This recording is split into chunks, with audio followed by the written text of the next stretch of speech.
Chapter 1. Rebirth of Confronting Myanmar, Encountering the Nine Tails Chaos. What on earth is this stagnant water? There's not even a countermeasure. How am I supposed to play? Li Hao grumbled as he shut his phone with frustration. As a seasoned fan of Naruto, whether through anime or mobile games, Li Hao was well acquainted with every character. Yet recently, it seemed that the reanimated Bluffing Shuaiman had become the hottest sensation in the mobile game. Taking a moment to steady his breath, Li Hao resolved that if he could not defeat it, he would join it from this point onward. He would diligently train with the stagnant water. Unhurriedly, Li Hao opened his phone and began by studying the most fundamental videos. Starting with a dual skill lottery, if he hit the jackpot, he would directly acquire the substitution jutsu and summoning. With the opponent's substitution jutsu, he could switch places and also gain an enhanced golden body that did not suffer from cooldowns, followed by a strengthened skill for further positional gambitry, a limitless barrage of power. Indeed, it was the most otherworldly skill mechanism imaginable. After watching the video, Li Hao felt an exhilarating urge to try it out for himself. He began to mimic the techniques in the training ground, following the video's instruction. As he just started to grasp the stagnant water, Li Hao found himself overwhelmed. However, the thought of such an otherworldly skill mechanism that could easily dominate him spurred him on to endure the tedium of practice, striving to master all the skill combinations. Time ticked by, and after countless trials in the training ground, Li Hao finally prepared for his official match.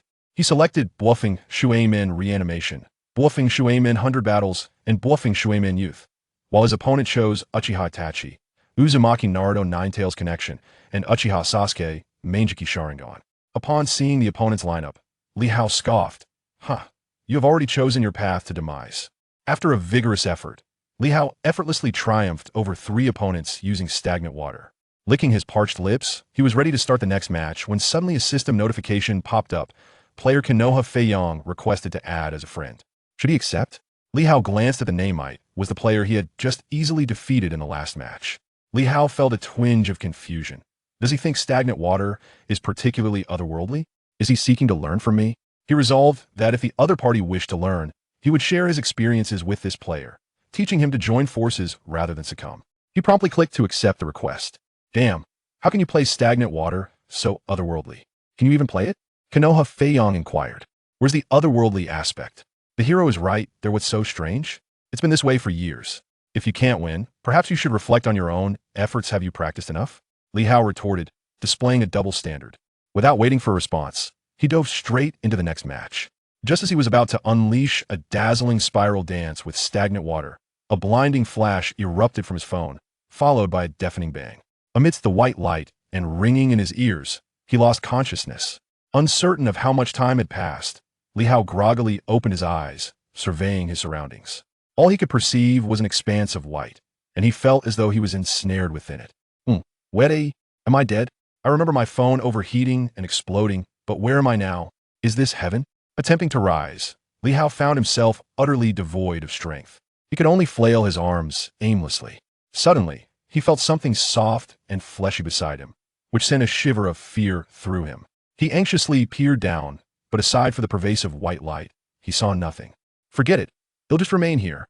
After all, I'm dead now. Surely I can't die again. Li Hao reassured himself in his mind. As time passed, his hearing gradually returned, and he began to discern the faint sounds of conversation between a man and a woman, though the words were not entirely clear. His vision, however, remained clouded, and the soft sensation by his side had vanished. Just as he thought this state would continue indefinitely, he suddenly felt a jolted tremor that made him wonder, is there an earthquake? Who are you? What do you want? A weak female voice inquired. Li Hao initially thought she was asking him, ready to respond, but realized he couldn't produce any sound. He could only wave his small hands frantically. I want the Nine Tails to leave your body and to destroy the entire Konoha. A sinister voice echoed in his ears. It seemed there were others here who shared his fondness for Naruto. This must have been the conversation between Uchiha Bido and Kushina just after childbirth. Since he couldn't move, he decided to listen attentively, mentally picturing the scene. What? Kushina replied, astonished. Because you have given birth, the seal on the Nine Tails has weakened, and the most troublesome Bluffing Shuaiman is no longer by your side. No one will come to save you. I have waited a long time for this opportunity. Abido spoke coldly. Suddenly, Li Hao felt a surge around him, and the white light morphed into a crimson hue, rushing towards the distance. What is this? Li Hao mumbled to himself. Come forth, Nine Tails! Abido shouted. Kushina's voice pierced through to Li Hao, imbued with endless sorrow and despair. What's happening? This sound feels so real, not like it's coming from a screen. Why do I feel a pang of discomfort? Li Hao murmured. Next, Ninetales, come with me to the Hidden Leaf Village. Obito's icy voice resonated once more in Li Hao's ears. Wait, don't go. Kushina's voice grew increasingly faint. True to the Uzumaki clan, even without the Ninetales, you won't perish immediately, Obito remarked, devoid of any emotion. Since you are the host of the Ninetales, I shall allow the Ninetales to end your life. Li Hao felt a slight tremor around him. It was as if the experience bore a realistic quality. He mused about what kind of device could produce such an immersive depiction of Naruto. The effects were quite remarkable. If given the chance, he vowed to purchase a set and rewatch Naruto. Shueiman, Naruto. I hope Naruto is safe. Kushina said weakly. Don't worry, Naruto is in a very safe place. Bluffing Shueiman reassured Kushina gently. Shueiman, I feel there's still a little one inside me who doesn't want to come out. Kushina whispered to Shueiman. Nanny? Don't speak just yet, Kushina. I will take you away from here and bring you to Naruto. I will ensure your safety, Shueiman affirmed with unwavering determination. Ding, Master, you have met the conditions for rebirth. Would you like to choose to be reborn? A childish voice chimed in Li Hao's ear. Li Hao felt perplexed. Are you talking about me? Indeed, Master. The energy within Kushina's body is rapidly diminishing, thus a choice must be enforced. Wait, before Li Hao could finish, a powerful force began to pull him outward. The blinding white light faded into darkness, followed by a dim ambience. Then, he felt strong arms lift him up. Struggling to open his eyes, the first sight that greeted him was a man who captivated his attention, a golden mane, a warm smile, and affectionate blue eyes gazing tenderly at him. Could this be Bluffing Shueiman? Li Hao felt a wave of astonishment. Kushina, he has been safely born, just like Naruto, is also a boy, Shueiman said as he cradled Li Hao and approached Kushina, gently setting him down. Li Hao turned his head slightly and noticed a small boy with golden hair beside him, sound asleep and adorably pouting. Is this Naruto? So cute, I want to pinch his cheeks. Li Hao strained to reach out, but Kushina grasped his hand firmly. Though Kushina appeared somewhat haggard, her face still radiated affection. The second one is indeed lively, Shueiman. Let's name him Bluffing Menma. Menma, you truly resemble your father, Shueiman. That works, Kushina. Whatever you decide is fine by me, Shueiman replied, gently holding Kushina's hands. Shueiman, hurry and stop the Ninetales. The man in the mask wants to use the Ninetales to destroy Konohagakure. Kushina suddenly recalled and urged him. The once sunlit and handsome Bluffing Shueiman now wore a solemn expression. He gently released Kushina's hand and strode to the wardrobe, retrieving the ceremonial robe that symbolized the fourth Hokage and donned it with grace. Wait for me, Kushina. I will return shortly, Shueiman said over his shoulder, his tone gentle. Thank you, Shueiman. Hurry back, Kushina replied weakly. At this moment, Li Hao was utterly captivated by Shueiman's stylish attire. So this is Bluffing Shueiman? Whether in the anime or the game, even now that I see him in person, he still exudes an undeniable charm. Just as Li Hao wanted to inform him that the man in the mask was actually Obito, he found himself unable to produce any sound, only able to call out helplessly. Shueiman, that person is Obito, Li Hao silently pleaded in his heart. Menma, wait for your father to return, Shueiman smiled tenderly at Li Hao.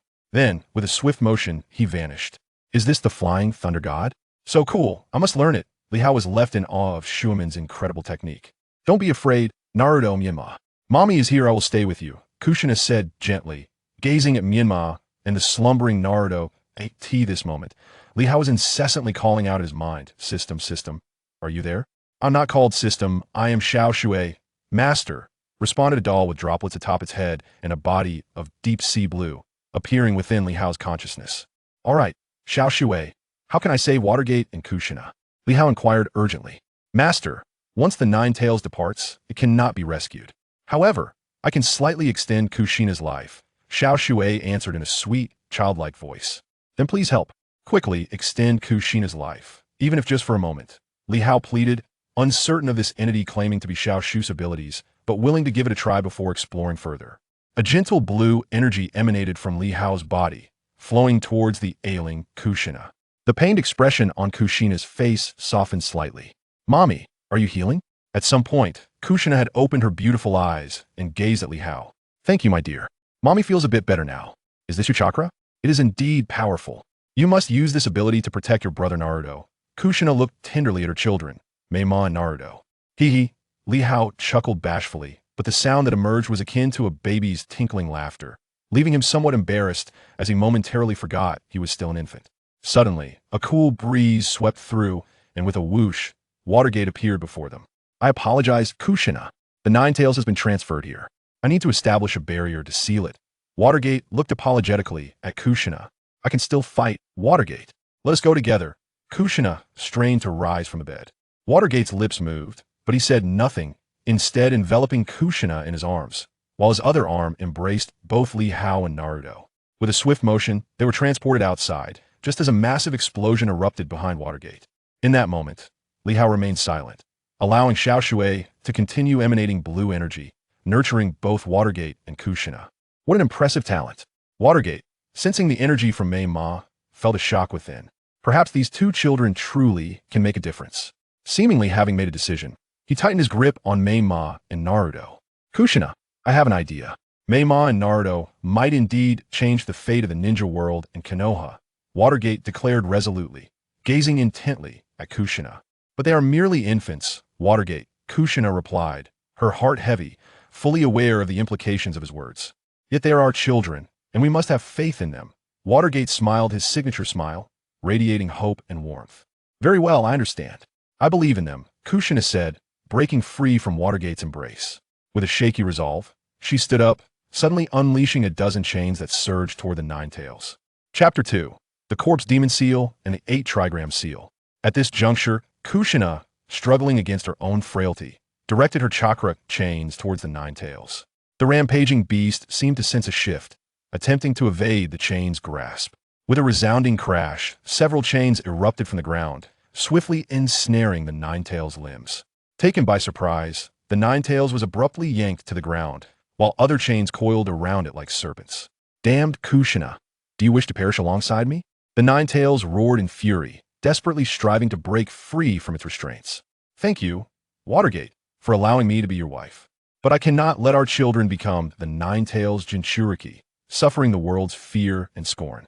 I cannot allow it. You must care for them well until the Ninetales is revived. If I could, I would truly love for our family of 4 to live happily together and witness our children grow.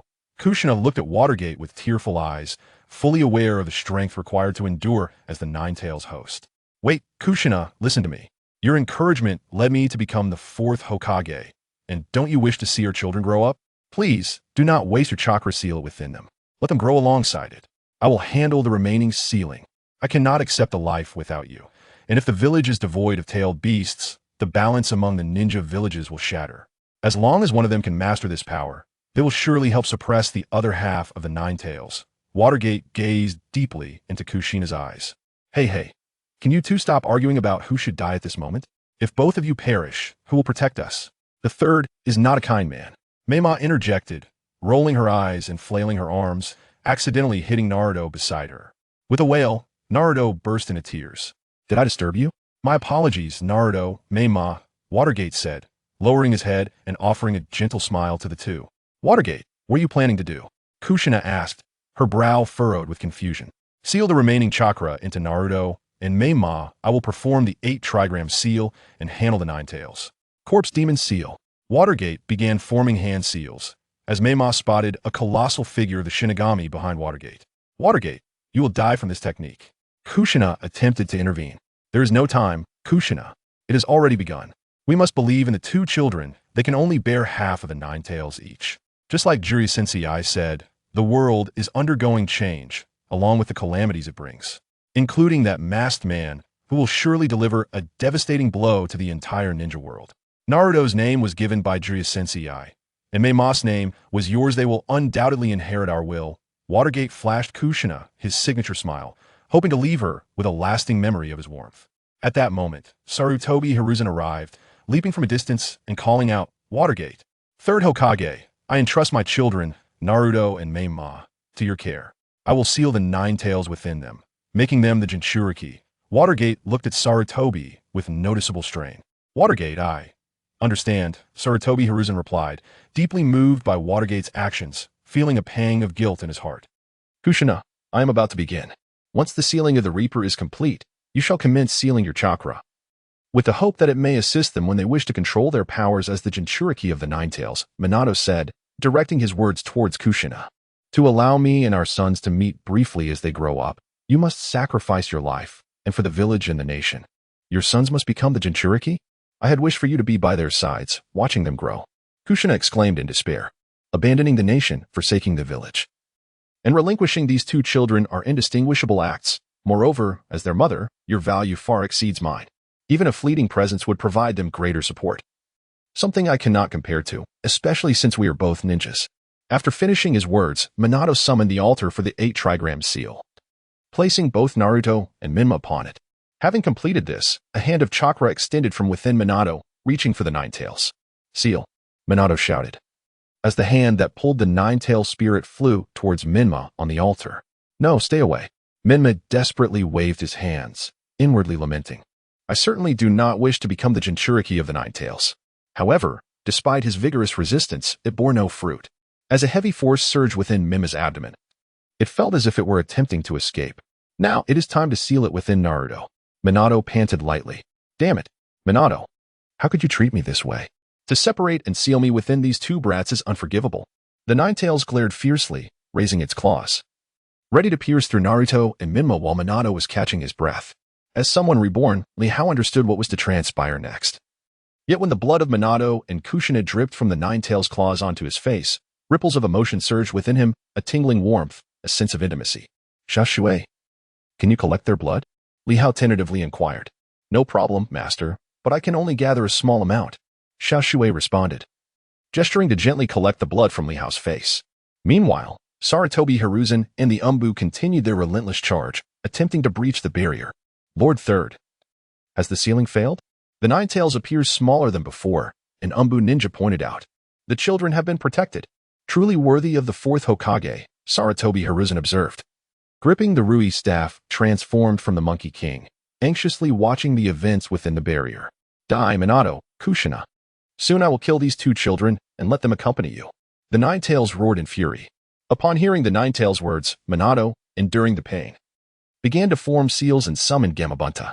Gamabunta, the sealing keys for these two children are entrusted to you. Please pass them to Jiraiya-sensei and have him proceed to the sealing chamber. You, 4th Hokage, understood. I will deliver it to Lord Jiraiya as swiftly as possible. Gamabunta affirmed before vanishing from sight. Now I can rest easy. Next, the sealing must commence within Naruto. Minato gently embraced Kushina. Just as in the tale of the Hokage, Kushina spoke extensively to Menma and Naruto, while Minato maintained a serene smile, gazing at everyone. In the final moment, Minato shouted the 8 trigram seal. Instantly, the Nine Tails transformed into a stone statue, shattering and scattering in all directions. Lord Third, did the 4th Hokage and Kushina seal the Nine Tails within the two children? An Umbu ninja asked in astonishment. As expected of Minato, to devise such a method of separating the seal. I wonder how he managed to draw the Reaper seal into his own body, Sarutobi Hiruzen remarked, taking a puff from his pipe. What shall we do next, Lord Third? An Umbu inquired. First, we must return the two of them to the village.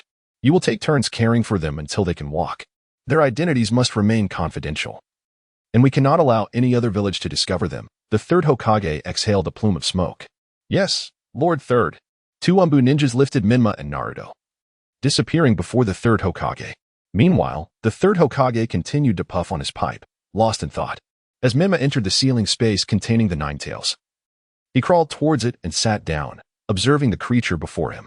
The Nine Tails did not possess the vibrant colors depicted in the anime, but instead appeared somewhat shadowy. Damn little brat, this is not a place for you. Get out, or I will kill you. The Nine Tails growled, baring its teeth at Menma. Menma cast a disdainful glance at the Nine Tails, erupting into hearty laughter. Yet, in the eyes of the Nine Tails, Menma appeared plump and grinned widely at him. Subsequently, Menma waved a hand, gesturing something. It seemed he intended to convey, do not be arrogant. I shall eventually subdue you. However, the Nine Tails perceived Menma as merely beckoning him. Humph, detestable little brat. I have no desire to kill you now, but rest assured, when you grow stronger, I shall certainly end you. The Nine Tails felt somewhat awkward, searching for a way to save face, for he was incapable of breaking free from this cage. Before long, noticing that the Nine Tails had lain down, ignoring Menma, Menma crawled away.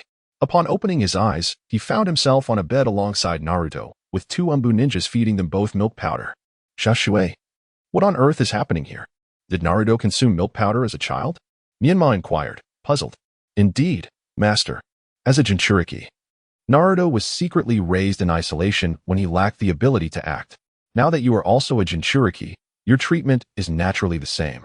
Shasue replied in a babyish tone, devoid of any emotion. What skills do you possess? Can you grant me an advantage? Menma curiously probed. I do not comprehend what you mean by granting an advantage. However, I can assist you in cultivating chakra, help you subdue the Nine Tails. And I can also be summoned as a summoning beast. Shasue responded. Host, your immediate priority is to subdue the Nine Tails. How frustrating. Rebirth without even a cheat. What is the point? Just let it all perish. Moreover, I cannot even walk. How am I to subdue it? Menma lamented.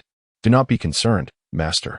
The Nine Tails within you is a manifestation of the Nine Tails' cowardice and insecurity, making it easier to subdue than the one within Naruto Uzumaki. However, the two Nine Tails possess equal power. Besides, with my assistance, what is there to fear? Shasue replied, slightly dissatisfied. All right, I shall do my utmost. By the way, have you preserved the blood I asked you to collect? I will soon need it to summon Kushina with the impure world reincarnation. Menma responded helplessly. Understood, master. I have sealed the blood for your convenience, Shasue expressed, a hint of joy in their tone. Having completed these tasks, Menma felt his eyelids grow heavy. Casting a glance at the sleeping Naruto beside him, he muttered, Your parents sacrificed themselves, yet you can still sleep so soundly. Your heart is quite large. He then turned away and gradually drifted off to sleep. Chapter 3, Threatening Sarutobi Hiruzen, reclaiming inheritance and notes in the blink of an eye. 3 years had elapsed. And at this moment, both Uzumaki Naruto and Buffing Menma had learned to walk and speak. However, despite their bond as brothers, their personalities starkly contrasted. After their first outing to the streets, faced with the pointed fingers and cautious whispers of the surrounding crowd, Naruto exhibited signs of frustration and dejection, while Menma maintained an expressionless facade. Menma, why do they treat us this way? Naruto questioned, bewildered. Perhaps it is due to the absence of caring and protective elders in our lives, Menma pondered. He wished to articulate that some had spread rumors labeling them as fox demons, but he could not bear to see Naruto saddened. What about our parents? Naruto's spirits sank further. They must be watching over us from somewhere, and besides, do you not have me? At the very least, we are together. Menma attempted to console Naruto. Did you hear that? Don't play with those two. Who knows what they might do to you? A woman warned her child. Pointing at Buffing Menma and Uzumaki Naruto, Menma, in a fit of anger, directed her gaze towards the source of the sound, her eyes fixed coldly on the woman. Her fists clenched tightly. All right, let's go, Menma. We're heading home for ramen. I want to compete with you today. Naruto, observing Menma's furious expression, took her by the arm and led her in the direction of their home. From now on, we shall train together in chakra to enter the ninja academy sooner. Menma declared gravely, her gaze steady on Naruto. What? How are we supposed to train? Naruto squinted, stroking his hair thoughtfully. Chakra is a powerful force generated by the fusion of spiritual and physical energy within a ninja. It can be enhanced through training and accumulation. Although we may start later than others, I believe we can achieve it. Menma explained to Naruto earnestly about the formation of chakra. How do you know this? Naruto asked. Perplexed. None of your concern. If you're not going to practice, I'll do it alone, Menma retorted, slightly annoyed at his questioning. Don't be upset. I'll practice, Naruto replied, taking her words to heart. Fine, then we want to go home. Let us head to the riverbank. I will teach you how to cultivate chakra. With that, Menma confidently led Naruto towards the woods. Wait for me, Menma. Don't walk so fast. Naruto hurried to catch up with her. Before long, they arrived at the riverbank. Naruto, focus your energy and carefully sense the vital essence within you. Attempting to channel your chakra, Menma instructed, closing her eyes to feel the chakra flowing from her. A soft blue glow emanated from her. Impressive. Let me try, Naruto exclaimed. Mimicking Menma, but 10 minutes passed, then 20, and he still felt no flow of chakra, becoming somewhat disheartened. Is it because of the Nine Tails? Menma pondered, slowly approaching him to examine his body. Little water, check Naruto's body and find out why he cannot summon chakra, Menma called out in her mind. A blue chakra flowed from Menma's palm into Naruto's body. Master, it's because Naruto's body is too weak and has not received proper nourishment, Little Water replied innocently. But we eat the same food. Why can I channel it? Menma questioned, puzzled. Your body has been nurtured by me, allowing you to summon chakra. Little water blinked. I see. Thank you. Menma understood the situation immediately. Naruto, it seems your body is lacking in nutrition. Wait here. I will catch some fish to replenish you.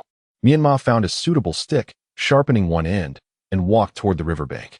Be careful, Menma, Naruto said, concern etched on his face. I'll be vigilant, Menma assured him, focusing intently on the river's surface as she attempted to spear a fish, but missed on her first try.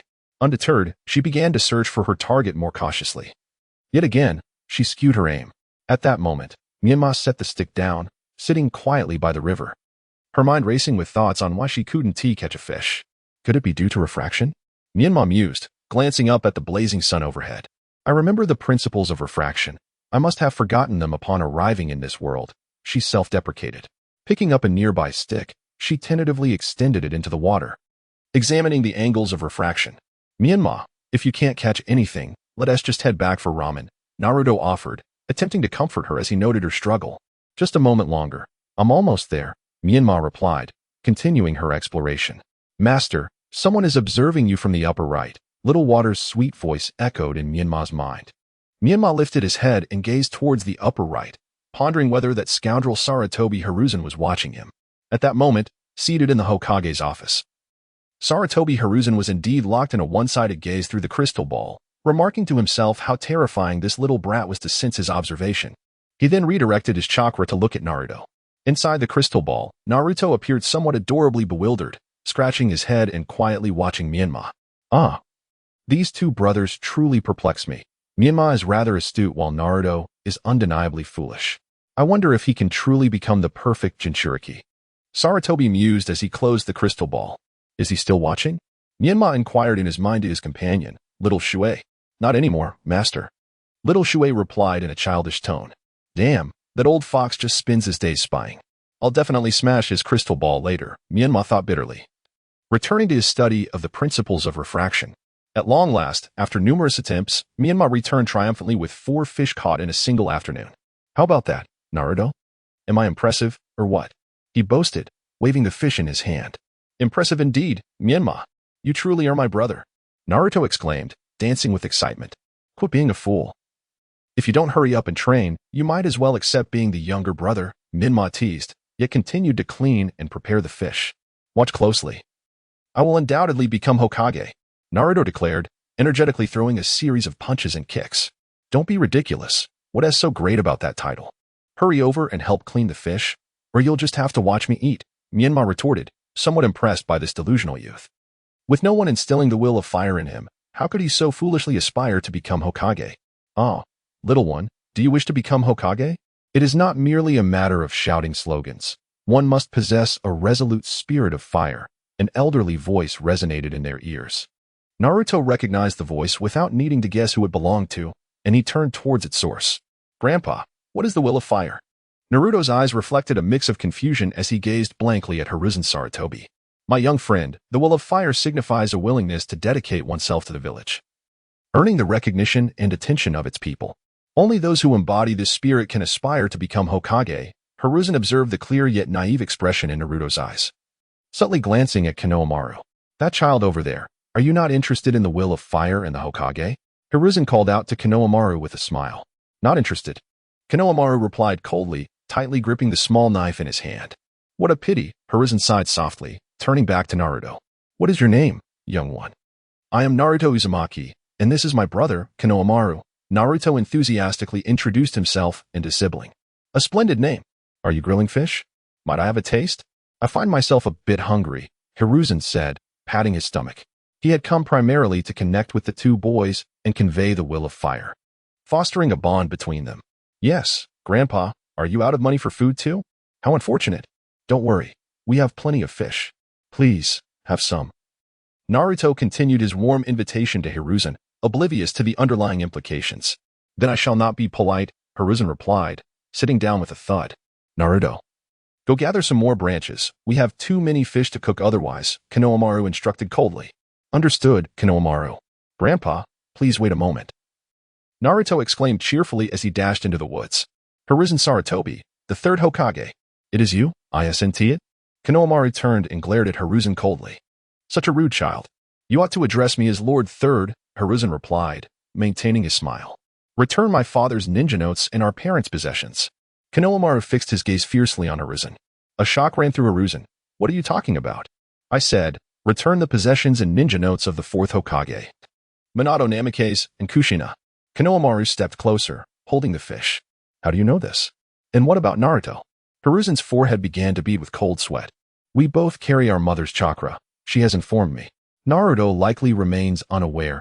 Konohamaru turned his back to Hiruzen, simultaneously instructing his small companion to observe Hiruzen closely to prevent any fatal repercussions. Have you met Kushina? It seems you have encountered the Ninetales. Haven't you? Hiruzen took out his pipe and began to smoke. Is this what you mean? Konohamaru exerted a bit of pressure, and tendrils of red chakra emanated from him. You have harnessed the power of the Ninetales? Hiruzen was rendered speechless by the spectacle before him. Without my mother's assistance, how could I wield such power? Therefore, will you return my father's notes and their belongings, or shall I invite my mother in for a chat? Konohamaru turned, eyes fixed on Hiruzen. Hiruzen recalled Kushina's fiery temperament and felt deflated. I initially thought you were still young and wished to challenge you, but since Kushina is involved, I am certain you will not squander this opportunity. Very well, I shall arrange for the transfer of these items tomorrow, though some properties were damaged during the Ninetales incident. The land should still be intact. Do not concern yourself with that. I will find someone to restore it. My mother has informed me of every significant location. Should anything be missing, I will ensure she speaks with you.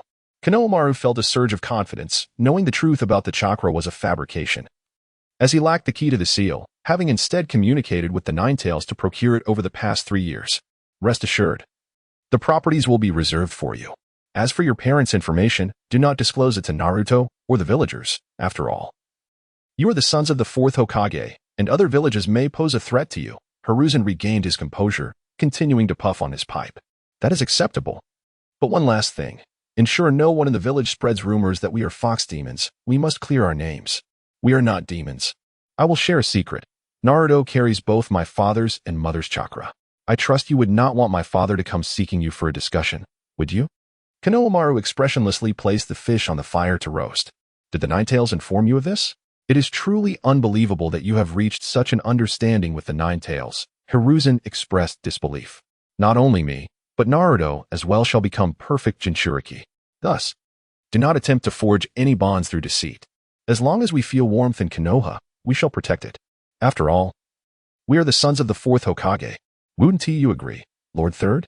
Konohamaru handed the already roasted fish to Hiruzen. At this moment, Hiruzen felt utterly numb. Who am I? Where am I? He speaks of two perfect Jinchuriki? And the Ninetales? Chapter 4. Subduing the Ninetales, mastering the Ninetales mode is what you say true? Did Minato's method truly work? Hiruzen felt slightly uncomposed as he hastily accepted the grilled fish. Whether true or false, do you not see my results? Naruto's potential will undoubtedly surpass mine. Konohamaru's tone carried a hint of envy. After all, this was the reincarnation of Ashura. Very well, I have made a decision. Please maintain discretion regarding today's conversation, and remember to send my regards to Kushina. Hiruzen pondered for a moment, as if reaching a resolution. Oh, by the way, Lord Third, please arrange for Naruto and me to enroll in school. With the school overseeing us, you will feel more at ease. Konohamaru's tone softened slightly, having achieved what he desired. But you are only 3 years old. Is it not too soon? Hiruzen felt a headache coming on. What alternative is there? I am confident in my ability to learn ninjutsu at school. Konohamaru fiddled with the grilled fish in his hands. Very well, I hope you do not bring me trouble. Hiruzen sighed, as though he were facing a troublesome situation. Before long, Naruto returned with a bundle of branches. What is this? You have already started eating? I shall not hold back. With that, Naruto began to devour the grilled fish. Be careful, there are fish bones. Don't fight over food, Konohamaru kindly cautioned. Observing Naruto's antics. Sure, I got it. You are so nagging, Naruto replied dismissively, but soon felt a fish bone lodged in his throat, repeatedly patting his throat in distress. Menma did not hesitate. She directly released her chakra, allowing the small water to gradually crush the fish bones. Naruto slowly exhaled. His cheeks flushed as he expressed his gratitude to Menma. I never expected your control over chakra to be so precise, Menma. You have truly surprised me, he said. Naruto, tomorrow you and Menma shall report to the Ninja Academy together. Sarutobi Hiruzen remarked approvingly as he gazed at Menma. Really, Grandpa? At the Ninja Academy, Can I make many new friends? Naruto, the whirlpool, asked excitedly. Sarutobi took a couple of puffs from his pipe and replied, of course. But you must diligently learn ninjutsu and the will of fire at the academy. I have great expectations for you, Naruto. I understand, Grandpa. I will certainly become Hokage, Naruto declared, his eyes gleaming with enthusiasm as he looked at Sarutobi. Fool, Menma retorted, her expression unchanging. Hey, Menma, are you jealous that I want to become Hokage? Don't be jealous. I am your older brother, and I will protect you, Naruto said, giving her a thumbs up. At that moment, Menma felt a surge of frustration. This fool. Does he really think he can become Hokage? Always talking about Hokage, and he is only 3 years old. He can't even gather chakra yet. How can he dare to dream so big? Meanwhile, the Nine Tails, confined within Menma's ceiling space, burst into laughter, clutching its belly. QB, what are you laughing at? Is it really that amusing? Menma shot a glare at QB, despite its somewhat juvenile demeanor. Even though he is a bit foolish, I still believe he can become Hokage. Menma muttered. That brat, with his lack of ability, isn't even in the same league as you. He still can't communicate with my other half. How can he possibly become Hokage? My other half has quite the temper, QB remarked, scratching its teeth with its claws. I believe in him, and besides, he carries the chakra of my father and mother within him. Don't go telling your other half about this. Otherwise, I won't help you deal with that masked figure. Menma said, waving her hand dismissively at QB. Humph, does this old fox need to speak with my other half? That brat lacks the capability to defeat my other half. Even with Minato and Kushina's chakra, QB replied, crossing its arms in a haughty manner. You're quite the prideful fox. QB, I truly wish to be your friend. One day, I will unlock this door and grant you a bit more freedom. Menma smiled at QB. Let us talk later. You're so tedious. Don't bother me. I still need to sleep, QB retorted, but for a moment. It was momentarily lost in thought as it gazed at Menma's serious demeanor before feigning indifference and closing its eyes. All right, then rest well. I will come to see you tomorrow, Menma said, turning to leave the ceiling space. Once Menma had departed, QB opened its eyes and stared at her fading silhouette. Memories of parting with the Sage of Six Paths flooding back. QB, one day you will meet the one who will guide you correctly. Is it this little brat? QB scoffed, closing its eyes once more. That was quite a feast. Thank you, Menma. Your fish is delicious, Naruto said, patting his belly. Grandpa, we need to go home and sleep now. You should head back to rest early too. Yes, Naruto, Menma, your parents left you a large house, and I was entrusted to look after it for you. Since you have both grown, it shall be returned to you. It is fully furnished. No need to buy new things, Sarutobi declared after a moment of thought. Nanny? Grandpa, do you know our parents? Please tell me what they were like, Naruto exclaimed, dancing around Sarutobi in excitement. Well, your parents were exceptional ninjas who sacrificed themselves to protect the village. Therefore, Naruto, Menma, you must strive to inherit the will of fire and become heroes like your parents, safeguarding our Konoha. Sarutobi subtly brainwashed the two, casting a fleeting glance at the seals on their bellies. Yoshi, thank you, Grandpa. I will definitely inherit my parents' will and become Hokage, gaining everyone's attention, Naruto said, tears gleaming in his eyes as he first learned about his parents, looking resolutely at Sarutobi. Go for it, Naruto. I believe in you, and you too, Menma. Your parents will be proud of you. Sarutobi smiled, patting Naruto on the shoulder. Come with me. I will take you to the house your parents left for you, Sarutobi said, turning to lead them. Menma remained indifferent, as this matter had already been settled with the third Hokage. Moreover, Naruto was not causing chaos in Konoha. He could not possibly seize property under the pretense of Naruto's past misdeeds. As Naruto noticed the two were departing, he quickly ran to Menma's side, draping an arm around her shoulder. Menma, why do you seem so unhappy? This is a gift from our parents. I am happy. I just struggle to express my emotions. Menma thought to herself, silently cursing Naruto for his foolishness. You're rather dull. As your older brother, I shall let you choose your room first, and I will select from the remainder. Naruto patted his chest proudly. Thank you very much, Menma replied, feeling a bit of a headache. Congratulations, master. You have successfully tamed Kurama. You can now learn the following ninjutsu. 1. Flying Thunder God. 2. Rasengan. 3. Jinjutsu Immunity, which can be activated at any time. A soft voice echoed in Menma's mind. Have I truly subdued Kurama? He clearly resonates with my words yet insists on being so obstinate. It has not been easy. For 3 years, I crawled towards him as an infant, smiling foolishly every day. What a challenge. Myanmar silently lamented. Shashui. Are the keys for the Shiki F gene seal and the 8 trigram seal interchangeable? Myanmar inquired mentally. They are not interchangeable. The Shiki F gene requires the release of the practitioner from the belly of the Shinigami, and only the practitioner can unlock the seal, Xiaoshui replied. So, it seems I must follow the plot and have Orochimaru release the Shiki F gene. How troublesome, Myanmar muttered in exasperation. Well, this is the new house your parents left for you. Sarutobi Hiruzen stopped in front of a villa. Wow, fantastic. Is that Ichiraku ramen next door? And over there is a kimchi barbecue? Amazing. Naruto exclaimed, jumping with excitement. Then you two should go inside and rest. Here are the keys, Sarutobi Hiruzen said, handing the keys to Naruto. All right, Grandpa, goodbye. Naruto eagerly opened the door and dashed inside.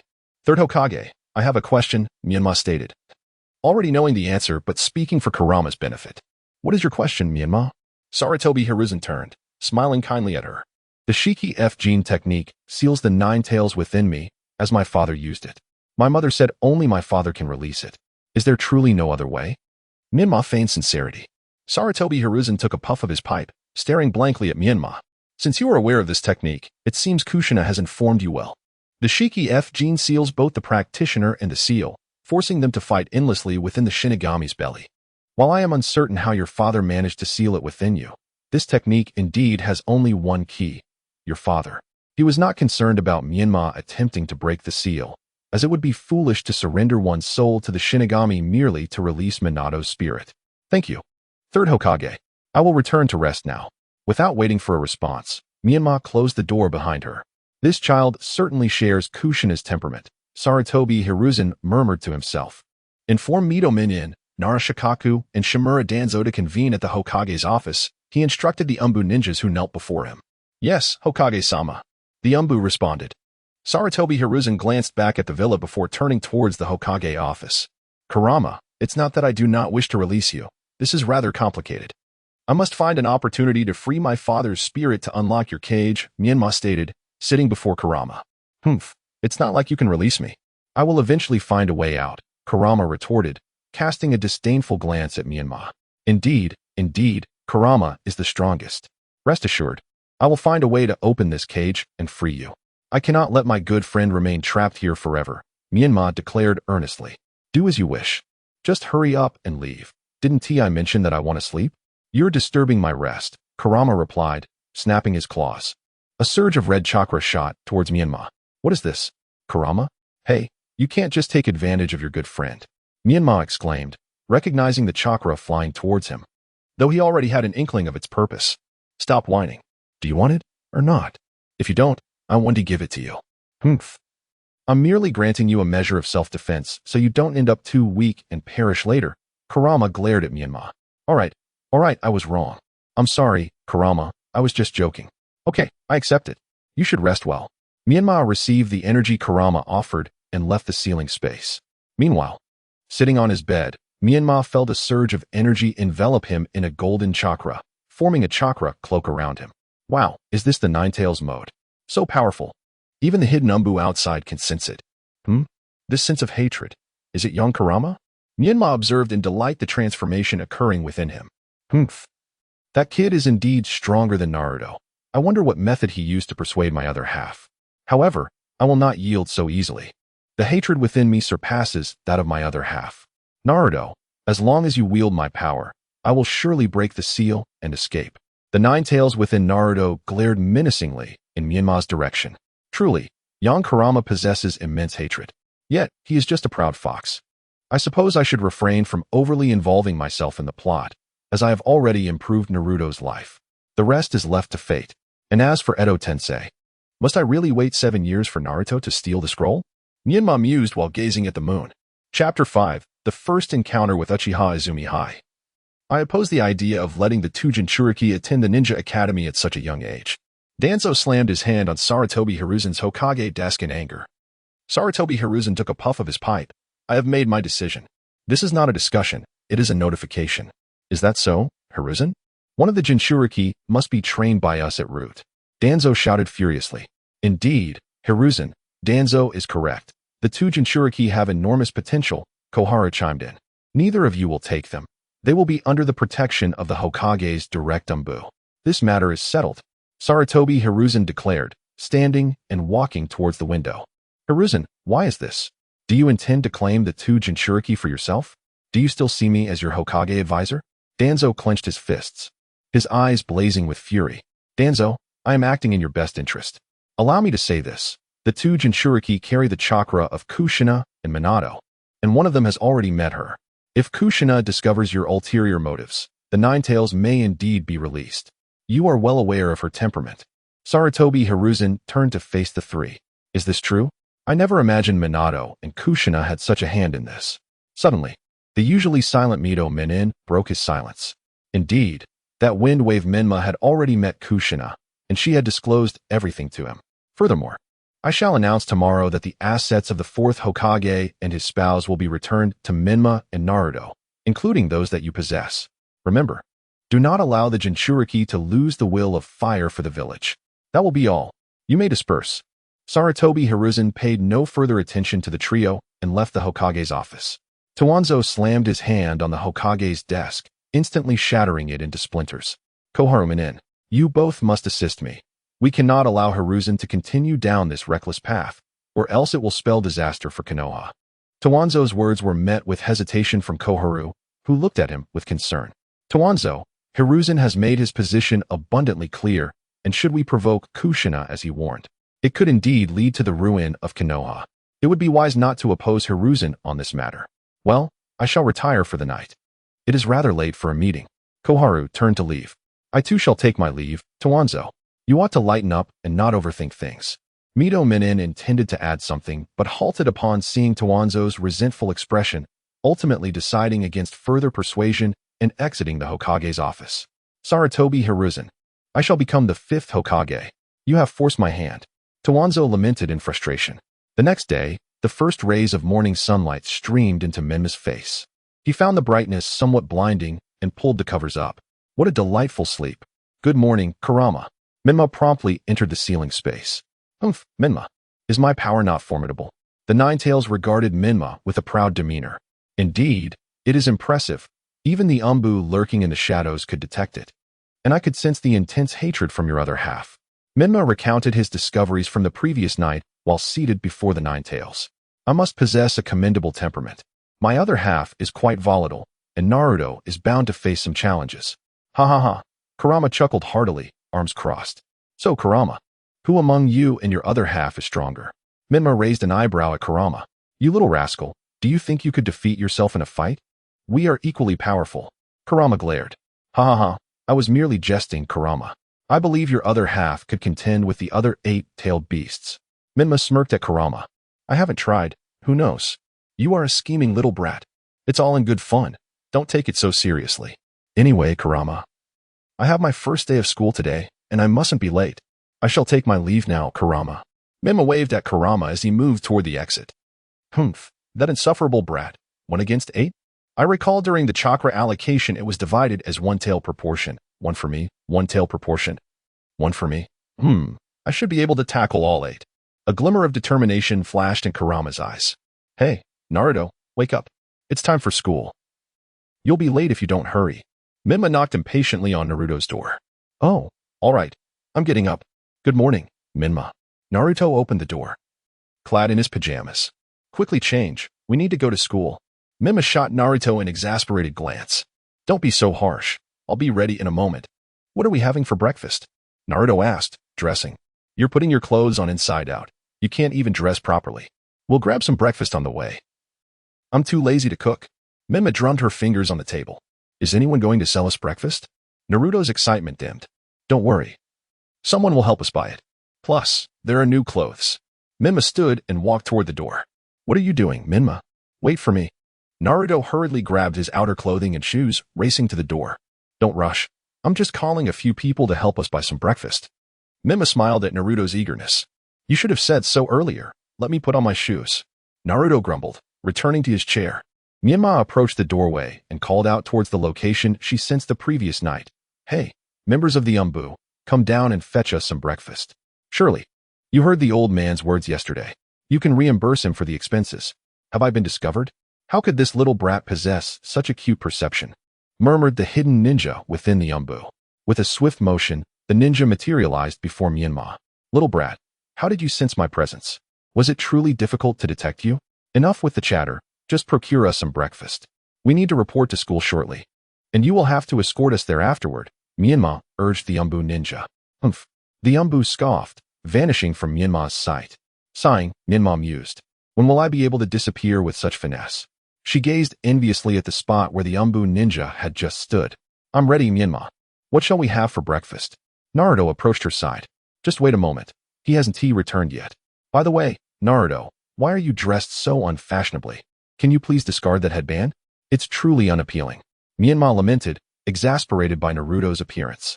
But I have no other clothes, and besides, the headband helps keep my hair in place, Naruto replied, feeling somewhat embarrassed. Menma approached Naruto and gently removed his goggles, ruffling his hair. Why tie your hair up? You look quite handsome as you are. And from today onward, you can buy as many clothes as you wish. We have money now. Really? Is it all from our parents? Naruto exclaimed, his fists clenched in excitement. Of course, the old man told me last night. So, whatever you want to eat or buy is fine. I'll acquire a few businesses that will continuously earn us money. And then we won't have to worry about running out of funds. Menma looked at Naruto with a hint of concern. Menma, I'm the older brother here. Yet you always speak to me in that tone, which feels awkward. Naruto turned his head away, though he was genuinely touched. Is that how it must be? Menma playfully tapped Naruto on the head. That hurts. Naruto rubbed his head in response. At that moment, a ninja from the umbu, who had gone out to buy breakfast, returned with 2 bags of food and placed them in front of the two. Thank you, Menma said casually, taking the food from the ninja and sharing a portion with Naruto. Wow, 3 colored dumplings, milk, and eggs. This is quite a feast, Menma. Naruto twirled in delight. Hurry up and eat, otherwise it will get cold, Menma urged, visibly moved. I'm about to dig in. Naruto began with a prayer before devouring his meal. He walked and ate, almost risking being late. Menma, with dumplings in his mouth, mumbled something. Hey, are you going to eat that egg? If not, can I have it? Naruto eyed the egg in Menma's hand. Don't you have one? I finished mine. I only have this one. Please, please. Okay, here you go. How about I give you my milk? I don't want it. You drink it. All right. Just stop frowning and smile a little. Are you going to eat the egg or not? If not, I'll take it. Fine, I won't say anything more. Thus, the two bickered playfully as they walked towards the ninja school. Before long, a teacher approached them. You must be Uzumaki Naruto and Kazekaze Menma. I am your teacher, Inoue S. Getsu, and I will guide you in your studies at the ninja school. Inoue S. Getsu thought to himself, what is this? Just 2 little kids coming to school so young, expecting special attention from me? Thank you for your assistance, teacher, Menma said as he bowed with Naruto. Follow me, please. Since this term has not yet concluded, there won't be new classes for now. You will remain in this class temporarily until next year when you will be assigned new classes along with the incoming students.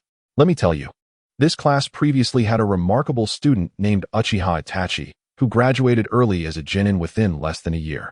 You both must strive to achieve such greatness at just 7 years old. Inoue S. Getsu enthusiastically introduced the class situation to the two. Itachi? It seems his genius extends beyond anime. Even in this rebirth, he remains exceptional. However, I should still have a chance to see him. He should be nearly 8 years old now, Menma pondered. Soon, Inoue S. Getsu led them into the classroom. Classmates, due to Uchiha Itachi's outstanding performance, our class is currently missing a student. Therefore, we have 2 new classmates who will join us temporarily. Let us give them a warm welcome. Applause filled the classroom. Now, why don't you both introduce yourselves? Inoue S. Getsu encouraged. I am Uzumaki Naruto, and I will become the Hokage one day, Naruto proclaimed, unabashedly showing his enthusiasm.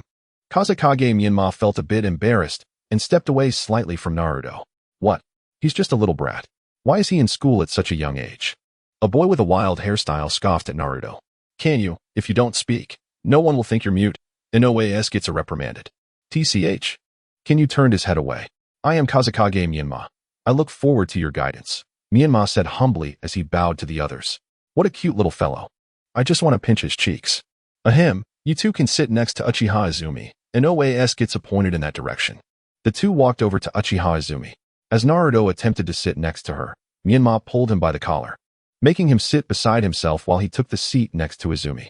Is this Itachi's little girlfriend? She's so pretty. And she even has a beauty mark on her face. If she can safely get through the night of the massacre, she will undoubtedly be a stunning beauty. Sigh. I suppose I can begrudgingly accept that, Menma thought to himself, secretly pleased. Hello, I am Kazekaze Menma. You can call me Menma. I look forward to our time together, he said, extending his hand to Uchiha Izumi. Hello, Menma-kun. I am Uchiha Izumi. You can just call me Izumi. It's a pleasure to meet you, she replied, shaking his hand. Hey, Menma, don't you usually have a sour expression? Why the change today? This is how it should be, Naruto chimed in, pointing out Menma's usual demeanor. Shut up. If you don't stop talking, no one will think you're mute. Menma shot him a look of exasperation. All right. You are quite the firecracker, Naruto muttered under his breath. Uchiha Izumi smiled, her eyes turning crescent-shaped as she reached out to Naruto. Hello, Naruto-kun. I am Uchiha Izumi. It's a pleasure to meet you. Hey, me too, Izumi-ne. Just call me Naruto, he said, shyly extending his hand while awkwardly scratching his head with the other.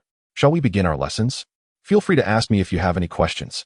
Izumi cheerfully encouraged the two. Thank you. I've been worried about not having learned the transformation technique yet. Menma smiled at Izumi. Me too. Izumi-ne, thank you for your help. Naruto excitedly leaned into Menma. Menma, what did I just say? Inoue Getsu asked, looking at Naruto. I wasn't paying attention. Sorry, teacher, Naruto admitted, scratching his head in embarrassment. Pay attention in class and do not disturb your classmates. As punishment, you will stand while listening to the lesson, Inoue Getsu stated before continuing his lecture. At that moment, the three of them lost their inclination for idle chatter and focused intently on the teacher's instruction. Chapter 6. The first battle in Nine Tails mode. As Naruto struggled to maintain his concentration, the lesson finally concluded. This session had focused on the sequence of hand signs for the water wall technique, which Naruto had not grasped at all. However, Menma had practiced it in his mind countless times and had nearly mastered the sequence. Hey, you want to be Hokage? You're quite full of yourself. Shouting about wanting to be Hokage at your young age, Kinyu approached Naruto, flanked by two lackeys. I will be Hokage, and that's none of your business. Naruto shot back, giving Kinyu an irritated glance while rubbing his sore leg. You dare speak to me like that? You must be itching for a fight. Kinyu rolled up his sleeves, intending to intimidate Naruto. What do you want? Naruto was momentarily taken aback by the towering figure before him. Stop it, Kamino. Do not bully the new student. Uchiha Izumi reprimanded Kamino. What kind of little brat would be our classmate? It's laughable. Kamino and his companions erupted into laughter. You scoundrel. Naruto swung his fist toward Kamino. With a swift motion, Kamino caught Naruto's fist, lifting him off the ground. With skills like this, do you still aspire to be Hokage? He said, preparing to toss Naruto aside. Stop. Menma interjected, catching Naruto and placing him back on the bench. If you hit him, I will retaliate. That seems fair, doesn't it? Menma glared coldly at Kamino. Kid, don't get cocky. Kamino felt a twinge of unease under Menma's piercing gaze and swung his fist at him. Water release, water barrier. Menma swiftly formed hand seals, albeit not flawlessly, completing them just as Kamino's fist was about to strike him. With a whoosh, Menma expelled a jet of water resembling a serpent from his mouth, encasing the area in a wall of water, effectively trapping Kamino's hand. Seizing the opportunity, Menma delivered a punch to Kamino's face through the water barrier. Incredible. So powerful. Naruto stared in awe at Menma. The rest of the class was left speechless, astonished by the display. Menma-kun, are you really this strong? When did you learn that water barrier? Uchiha Izumi stammered, gazing at Menma's serious expression. Menma turned to the astonished Izumi with a gentle smile and said, I just learned it, having practiced it in my mind for quite some time. It's my first attempt, so I'm still a bit unskilled. Just now? Menma-kun. That's impressive. Izumi exclaimed in disbelief. Such talent. He had only seen it in Uchiha Itachi, yet Menma appeared to be even younger. What a joke. How could one learn something so quickly? Kano winced in pain, clutching his face. Just because you can't do it doesn't mean others can't. If you lack strength and keep causing trouble, be careful. You might get beaten up one day.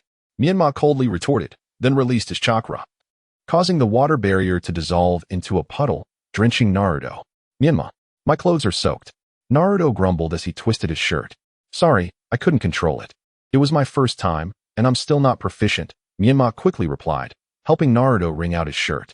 Suddenly, as if struck by inspiration, he rushed to the window and called out to a nearby tree. Hey, get Naruto a new set of clothes. His are wet. And hurry. Have the old man send some money. Myanmar-kun, who are you talking to? Izumi and the rest of the class watched Myanmar with puzzled expressions.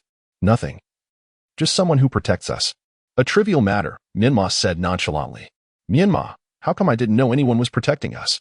Naruto placed a hand on his forehead, looking around. If you were able to notice them, they might as well quit and find a factory job, Myanmar replied irritably. What? Why can you see them? Naruto blinked at Myanmar. Because I'm amazing. Myanmar raised his elegantly shaped eyebrows. So cute, Myanmar-kun. A group of infatuated classmates gazed at him with shining eyes. The last person they had looked at like that was Uchiha Itachi. Before long, Inoue Suigetsu entered with a set of clothes and a wallet. Myanmar, Naruto. Here are your things. What happened with the water in the classroom? Instantly, the students began to recount the earlier incident, embellishing the details. Suigetsu looked at them with skepticism but didn't press further, taking Naruto to change clothes. Izumi, let us go for barbecue after school. It's on me. Myanmar waved the wallet in his hand. All right, I haven't had barbecue in a long time, Izumi responded with a smile after a moment of contemplation. Meanwhile, in the Hokage's office, Sarutobi Hiruzen quietly listened to the report from the Umbu ninja. You say that Namikaze Myanmar used the water barrier, a B-rank ninjutsu today? Hiruzen puffed on his pipe. Yes, third Hokage. He claimed to have learned the hand seals from the teacher's lecture and practiced them in his mind. The Umbu ninja reported respectfully, kneeling on one leg. Hiruzen pondered for a moment. Do not make this public for now. Let us continue to observe in secret. Yes, third Hokage. The Umbu ninja slowly exited the Hokage's office.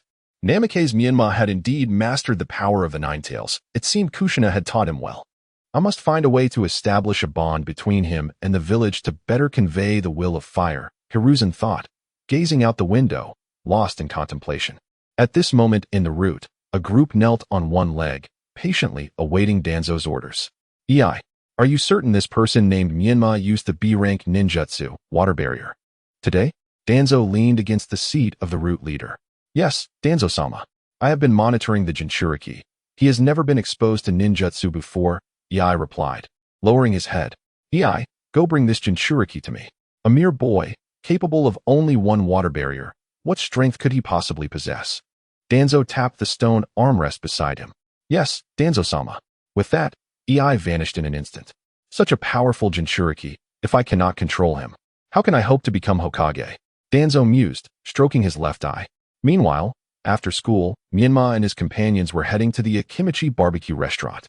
For Myanmar and Naruto, who had been reborn into this life, they had never tasted such expensive food, primarily due to a lack of funds and the malicious slander surrounding the fox demon. Boss, we three would like a quiet table, please. Myanmar waved at the owner at the entrance. Of course, please follow me. The owner, aware of the third Hokage's orders, welcomed Naruto and Myanmar without hesitation. Let us have your most expensive dishes. We'll start with these, and order more later. Myanmar generously treated the girls for the first time. Upon hearing this, the Akimichi barbecue restaurant owner was taken aback, enthusiastically recommending the restaurant's signature dishes. Let us have a portion of everything you recommended, and make it quick. We're starving, Myanmar said, uninterested in the lengthy introductions. Soon, plate after plate of grilled meat was presented before the trio. However, Naruto, having never eaten barbecue before, was unsure of how to cook it and felt too embarrassed to ask, scratching his head awkwardly. Myanmar, recognizing Naruto's predicament, took the initiative to place the meat evenly on the grill. What? Isn't that the fox demon kid? Such bad luck. Let us keep our distance. A few drunken men swayed nearby, pointing at Myanmar and Naruto. We're not fox demons. Naruto stood up angrily to argue with them. The entire village knows you're fox demons. Only you two are oblivious. One drunken man pointed at Naruto, swaying unsteadily. Let us go. Don't say anything more. They're the cursed fox demons. His companion urged him to leave. Stop. Myanmar glared coldly at the group. What do you want? They halted, looking at Myanmar. With a piercing gaze, Myanmar swept over the faces of several individuals, declaring, apologize, or you shall not leave here unscathed today. One inebriated man, emboldened by courage, retorted. Why should we apologize? Then let us all lie down, Myanmar responded swiftly, charging towards the group while forming seals, water release, water formation wall. A column of water erupted from Myanmar, swirling around him to create a protective barrier, and surged directly towards the group. With a resounding crash, the barrier shattered, sending the individuals flying, leaving them motionless on the ground. Stop. Ninjas must not oppress civilians. Root Ninja B jumped out at the opportune moment. I am not a ninja. I am merely a child, Menma replied, not even sparing a glance at B as he turned to walk towards the barbecue shop.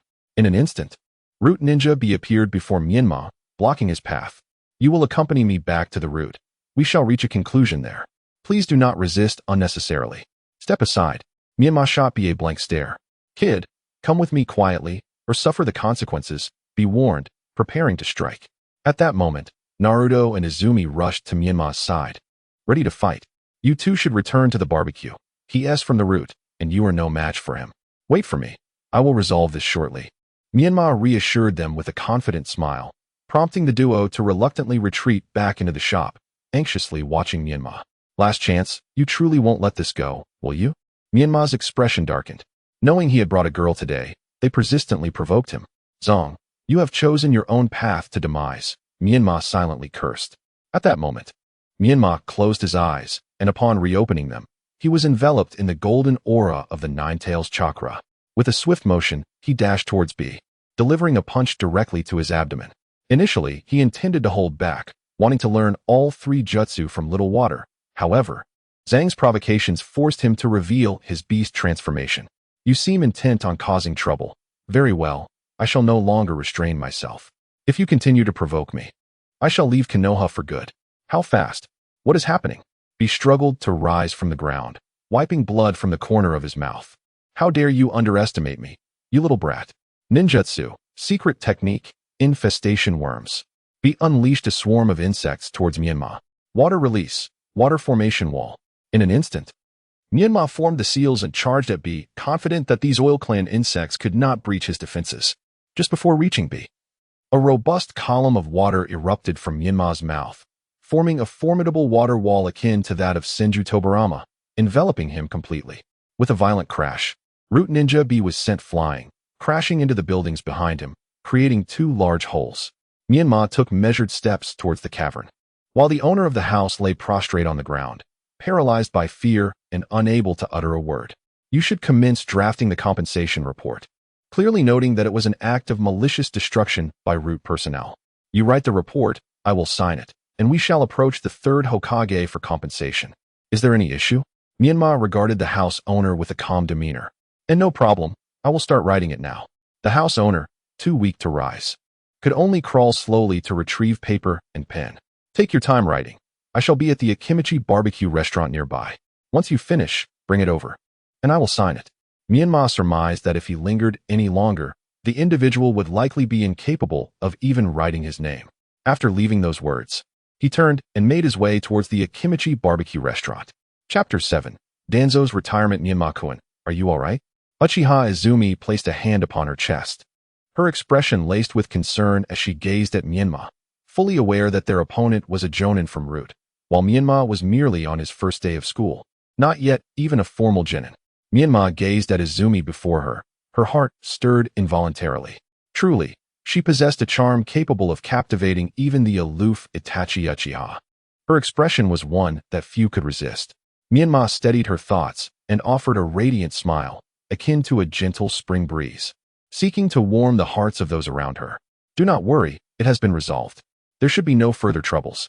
Let us enjoy our feast without allowing trivial matters to disturb our delight in this culinary experience. Izumi Uchiha found herself uplifted by Menma's sunny disposition, her previous concerns dissipating like mist in the morning sun. It was no wonder she was affectionately dubbed Eternal Little Sister. Who could withstand such a captivating smile? After all, among so many Hokage, only he referred to her as Eternal Little Sister. Izumi's eyes narrowed in joy. Then let us commence the barbecue. However, Menma-kun, that golden aura you exhibited earlier was quite impressive. Indeed, Menma replied, Izumi-ne is right. When did you acquire such formidable ninjutsu? I sensed a remarkable surge of chakra. Naruto, with his mouth full of meat, could not contain his lingering skepticism. This technique, I have named the Guardian Technique, is an art I have honed specifically to protect those who are dear to me. Both Naruto and Izumi are individuals I wish to safeguard, and I shall not allow anyone to harm you. Although it may appear that Menma is primarily focused on Naruto, he seeks to convey to Izumi that he too is someone worth protecting. Of course, The oblivious Naruto remains unaware of this sentiment, just as the simple-minded Izumi only perceives Menma as a younger brother. The two merely respond with cheerful laughter to Menma's antics. Naruto, more direct in his approach, proceeds to serve meat onto Menma's plate. Menma, teach me. I wish to learn such remarkable ninjutsu. Naruto's eyes brim with tears, gazing at Menma with a pitiful expression. He finds the technique undeniably impressive, especially when it transforms the user into a golden figure enveloped in a layer of chakra. If he could embody such a form, he would undoubtedly be a contender for Hokage. Naruto, you have your own jutsu to master, and I cannot teach you this one. It is a technique that only I can practice. However, there are others I can share with you, such as one that is classified as A rank, but requires a substantial amount of chakra as a foundation. If you wish to learn, you must hasten to gather your chakra. Menma gazed at Naruto before her, yearning to reveal the principles behind his transformation. Yet, she had clearly sensed the overwhelming resentment and hatred emanating from him during his tailed beast transformation. To disclose that this was indeed a transformation would only serve to harm Naruto. Instead, she settled for a more favorable approach, preparing to learn the Rasengan alongside him. How splendid! An A-rank ninjutsu. Could I truly learn it? I must hasten to devour some grilled meat, then embark on my training to condense chakra as swiftly as possible. Naruto, brimming with excitement, devoured the meat voraciously until his belly was round and full. Menma, Naruto, are you indulging in grilled meat? You must be from the Uchiha clan. Sarutobi Hiruzen ambled over to the trio. Old man, are you here for grilled meat too? Would you like to join us? This place serves the most delectable grilled meat. Naruto exclaimed, giving a thumbs up to the establishment. Third Hokage. Uchiha Izumi stood up nervously and bowed to Sarutobi Hiruzen. What a polite child. There is no need to be anxious. I am not here for grilled meat, but to observe you all. Sarutobi Hiruzen chuckled as he looked at the two and Menma, who was engrossed in her meal. Nanny? The old man is the third Hokage? Really? He seems so ordinary, just like an average grandfather. Naruto pondered as he scrutinized Sarutobi Hiruzen from various angles. The Hokage is but a human, Naruto. Do not regard the Hokage as something extraordinary. The Hokage is merely one who understands and embodies the will of fire. If you aspire to become Hokage, you must diligently study this will. Sarutobi Hiruzen puffed on his pipe, continuing to impart wisdom. Rest assured, third Hokage, I shall diligently learn the will of fire and become Hokage, Naruto declared. One hand on his hip and the other pointing at the third Hokage, determination etched across his face. What remarkable fighting spirit, Naruto. I eagerly anticipate the day you become Hokage, Sarutobi Hiruzen observed Menma with an inscrutable expression. Third Hokage, I demand an explanation. Menma, still focused on her grilled meat, did not lift her gaze. Menma, at the very least, you should show me some respect, considering I am the third Hokage. Sarutobi Hiruzen sighed. I am unaware of the specifics regarding this matter. I held a meeting last night to ensure that no one harms you or Naruto. However, it seems some individuals do not heed my decisions. This is your affair, third Hokage. If not for your position, the destruction today would have been far more severe. I have exercised considerable restraint, Menma replied coolly. Of course, I wish to indicate that I possess such power and require no assistance from you to resolve these issues. Menma lifted her gaze briefly to glance at Sarutobi Hiruzen. Oh, haha, Menma, you truly possess talent, having already mastered such formidable ninjutsu. I shall address this matter seriously, ensuring that no more root members disturb you and Naruto in the future. You may rest easy. Sarutobi Hiruzen's expression turned grave. He was well aware of whom Menma referred to, and her signal indicated that Kushina was eager to emerge and teach a lesson, having been pacified by Menma. By the way, I have also brought the assets left by your parents. You should accept them, Sarutobi Hiruzen added, seizing the opportunity. Naruto, haven't you finished eating? Take the third Hokage with you to collect your parents' assets and find a place to store them. I'll tally them later. Menma glanced at Naruto, who still appeared bewildered. Menma, what are you and the Hokage talking about? I don't understand any of it, Naruto said, squinting his eyes and scratching his head awkwardly. Just go. You need not comprehend. You need not worry about finances anymore. Eat whatever you desire. Menma dismissed Naruto's confusion, sighing to herself, realizing she would have to take on more responsibility for him. Third Hokage, if there is nothing else, we shall continue enjoying our grilled meat. Menma turned to Sarutobi Hiruzen while observing the flustered Izumi. Yes, please continue. Naruto, let us proceed to collect your parents' assets, Sarutobi Hiruzen said, turning and leading Naruto towards the villa. Once Sarutobi Hiruzen had departed, Izumi sighed in relief. Menma-kun, you weren't nervous upon seeing the third Hokage? I was nearly paralyzed with anxiety. After all, he is the third Hokage, renowned as the doctor of ninjutsu. Didn't he say? The Hokage is human, just like us. What is there to be anxious about? Enjoy your grilled meat. You haven't eaten much. Here, take these. Menma, not wishing to delve further into the topic, decided to lighten the mood as they shared laughter, concluding their delightful grilled meat outing as the sun began to set. Watching Izumi's retreating figure, Menma returned to her usual aloof demeanor, realizing she must hasten her training to develop immunity against genjutsu. Her concerns were not unfounded. Upon Sarutobi Hiruzen's return to the Hokage office, all information regarding Uchiha Izumi had been placed on his desk. Sarutobi Hiruzen meticulously reviewed every detail about Uchiha Izumi, including her daily interactions. After an hour of scrutiny, he confirmed that no Hawk faction was attempting to approach Menma, allowing him to set the documents down. Should he facilitate a bond between Uchiha Izumi and Menma? However, the Uchiha clan's issues were becoming increasingly severe. Should they remain unresolved? The calamity of the Ninetales incident could repeat.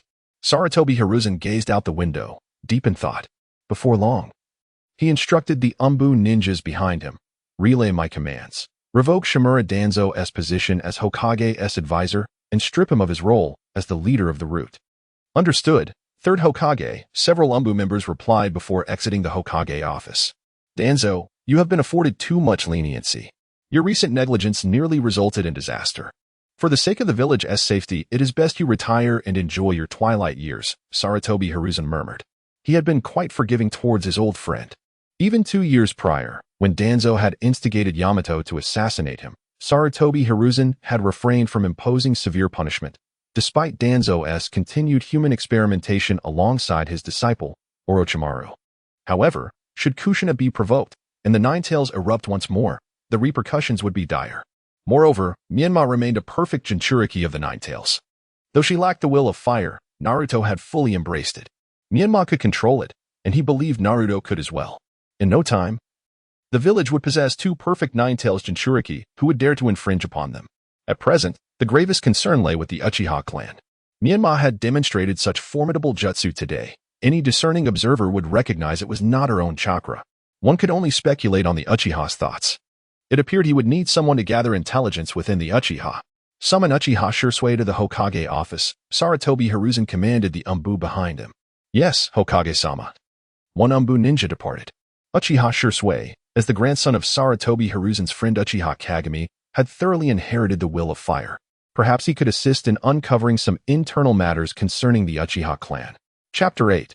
Preventing the Uchiha crisis. Sarutobi Hiruzen gazed out at the illuminated Konoha, relishing the peace devoid of war. Just as he was lost in contemplation, a knock on the door interrupted his thoughts. Is that Shursui? Come in. Sarutobi Hiruzen turned, smiling as he addressed the entrance. Greetings, Third Hokage. Dressed entirely in black, Shizuka bore a chakra blade slung across his back, gradually merging with the image of the person Sarutobi Hiruzen had in mind.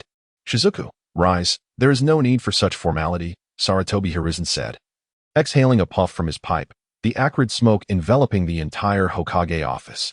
Your grandfather, Kagami, was the most resolute ninja I have ever known, embodying the will of fire. I often reflect on the bond we shared. Shizuku, you have now attained the rank of Jonin, and I wish to recommend you for a position within the Hokage's direct Umbu. Are you willing to accept? Hokage-sama, is that truly the case? Can I really become part of the Hokage's Umbu? Shizuku stammered, struggling to believe his ears. Ever since the Night of the Nine Tails, his Uchiha clan had been gradually marginalized, and the hawkish faction within had grown increasingly restless. Yet now, he was hearing the Hokage himself offer him a place in the Umbu. I am willing, Third Hokage-sama. Shizuku knelt on one leg, gazing resolutely at Sarutobi Hiruzen. Ah, Shizuku, you too possess the will of fire. With individuals like you, Konoha shall flourish even more. Since the chaos of the Ninetales incident and the sacrifice of the 4th Hokage and his wife, the relationship between the village and the Uchiha clan has become increasingly delicate. I intend for you to serve as a bridge to mend this relationship. This will be your first task as an Umbu. Sarutobi Hiruzen regarded Shizuku with satisfaction, reminiscent of his close collaboration with his old friend, Uchiha Kagami. Yes, Third Hokage-sama, I have long wished to facilitate the relationship between the village and the Uchiha clan. I have awakened the Mangeki Sharingan and acquired a technique known as Kodo Amatsukami. I plan to employ this ability on the elders of the Hokage faction to alter their mindset. Shizuku reported respectfully. You have indeed awakened the Mangeki Sharingan. Truly, you are the Uchiha's greatest prodigy. The relationship between the village and the Uchiha now rests in your hands. Shizuku, for the peace of Konoha, I urge you to carry forth this will of fire. Sarutobi Hiruzen helped the kneeling Shizuku to his feet, solemnly patting his shoulder. Go now, Shizuku, bearing the hopes of Konoha and the honor of the Uchiha. Complete this mission courageously, especially concerning the Uchiha stance on the Nine-Tails Jinchuriki. It is imperative we do not experience another night of the Nine-Tails.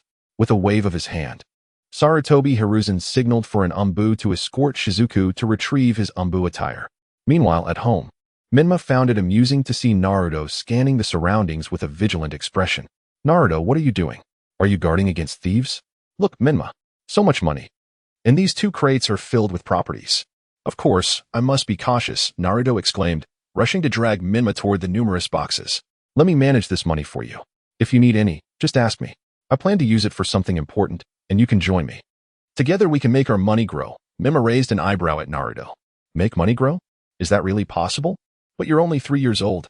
Naruto replied, puzzled. Not right now, Naruto. Our strength is insufficient, so we must first hide this money. Between us, we can keep a few million for our daily expenses. The rest I will store elsewhere. If you need any, just let me know, and I will retrieve it for you. What do you think? Menma contemplated for a moment. That sounds fine. After all, we can't possibly spend all this money. You just handle it, Naruto replied, still appearing somewhat naive. Sway, leave 1 box of money behind. And you can secure the remaining funds and properties, Menma called out in his mind. Understood, master, came the childlike voice of Sway in response. As soon as the words left his mouth, a loud bang echoed, and the several boxes of money and properties vanished from sight. Naruto's jaw nearly dropped in shock. Menma. The money, it's gone. He frantically searched around. Stop looking. I've placed the money in a secure location that only I can access. It's safe. If you need any, just ask me, Menma patiently explained. Oh, I see. Well, just keep it safe. We still have 1 box of money left. And we can't possibly spend all of it. Naruto opened the remaining box and began tossing the money into the air joyfully. All right, hurry and pick it up. We can gradually start buying things in Konoha. You need to focus on gathering chakra. If anyone spreads nonsense in the village, let me know. And I will help you deal with them. Menma watched Naruto dance around with delight, feeling a sense of happiness. Perhaps his rebirth's purpose was to ensure Naruto could enjoy a joyful childhood. Menma, I'll go train now. You should get some rest too. See you tomorrow, Naruto exclaimed, hastily gathering the scattered money and running back to his room.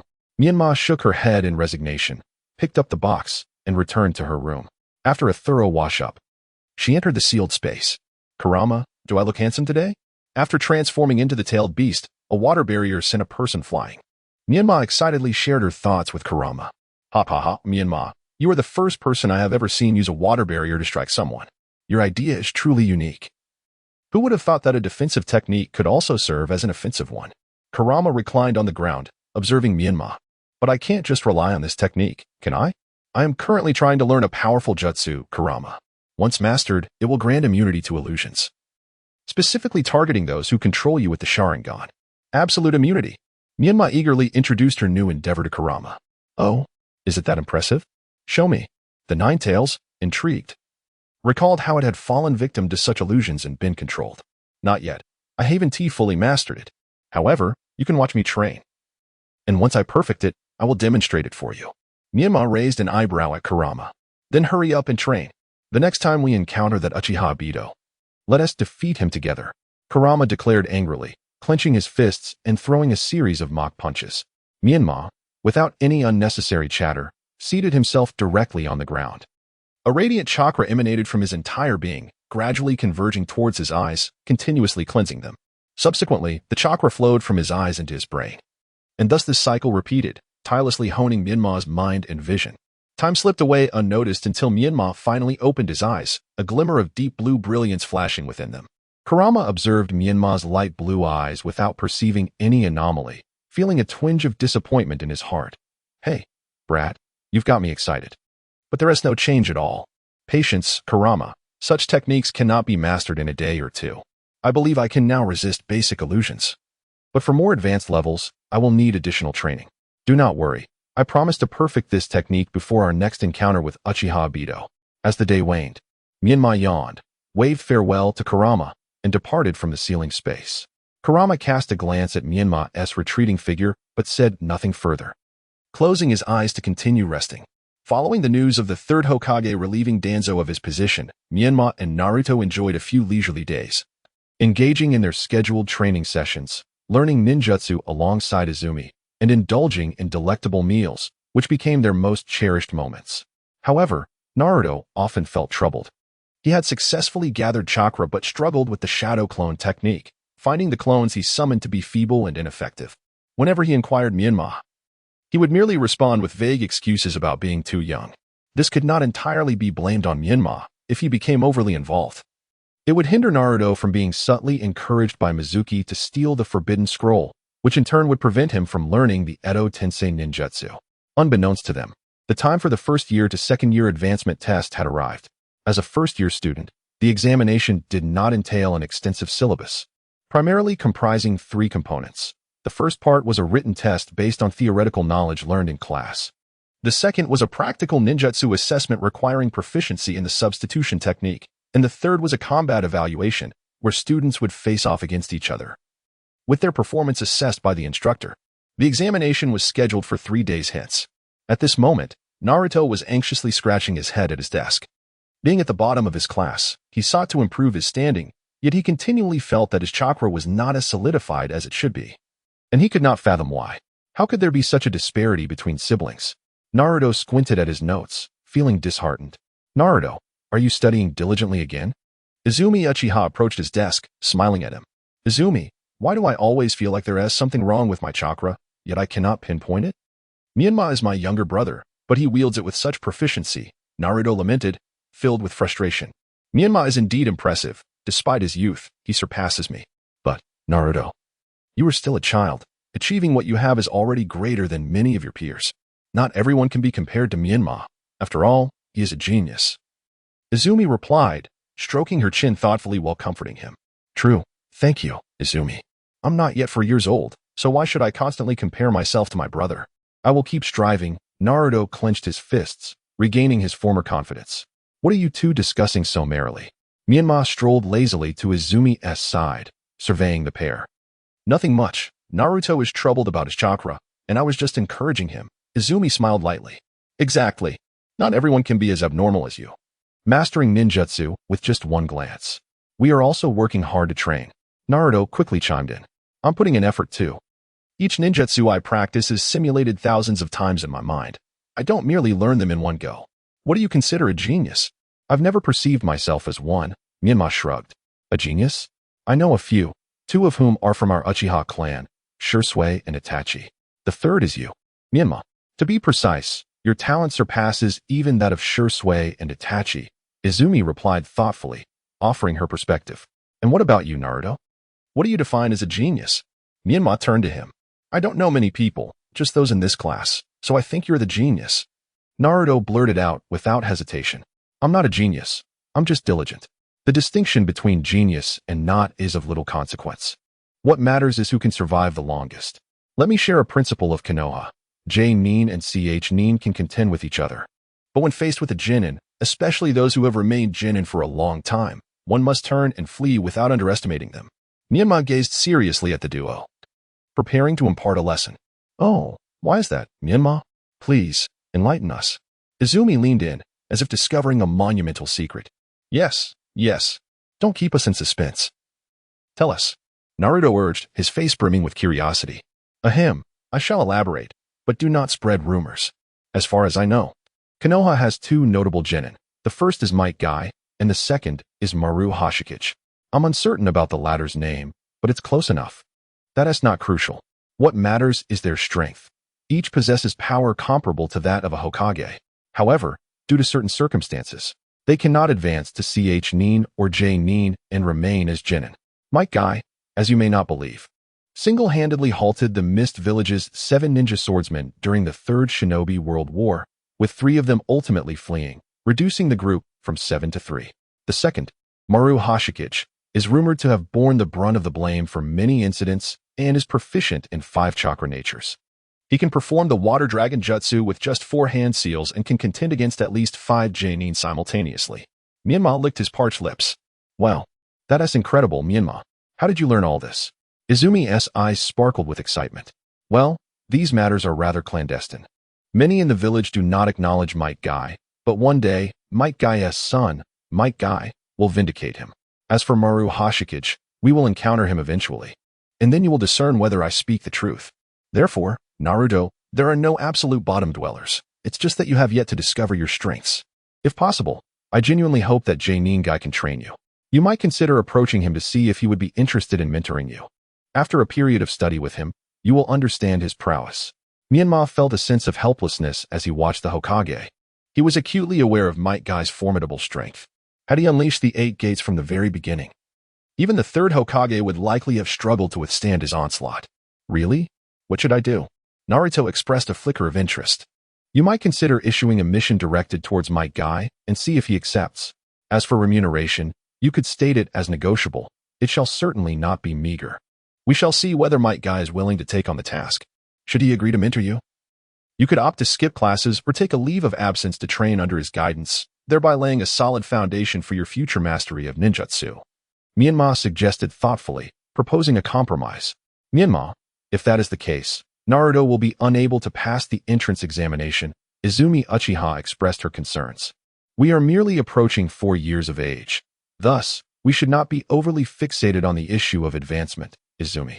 I too wish for you to postpone your studies. Allowing the 3 of us to continue our education together, Menma casually broached the topic. But I am 5 years your senior, and within the Uchiha clan, we have never had a student who repeated a grade. It is impossible for me to be the first. Furthermore, our family is not particularly affluent. Becoming a ninja earlier would enable me to earn a living and contribute to our household, Izumi replied, her eyes narrowing into crescent moons as she smiled at Menma. It appears I have not considered this thoroughly. Then, focus on passing your entrance examination, and I shall present you with a gift. Ensure you carry it with you. It possesses remarkable efficacy. Menma felt a tinge of regret, yet he acknowledged that only a select few Uchiha were truly wealthy, primarily the elders and clan leaders. The majority of Uchiha families, much like other common households, were not impoverished, yet neither could they be deemed affluent. By the way, Izumi, we own several commendable properties. Should your parents contemplate opening a shop, they may contact me. All are situated in the bustling heart of Konoha, Menma added. Thank you, Menma. I shall return home and discuss this with my parents to gauge their interest, Izumi replied, feeling a swell of gratitude. Menma, concerned that Izumi's parents might not be receptive, turned away, took out paper and pen, and after a moment of contemplation, wrote down several shops located in the heart of Konoha. She handed them to Uchiha Izumi, saying, We are friends, so there is no need for formality. I would be delighted to assist you. I have noted a few shop locations. You may let your parents choose any that pique their interest. As for the rent, we can defer that discussion until your family has firmly established itself. These places must command a hefty rent, Menma. How can I accept such generous assistance? Uchiha Izumi exclaimed, taken aback as she gazed at the addresses in her hand. This truly benefits both you and Naruto. At our tender age, we are uncertain whom to lease to. But with you, we have a foundation of trust. If your parents are indeed interested in renting, it would alleviate a significant dilemma for both of us. Menma subtly sought a reason. Knowing that those shops were previously run by the 4 clans, Shimizu, Sarutobi, Mito, and the Tsuji family. To this day, members of these clans still maintain both overt and covert communications, eager to lease these locations. Is that so? I will do my best to persuade my parents to choose one and help you out, Uzumaki Naruto said. Uchiha Izumi smiled sweetly, fully aware that Menma was merely comforting her. The troubles of children come swiftly and fade just as quickly. After a round of reassurance, Naruto was rejuvenated. During the afternoon's shuriken class and practical exam, he even triumphed over an opponent. Naturally, as a reward, Naruto insisted on visiting Uncle Ichiraku for ramen, demanding the most expensive set. Ultimately, with Menma's flawless performance, the day's lessons concluded. Even in no way Sujetsu slapped himself in disbelief. Didn't geniuses come without a price these days? Just as one Uchiha Itachi departed, another Menma arrived. Had it not been for Menma's tender age, he would have considered requesting the third Hokage to promote him. I'm so tired, Menma. My arms ache. How did I perform today? Naruto inquired, seeking praise. A bit stronger than before. Keep up the hard work, Menma replied. What? I worked really hard. I could have made it easier, but I didn't unleash my ninjutsu. Otherwise, I could have done even better, Naruto grumbled. Yes, you're the best. Keep it up, Menma said, forcing a smile. After tidying up, the trio made their way to Ichiraku Ramen. For Menma, who had been reborn, ramen was not particularly appealing. Yet he fondly remembered how, in the past, no one in the village would allow the two of them to buy anything except for Uncle Ichiraku, who warmly welcomed the brothers and sometimes even treated them to meals for free. This left Menma with a great impression of Uncle Ichiraku. Additionally, since Naruto genuinely loved ramen, he often accompanied him to Ichiraku. Menma, back with your little girlfriend again? Huh? What are we having today? Uncle Ichiraku teased, his face always adorned with a smile. Uncle Ichiraku, please don't say that. We're not dating. Uchiha Izumi always blushed when explaining. 3 servings of deluxe ramen today, on Naruto, Menma said. Accustomed to the routine. Despite Izumi's modest background, she often insisted on treating when they went out to eat. The two subconsciously ordered cheaper items whenever she was paying. Wow, Naruto, you're feeling generous today? 3 bowls of deluxe ramen, coming right up. Uncle Ichiraku joked. What? When have I ever been stingy? Naruto countered with a grin. Uncle Ichiraku merely laughed heartily while his hands kept moving. Soon enough, 3 bowls brimming with seafood ramen were placed before them. Today, I'm only charging you for 2 bowls. Eat while it's hot, Uncle Ichiraku said, wiping his sweat. At that moment, a faint cry for help echoed from an alley. You wide-eyed monster, you scared me, you know? A somewhat chubby boy glared menacingly at a small girl crouched on the ground. I am sorry. I didn't mean to. The girl looked at the trio with a helpless gaze. If we don't teach you a lesson today, you'll dare to scare people again, the boy said as he and his companions slowly approached the girl. Stop it. Are you 3 even men? Bullying a little girl? Naruto rushed in front of the girl, raising his hands to shield her. Who do you think you are to block us? The chubby leader glared at Naruto. One of his companions chimed in. He seems to be that fox spirit the village has been talking about. Ha ha ha, a fox spirit and a wide-eyed monster. What a perfect duo. Get them. The 3 charged at Naruto. How infuriating. I'm not a fox spirit. Shadow clone jutsu. Naruto formed hand seals and, to his surprise, successfully created a shadow clone. Menma was taken aback by Naruto's strength. He recalled that in the anime, when Naruto saved Hinata, it was winter, and Naruto's shadow clones were merely tiny figures with no feet. Yet this time, he conjured a real clone. Had his consistent nutritional support altered the storyline? Just when he thought Naruto might change the outcome of being beaten, he still ended up getting thrashed, all while protecting Hinata from harm. Are you done yet? Menma sensed it was time to make an impression on Hinata. He stood up, approached the trio, and kicked the chubby leader away. He then knocked the other 2 down with a swift kick each. Naruto, very impressive. That was a shadow clone, right? I didn't expect you to pull it off. Nanny? Really? I didn't even notice. It was instinctive. Naruto replied as he helped Hinata to her feet. Are you okay? I'm Uzumaki Naruto. Your eyes are quite unique, just like mine. Mine are blue, and yours are white. Thank you, Naruto. I'm Hyuga Hinata, she stammered, her shyness making her resemble a ripe red apple. Menma, let me kick them once. It's infuriating. 3 against 1. Naruto rolled up his sleeves, ready to retaliate. Will you dare bully Hinata again? Will you still call others monsters? Will you still say I'm a fox spirit? We won tea. No more next time. The trio repeatedly bowed their heads in apology. Scram. Don't let me see you again, Menma said expressionlessly. He then turned to Hinata. Hello, Hinata. I'm Menma, the younger brother of Uzumaki Naruto. No need to be nervous. Naruto is a good person. Thank you, Menma-kun. And thank you, Naruto-kun. Hinata's heart raced. Shall we go have ramen together? Today, Naruto is treating, Menma suggested, hoping to spark a connection between Naruto and Hinata. Is that okay? Am I being too much of a bother? Hinata timidly glanced at Naruto, seeking his approval. Come on. I'm treating, Naruto urged, playfully nudging Hinata toward Ichiraku. At that moment, Hinata's face turned even redder, and even Uchiha Izumi noticed something amiss. Hinata, are you all right? Are you feeling unwell? I'm fine. I'm just too hot. Hinata hurriedly denied. Oh, I forgot to introduce you. This is Uchiha Izumi. She's really nice and very capable. She can teach us some basic ninjutsu, Naruto exclaimed, raising his fist in excitement. Sister Izumi, hello, Hinata greeted shyly, her head bowed. Uncle, another serving of deluxe ramen. Still on Naruto, Menma noted, surprised that the esteemed princess would actually be so bashful. Chapter 10. Multiple Shadow Clone Jutsu and Impure World Reincarnation after their hearty meal.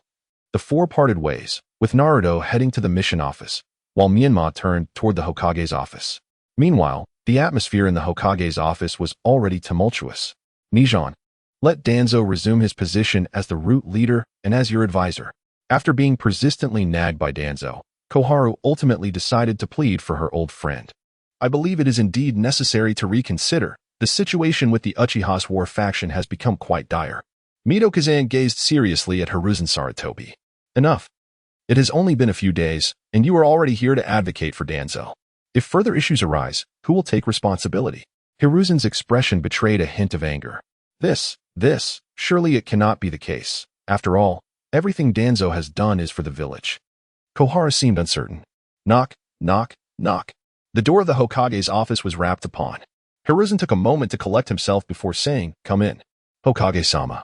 I request an audience with you, announced an Umbu ninja, kneeling on one leg.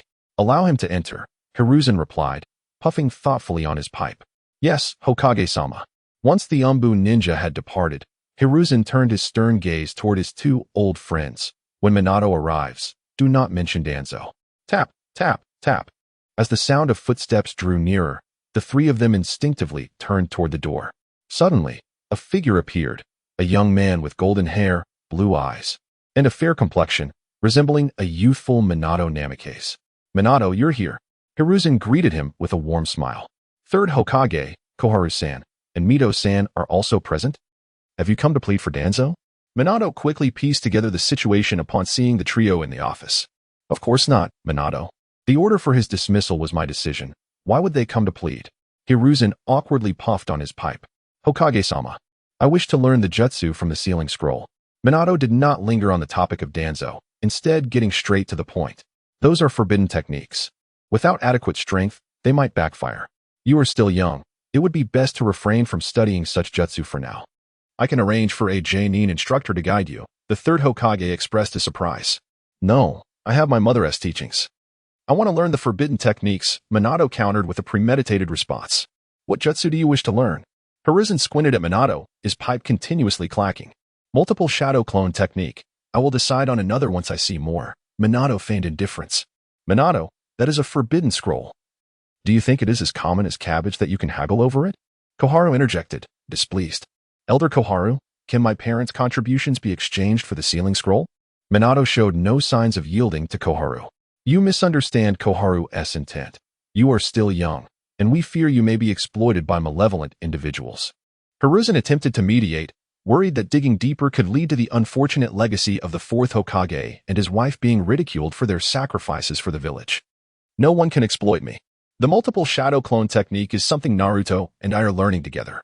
To be frank, both Naruto and I have inherited the sage body of the Uzumaki clan, possessing vast chakra reserves. However, due to the nine tails residing within Naruto, which is rather volatile, he needs to suppress it with a considerable amount of chakra. Thus, I wish to learn the multiple shadow clone technique to help enhance Naruto's physical condition and better control the nine tails in the future. Minato presented an irrefutable rationale. Very well.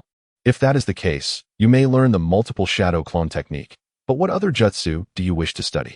Hiruzen, having anticipated this, confirmed that the two had indeed inherited the Uzumaki clan's physique. Let us open the sealing scroll. I will make my selection. After all, one cannot master everything at once. Having a goal will allow for more targeted learning in the future. Minato feigned contemplation. Minato, forbidden techniques must not be used recklessly, or you might endanger your life. Hiruzen gently cautioned. I understand. Then I shall learn the Flying Thunder God technique, Minato replied impatiently. Youngster, that attitude. Mito began, but was interrupted by Hiruzen. All right, follow me.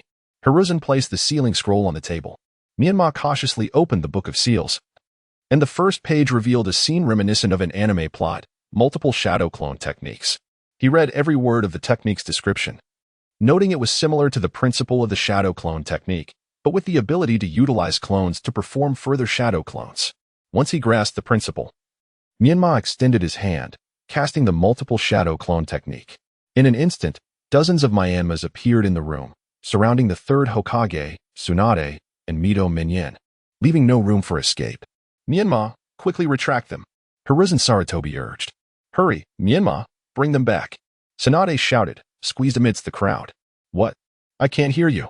The multitude of Myanmas responded in unison, covering their ears. At that moment, Myanmar swiftly continued to unseal the scroll, locating the second skill, the Edo Tensei technique. He hastily asked Sho to assist in taking notes. Once completed, Myanmar retracted all of his shadow clones. My apologies, it's my first time using this technique. And I didn't know how to retract the clones. I only figured it out after reading the instructions that I just needed to draw back the chakra. Myanmar remarked sheepishly, scratching his head. Cough. Myanmar, is this truly your first time learning this technique? Hiruzen seemed skeptical. Isn't it just the principle of shadow clones? Allowing the shadow clones to clone themselves further? What is so difficult about that? Myanmar retorted. Difficult? Hiruzen turned to Tsunade and Mito. It's not difficult at all. We can do it too, Mito replied, scratching his head. Who could summon so many at once? Ha ha ha ha. I told you the Book of Seals isn't particularly challenging. Alas. I may have made a poor choice in selecting this ninjutsu. I must choose another. This technique is too simple. Myanmar laughed heartily, seemingly unconcerned about the ninjutsu. Myanmar. The more clones you summon, the more chakra you distribute among them. Thus, this technique isn't difficult. It primarily concerns chakra, Tsunade explained earnestly. Oh? I possess the Uzumaki clan's fast chakra and the Nine-Tails beast transformation. Am I lacking in chakra? Surely you, Lady Tsunade, must be the one in need of chakra? Myanmar provocatively glanced at her. At that, he immediately entered the beast transformation mode, the chakra of the Nine-Tails manifesting as a cloak around him. Is this the Nine-Tails beast transformation mode? Mito exclaimed in astonishment, rising from his seat. Isn't it impressive? Myanmar flicked his hair back. Has Naruto mastered it yet? Tsunade asked, feeling somewhat awkward. He hasn't yet, but it's only a matter of time. I've mentioned that the chakra within me will assist in harmonizing with Naruto's, Myanmar replied, tossing his hair, his gaze flitting between the three. Whether Danzo regains his position or not doesn't concern me, as long as he doesn't provoke my brother and me, if he dares to control us. The Nine-Tails within us and our mother want to allow it. I'm here primarily to help Naruto strengthen his physique and subdue the Nine-Tails sooner. We wish for our parents' efforts in protecting Konoha not to be in vain, but we also do not want to suffer persecution from within. Is this the epitome of a perfect Jinchuriki? Myanmar, please retract it. You are currently in the perfect Nine-Tails Jinchuriki mode, a top-secret matter within the village. Mito's hands trembled slightly. There won't just be one. Naruto has greater potential than I. He simply hasn't awakened it yet. Once he does, his achievements will be unparalleled. Therefore, do not pressure him too much. If he loses faith in you and the will of fire, you may find yourselves unable to face the second Hokage. Myanmar did not hold back, criticizing the trio. These individuals, aside from squabbling among themselves, lacked genuine ability. Hiruzen, in the original story, merely sealed Orochimaru's hands and the souls of two deceased individuals. Fortunately, after Myanmar's reincarnation, Hiruzen did not commit any egregious acts. Otherwise, once he mastered the Flying Thunder God technique, he might have visited Hiruzen's clan grounds uninvited. Myanmar, you must trust us. The matter concerning Danzo was entirely his own doing, Hiruzen sighed. Fine, considering the third Hokage allowed me to learn the Flying Thunder God technique, I will let it pass. If you wish to restore Danzo's position, simply tell him not to provoke us. Otherwise, the next encounter will not merely be a lesson for the Root members. And I'm not exaggerating. What level of ninja does Root recruit? They fall without even putting up a fight, Myanmar remarked, openly criticizing Danzo in front of the three. Myanmar secretly hoped Danzo would send someone to confront him. Why? Because Edo Tensei required a sacrifice, and if someone dared to approach, they were already prepared for death. In such cases, becoming a sacrifice would be preferable. The three exchanged glances, surprised by Myanmar's audacity. What were the Root ninjas? Essentially, they were the elite of various clans, and yet Myanmar dismissed them as worthless. Nevertheless, Hiruzen understood that with Myanmar's potential, he indeed had the right to deem these individuals as trivial. Cough. Myanmar, you shouldn't say that. The ninjas of Root possess the abilities of Jonin and Elite Jonin. We are all from the same village. Refrain from disparaging them. Mito tried to ease the tension. All right. As I am also a part of Konoha, I want to speak ill of them in the future. This is also out of respect for you three. Otherwise, I wouldn't bother with anyone else, Menma conceded, following Mito's lead, providing them with a semblance of dignity.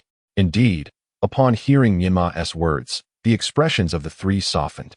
Realizing he wasn't as arrogant as they initially thought, he was merely a child throwing a tantrum. Menma, for the second technique. Let us go with the Flying Thunder God. It is also your father's signature technique, and you can inherit your father's legacy. I will prepare a separate scroll for you to take home and practice at your leisure, Hiruzen stated gently, regarding Menma with warmth. Thank you, third Hokage. Menma respectfully bowed to the three. Hiruzen did not linger, taking a blank scroll and beginning the sealing process. Before long, he presented 2 scrolls to Menma. After receiving them, Menma waved goodbye and headed home. Chapter 11. Edo Tensei of Kushina Master. Someone is following us. Sho's sweet voice suddenly echoed in Menma's mind. How many Sho? Menma inquired. 1. Their strength is formidable, and their chakra resembles that of the Yamanaka clan, Sho replied emotionlessly. Here for revenge, perhaps? Menma muttered to himself, turning towards a dark alley. After traversing the winding paths for an indeterminate time, Menma halted and called into the empty alley. Come out. There is no need to hide. I know you've been following me. Silence enveloped the surroundings, with not a single figure in sight. Stop hiding. I can see you. Menma called out again, refusing to give up. Yet still, the silence persisted, allowing him to hear his own breathing. Meanwhile, within the ceiling space, Kurama was laughing heartily. Menma, are you trying to make me laugh myself to death, hoping to inherit my chakra? Menma slowly stepped into the sealed space with the foolish Kyubi. We are being followed, she remarked. I wanted to deceive him, but it didn't work. Kyubi, still clutching his abdomen, retorted, Menma, who told you someone was behind us? Can't you use the tailed beast mode to sense it? That would expose us. I have other methods to locate him. I won't chat with you any longer, Kyubi. We must act swiftly before he escapes. This is a prime opportunity for a sacrifice, Menma declared, hastily departing the ceiling space. Shashue, where is he? Menma inquired within her mind. Master, the ninja is on the branch to your right, Shashue replied in a sweet voice. With a swift motion, Menma hurled a kunai toward the indicated direction. It bore the Flying Thunder God mark. The ninja perched on the tree prepared to counter the incoming shuriken with the kunai. But at that moment, Menma materialized before him, having entered tailed beast mode, extending 9 chakra claws toward the ninja. From his attire, it was evident he belonged to the root. Are you from Root? Why are you following me? Menma asked coldly. Naturally, it is to help my brother. The Root ninja replied, clearly surprised that Menma had mastered the Flying Thunder God technique. If your intention is to seek revenge, then there is no need for you to return. You have seen too much, Menma stated, manipulating her chakra claws to cover the ninja's mouth and nose. As seconds passed, the ninja succumbed to unconsciousness. Once confirmed, Menma retrieved the kunai lodged in the tree and utilized the Flying Thunder God to return home with the ninja. This dog organization indeed has a mole in the Hokage's office. Otherwise, how could someone follow me so quickly after I just scolded him there? Menma panted, marking the Root ninja with the Flying Thunder God seal. She prepared to bind his mouth and limbs, getting ready for the upcoming Edo Tensei technique. Shashue, transmit the Edo Tensei technique that you recorded. I am ready to commence my studies, Menma exclaimed in her mind. Understood, Master. Shortly thereafter, the sequence of hand seals for the Edo Tensei technique was transmitted into Menma's mind. To prevent being detected by the Umbu, she swiftly sealed the ninja's mouth and even broke his arms and legs. After completing these preparations, Menma entered the ceiling space once more. Kyubi, how about my Flying Thunder God? Isn't it impressive? Menma grinned, waving at Kyubi. Compared to Minato, you are far from it, Kyubi replied, casting a disdainful glance at Menma. I am still young. I just learned it. Give me some time to practice, and I will master the second stage of Flying Thunder God, Menma retorted, unconcerned. Hey, Menma, where did you learn the Flying Thunder God? Wasn't it just given to you by Sarutobi? You learned it without even looking? Kyubi crossed his arms, incredulous. I couldn't rely on him. I might not have caught this person tonight otherwise. I learned it from my father's notes, Menma fabricated. Oh, I see. If Minato's notes can indeed help you learn quickly, what are your plans next? Kyubi mused, recalling how he had dozed off while Menma was studying. I was just looking at the Edo Tensei technique today. So I came to practice, Menma replied, scratching the back of her head with a smile. You memorized it in such a short time? Kyubi asked, somewhat astonished. Is the Edo Tensei difficult? Menma demonstrated the sequence of hand seals in front of Kyubi. Fine, You are planning to perform Edo Tensei on Kushina, aren't you? Kyubi remarked, already accustomed to Myanmar's extraordinary talent. Yes, I don't plan on repeating a year. I am preparing for the advancement exam in 3 days, Myanmar declared. Her thoughts drifting to the Uchiha girl. Is that so? You just want to avoid wasting time at school. Gaining the ninja title sooner allows for more freedom, doesn't it? Don't you wish to see the world beyond Konoha? Myanmar tempted Kyubi. Do you think I am oblivious to your intentions? I can see clearly from within the ceiling space. Your eyes are fixated on that Uchiha girl, Kyubi said with a smug expression. As if he had uncovered a crucial secret. I am not. Don't make baseless accusations. I deny it, Myanmar countered. Ha ha ha. Can this little brat actually appear flustered? Kyubi chuckled heartily. Kyubi, do you even know what love is? You must have never been in love, right? Surely not. Myanmar teased. I am a tailed beast. I have no need to understand love, Kyubi replied, somewhat irked. All right. You are the greatest. Your word is law. Little brat, that girl is an Uchiha. Kyubi. Look into my eyes, Myanmar urged, widening her gaze. Isn't it the same as before?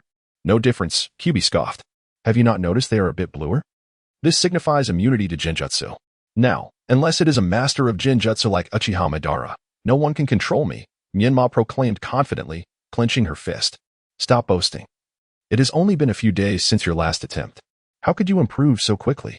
Kyubi questioned skeptically. I practice every night before sleep. As of now. Unless one is a Genjutsu master, ordinary people have no effect on me. Enough of this. When I encounter Genjutsu, I will prove it to you. For now, I need to focus on mastering the Edo Tensei technique to avoid any unforeseen delays, Myanmar resolved, disregarding Kyubi and concentrating on her hand seals. After countless repetitions, Myanmar's hand seal sequence became increasingly swift, forming muscle memory. Kyubi observed intently, noting the 3 hours Myanmar spent tirelessly practicing. All right, Kyubi, I need to enter tailed beast mode shortly. I fear my chakra may be insufficient to perform this technique, Myanmar stated, contemplating the need to inform Kyubi. Little brat. Extend your fist, Kyubi commanded, lazily lounging on the ground. Is it time? The true tailed beast transformation, Myanmar thought, suppressing her excitement as she extended her fist. With a resounding thud, their fists met, and golden light enveloped Myanmar. Her chakra cloak transformed from a fitted appearance into a flowing coat. And even markings from Kyubi appeared on her palms. Kyubi. Myanmar gazed at him, feeling touched. Stop the chatter. Don't disturb my sleep, Kyubi grumbled, still lying down. Kyubi, rest assured, I will find a way to release you soon. Thank you. Myanmar bowed deeply to Kyubi. Little brat. I did not grant you power for the sake of my release, Kyubi replied, though a warm current flowed within him despite his prideful demeanor. All right, Kyubi. I will first perform Edo Tensei on my mother and ask her if there is a way to help you escape. With that, Myanmar dashed out of the ceiling space. Upon leaving the ceiling space, Myanmar drew the curtains and commanded Xiao Shui, drop my mother's blood onto that person's head. A single droplet of blood floated from Minma's body and landed squarely upon the head of the root ninja, who then slowly approached him. I shall not inquire about your name, as if you had never graced this place tonight. Edo Tensei. At that moment, Minma swiftly formed hand seals and struck the ground with force. Instantly, a complex array enveloped the room, emanating from the root ninja at its center, spreading outward. Accompanied by a cacophony of anguished cries, the earth gradually encased the root ninja, and soon, Kushina's visage materialized before Minma. Mother, Minma called tentatively. Kushina opened her eyes, staring blankly at him. Are you Minma or Naruto? She exclaimed in joyful disbelief, covering her mouth. Mother, I am Minma. He rushed to her side. Having embraced Kushina as his mother ever since that drop of blood fell beneath the claws of the Ninetales. My, how you have grown. And Naruto, how is he? Kushina enveloped Minma in a warm embrace. Naruto is sleeping in another room. Come with me. I'll take you to see him. Hand in hand. Minma guided Kushina cautiously to Naruto's chamber. At that moment, Naruto, donned in a nightcap and pajamas, carelessly tossed his blanket aside, occasionally breaking into silly laughter. Hee. Kushina chuckled at the sight, her heart swelling with affection as she gently covered Naruto with his blanket before leading Minma out of the room. Isn't it true that I have already passed on? How have you brought me back? Kushina struggled to contain her joy while voicing her confusion. Mother, this is Edo Tensei. A technique Minma recounted how he had learned the Edo Tensei and how the Ninetales had lent him chakra. Kushina placed her fingers upon Minma's head and transported him to the ceiling space. Kurama, it has been far too long. Kushina, indeed, it has been quite a while. Kurama responded, clearly uninterested in engaging with her, recalling how she once claimed she could control the world while he could merely govern himself. Kurama, you were not like this just a moment ago. My mother wishes to express her gratitude to you. Menma waved his hands in insistence. Enough of your prattle. I do not need any thanks from Kushina. Kurama roared. Kushina, I acknowledge my past mistakes in not communicating sincerely with you. I was too presumptuous. Thank you for taking care of Menma all these years and for allowing us this reunion. I am truly grateful. With that, Kushina bowed deeply to Kurama. Humph. Humans are such a nuisance, always thanking one another for the smallest things. Kurama's lips curled into a smirk that could not be contained, though his tone remained haughty. Despite his pride, Kurama felt a surge of happiness within. Menma, scratching his nose, flicked his fingers. Must you flick your boogers around, you imbecile? Kurama bellowed, his booming voice conjuring gusts of energy that tousled their hair. I'm sorry, I understand my mistake, Menma replied, bowing awkwardly to Kurama. Humph. Do not disturb my slumber any longer. Satisfied, Kurama lay down and closed his eyes once more. Menma and Kushina exchanged resigned glances before retreating from the Nine-Tails space. Chapter 12. Kushina and Naruto's first meeting. The morning sun always rises earlier than anticipated, and today, Menma surprisingly did not awaken Naruto. Rubbing his bleary eyes, Naruto wandered into the living room. What gives? Menma, you haven't woken me up early today. Good morning, Naruto. Sitting at the table, Kushina had prepared breakfast early, tilting her head with a blissful smile as she gazed at the astonished Naruto. Sister, who are you? Why are you in my home, and where is Menma?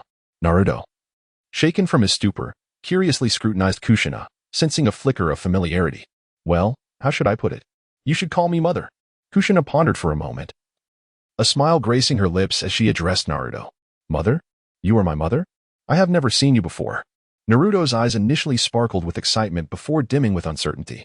Hey, what are you making such a fuss about so early, Naruto? Menma, yawning, descended from upstairs. Menma, someone has come to our home claiming to be our mother. Naruto rushed to Menma, pulling him toward the table. Well, how do I explain this? This is our mother, but I rescued her last night. Given your current understanding, it may be challenging to explain. Menma contemplated briefly. Is she truly our mother? Am I not dreaming? Tears brimmed in Naruto's eyes, unable to be contained as they trickled down his cheeks. Mother! He dashed into Kushina's embrace. Naruto, I am so sorry. I should not have left you both here alone. You have endured so much. Tears glistened in Kushina's eyes, remnants of her Edo Tensei state. Mother, why has your body changed like this? Menma, what has happened to her? Naruto gazed at Kushina with fervent concern, noting the differences in her appearance. Well, it's complicated. With diligent training in ninjutsu, one day you can help restore Mother to her former self, Menma replied, feeling the weight of the explanation. Do not worry about such matters, Menma and Naruto. Being able to live together like this brings me immense happiness. I hope to see you both grow up, marry, and have children. Kushina smiled warmly at the two. Mother. Naruto has a girlfriend, and she's from the Hyuga clan. Menma suddenly recalled something and chimed in. A girlfriend? From the Hyuga clan? Naruto squinted, pondering who it might be. Is that true? Naruto, you are still quite young, but if you like her, bring her home one day so I can meet her, Kushina said, her eyes twinkling with affection. What? What are you two talking about? A girlfriend from the Hyuga clan? Naruto looked on in confusion.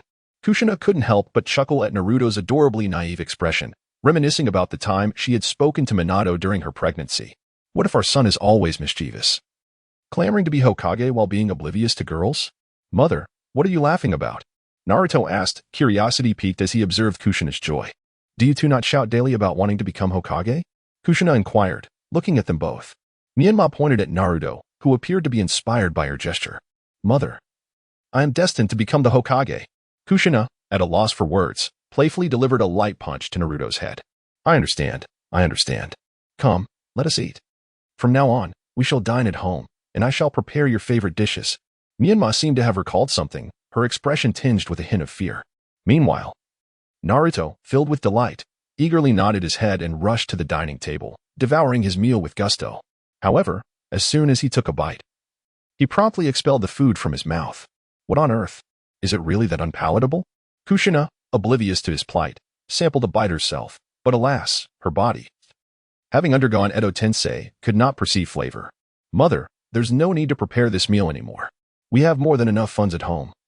We can simply buy our own food. Menma said, scratching his head awkwardly.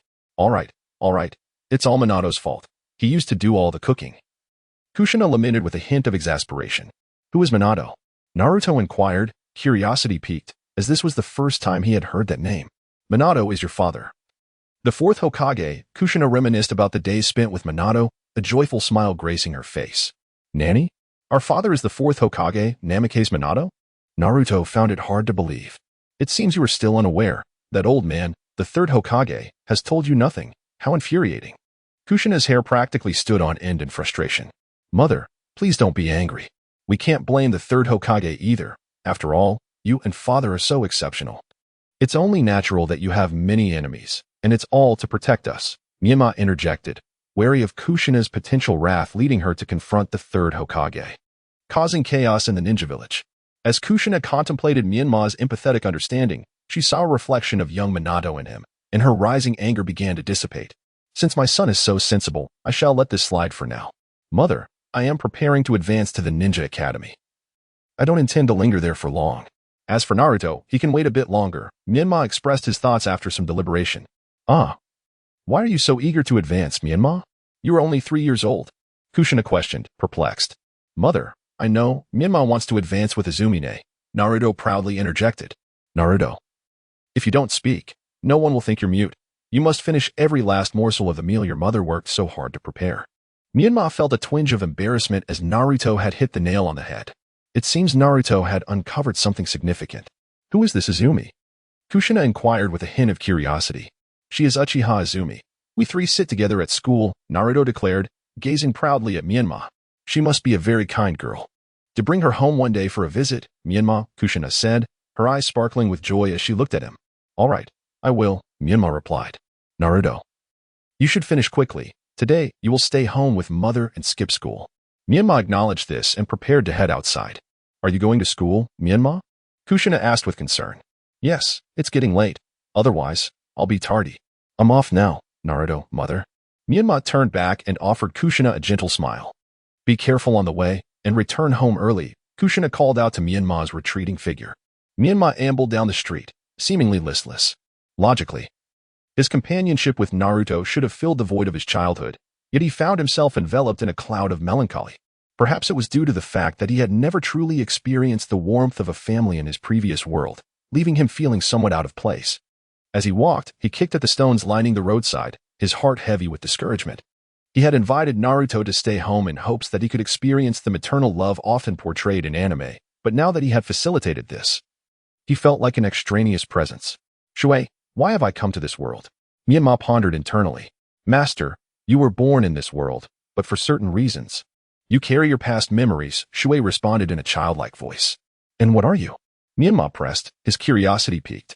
Master, I was born alongside you. You may consider me a summoning beast, Shuei replied after a moment's thought. But how do you possess such knowledge? Menma inquired, unwilling to relent. I cannot say why I know so much. I merely answer when you ask. Shuei answered without hesitation, providing an ambiguous response. Is it impossible for me to return? Menma voiced his innermost concern. Return where? Master, you were born in this world, Shuei continued. Very well, I shall consider it unasked. When can I summon you? Menma asked. Seeking clarity. Once you begin learning summoning techniques and establish a contract with me, Shuei replied sweetly. Understood. Let it be as it is. Menma realized he had spent considerable time questioning without acquiring anything of value. Perhaps his purpose was simply to assist Naruto in attaining happiness, he mused. Menma, hurry up, or you'll be late. A familiar voice called out to him. He looked up to see Uchiha Izumi waving at him from a distance. All right, I'm on my way. Menma gathered his thoughts and hurried towards Izumi. Why didn't Naruto come to school with you today? Izumi asked, intrigued by Menma's solitude. He's at home. He probably won't be back anytime soon, Menma replied, flashing a sunlit smile. Is he unwell? Perhaps we should visit him at noon, Izumi suggested thoughtfully. I can't quite explain it. It's rather complicated. You'll have to know eventually, so let us go see him together, Menma contemplated. After all, a time would come when the ugly daughter-in-law must meet her in-laws. Furthermore, Izumi was so lovely and charming, and she was not yet his girlfriend. It was wise to tread carefully when it came to matters of the heart. In truth, Menma felt a deep regret over Izumi's fate in the Naruto series. She had called out for Itachi even unto her last moments. If only Itachi had simply said, "Let her go," it could have resolved everything. Yet, Itachi remained the epitome of a perfect ninja in Menma's eyes. "All right, let us visit him at noon. We must hurry, or we'll be late," Izumi urged, snapping Menma from his reverie. "Oh, right. By the way, Izumi, I want to be repeating a year. I've decided to move up with you and graduate together. Perhaps we can team up for missions then," Menma said casually. "That is wonderful. But what about Naruto?" Izumi inquired. "Let him wait a few more years. He can enter with Hinata. Right now, he is struggling to gather chakra, and if he stays behind, he might lose confidence. It's better for him to join later." Rather than risk being at the bottom of the class, Menma smiled as he explained. "That makes sense. Hinata and he can become friends as well," Izumi mused, recognizing the wisdom in his words. "Here, take this as a gift for your early graduation." Menma retrieved a specially crafted kunai that Minato had left behind, inscribed with the words "Blade of Protection." "Is this a kunai? How unique." "Thank you, Menma. I truly love it," Izumi exclaimed, admiring the kunai in her hands. "Keep this kunai safe. Should you find yourself in danger, I can come to your aid at any time." Just like this. Menma produced another kunai from his waist and tossed it into the distance. With a swift motion, he appeared at the kunai's landing spot, retrieved it. And with another quick movement, he collided directly with Uchiha Izumi, both of them caught off guard. I just started learning. I'm not quite skilled yet." "My apologies, Izumi," Menma stammered as he awkwardly rose from atop her. At that moment, Izumi was left speechless. Upon hearing Menma's words, she hastily stood up, her face flushed, and ran towards the classroom. "Izumi." Menma began to pursue her but reconsidered. There was no way to explain himself. So he simply strolled toward the classroom at a leisurely pace. Chapter 13. Bringing Uchiha Izumi Home, Part 1. Feeling a sense of unease, Menma cautiously entered the classroom, where Uchiha Izumi was cheerfully greeting those around him. Taking a deep breath, Menma summoned the courage to approach the desk. "Hey, Menma, are you planning to advance to the next grade? We'll be in the same class again, right?" A girl with short hair playfully pinched Menma's cheek. Who are you?" "I don't recall you, and please refrain from pinching my face," Menma replied, slightly exasperated. "What? After all this time in the same class? You still don't know who I am? I always thought you were the cutest in the class." The short-haired girl huffed as she returned to her seat. With a resigned sigh, Menma continued on her way to her seat. "Quan, I really want to pinch your cheeks," Menma began, but was interrupted as Quan reached out to gently squeeze Menma's face. Soft and pleasant, Quan's eyes narrowed into crescent moons, leaving Menma momentarily entranced. "Hey, Menma, I'm talking to you. Why are you spacing out?" Uchiha Quan pouted. "Oh, it's nothing. Just lost in thought," Menma replied, awkwardly scratching her head as she slowly took her seat. "Is the ninjutsu you're using the space-time ninjutsu, Flying Thunder God?" Uchiha Quan's eyes sparkled with curiosity as she gazed at Menma. Yes, it is Flying Thunder God. I just learned it, so I'm not very proficient yet," Menma admitted, unable to meet Quan's gaze. "That's amazing, Menma. Mastering Flying Thunder God at your age. I've heard it's the signature ninjutsu of the 4th Hokage," Uchiha Quan exclaimed, waving her hands excitedly. "Indeed, it is a powerful technique," Menma replied softly, reflecting on the 4th Hokage. "Is everything all right, Menma? You seem off today. Naruto didn't come to school either, and you seem rather downcast. Did you two have a fight?" Uchiha Quan inquired, as if opening a floodgate of conversation. "No. It's just, I can't quite articulate it, but I feel a bit out of sorts today," Menma said, resting her head on the desk while casting a sidelong glance at Quan. All right, don't be so glum. Let us grab something to eat at noon and go visit Naruto," Uchiha Quan suggested, gently patting Menma's hair. "Do you really think of me as a child?" Menma muttered weakly. "But Menma, you are still a child, and quite adorable at that." Uchiha Quan chuckled, her smile brightening. "I don't want to be a child." Menma snapped her eyes shut, choosing silence. "Hee, I'm a child too, Menma. You shouldn't always try to act so grown-up. Being a child is wonderful and far less exhausting." Uchiha Quan's laughter rang like silver bells. "Oh, I see." Menma adjusted her position for comfort. "All right, perk up. We need to get ready for class," Uchiha Quan said, retrieving her textbooks and notes. Just as Menma was about to respond, Inoue Sujetsu entered the classroom. "What is going on with Naruto? Why isn't he here today?" he asked. "He has something to attend to and won't be coming. I suspect the Hokage's announcement will arrive soon, and he'll be studying at home until the next school year. Thank you for looking after him for so long." Teacher Sujetsu, Menma said, standing up to bow respectfully. I see. It makes sense. Naruto is still quite young. And what about you, Menma? Are you also considering dropping out? Inoue Sujetsu inquired, a hint of regret in his tone. I will continue with my class and graduate successfully to become a genin, Menma replied with a smile. Gazing calmly at Inoue Sujetsu. That's wonderful. If you weren't so young, I would have recommended you for genin status myself. Continuing with your class will allow you to spend more time with your peers. Good luck, Menma. Sujetsu's smile widened as the teacher of new students. Having nurtured a genius like Uchiha Itachi was now graced with the presence of another exceptionally talented child. News of this would surely bring him acclaim. Meanwhile, the classroom erupted in murmurs. What? Menma-kun already possesses the strength of a genin? Isn't that even more impressive than Uchiha Itachi? No wonder Menma-kun is so remarkable, adorable, and so powerful. In a corner, Kamino felt uneasy. As a fellow student who entered at the same time as Uchiha Itachi, he was already overshadowed, and now even a child under 4 years old was surpassing him. When would he find his moment to shine and attract the attention of those girls?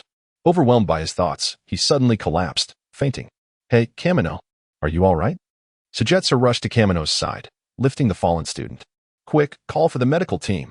Sujetsu shouted in alarm, and the nearest classmate dashed to summon help.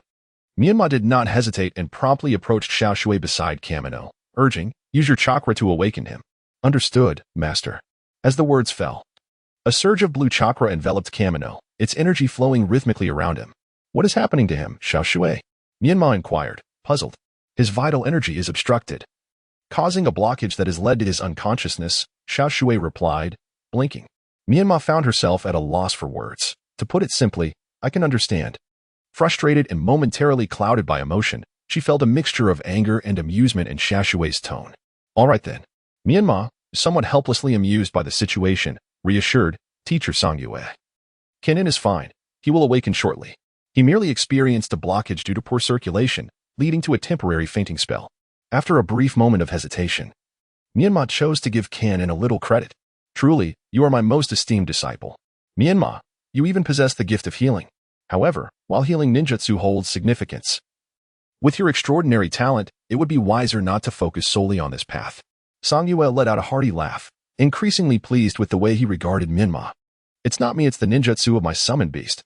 I just cannot perfectly summon it yet, Menma explained with a hint of exasperation. Oh?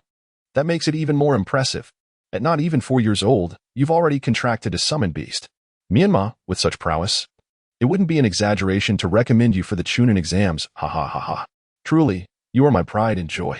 Songyue's gaze towards Menma grew fervently enthusiastic, contemplating that with such talent, he could very well be the finest in Konoha, perhaps even a candidate for Hokage. Coughing softly, Kenin, resting in Songyue's embrace, felt a tickle in his throat and involuntarily coughed. Kenin, how do you feel? You must express your gratitude to Menma and his summoned beast. They are the ones who saved you. Songyue, in high spirits, continued to praise Menma, oblivious to Canyon's true ailment. What? Kenin could hardly believe his ears.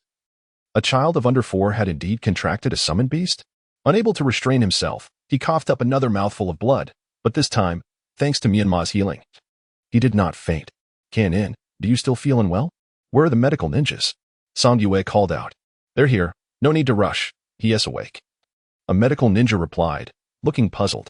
Menma has been using the chakra of his summoned beast to treat Kenin, but he just coughed up blood again. It seems to be due to the blockage causing his fainting, correct, Menma? Songyue scratched his head, glancing at Menma, who continued to channel chakra. Yes, that is the case. Let's refrain from speaking to him for now. He should recover shortly. Menma replied expressionlessly. What? A child sulking? What could possibly be so serious? The medical ninja scratched his head, bewildered. Huh?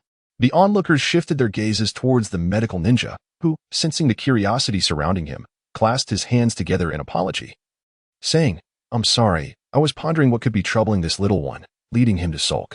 Upon hearing the medical ninja's explanation, the onlookers regarded Kenin with a mix of sympathy and amusement.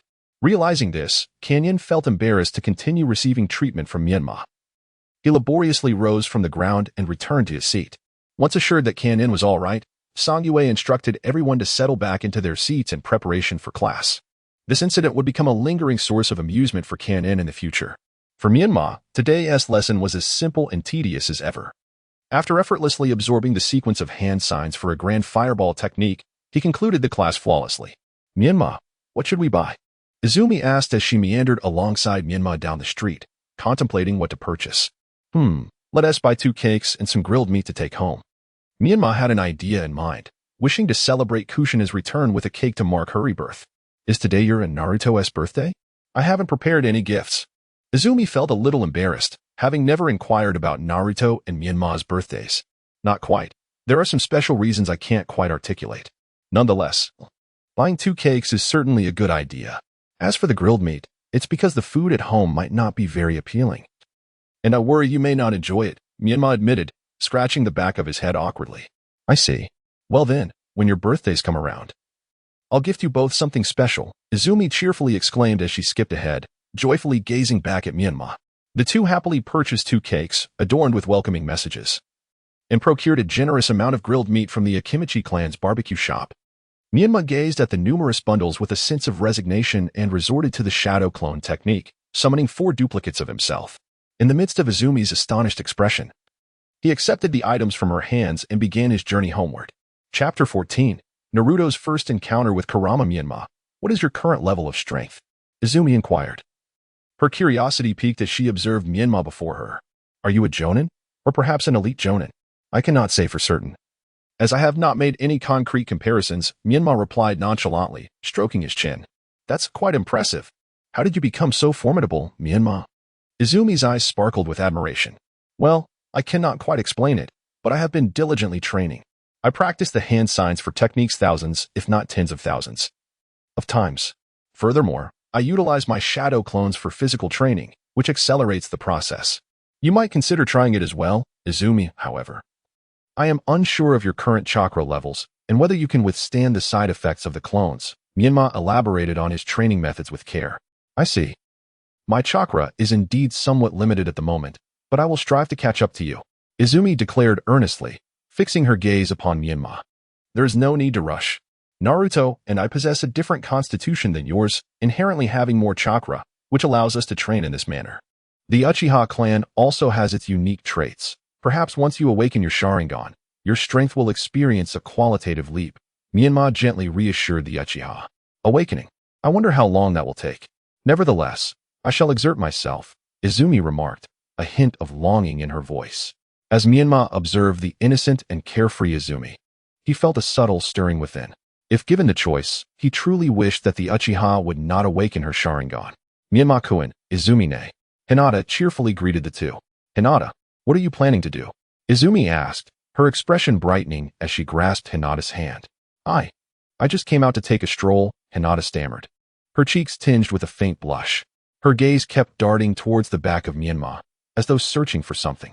Menma observed Hinata's bashful demeanor and surmised that she was undoubtedly waiting for a few individuals to finish school. He chose not to confront Hinata about her intentions. Hinata, we are planning to purchase some ingredients for dinner. Would you care to join us? Naruto is at home today. Can I? Hinata's heart raced at the thought of going to Naruto's house, making her increasingly anxious. Of course. Let us go together. It is just ahead, not far at all. Menma, accompanied by 4 shadow clones, enthusiastically cleared the path for the two. Izumi grasped Hinata's hand, hastily keeping pace with Menma. The group of 7 made their way to Menma's home. I'm back. I've brought 2 friends to see Naruto, Menma declared as he opened the door. Welcome home. Menma. Kushina, clad in an apron and wielding a spatula, turned to greet him with a warm smile. No need to fuss, Mom. I brought back some barbecue from Akimichi. Where's Naruto? Izumi and Hinata came to visit him. Menma guided the two into the living room. Excuse our intrusion, Auntie, Izumi said with genuine warmth as she bowed. Hinata, feeling shy, hid behind Izumi, peeking out to softly utter, hello, Auntie. Kushina, upon seeing the two, laid down her spatula and quickly wrapped her arms around them as they walked towards the sofa. You must be Izumi and Hinata. Thank you for being friends with my 2 sons and for always looking out for them. Thud, thud, thud. Naruto, barefoot, dashed out of his room. Is Menma back? Did he bring something delicious? Hinata? Izumi? You are here too. Naruto greeted them with delight. Menma mentioned you might not be coming to school anymore. So I wanted to check if you were feeling unwell. I happened to run into Hinata on the way, so we came together. Izumi squinted playfully at Naruto. It's nothing serious. Mainly, Mom is back, so I decided to take a break from school. I can always return when I'm older. Naruto chuckled, scratching the back of his head. Upon hearing Naruto's explanation, the two turned to Kushina, whose face radiated warmth, though they noticed a slight fissure in her expression and an unusual gleam in her eyes. Don't be afraid. I am currently in the body of the Edo Tensei, so things may appear a bit different. Menma brought me back, Kushina explained, her eyes sparkling with curiosity. Edo Tensei? Hinata timidly inquired. Yes, that is the one. Menma learned it from the third Hokage. Kushina beamed with pride. Menma is truly remarkable for mastering such a technique. So, does that mean, Auntie, you have? Hinata realized she had stumbled into an awkward silence, nervously gripping her clothing. Don't worry, there is no need to be tense. Both Menma and Naruto's father perished during the Night of the Nine Tails. Menma preserved my blood, hence why I was able to return. His father was the fourth Hokage, Minato Namikaze. Kushina declared proudly, hands on her hips, seemingly unconcerned. At that moment, both girls were taken aback. Naruto and Menma as father was the fourth Hokage? Was this woman before them not the famed Kushina, the red hot-blooded habanero of Konoha? Mom, I'm hungry. Naruto, come help me with the barbecue. Menma interrupted the conversation with a hint of exasperation. Haha, such a young one, bossing around his mother. Let me handle the barbecue. Kushina moved beside the two girls, joining in the cooking. Hinata and Izumi, regaining their composure, felt a pang of sympathy as they watched the three of them share a joyful moment. The hero's son, often subjected to ridicule and scorn as the village's demon fox, remained so optimistic despite it all. We'll help too. Izumi and Hinata rushed towards the grill, eager to join in the culinary endeavor. Hey, Naruto, eat less meat and more vegetables. Kushina admonished, eyeing Naruto as he devoured his food. Then turning her smile towards Izumi and Hinata, offering them more meat. You two should eat more. You look a bit thin. Feel free to come over often. Thank you. Auntie. The two girls looked at Kushina in disbelief, who had just been scolding Naruto one moment and was now smiling and serving them. Little did they know, Kushina had already begun to regard them as prospective daughters-in-law, cherishing the thought of nurturing her future daughters-in-law. Before long, the barbecue was devoured completely, and Menma presented a cake, placing a candle atop it. Mom, this is to celebrate your return, so there's just one candle. At that moment, Kushina's eyes glistened with tears as she gazed at her little son, realizing the hardships he must have endured to bring her back, considering he was only 3 years old. I wish for my two sons to live happily with the ones they love. Kushina silently made a wish in her heart, preparing to blow out the candle. However, in a comical twist, Naruto, seated directly across from her, accidentally sent the entire cake flying into his face, transforming him into a cream-covered little cat. The four of them paused, then erupted into laughter. Fortunately, I had bought 2 cakes in advance for the movie, Menma said as he rose and retrieved the second cake, inserting another candle and reminding Kushina to blow it out gently. Thankfully, this time, there were no mishaps, and the four of them joyfully indulged in cake together. We're off to school now. Hinata, if you're free this afternoon, you can come over to play with Naruto, Menma said with a gentle smile. Hinata, eager to agree, hesitated as she remembered her parents' daily regimen of training with Niji. With a hint of disappointment, she shook her head. I have training this afternoon and can't stay long. I should take my leave. Menma pondered for a moment, seemingly grasping the situation. He grasped Naruto's hand and produced 2 specially crafted kunai, instructing Naruto to keep one and deliver the other to Hinata, while emphasizing that the kunai must never leave his possession. Naruto, delighted, took the kunai and jubilantly ran over to Hinata, presenting her with the kunai. Hinata, this kunai is for you. No matter what. You mustn't let it out of your sight, he said, scratching his head in a carefree manner. Afterward, he swiftly returned to his room, playing with the kunai in hand. Upon seeing the kunai, Kushina realized that Menma had mastered the Flying Thunder God technique, thus protecting both Naruto and Hinata in this manner. She felt an increasing sense of concern for her son, who, despite his young age, tirelessly endeavored to shield everyone around him, much like Minato. She silently resolved to take responsibility for the safety of her 2 sons from that day forward. After a heartfelt farewell, Menma and Izumi made their way to school. Once Kushina tidied up the room, she entered Naruto's chamber, observing him lying on the bed. A flicker of joy surged within her, only to be swiftly replaced by irritation. Your brother has been working so hard, and as the elder brother, you waste your days in play. From today onward, I shall train you, she declared. Rolling up her sleeves, she playfully struck Naruto's rear twice, not applying much force. Confused, Naruto looked at Kushina, about to inquire when she gently tapped his forehead. leading him into the ceiling space. Who invited you here? This old man does not welcome you. The Ninetales growled, baring its teeth at Kushina. Listen, Ninetales. I did not come here to quarrel. I have said many hurtful things in the past, and I have brought my son here to apologize, Kushina replied, bowing her head in contrition. I am truly sorry. Please forgive me. Spare me your theatrics. I am not that foolish half-man to be deceived by you. The enraged Ninetales retorted, then suddenly realized the absurdity of its words. Cursing the Ninetales was akin to cursing itself. Never mind. What a disgrace it is to bow to humans so easily. Naruto, quickly greet the Ninetales and express your gratitude for watching over you all these years, Kushina kindly urged, turning her gaze to Naruto. In that moment, Naruto was too frightened to speak, bewildered by the terrifying presence within him. The Ninetales, witnessing Naruto's fear, felt a surge of anger. Humans are so hypocritical. You covet my power, yet you fear and loathe me, all while pretending to praise my might. Claiming I bring misfortune to humankind, even asserting that you can suppress me. And now, you feign an apology. Look at your son. His face is painted with fear and disdain. Begone. This old man does not welcome you. The Ninetales roared, unleashing a gust of red chakra that sent both Kushina and Naruto flying out of the ceiling space without resistance. Mom, what is that monster? Naruto inquired, still trembling with fright upon returning to his body. With a sharp slap, Kushina struck Naruto's face, causing him to burst into tears. Naruto, this is the Ninetales. He is not a monster. He is a unique-tailed beast of this ninja world. Both you and Menma share a piece of him within you. Your father, Minato, sealed him inside you. I was wrong to think all tailed beasts were evil and destructive. Through Menma's experiences, I have come to realize that the true threat lies not with the beasts themselves, but with those who seek to wield their power.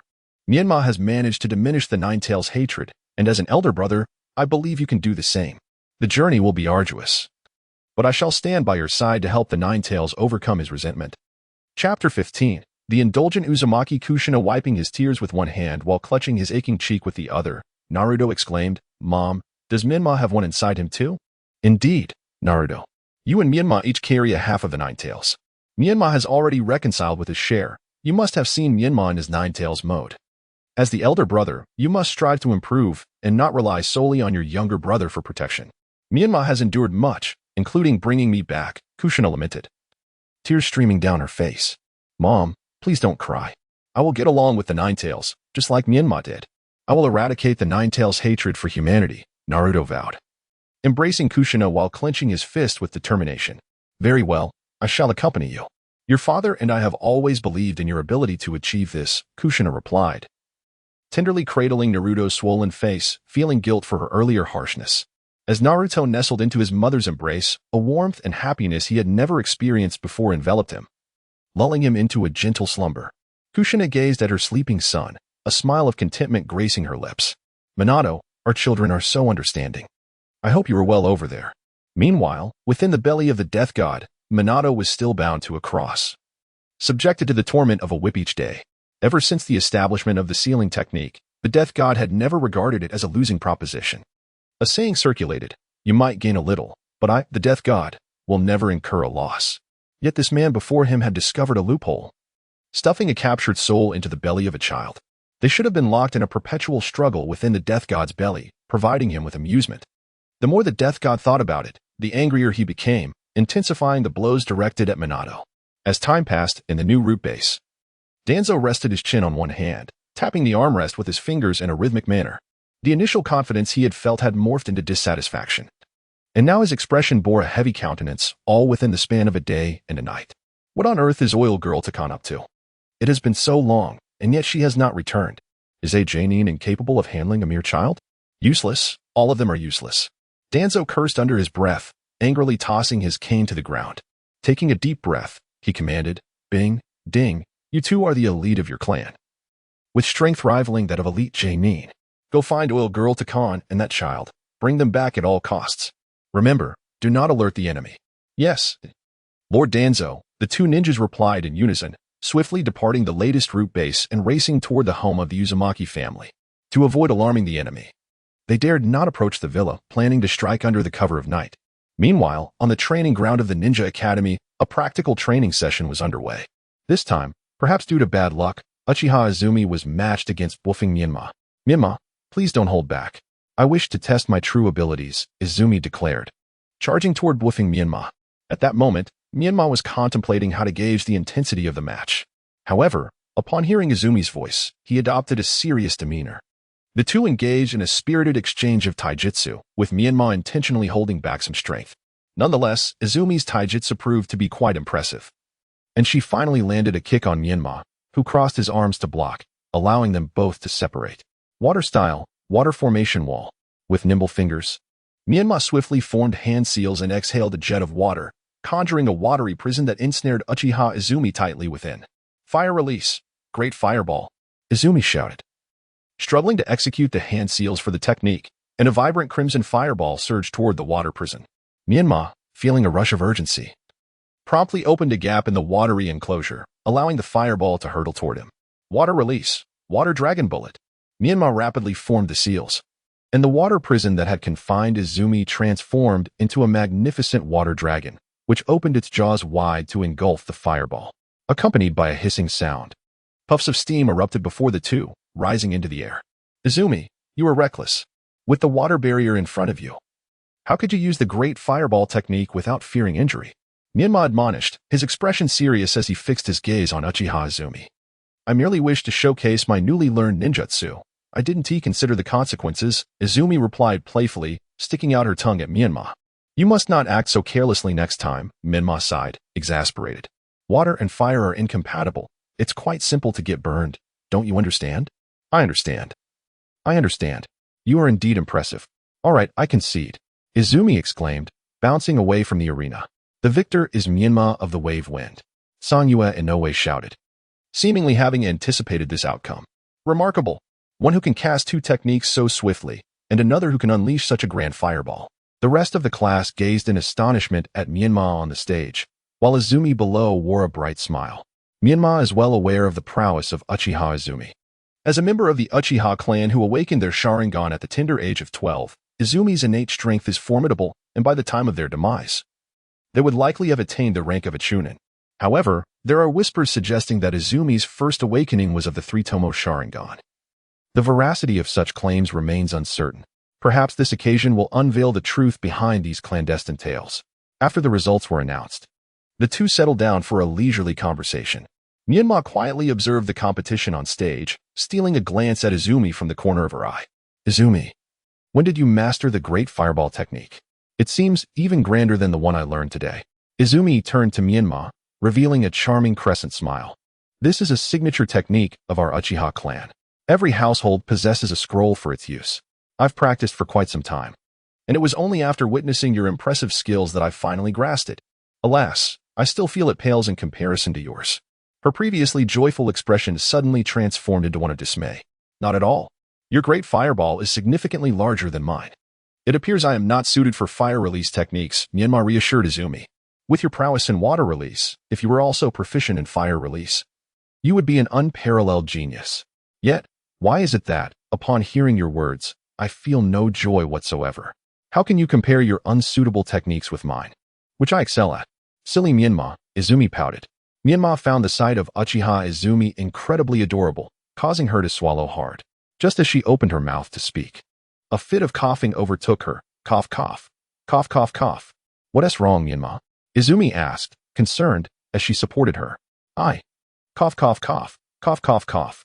Menma attempted to respond, but was interrupted by another bout of coughing. Ha ha. You little rascal. You've made me laugh so hard. Do you really look like that when you're flustered? Kurama chuckled, doubling over with laughter. You fool, Kurama. Stop laughing.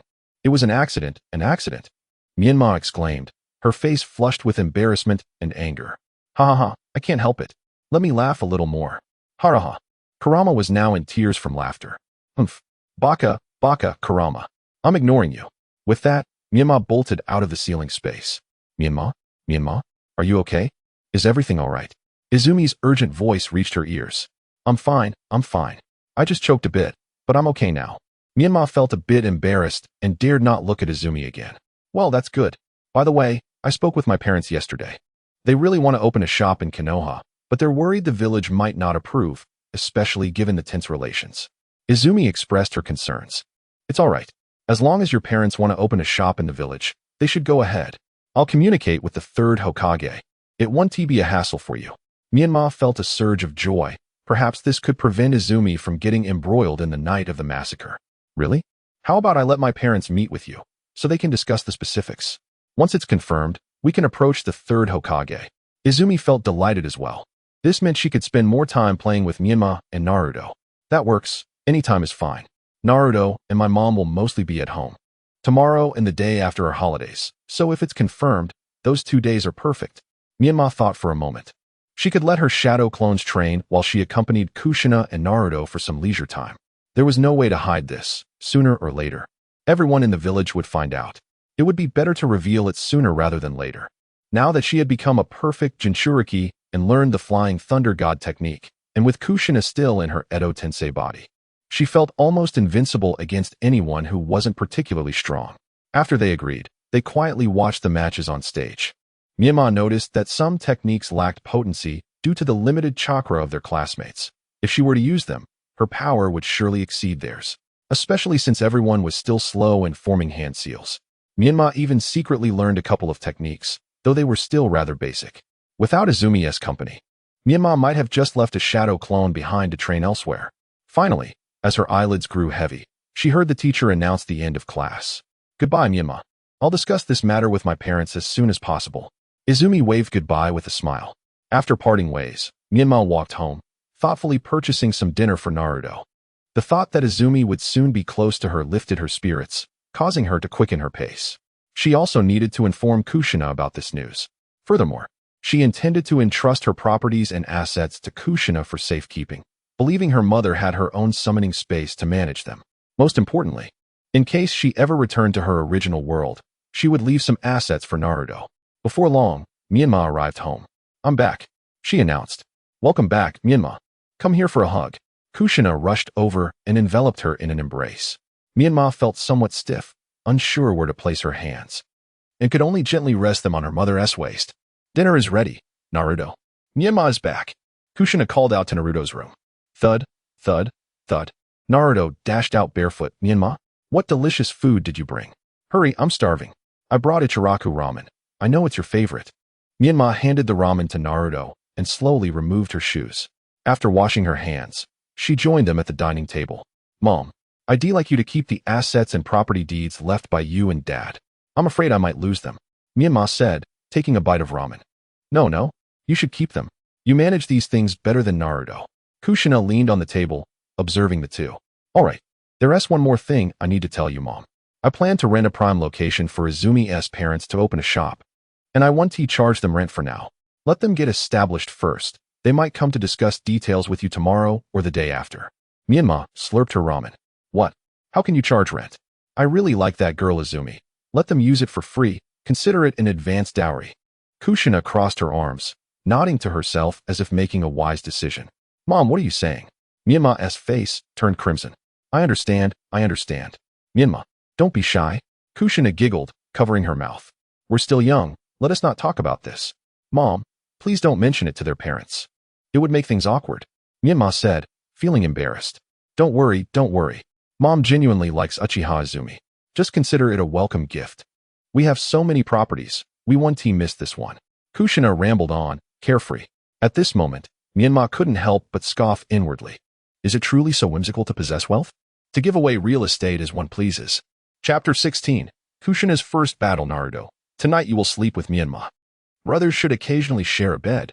You ought to observe how Menma trains and learn from him, Kushina said, her face radiating affection as she looked at the two brothers. What's the deal? The house is so spacious, yet I must squeeze into a bed with Menma? Naruto grumbled, reluctantly clutching a blanket as he ascended to the second floor. Mom told me to sleep with you tonight, so I can see how you train. Just lie inside. I prefer the edge, Menma replied, sensing something amiss. He rose and approached the window, glancing outside but seeing nothing unusual. He locked the window securely. Shashui. Is someone nearby? Menma queried in his mind. There are two faint chakras, but they are at a distance from us, Xiao Shui responded in a childlike voice. They shouldn't be intruders. Perhaps it's just someone from another household with chakra. Menma thought no further and lay down, entering the space of the nine tails. Kurama. I am about to begin learning the Rasengan. My eyes have reached a bottleneck and cannot be improved for the time being. So I will focus on practicing the Rasengan and the Flying Thunder God technique. This will provide some means of self-defense. Menma mused, absent-mindedly touching his nose. Oh, the Rasengan from Minato. I have tailed beast bombs. Would you like one? I can condense it at any time. Kurama quirked an eyebrow at Menma. Kurama, can't you just summon a tailed beast bomb at will? It's different. I need to keep my tailed beast bomb as a trump card to catch others off guard. Menma flattered Kurama. Upon hearing Menma's words, Kurama gave him a thumbs up. Menma, that is the most profound thing you've said in years. My tailed beast bomb is indeed formidable. Remember, Minato developed the Rasengan by observing my tailed beast bomb. All right, I will begin my training now. Menma sealed the space and summoned 3 shadow clones. It was not that he wished to summon more, but due to the dozens of clones training outside in the woods with intense physical exercises, climbing trees, and steep slopes. If he released the outer clones, Menma would likely collapse on the ground. Xiaoshui, the Rasengan involves gathering chakra in the hand and then guiding it to spin rapidly in different directions, correct? Menma inquired mentally. Yes, master. This step is quite challenging. You must proceed slowly. Xiaoshui's gentle voice echoed in his mind. With the accurate response, the 4 Miamas began to gather chakra, each holding a substantial mass of chakra in their hands and attempting to compress it. However, during the compression, the chakra could not follow Menma's guidance to spin. It merely rotated in one direction continuously. Before long, the gathered chakra dissipated. Why is this so difficult? Naruto learned it. Why can't I? Menma fretted. Master, your method is incorrect. You should start by controlling the rotation with the smallest amount of chakra and gradually increase the amount to compress it. That is the correct way to form the Rasengan. Xiaoshui's voice came through again. Is that so? I will give it a try. The 4 Miamas began to condense their chakra into a thin line, controlling it to spin in various directions. Gradually, a small prototype of the Rasengan began to take shape in their hands. They cautiously transferred chakra into it, continuously compressing it. Indeed, the Rasengan visibly grew larger than at the outset.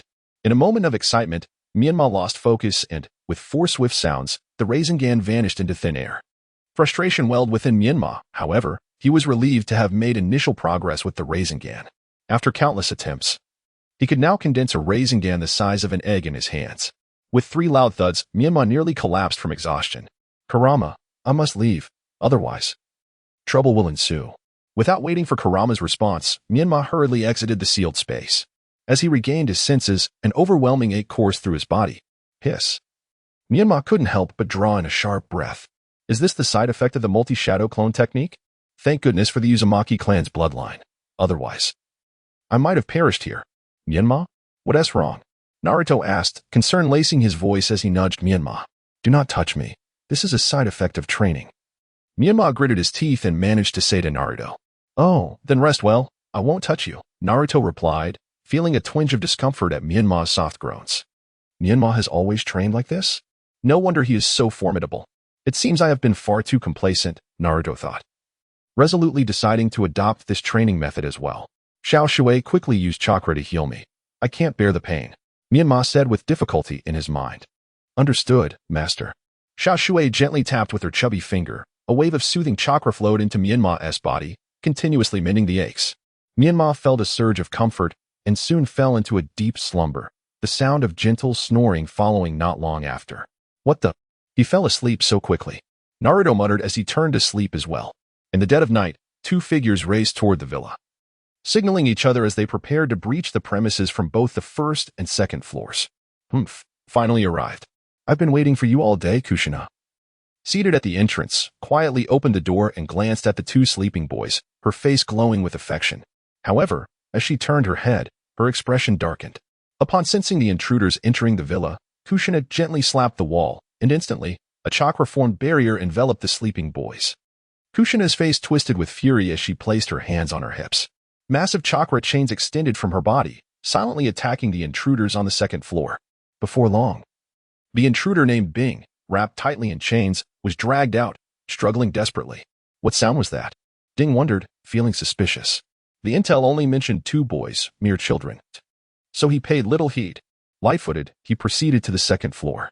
However, as soon as he ascended, chains ensnared his ankles, and with a loud crash, he transformed into a wooden figure. Kongang ceiling? You are from the Uzumaki clan, Ding exclaimed, startled, as he prepared to charge toward the boys' room. Yet, Just then, he was met with a multitude of Kong gang seals erupting from the floor, piercing him relentlessly. Meanwhile, Bing, trapped in chains, finally caught a glimpse of the caster's face under the moonlight, red hair adorned with 2 white bows, clad in a green maternity dress, and a delicate visage now twisted with rage. Is this the wife of the 4th Hokage, Uzumaki Kushina? But she was supposed to be dead. Curse it. The intel was wrong. Who sent you? Why do you wish to harm my son? Kushina glared at the bound figure before her, refusing to speak. Are we? Kushina's fury intensified as she manipulated the chains to pierce the intruder's limbs. A tough nut to crack. Without a sound, she sneered. Then you shall die. After all, a corpse can also provide information. With that, Kushina directed the chains straight through the intruder's heart.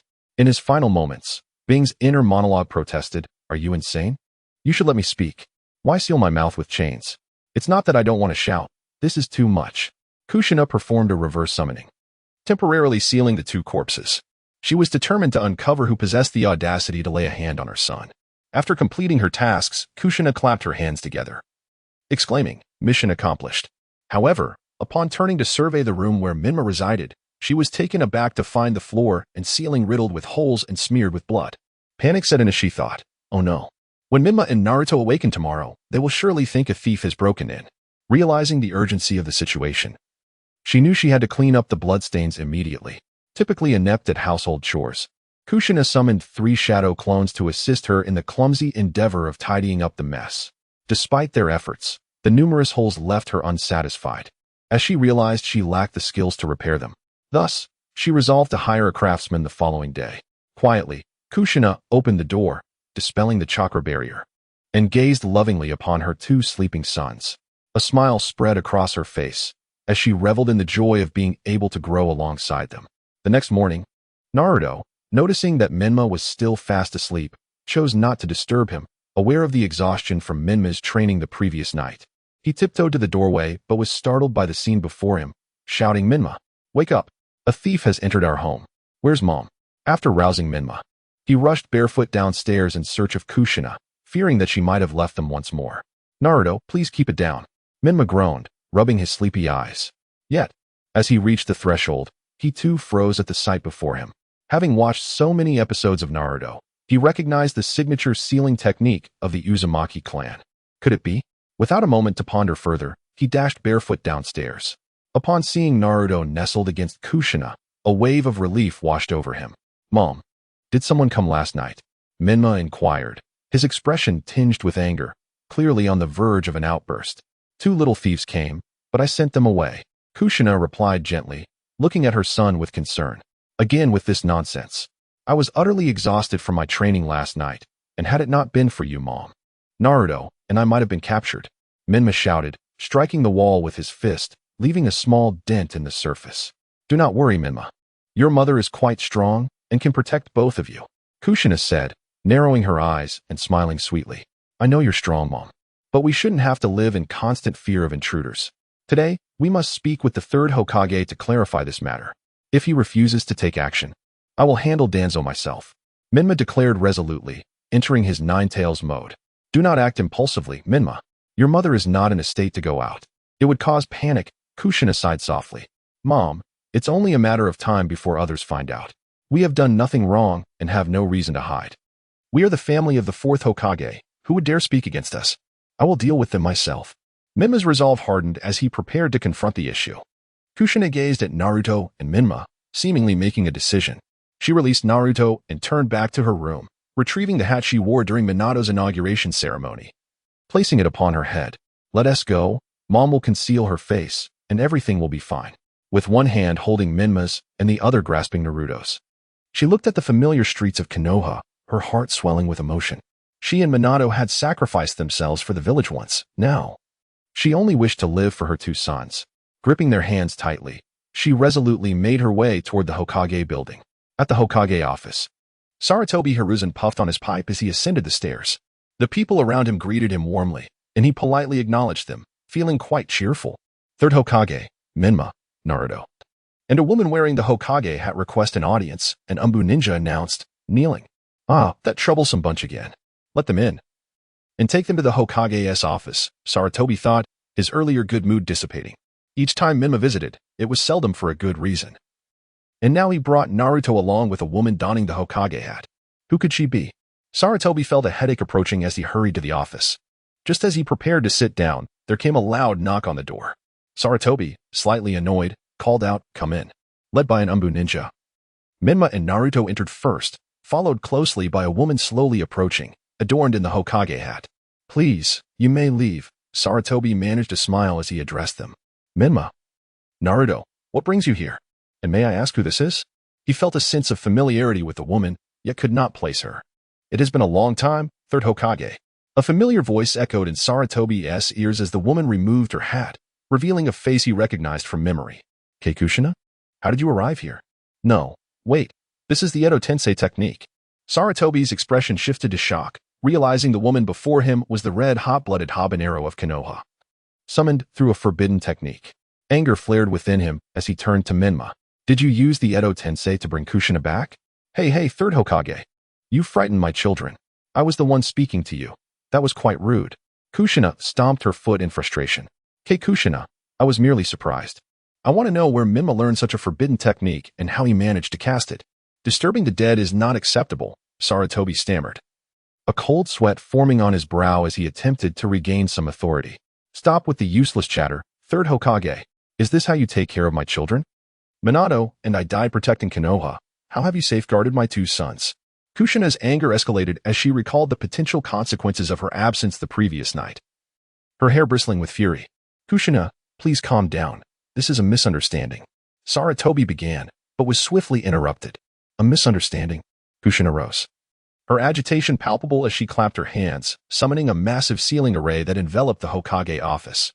With two ominous thuds, the bodies of two intruders materialized before the third Hokage. Pointing a finger at Sarutobi, she declared, "Third Hokage, is this a misunderstanding? They came to my home last night intending to harm my son. Thankfully, I was present in this body. Otherwise, the outcome could have been dire. Don't pretend you don't know who these two are."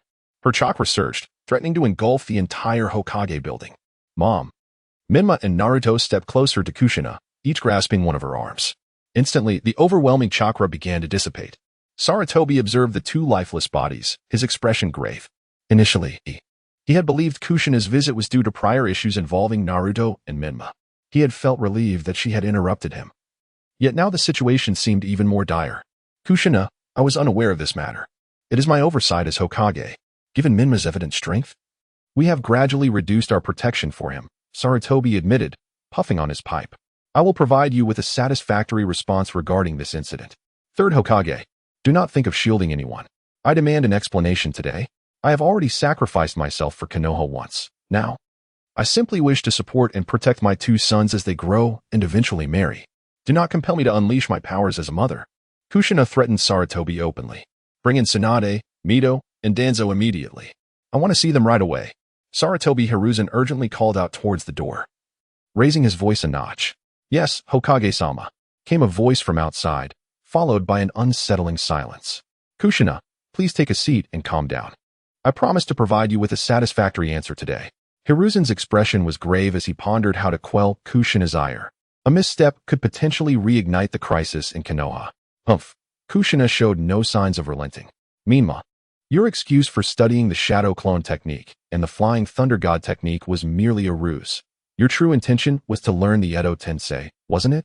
I never expected such exceptional talent at such a young age. Even your father, Minato, pales in comparison." Hiruzen felt a pang of embarrassment and sought to ease the tension. "I must express my gratitude to the third Hokage. Had you not shown me the sealing scroll, perhaps Naruto and I would have already been taken by the root."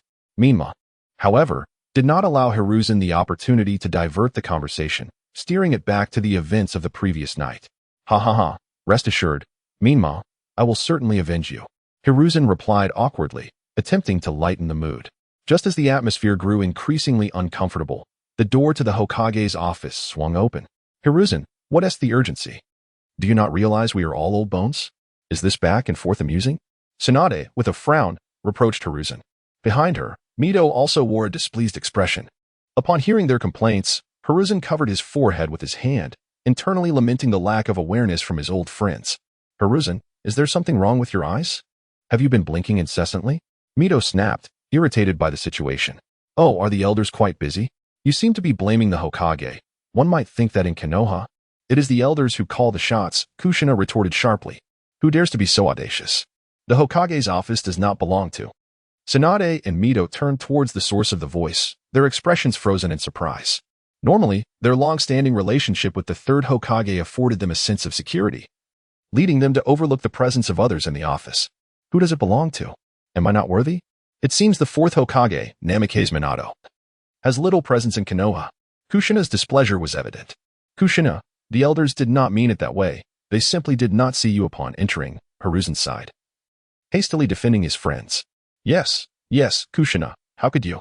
Mito began, but faltered, unable to finish her thought. Kushina was resurrected by Menma using Edo Tensei? Hiruzen interjected to clarify.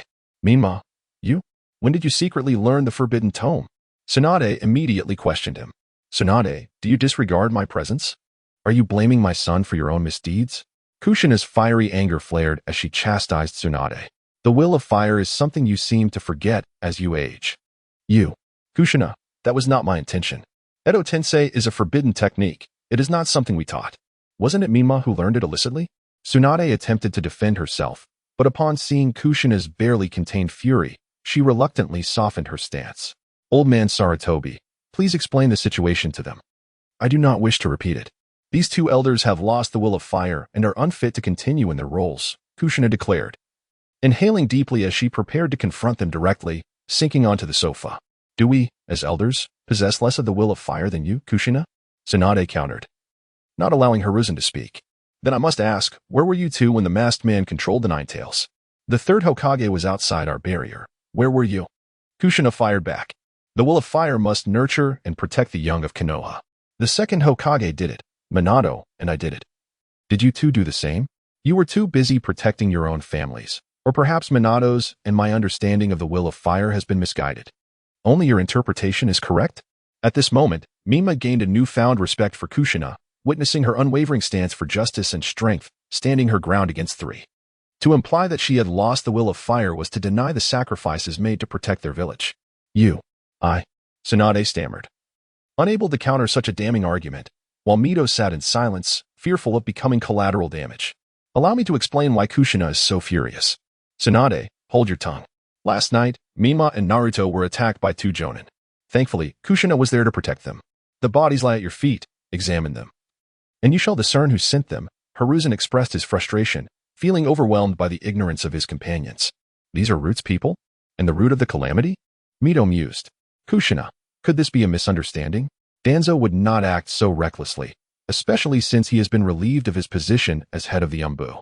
Oh, I might just pay a visit to Elder Mito's home tonight with a knife, and see if it is indeed a misunderstanding, Kushina retorted without flinching. Mito, realizing the precariousness of her situation, remained silent, waiting for Danzo's arrival. After an indeterminate amount of time, Danzo entered the Hokage's office, leaning on his cane. However, he was shrewd enough to have learned of the situation beforehand and was prepared to deflect blame. Suddenly, several chains shot forth from Kushina, bypassing Tsunade and the others, ensnaring Danzo's limbs and neck, leaving him suspended in midair. Kushina, do you know what you are doing? I am the Hokage's advisor. Danzo shouted in anger. Not anymore. You have lost your proper standing. Kushina coldly gazed at Danzo. Chapter 18. The furious severing of Danzo's arm at this moment. No one had anticipated Kushina's sudden outburst. Kushina, release him for now and let us ascertain the situation. I promise to provide you with a satisfactory answer today. Hiruzen quickly stepped forward to persuade Kushina. Releasing him is out of the question. What if he escapes? Let us observe for now. If I am mistaken, I can always apologize later, Kushina firmly resolved, dragging Danzo before the corpses. Danzo, do you recognize these two? They are from your root, are they not? Why were they killed? Who is responsible? I demand an explanation. Danzo, in a fit of rage, clenched his teeth. Upon hearing Danzo's shameless response, Kushina's anger flared, and just as she was about to explode, Menma interjected, Danzo. These two entered my home armed last night, intending to kill me and Naruto.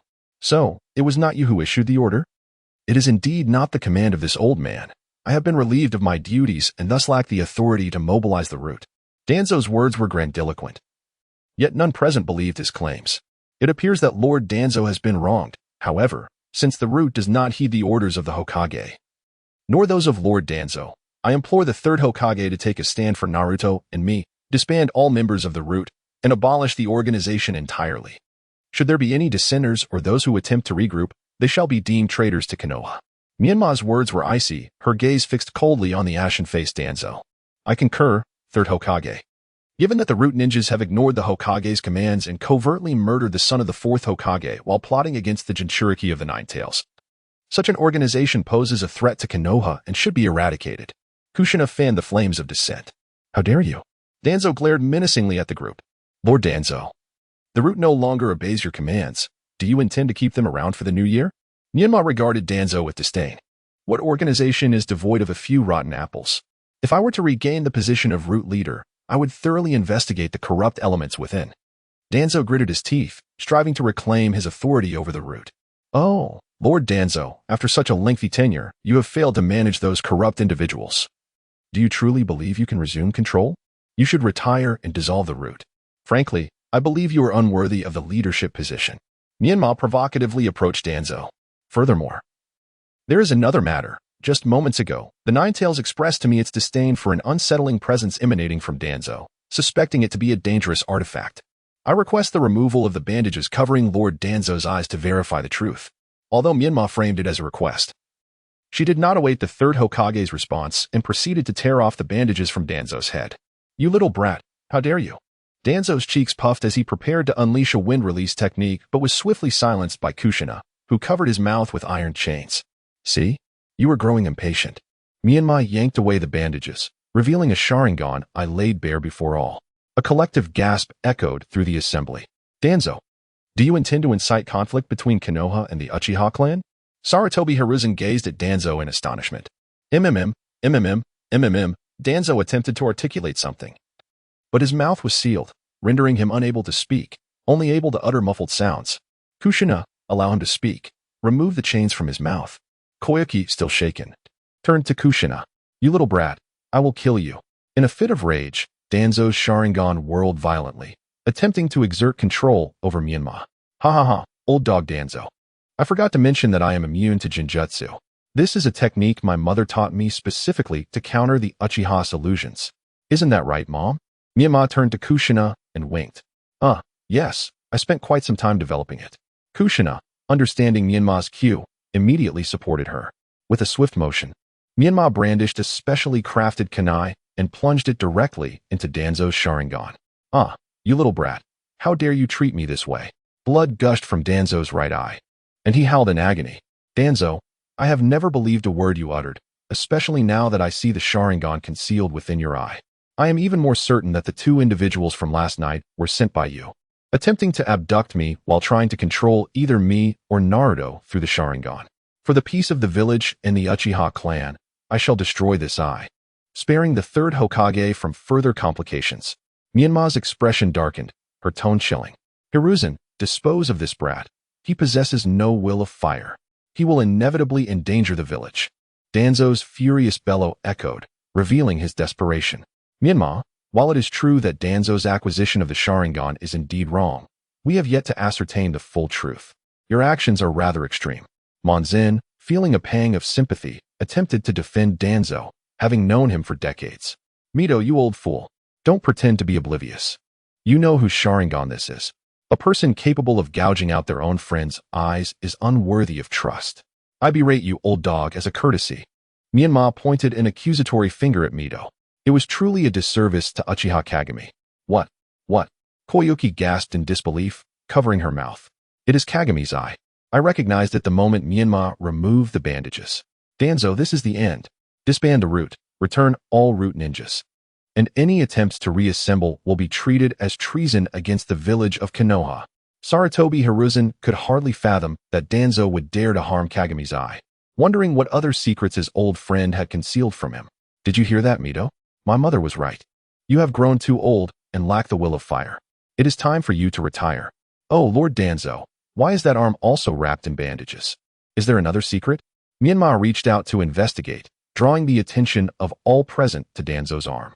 Suddenly, Menma produced a specially crafted kunai and struck down toward Danzo's arm. A heart-wrenching sound reverberated throughout the Hokage building. Several Umbu ninjas burst into the Hokage's office. You all, leave at once. No one enters without my command. Sarutobi Hiruzen was genuinely enraged.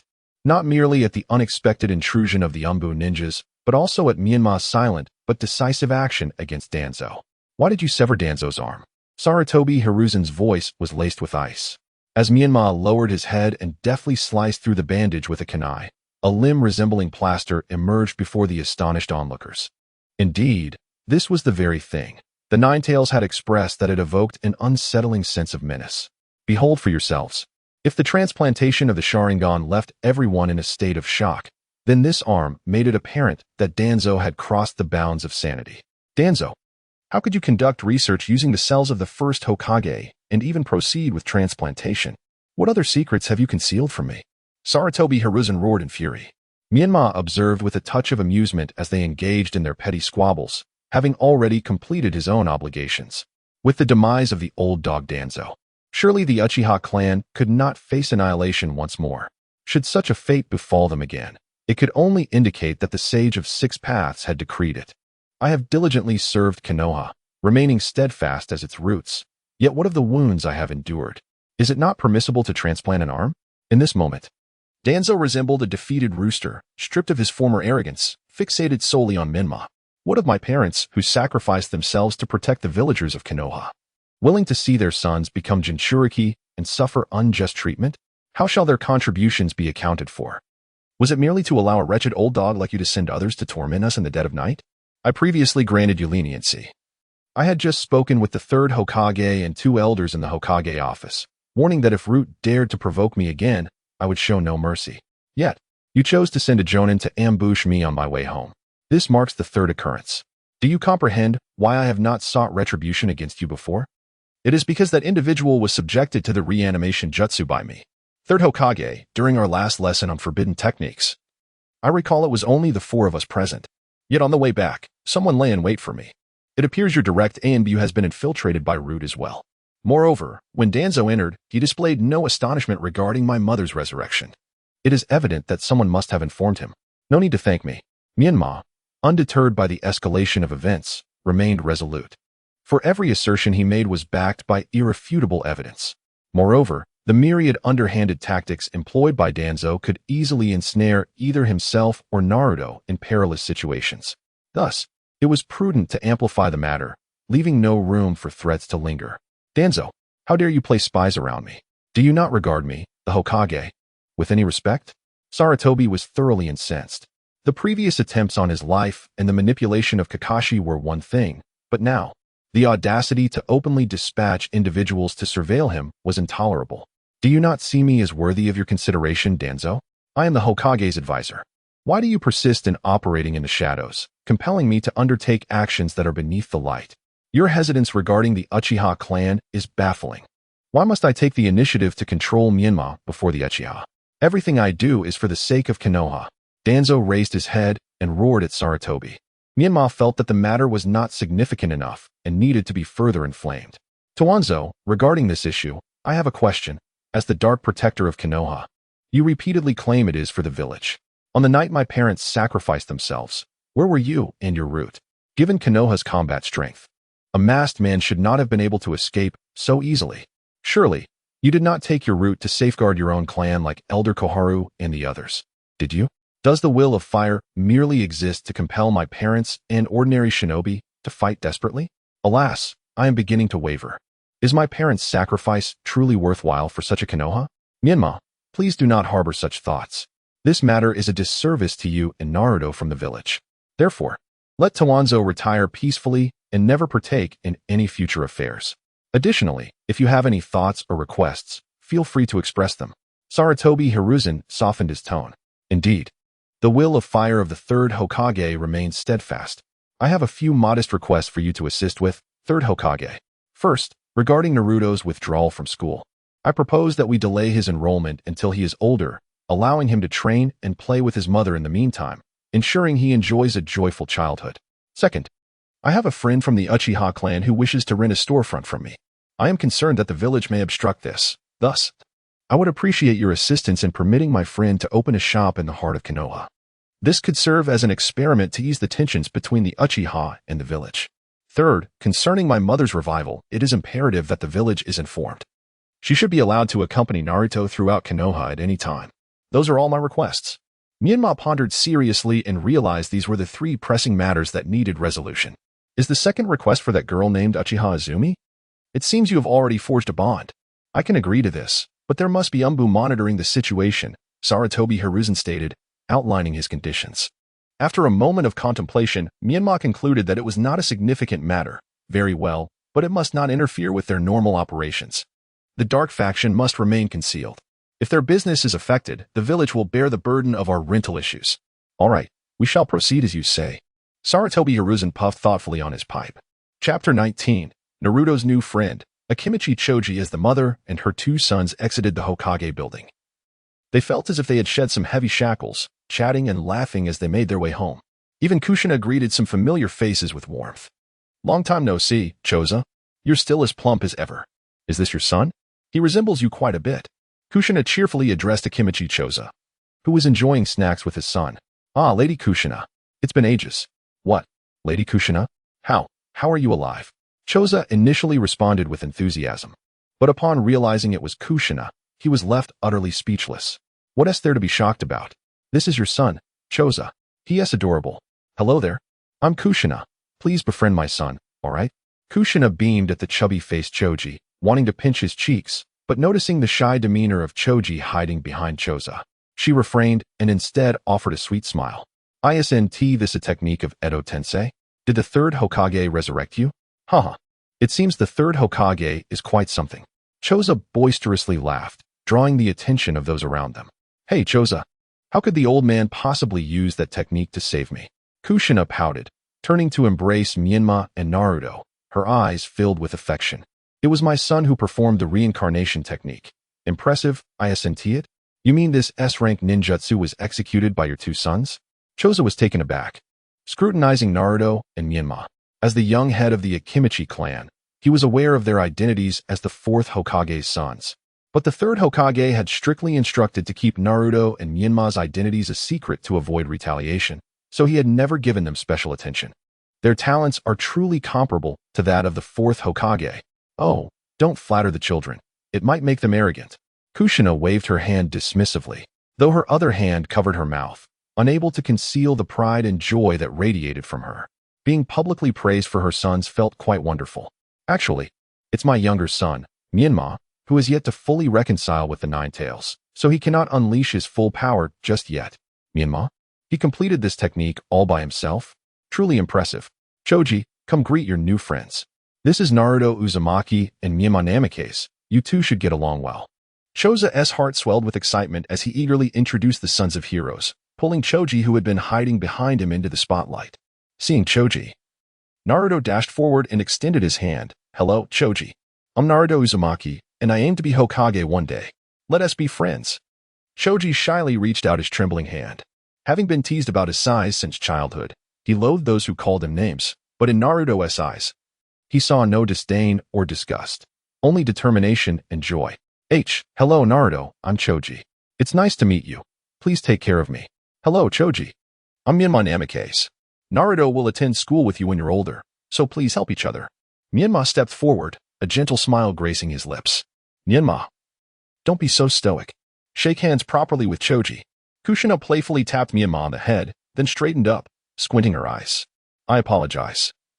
No one has taught Menma properly, so he can be a bit cold.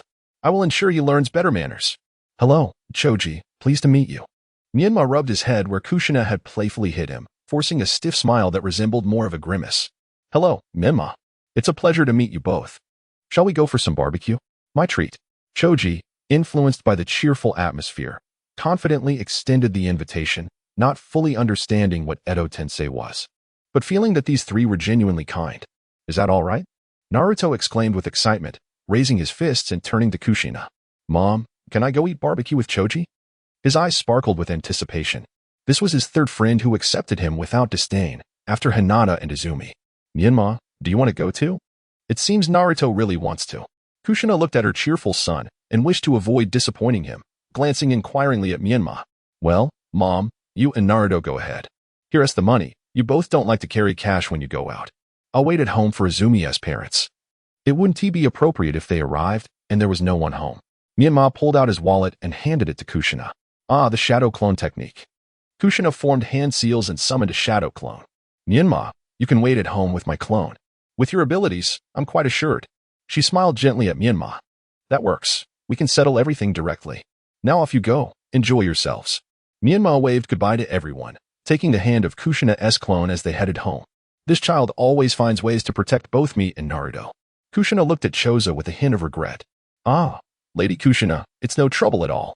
Menma is indeed extraordinary. To perform Edo Tensei at such a young age speaks volumes of his potential. Chozo was unfazed, rather admiring Menma's abilities. Very well. Let us be on our way. The two children are surely starving. Kushina observed Naruto and Choji, who were playfully holding hands, and followed them slowly. Meanwhile, in the Hokage's office, Sarutobi Hiruzen, Tsunade, Mito, and the disheveled Shimura Danzo remained silent, each lost in their own thoughts. After a long while, Hiruzen puffed on his pipe, exhaling a cloud of smoke. Danzo, today's events are entirely your doing. I warned you that Kushina left chakra on both of them. Yet you refused to believe me and insisted on provoking them. To act against the children of the fourth Hokage has made my position quite difficult. Tsunade frowned, casting a disapproving glance at Hiruzen before fixing her cold stare on Danzo. Danzo, Kagami was once our dear friend. How could you bear to transplant his eyes? He trusted us so deeply. How can you justify this? Danzo struggled to rise, leaning against the floor, feeling defeated. It's too late for any words now. Kagami's eyes are gone, and Kushina has been resurrected through Edo Tensei. This is all your fault, Hiruzen. You, the third Hokage, have undeniably failed.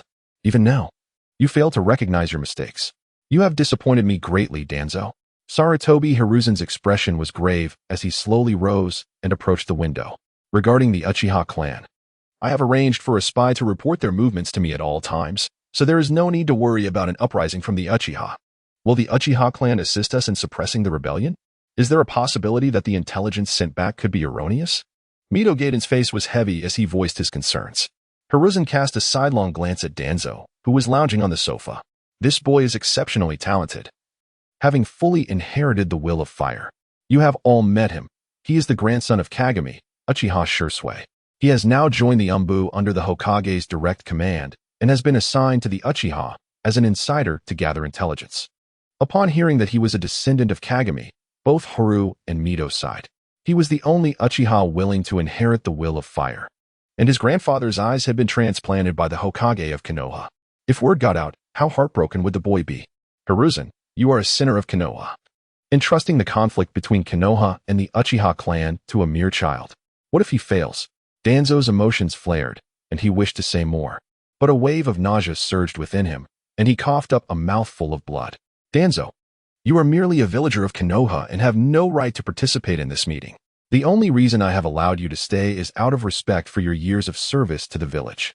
Moreover, Uchiha Shursui has reached the level of Jonin and has unlocked the Manjiki Sharingan, with the ability known as Kodo Amatsukami, capable of altering a person's will. If the Uchiha were to rebel, Shursui would quickly target the hawkish elements within his clan. Hiruzen's dissatisfaction with Danzo grew. Yet he sought to quell the concerns of the others by providing further explanation. Truly, as the descendant of Kagami, he has awakened the Manjiki Sharingan at such a young age and possesses the ability to alter others' wills. That is indeed a formidable power. In that case, I have no objections, Haru remarked, favoring Shursui, perhaps out of affection for the Uchiha heritage. She was pleased that Shursui had inherited Kagami's will to protect the village. Mito nodded in agreement, considering this the most prudent course of action. However, amidst their relief, a venomous serpent lurked in the shadows. After hearing Hiruzen's words, Danzo's thoughts turned dark regarding such a powerful Sharingan. Having previously utilized Kagami's Sharingan, he was acutely aware of its might.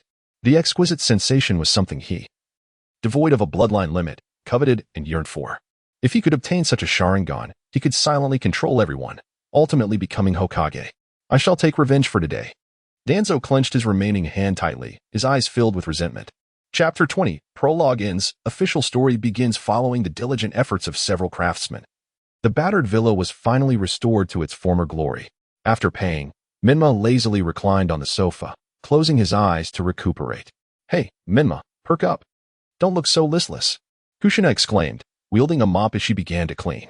"Let me rest for a bit, Mom. I'm feeling a bit tired today." This was the first time he had truly employed the immunity genjutsu, and it had indeed drained him considerably. Fortunately, he had foreseen Danzo's tricks and had learned the absolute immunity technique from SH, otherwise, he would have struggled against Danzo today. Speaking of which, Menma, who taught you that immunity genjutsu? And why did you need Mom to help you cover up your lies? Kushina inquired curiously as she observed Menma sprawled on the sofa. This technique is of my own design, and its difficulty is likely S rank. The training is quite challenging, and a moment's inattention could harm the brain and eyes, which is why I cannot disclose it to anyone else. If I cannot further refine this technique, then I will be the only one capable of using it. I developed it specifically to counter the Uchiha clan's Sharingan after the Night of the Nine Tails. Menma explained, shifting into a more comfortable position with his eyes closed. S rank. You say? Then it seems Naruto won't be able to learn it. Perhaps you could entrust it to me. I could attempt to improve it. After all, I am a reincarnated body, and even if there is some damage, the risk would be minimal. Kushina contemplated seriously. Menma summoned 2 scrolls and said, Mom, one of these contains a scroll for the absolute immunity genjutsu. You can keep it. The other contains the multi-shadow clone technique and the Rasengan left by Dad, along with some training insights I've written down. However, I have not yet fully mastered it, so Naruto can practice with it for now. Menma handed the scrolls to Kushina before returning to his reclined position.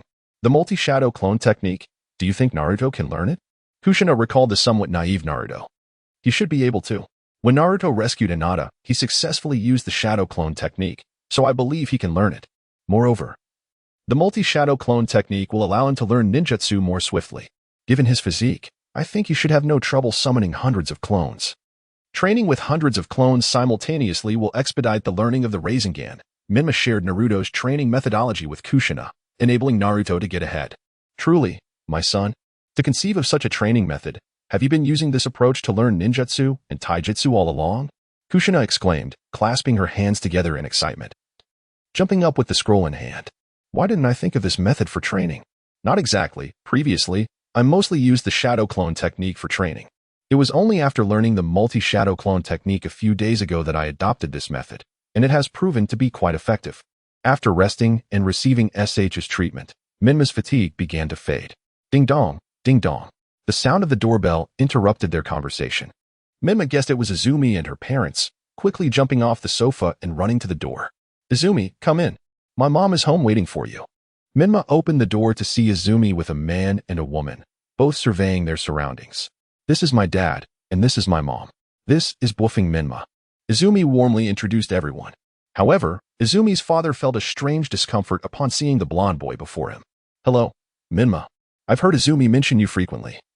She says you've already mastered many ninjutsu at not even 4 years old, and that you are the most talented classmate she knows. Izumi's mother greeted warmly. Please. No formalities, Uncle and Andy. Do come in. Otherwise, my mom will scold me for not being a good host. Menma sensed the skeptical gaze of Izumi's father and felt a twinge of unease. Could this be the bloodline pressure from a future father-in-law against his blonde son-in-law? Leading them to the living room, Menma found Kushina pouring water into 4 cups. Upon seeing Izumi, she warmly invited everyone to sit down. I am aware of your intentions. My son has already briefed me. I was not home before, and it was entirely his decision. After some consideration, I find the conditions somewhat unsuitable. Kushina opened the conversation directly, but then paused for a moment. Instantly, the 4 present felt a sense of alarm, with Menma thinking, what is mom doing? This is quite embarrassing. Beside them, Izumi wore a worried expression. Kushina was contemplating how to express herself appropriately, but sensing the awkward atmosphere, she hastily waved her hand and said, You have misunderstood my intentions. In truth, I am fond of Izumi. She is quite charming, and I adore my daughter as well. However, since both are sons, what I mean to convey is that this shop is being offered to you free of charge, without any rental discussions. Kushina's eyes curved into crescent moons as she clapped her hands together and uttered a surprising statement. Is that truly possible? Izumi's father stood up, visibly excited. To rent such a prime location for free must yield considerable profit. Indeed, Kushina responded. That is why I mentioned my son's decision was unwise. After all, while I was away, Izumi consistently assisted my 2 sons, for which I am most grateful. I hope you will take good care of Menma in the future. With sincerity. Kushina bowed to Izumi and her parents. The couple, oblivious to any oddity, smiled in return, remarking that it was commendable for classmates to help one another. After finalizing the agreement, Kushina began drafting the contract, noting the exemption from rent. She allowed the couple to review it, and once they confirmed its accuracy, Kushina signed her name, Uzumaki Kushina. When Izumi's parents saw the signature, they felt an odd familiarity with the name and glanced at Kushina again. After a moment of hesitation, they stammered, "Are you the Lady Kushina, wife of the fourth Hokage? What nonsense are you speaking, Yamachi?" Lady Kushina perished alongside the fourth Hokage. Do not speak such things. Izumi's mother quickly pulled on Uchiha Yamachi's sleeve. Indeed, it is I. However, I was fortunate enough to be revived due to some of Menma's jutsu. Kushina said with a sweet smile, as if discussing an ordinary matter. Yamachi could not help but glance at Menma, who was whispering to Izumi and occasionally stifling giggles. He felt a twinge of discomfort. Menma, noticing Yamachi's gaze, scratched his head and grinned awkwardly, thinking to himself that he needed to introduce Shimizu to Yamachi soon, assuring him that the little one would be safe in this place. After regaining his composure, Yamachi signed the contract as well. As a family member of the fourth Hokage, he had no intentions of deceiving someone like him, a mere shinobi of Konoha. He merely wished to earn a little more money to provide a better life for his family. Kushina stored the signed contract and with hands clasped together said, "Now that the contract is finalized, shall we dine together? It would also be an opportunity to explore the surrounding environment. A prelude to wishing you both great success in your new venture." Yamachi agreed, believing it prudent to familiarize himself with the area, especially since the Uchiha clan had been relegated to the outskirts. It had been a long time since he had visited the central district, making this a perfect occasion for a nostalgic return. Meanwhile, at the Akimichi barbecue restaurant, the Akimichi father and son were joined by Kushina and Naruto. During their gathering, they encountered Narashikaku and his son, who had once been the proud right and left arms of the fourth Hokage. They too joined the barbecue feast. Kushina's shadow clone soon arrived at the barbecue restaurant with the Uchiha Izumi family and Menma, aiming to help Yamachi integrate into village life by introducing him to Shikaku and Akimichi Choza, requesting their support for Yamachi's business. The two, out of respect for Kushina, assured that they would visit Yamachi's establishment frequently. It seemed that everything was progressing positively. With Menma's intentional alterations, Naruto enjoyed a delightful childhood. 3 years swiftly passed. Through relentless effort, the Nine Tails had ceased to interfere excessively with Naruto, though it still maintained an aloof demeanor. During this time, Menma successfully mastered the Flying Thunder God technique, the Rasengan, and achieved absolute immunity, embarking on a heartfelt quest that ultimately won Izumi's affection. Initially, Menma had internally grumbled about the task, but found it to be a source of confidence as he accomplished it alongside his other goals. As time flew by, Menma and Uchiha Izumi approached the Chunin exams. They had been attending school together, as just a year prior. The prosperous Uchiha Yamachi decided to purchase a house in the village center for his daughter's convenience and to alleviate the burden on his wife from commuting. "Menma, you seem to have gotten shorter. I've grown so tall. Why haven't you caught up? I can't wait to see how tall you'll become," Izumi remarked. Her smile bright, her eyes curving like crescent moons, her melodious voice enchanting Menma's ears. "I'm not even 7 yet. It's all right. I'll eventually grow taller. And then you'll be the shorter one," Menma replied with a hint of resignation, acknowledging his stature as a limitation. "I heard that teacher Sujetsu wants to recommend you for Chunin, allowing you to bypass the exam. Will you accept?" Izumi asked, her eyes sparkling with anticipation. "No way. It sounds exhausting. I'm not lacking in money. Moreover, the village wouldn't permit me to become a Chunin so soon." "They wouldn't want me to leave the village prematurely," Menma said, gazing at a nearby tree. After years of practice under Kushina's guidance, he had mastered the Uzumaki clan's unique sensory abilities, allowing him to easily perceive the presence of those nearby. "That's perfect. We could form a 3-man team. It would be wonderful if we could be assigned together. With your strength, any mission would be a breeze," Izumi mused, excitement bubbling within her as she knew just how formidable Menma was. "Yes, I share your sentiments. I would be delighted to team up with you. It shouldn't pose any issues. If necessary, I'll speak to the third Hokage. He should grant his approval," Menma shrugged, casually making the remark. "Menma, have you tested your chakra nature? What is it?" Izumi asked, reaching into her bag, prepared to help him if he had not yet conducted the test. "Yes, I have already tested it. My attributes are water and lightning, while Naruto holds the wind attribute." Menma summoned a flicker of lightning to his hand. "Wow, that's impressive. You possess dual attributes. However, it seems few can perform lightning techniques." "I can't offer you much advice," Izumi said, her initial excitement dimming as she pondered. "Don't worry, lightning. being the sharpest and most refined chakra has its merits. I have some ideas and am currently learning about chakra attribute variations from my mother. Perhaps I will be able to develop some techniques of my own. Menma softly comforted Quan. Pondering the fact that the lightning shield technique is a rare skill among the ninjas of Konoha, making it implausible to seek Kakashi's guidance. Menma had already made plans concerning Kakashi. It was better that he hadn't encountered him yet, but if they were to meet, he would surely give him a good thrashing for his incessant brooding in the graveyard, neglecting his duties. This seems quite challenging, Quan mused, but I have faith in you. Menma, with your innate talent, you will undoubtedly create formidable lightning release techniques. Clenching her fists, Quan leaped joyfully towards Menma to cheer him on. What is your elemental affinity? Quan? Let me guess, are you of the fire element? Menma feigned deep contemplation, resting his chin on one hand. Impressive. You've guessed correctly, but wait, are you teasing me? Menma, our Uchiha clan predominantly possesses the fire affinity. Quan's expression shifted like the weather in June, brightening momentarily before dark clouds gathered. I was wrong. Please. No need to slap me. Menma laughed playfully with Quan as they made their way home. Meanwhile, after thorough contemplation, Inoue Getsu finally knocked on the door of the Hokage's office. Honorable Third Hokage, Getsu knelt on one leg, his expression serious. Menma's talent is unparalleled. The most gifted student I have encountered since my tenure as a teacher. I have never seen a student of such excellence, even Uchiha Itachi, from my perspective, cannot be compared to Menma in terms of physical skills, theory, or ninjutsu. He excels in all areas. Therefore, I request that you make an exception and promote Menma to Jonin. He possesses the capability to do so. Getsu, you must understand Menma's significance. If we recommend him for Jonin now, he will inevitably be sent on high-risk missions outside the village, and he is merely 6 years old, a child. If he falls into the hands of another village, it would be a devastating blow to Konoha. Nevertheless, this child's talent is indeed astonishing, since he is the son of Minato Namikaze. Let Kakashi serve as his Jonin instructor and team leader. Kakashi currently possesses Jonin-level strength. Nurturing the son of his teacher will forge a meaningful bond. The third Hokage looked kindly at Getsu, his tone gentle. Understood, Lord Third Hokage. I will prepare diligently for the Genin exams. Getsu felt a twinge of regret.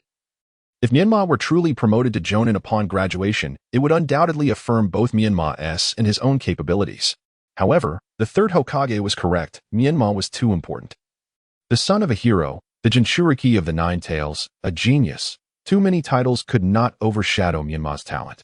By the way, Getsu, a special observation team from the Cloud Village will be attending this Genin exam.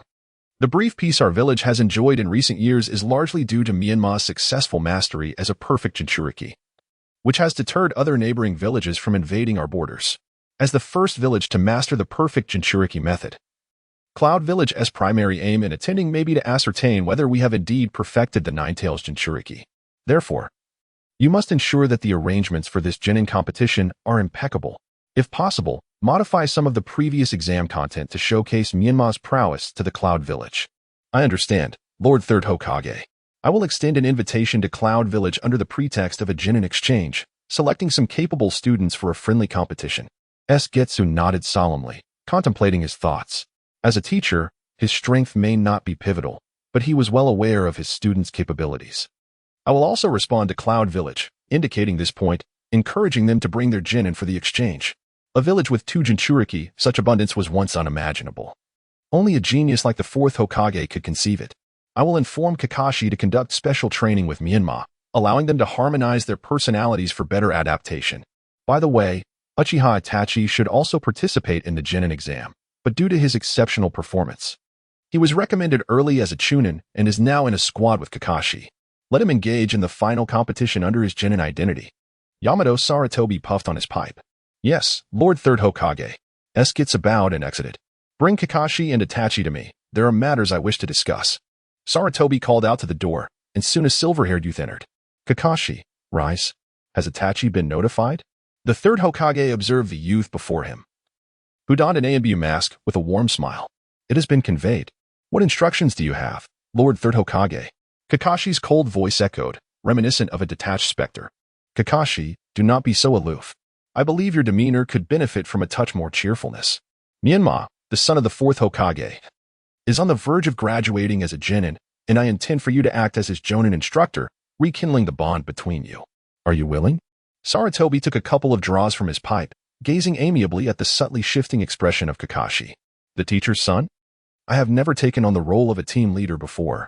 I fear I may not excel at it, and not everyone can become my disciple. I need to assess first. Kakashi's demeanor shifted slightly, the previous coldness in his gaze softening with a hint of warmth. Indeed. You are aware that Kushina has been successfully reincarnated by Menma.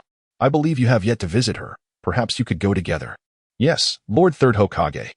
Receiving the directive, Kakashi turned and exited, inadvertently colliding with Itachi, who was preparing to knock on the door. Kakashi, Captain, Itachi greeted him. Yes, Itachi. The Third Hokage is waiting for you inside, Kakashi replied in his usual indifferent tone, continuing on his way. Itachi and the ANBU squad were well acquainted with Kakashi's demeanor, and they felt no discomfort. Should Kakashi suddenly become warm and friendly, they would likely suspect something was amiss. Lord Third Hokage, what is your command? Itachi knelt on one leg, this time not in ANBU attire. Itachi, please rise. There is a task that requires your attention. The Cloud Village has organized a delegation to observe our Genin promotion exams, but in truth, they aim to gather intelligence on whether we truly possess a perfect Nine-Tails Jinchuriki. Getsu proposed organizing a friendly competition among the Genin to demonstrate Konoha's strength. I would like for you to participate in this trial as a Genin, to instill fear in those villages that harbor hostility towards Konoha. Given your age, you are the most suitable candidate, and Shursui has recommended you for the ANBU. I have faith in you. Will you accept this mission? The Third Hokage regarded the young man before him with kindness. Shursui had consistently reported to him, discovering a kindred spirit among the Uchiha who sought to mend the ties between their clan and the village, lauding Itachi's abilities in numerous discussions, ultimately confirming that Uchiha Itachi was a youth who fully inherited the will of fire. I shall accept the mission, Lord Third Hokage. Itachi knelt once more. Itachi, prepare well. The time will soon arrive. I will send someone to notify you. Remember to showcase your all, as long as no lives are lost. Sarutobi gently placed a hand on Itachi's shoulder. Yes, Lord Third Hokage. The weasel slowly rose, contemplating the means by which to best showcase the strength of Konoha without causing any loss of life. After all, his prolonged tenure in the Umbu had made him acutely aware that any inadequacies in his concealment might inevitably reveal vulnerabilities. Once he had finalized everything, Sarutobi Hiruzen gradually seated himself at his desk and began drafting a response. After a brief period, he meticulously reviewed his letter multiple times, ensuring its impeccable quality, before handing it to an Umbu ninja for delivery to the Reikage.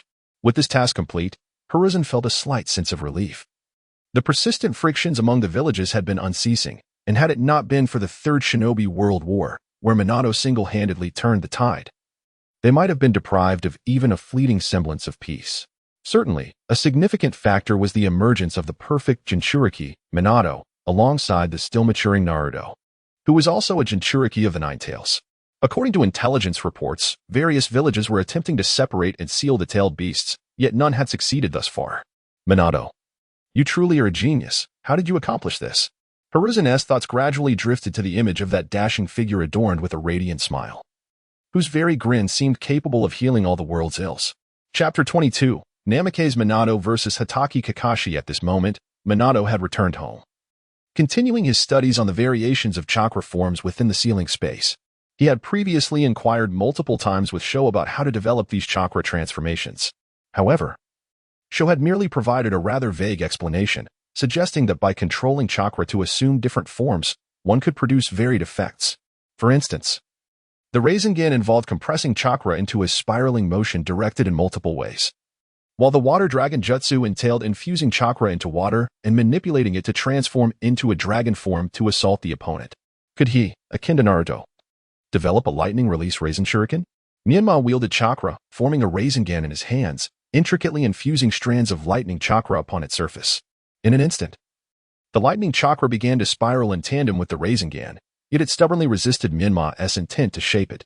The Nine-Tails observed Menma with keen interest, often perplexed by human endeavors. Despite possessing the formidable tailed beast ball, he questioned the need to exhaust oneself in the pursuit of developing other ninjutsu. Menma, my tailed beast ball surpasses the Rasengan. Would you like it? Just say the word, and I shall grant it to you, the Nine-Tails teased, propping his head with one hand, amusement flickering in his expression.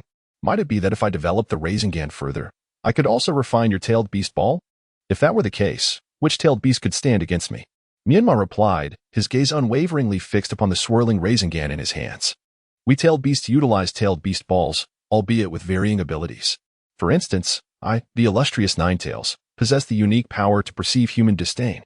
It is indeed a formidable skill. However, when it comes to sheer strength, my tails are unrivaled.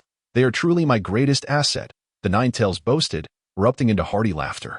Is boasting truly wise? Are you not concerned that the other 8-tailed beasts might unite against you? Myanmar jested, catching the infectious spirit of the Ninetails and lightening his own mood. Fear not. Once Naruto reconciles with my other half, it will be 2 against 8. And I dare say we shall prevail. He laughed heartily. Your father, Minato, is a genius for devising such a plan. In that moment, the Ninetails felt quite content, sensing that his other half was not deliberately exuding any malevolence. Naruto, too, seemed to require less chakra for suppression, and he believed they would soon achieve reconciliation, allowing for easy conversation as they did now. Ah, Ninetails, you are indeed clever to conjure the notion of 2 against 8. I've heard that other ninja villages are also exploring separation methods. What if it escalates to 2 against 16? Menma teased. Do you think everyone is like Minato? Even now. I cannot fathom how he managed to seal me within you, the Ninetails remarked, his eyes reflecting admiration for Minato. Then I must not lag behind. Ninetails, I shall hasten to master the transformation of chakra and swiftly develop ninjutsu that aligns with lightning release, Myanmar declared, reigniting his determination. Over the years, he had diligently learned countless ninjutsu. If previously he needed the Ninetails mode to reincarnate Kushina, now he believed he could succeed without it. Then study on. Old man will take a nap.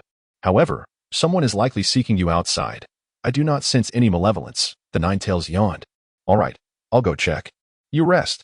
I shall return later for training, Myanmar said, rising to exit the sealed space.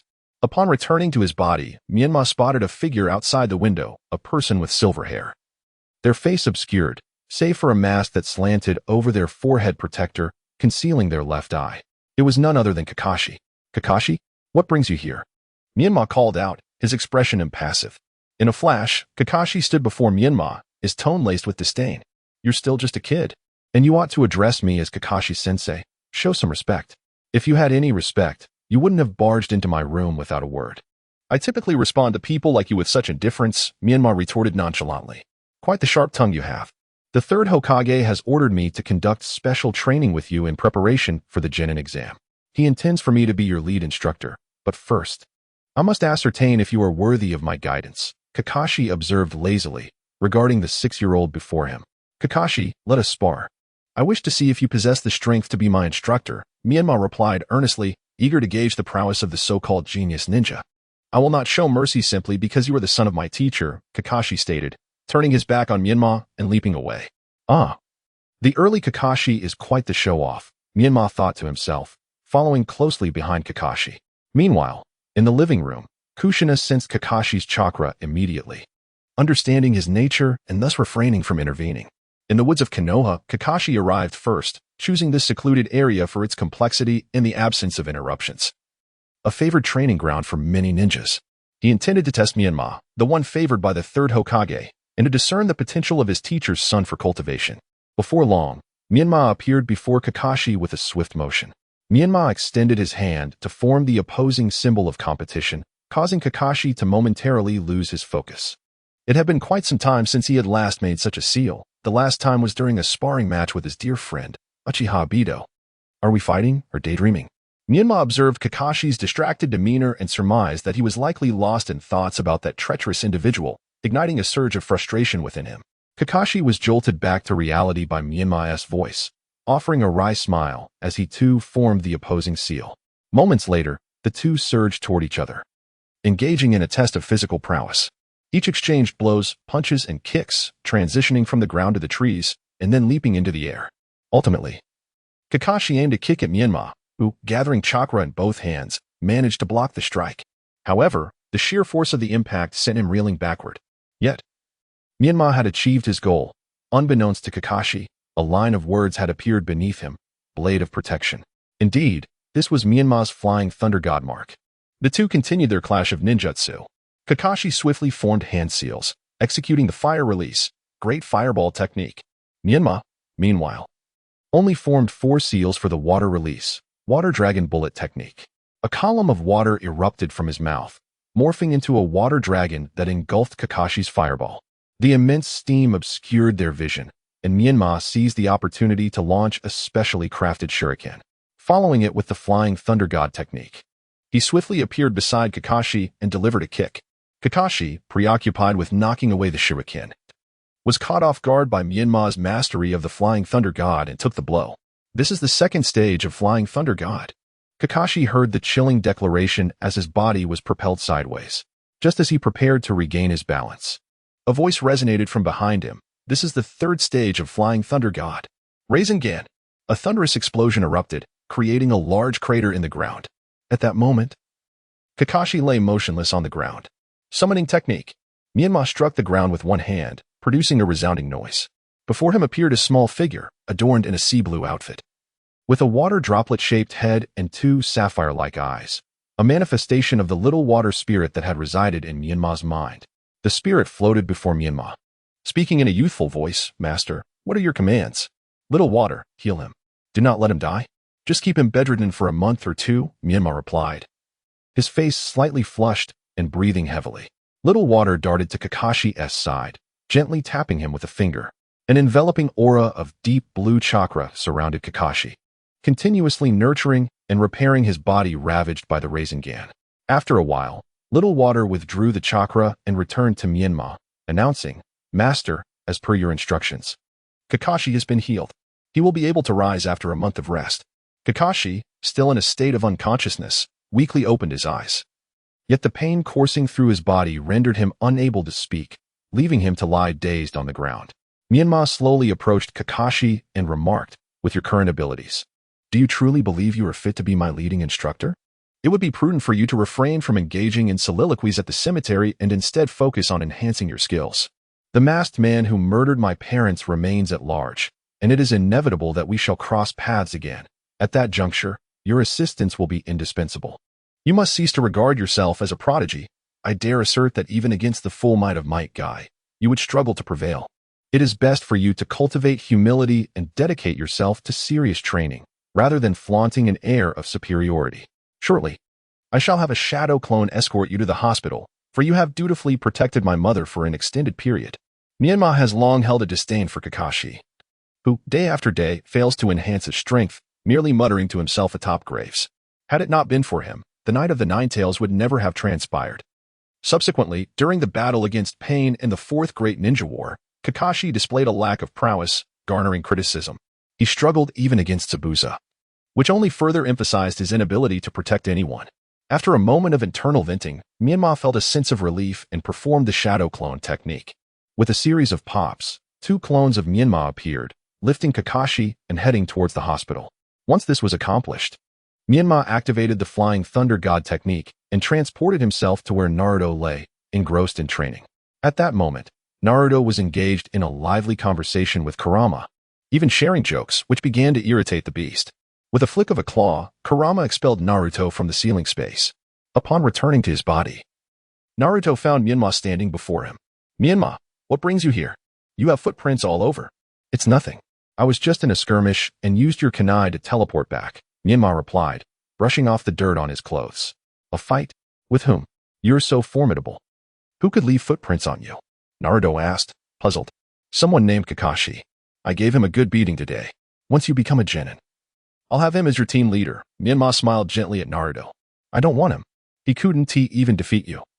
How can he be my team leader?" Naruto crossed his arms, shaking his head vigorously. "Kakashi is actually quite capable." Kushina, having sensed Menma's chakra, approached and overheard their conversation. "As long as he takes his training seriously, he should be able to teach Naruto well." "Are you injured?" "Kakashi is a jonin, after all," Kushina said with concern, her gaze surveying Menma attentively. "No, but Kakashi will need to stay in the hospital for a month or two," Menma replied nonchalantly. "Just be careful next time. After all, he is your father's disciple and has protected your mother." Kushina sighed with relief. It seemed her son had never truly suffered, except in front of Naruto and herself, including Izumi. "Understood. Mom, I'm going upstairs to train. I just had some insights and need to absorb them quickly. Perhaps I can create a lightning release technique." Menma had indeed formed some ideas. He thought about experimenting with water release first, given its malleability and versatility, which is why water release techniques are so varied. Kushina gently embraced Menma, whispering in his ear, "Go ahead, but make sure to rest and don't overexert yourself." "Mom, I want a hug too. I was just talking to Kurama, but he still seems reluctant to engage with me." "I'll try again tomorrow," Naruto exclaimed as he ran toward Kushina. Kushina scooped him up, planting a gentle kiss on his cheek. "You'll do just fine, Naruto. Kurama is merely upset with us right now. Once he calms down, he will forgive you. I'll certainly do my best to cheer Kurama up and make him smile again." Naruto snuggled affectionately against Kushina. Watching this scene, Menma felt a swell of pride. If Naruto were to follow the storyline from the anime, such a tender moment might never have occurred. Now, there remained the matter of Minato. How would he deal with the Reaper Death Seal? It seemed only Orochimaru possessed the ability to exploit such a loophole. With a quiet sigh, Menma stealthily exited Naruto's room, leaving the tender moment for the mother and son to cherish. Chapter 23. The Genin Promotion Exam, Part 2. Upon returning to his room, Menma eagerly entered the sealing space, eager to validate his hypothesis. He quickly condensed a Rasengan, enveloping it with water-release chakra. Manipulating the chakra, he attempted to shape it into a shuriken. As expected, water-release chakra was indeed easier to control during shape manipulation. Finally, he aimed to make the water-release chakra spin rapidly, but after several attempts, he found it unsuitable for long-range throwing, unlike wind release. Given that water-release chakra proved ineffective, he decided to test lightning-release chakra instead. Shadow Clone Technique. Menma performed the hand signs, summoning 4 clones, each gathering their own Rasengan. He then attempted to envelop the Rasengan with lightning-release chakra, gradually shaping them into shuriken. However, he found lightning-release chakra challenging to manipulate into the desired form due to its radiative nature. What if I only formed 2 blades for the shuriken? He pondered. Struggling to create 4 blades, he thought perhaps starting with 1 might be more manageable. With this idea in mind, Menma controlled the chakra to form a single blade, allowing it to rotate slowly without requiring speed. This was his primary training goal for the day. As expected, the blade began to rotate gently. Time passed, and Menma noticed small cuts appearing on his hand, likely caused by the rapid spinning lightning. It seemed he would need to practice this technique in his Ninetales mode to avoid such injuries. "Little water, please help me heal my wounds," Menma called out mentally. "Of course, master," came the obedient reply. Little water gently touched him, and a deep blue chakra enveloped Menma's hand, swiftly accelerating the healing of his minor cuts. After bidding farewell to Kurama, Menma collected his shadow clones one by one, gradually feeling the familiar aches settle in. Over the past 2 years, he had trained tirelessly, and with each adaptation to soreness, he would create 2 more clones for varied training. Now, Menma could manage over 50 clones training simultaneously. Of course, he could not compare to Naruto, who could easily create hundreds or thousands of clones, thanks to his Ashura chakra and Uzumaki lineage. Menma, with only the Uzumaki heritage, sighed inwardly, feeling the weight of comparison. Others always seem to have it better. Why must I toil so hard? Yet, despite his complaints, he had Little Water, who served as both a summoning beast and a healer, guiding his training in ninjutsu and chakra, making Little Water's chakra effectively his own. What more could I ask for? "Little Water, I'll need your assistance once more to heal my body," Menma said, his expression marred by discomfort as he called out mentally. "Certainly, master," responded the childlike voice of Little Water. Before long, the deep blue chakra surrounded Menma's body, and as the pain subsided, he gradually drifted into slumber. The following morning, Menma and Izumi made their way to school, where they encountered discussions regarding Kakashi's severe injuries.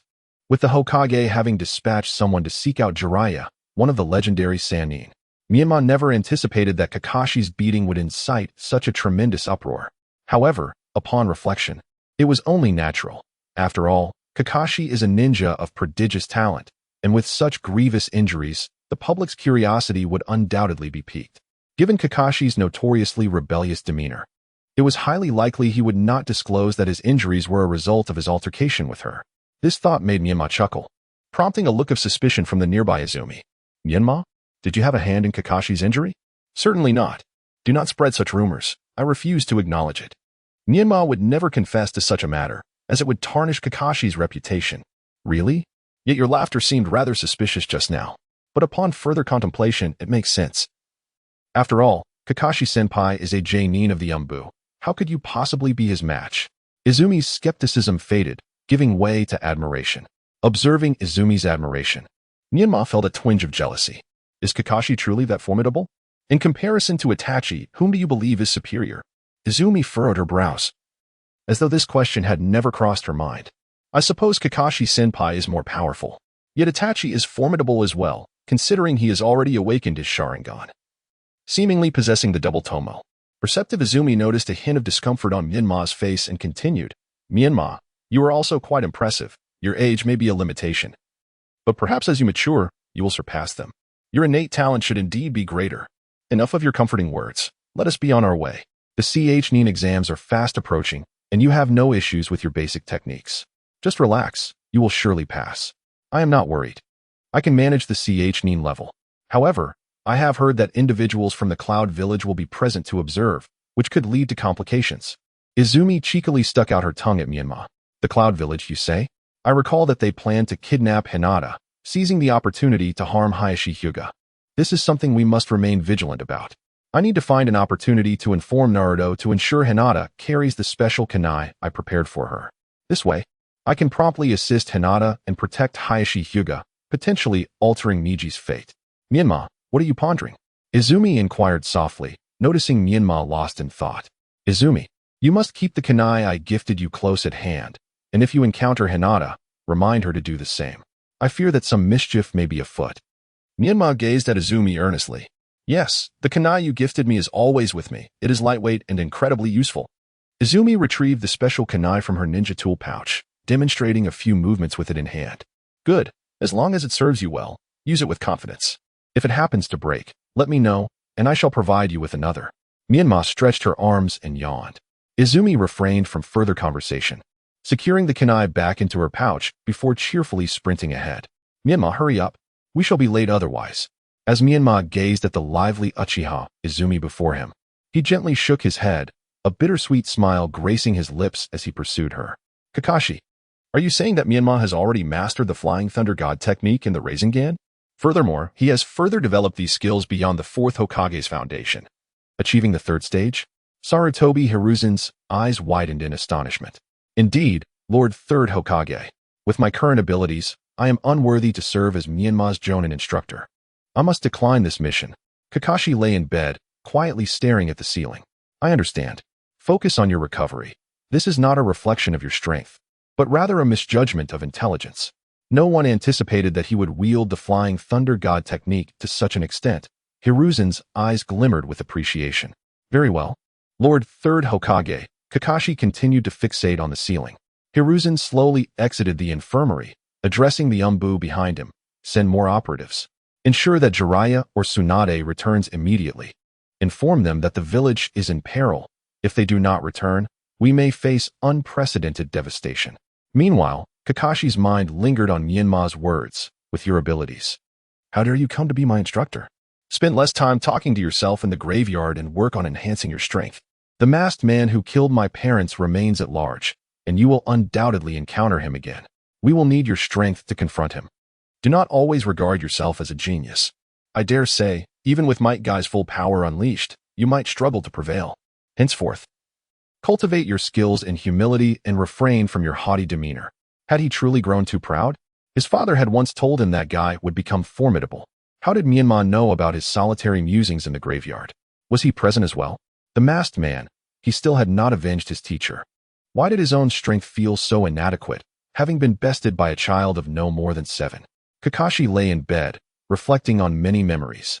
Yet he could not escape the truth of his defeat by Namikaze Menma. Once, when he had just become a Jonin, he felt dismissed by all, even attempting to sway his teacher's decisions. It seemed he truly needed a profound transformation. Admitting defeat held no terror, for Menma was right. The masked man remained elusive, and the vendetta against his teacher and mentor had yet to be avenged. Following the news of the impending arrival from the village hidden in the clouds, Konoha had entered a state of readiness, as no one wished for any unexpected occurrences at this critical juncture. Finally, under the guidance of several Konoha Ambu, a troop of ninjas from the Cloud Village made their grand entrance into Konoha. Tenten and Mito Minion, as elder advisors of Konoha, naturally took on the responsibility of welcoming them. Leading the delegation from the village hidden in the clouds was the aide Hiradoru, accompanied by a guard unit composed of 5 Jonin and 5 young genin. Yo, I am the Cloud Ninja Killer Bee, unmatched in rap, exclaimed one of the ninjas adorned with sunglasses and several chakra blades on his back. B, this is Konoha. If anyone discovers you're the Jinchuriki, it could spell trouble. We have other tasks at hand, Darui whispered back to Killer B. With me around, there's no need for concern, B replied, adjusting his sunglasses. Darui sighed, realizing that apart from the Reikage, B listened to no one. However, the Reikage was known to indulge him persistently. Meanwhile, the examination for Konoha's genin had concluded, adhering to the usual format of transformation techniques, theoretical assessments, and practical training. The only distinction this time was that a select few from the successful candidates were chosen to compete against the Cloud Ninjas, including Namikaze Menma, Uchiha Izumi, Uchiha Itachi, Akimichi Chg, and Kaminari. The representatives from the Cloud Village consisted of Kabuto, Kawa, Ajui, Fu, and Shure. After discussions in the Hokage's office, Saratobi Hiruzen and Hiradoru determined to hold the match in the afternoon, with the victor decided by a best-of-3 format. Once arrangements were finalized, Darui led the Cloud Ninjas to their designated accommodations in Konoha, preparing for the afternoon's contest while discreetly instructing the Reikage's Umbu to strike during the match, if intercepted. They were to allow Killer B to transform into the tailed beast as a rear guard. Chapter 24, Uchiha Izumi vs. Ajui Menma. This afternoon, Naruto, and I will cheer for you, Kushina exclaimed, her hands clasped together, a pair of crescent moons adorning her face. Menma's expression was somewhat grave as he glanced at the eagerly expectant Naruto, gently shaking his head. Mother, this afternoon, you and Naruto should refrain from attending. I fear that the intentions of the hidden Cloud Village are not entirely pure. Kurama has detected the presence of the Eight Tails, which suggests that the Jinchuriki of the Eight Tails has also arrived in Konoha. What? The Eight Tails Jinchuriki? Why would a mere nin like by be sent here? Kushina's face flickered with a hint of anxiety. She had heard from Minato that the current Jinchuriki of the Eight Tails, Killer B, was an extraordinary ninja, possessing reflexes in battle that rivaled those of Minato. The situation was unlikely to be a simple observation of the nin exams. So, Mother, please ensure Naruto's safety. Take this kunai with you. Naruto has one as well. If things take a turn for the worse, I will return at once. Menma retrieved a kunai from his ninja pouch and handed it to Kushina. Very well, I will protect Naruto. You must also be cautious, Menma. Kushina held Naruto tightly in her arms, though her eyes betrayed a glimmer of worry. There's no need to be overly anxious, Mother. At the very least, the Eight Tails Jinchuriki will not directly engage in any abduction, since he has already revealed himself among the crowd. I am concerned that they may have Umbu ninjas infiltrating secretly. However, you should be more than capable of handling such matters, and besides, the hidden Cloud Village is unlikely to bring any sealing techniques. Naruto, after all this time training, you should have made some progress. This time, you must be brave as well. In the event of an emergency, you must protect your mother. Menma wore a confident smile. Even though Naruto was different from his expectations, with the protection of both himself and Kushina, there were also notable differences from the anime. Now, at the age of 7, Naruto had already mastered the shadow clone technique and was diligently practicing the Rasengan. Most importantly in this life, Naruto was free from the disruptions caused by the Nine Tails, no longer needing to subconsciously suppress its power with his chakra. Is Naruto's talent weak? Not in the slightest. Rest assured, Menma, I have also undergone rigorous training. I possess some knowledge of taijutsu and ninjutsu. I will protect my mother. I aspire to become Hokage, Naruto exclaimed, clutching the kunai in his hand, his face alight with excitement. After such prolonged training, he finally had the opportunity to prove himself. Seeing that familiar expression on Naruto's face, Menma felt reassured that Naruto indeed resembled his anime counterpart, deserving of trust. He refrained from saying more, narrowing his eyes and offering a radiant, confident smile to both Kushina and Naruto. Then I shall take my leave and assess the strength of my opponents in advance. Menma turned and walked towards the door. Be careful, Menma, Kushina called out, waving at his retreating figure. Good luck, Menma. Defeat those nin from the hidden Cloud Village. Naruto waved his small hand, cheering Menma on. Do not worry, they are merely nin and should pose little challenge. Menma gestured back at the two, assuring them not to fret. After putting on his shoes, he made his way towards Izumi's home. Shashue, lock onto the chakras of Izumi, Hinata, and Naruto. Inform me immediately if anything arises. Menma commanded in his mind. Understood, Master. I have successfully locked onto the chakras of Hyuga Hinata, Uchiha Izumi, and Uzumaki Naruto. Xiao Shui's sweet voice echoed in Myanmar's ears. Currently, Myanmar finds herself in a quandary, uncertain whether the unfolding events are due to her own influence. The last thing she anticipated was the gathering of lower-ranked ninjas under the guise of observation in Konoha, likely with a singular objective, to explore methods of successfully splitting and sealing the tailed beasts. The Shiki F gene technique, a sealing jutsu, is known only to the Uzumaki clan, yet we're the elite among them. Perhaps Kushina could be considered one. But Myanmar is acutely aware that Kushina would not use the Shiki F gene on another. However, Minato Namikaze has indeed achieved this feat. Konoha is undeniably brimming with prodigies. Engrossed in her thoughts, Myanmar unknowingly arrives at Izumi's doorstep, where Izumi, having finished her preparations, is ready to seek out Myanmar. The two exchange smiles and walk side by side towards the venue of the upcoming tournament. Myanmar. Itachi, 1 against 7, will also be participating under the name of a lower-ranked ninja. With the two of you present, victory in 2 matches is assured. And I shall strive to secure a win as well. Izumi exclaims, her face alight with excitement at the thought of 2 renowned geniuses competing in the lower-ranked tournament. No need to push yourself. Your safety must come first, Myanmar replies, a confident smile gracing her lips. I understand, and you too, even though your strength is formidable. Izumi cheerfully responds, her hands clasped behind her back as she bounces with enthusiasm. Upon reaching the tournament grounds, the arena is already teeming with spectators. After all, this is the first public competition for lower-ranked ninjas, showcasing the prowess of the younger generation from 2 ninja villages, naturally drawing a considerable audience. I see Itachi. Izumi calls out, waving from amidst the crowd. Meanwhile, Itachi observes the strength of the Kumogakure ninjas when suddenly he hears his name being called. Turning, he locks eyes with Myanmar, who wears an expression of slight disdain. Upon recognizing Izumi, a faint smile graces his face as he waves back. Itachi. I heard you have joined the direct umbu of the Hokage.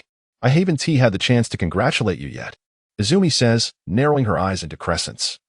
Flashing a radiant smile. And I should congratulate you on becoming a lower-ranked ninja as well, Izumi, Itachi replies with a subtle smile. There is still quite a gap between us. By the way, this is Myanmar, another genius just like you. Izumi enthusiastically introduces Myanmar, gesturing towards her. Hello, Myanmar. I am Uchiha Itachi. I look forward to your guidance. Itachi extends his hand, his face beaming with warmth. Hello, Itachi. It is a pleasure to meet you. After the matches, we should have a friendly contest as well. I am eager to gauge the difference in our abilities against the genius of the Uchiha clan, Myanmar replies.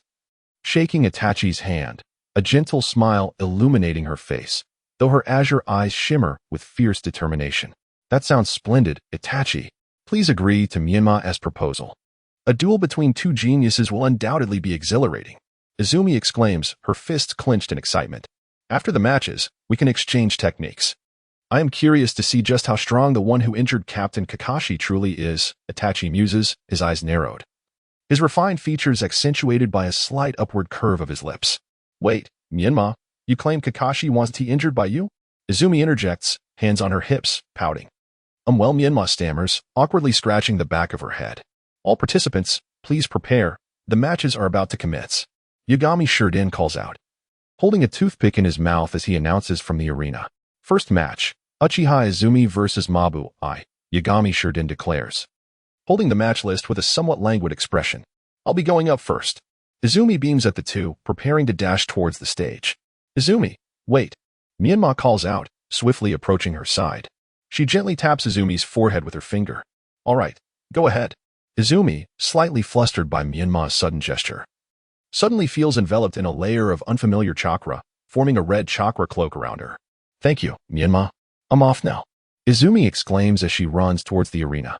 Mabuai from Kumogakure also makes his way to the stage, and the two face each other, ready for battle, forming their respective hand seals. Mabuai, with his silver hair and dark complexion, stands tall, his muscular frame towering over Izumi.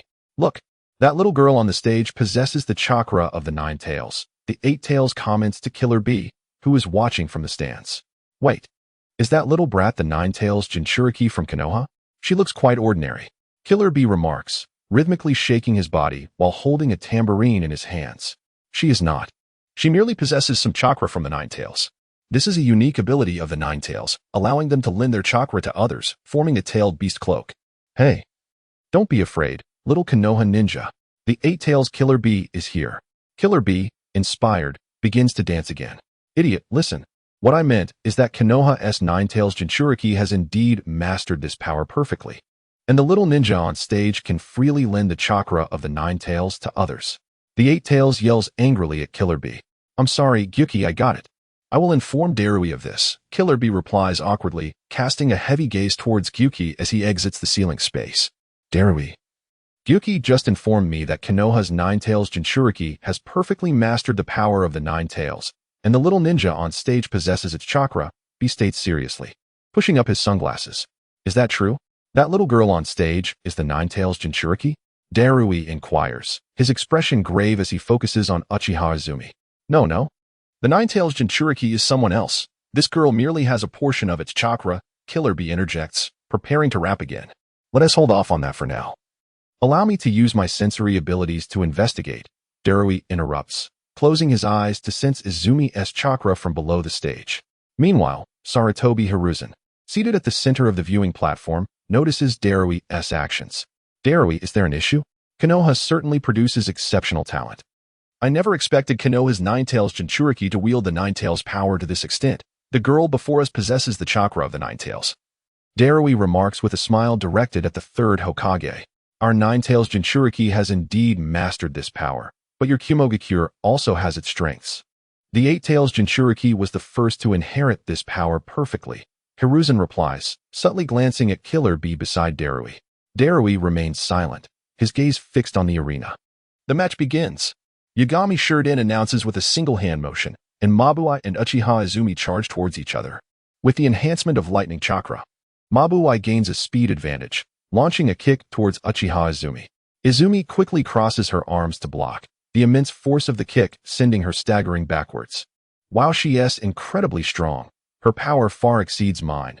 Uchiha Izumi thinks, astonished, as beads of sweat trickle down her delicately sculpted face. Gritting her teeth, she retrieves a standard kunai from her ninja tool pouch. With a swift motion, she hurls the kunai at Mabuai, exclaiming, Fire style, great fireball technique. As Uchiha Izumi seized the opportunity while Mabuai was preoccupied with a kunai, she swiftly formed hand seals, launching a massive fireball towards him. How impressive! The atmosphere instantly reached a climax, with the crowd erupting into a cacophony of excitement. What kind of chakra is this? How can it be so powerful? The freshly minted genin, Mabuai, was rendered paralyzed on the ground by the sight of the enormous fireball. Earth-style, earth flow wall. Moonlight Surefoam quickly leaped between the two, slamming his hands down to conjure two earthen walls that thwarted the fireball's advance. As the flames dissipated, the once formidable walls lay in ruins. I declare the winner to be Uchiha Izumi. Please, both parties perform the reconciliation seal. Observing the incapacitated Mabuai, Moonlight Surefoam promptly announced the outcome of the match. I actually won? When did I become capable of unleashing such a powerful fireball? Uchiha Izumi could scarcely believe her ears. In a moment of exuberance, she leapt up, then dashed towards Mabu and Uchiha Itachi. Mabu, that was your doing, right? Izumi should not have been a match for Mabuai. Their proficiency in taijutsu is too disparate. Uchiha Itachi noted Izumi's slightly pained arm from Mabuai's recent kick. Without that peculiar chakra shielding her, it would have been challenging to raise her arm to form seals again. What does it matter? Winning is all that counts. Besides, the taijutsu of the Cloud Village is imbued with lightning chakra. What if Izumi gets hurt?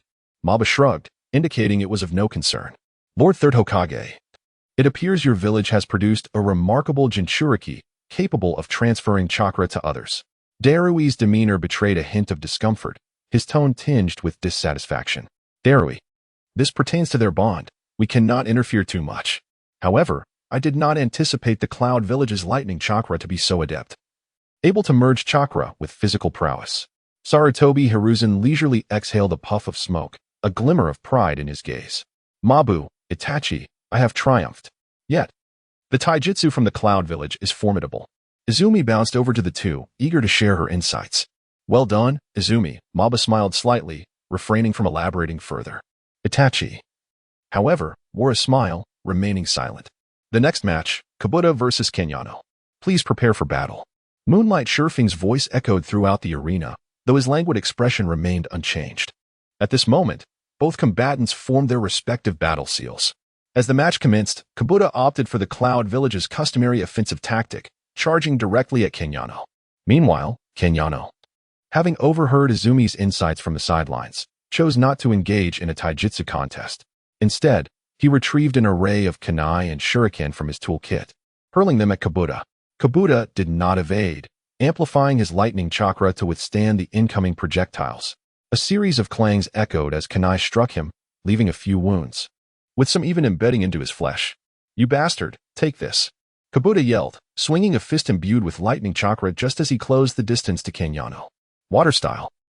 Kenyano paled, not anticipating Kabuta's reckless determination to absorb his shuriken. By the time he realized, Kabuta was upon him, forcing him to hastily form seals. A resounding thud echoed as Kabuta's punch disrupted Kenyano's seals, contorting Kenyano's face as blood spilled from his mouth. He was sent flying off the stage. The victor is Kabuta. Medical team, please assist. After announcing the result, Moonlight Shifeng swiftly leaped to Kenyano's side to provide aid. Moments later, several medical ninjas arrived to carry Kenyano to the hospital. Poor Kenyano, he couldn't withstand even a single attack, Izumi observed with a hint of sympathy, acknowledging the Cloud Village's overall superiority in strength at the genin level, primarily due to their robust physiques.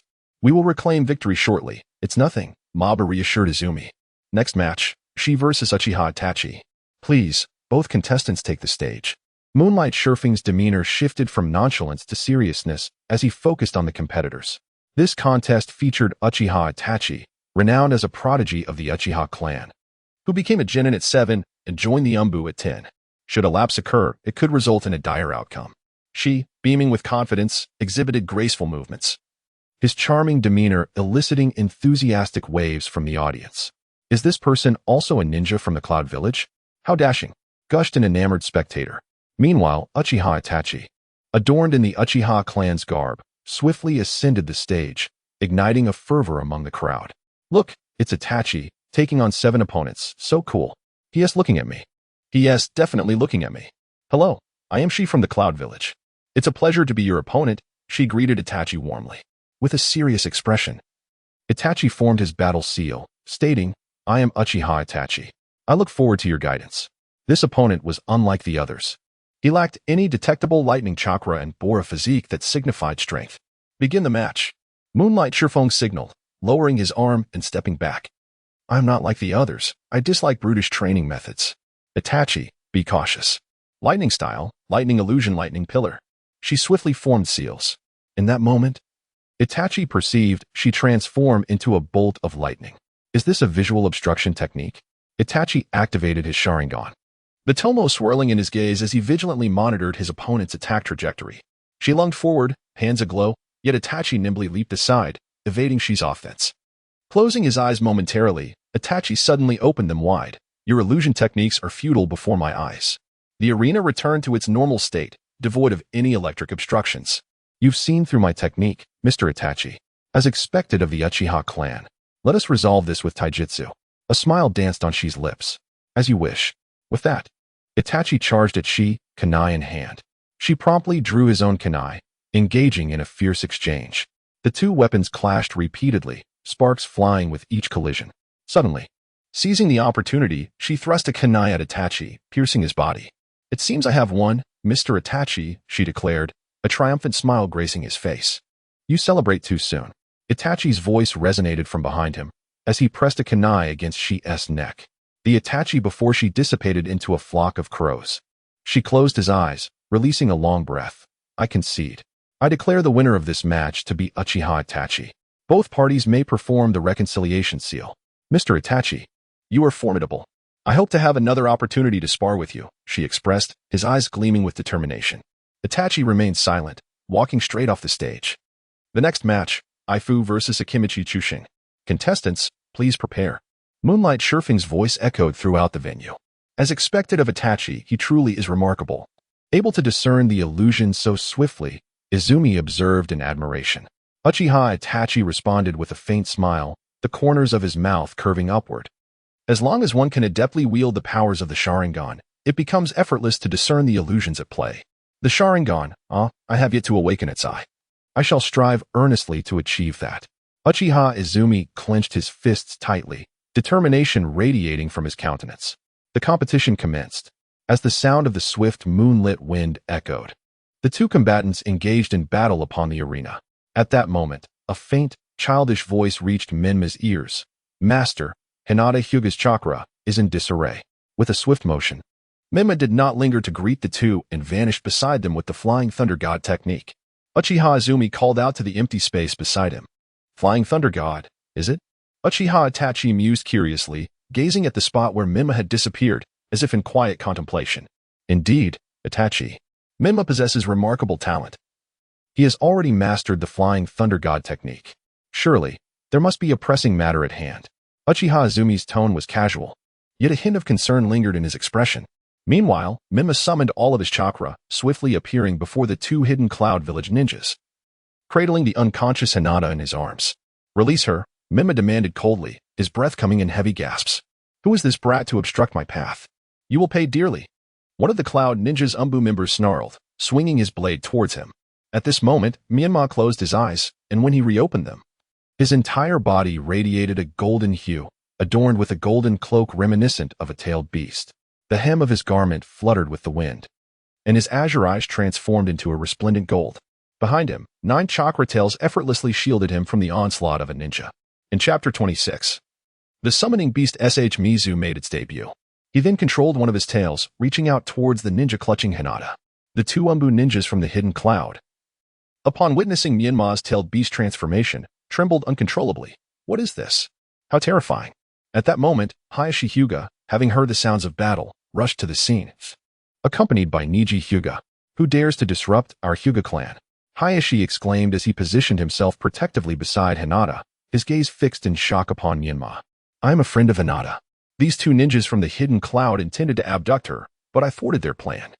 You must take Hinata back and examine her for any harm, Menma stated, his focus unwavering on the remaining ninja wielding a kunai.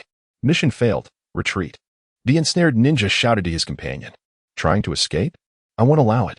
Menma declared as one of his tails unleashed a Rasengan towards the armed man. In the heightened state of the Nine Tails, Menma's speed far surpassed that of the Umbu ninjas. Before they could flee, a Rasengan struck the ninja squarely in the back, sending him crashing into a nearby wall. I'll take these two Umbu to the third Hokage. You must hurry and tend to Hinata, Menma said, grasping the unconscious ninja with his tail before vanishing in a flash of the Flying Thunder God technique.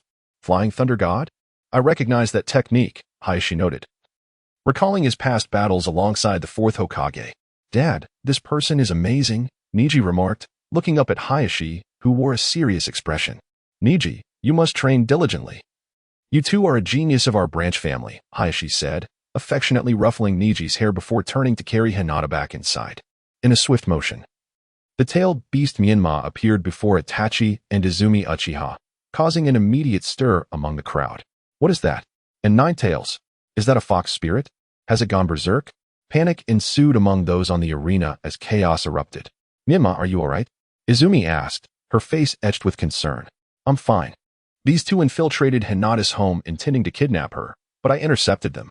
I'm heading to see the third Hokage, Menma replied, drawing a shuriken and launching it towards the steps leading to the viewing platform, swiftly appearing atop them. Lord Third, I have captured two Umbu ninjas from the hidden cloud who intended to abduct Hinata from the Hyuga clan. She has been rescued, Menma announced, ascending the steps toward the platform.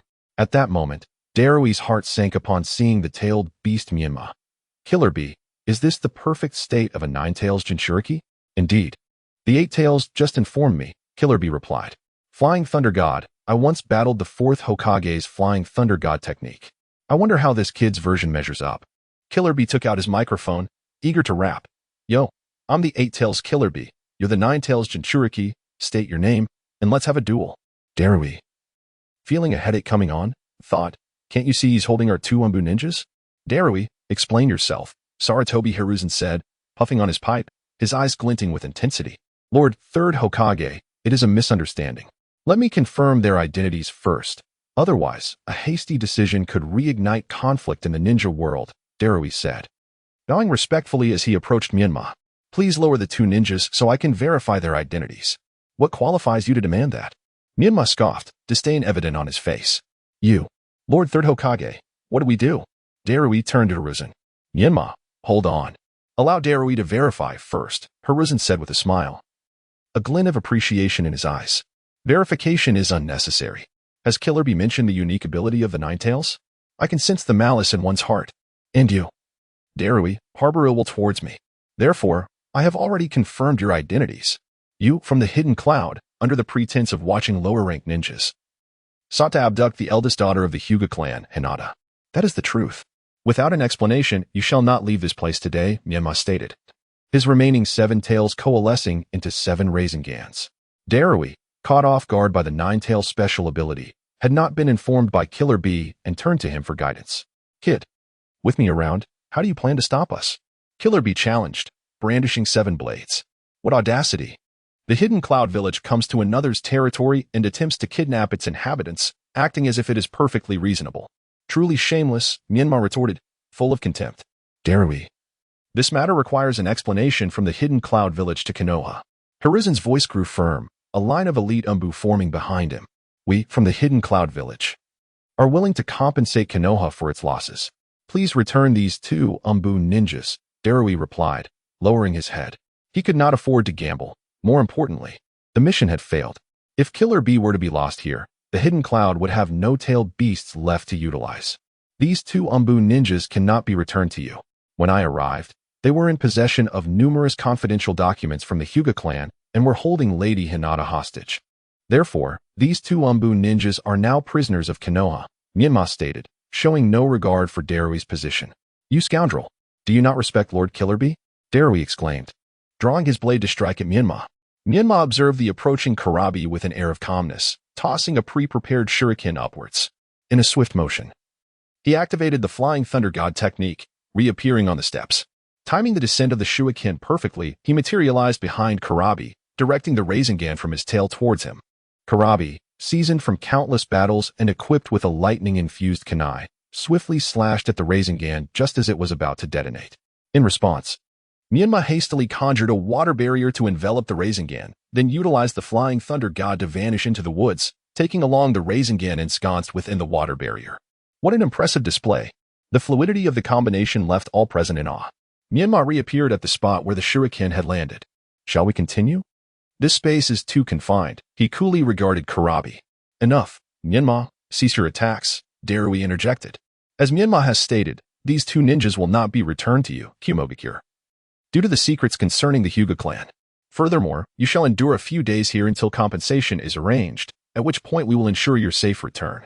Sarutobi Hiruzen slowly approached the platform, addressing the villagers. Esteemed citizens, Menma and the Nine Tails are not demon foxes. They are exceptional ninjas who embody the will of fire from our hidden leaf village, much like our 4th Hokage, protecting us in their own way. I urge you to approach this matter with reason. Menma, Menma, Menma. The villagers, influenced by the 3rd Hokage's words, began to exhibit excitement, to which Menma remained indifferent. The disparaging remarks about demon foxes from his childhood were likely instigated by this old man, if it could have been clarified in mere words. Why had it taken 2 years to resolve? Nonetheless, it mattered little now. With Kushina's return, Naruto no longer faced unjust treatment and had even begun to forge friendships. Very well, Menma, hand these 2 Umbu ninjas over to the Hokage's direct Umbu for handling. You have expended considerable chakra, it would be wise for you to rest. There is no need for you to continue the competition, Darui advised. And you, follow the Umbu ninjas to your lodgings. Once Kumogakure's compensation is settled, we will escort you out of Konoha. Sarutobi Hiruzen regarded Menma with a gentle expression before his demeanor shifted to one of sternness as he glared at Darui, conveying his discontent. Yes, Lord 3rd Hokage, Darui responded, saying little more as the group followed the Umbu ninjas to depart. Hey, Nine Tails Jinchuriki Menma. Remember me, Karabi. Your strength is commendable, we shall meet again. Karabi exclaimed, exuberantly clapping his hands as he trailed behind Darui. The sensation of numbness enveloped Menma, making the forced rhymes of the rap feel rather awkward. He hastily distanced himself, maintaining an appropriate space. Casually discarding 2 hidden ninjas from the village of the cloud before the Hokage's Umbu, he relinquished the Nine Tails mode. Now devoid of the Nine Tails mode, Menma leaned weakly against the railing of the steps, not due to the mode itself, but rather because his chakra had been depleted from the long-distance usage of the Flying Thunder God technique while attempting to rescue Hinata. Additionally, the shadow clone's training in the forest had dissipated due to insufficient chakra, resulting in the weariness and fatigue upon returning to his original form. Uchiha Izumi and Uchiha Itachi hurried to Menma's side, with Izumi casting a concerned glance at the slumped figure leaning against the railing. Uncertain of what actions to take in that moment, with great effort, Menma formed a seal, the summoning technique. In an instant, the adorable figure of Xiaoshui appeared before everyone. "Master, what are your commands?" she inquired sweetly. "Xiaoshui, please heal me," Menma managed to utter with difficulty. "Understood, Master." Xiaoshui gently pointed her finger, and blue chakra surged toward Menma, flowing over him and healing his injuries. Chapter 27. Tsunade and Jiraiya arrive. Menma, is this your summoning beast? How cute. Uchiha Izumi exclaimed, instantly captivated by the enchanting Xiaoshui. If she weren't currently healing Menma, she would have rushed to pet her.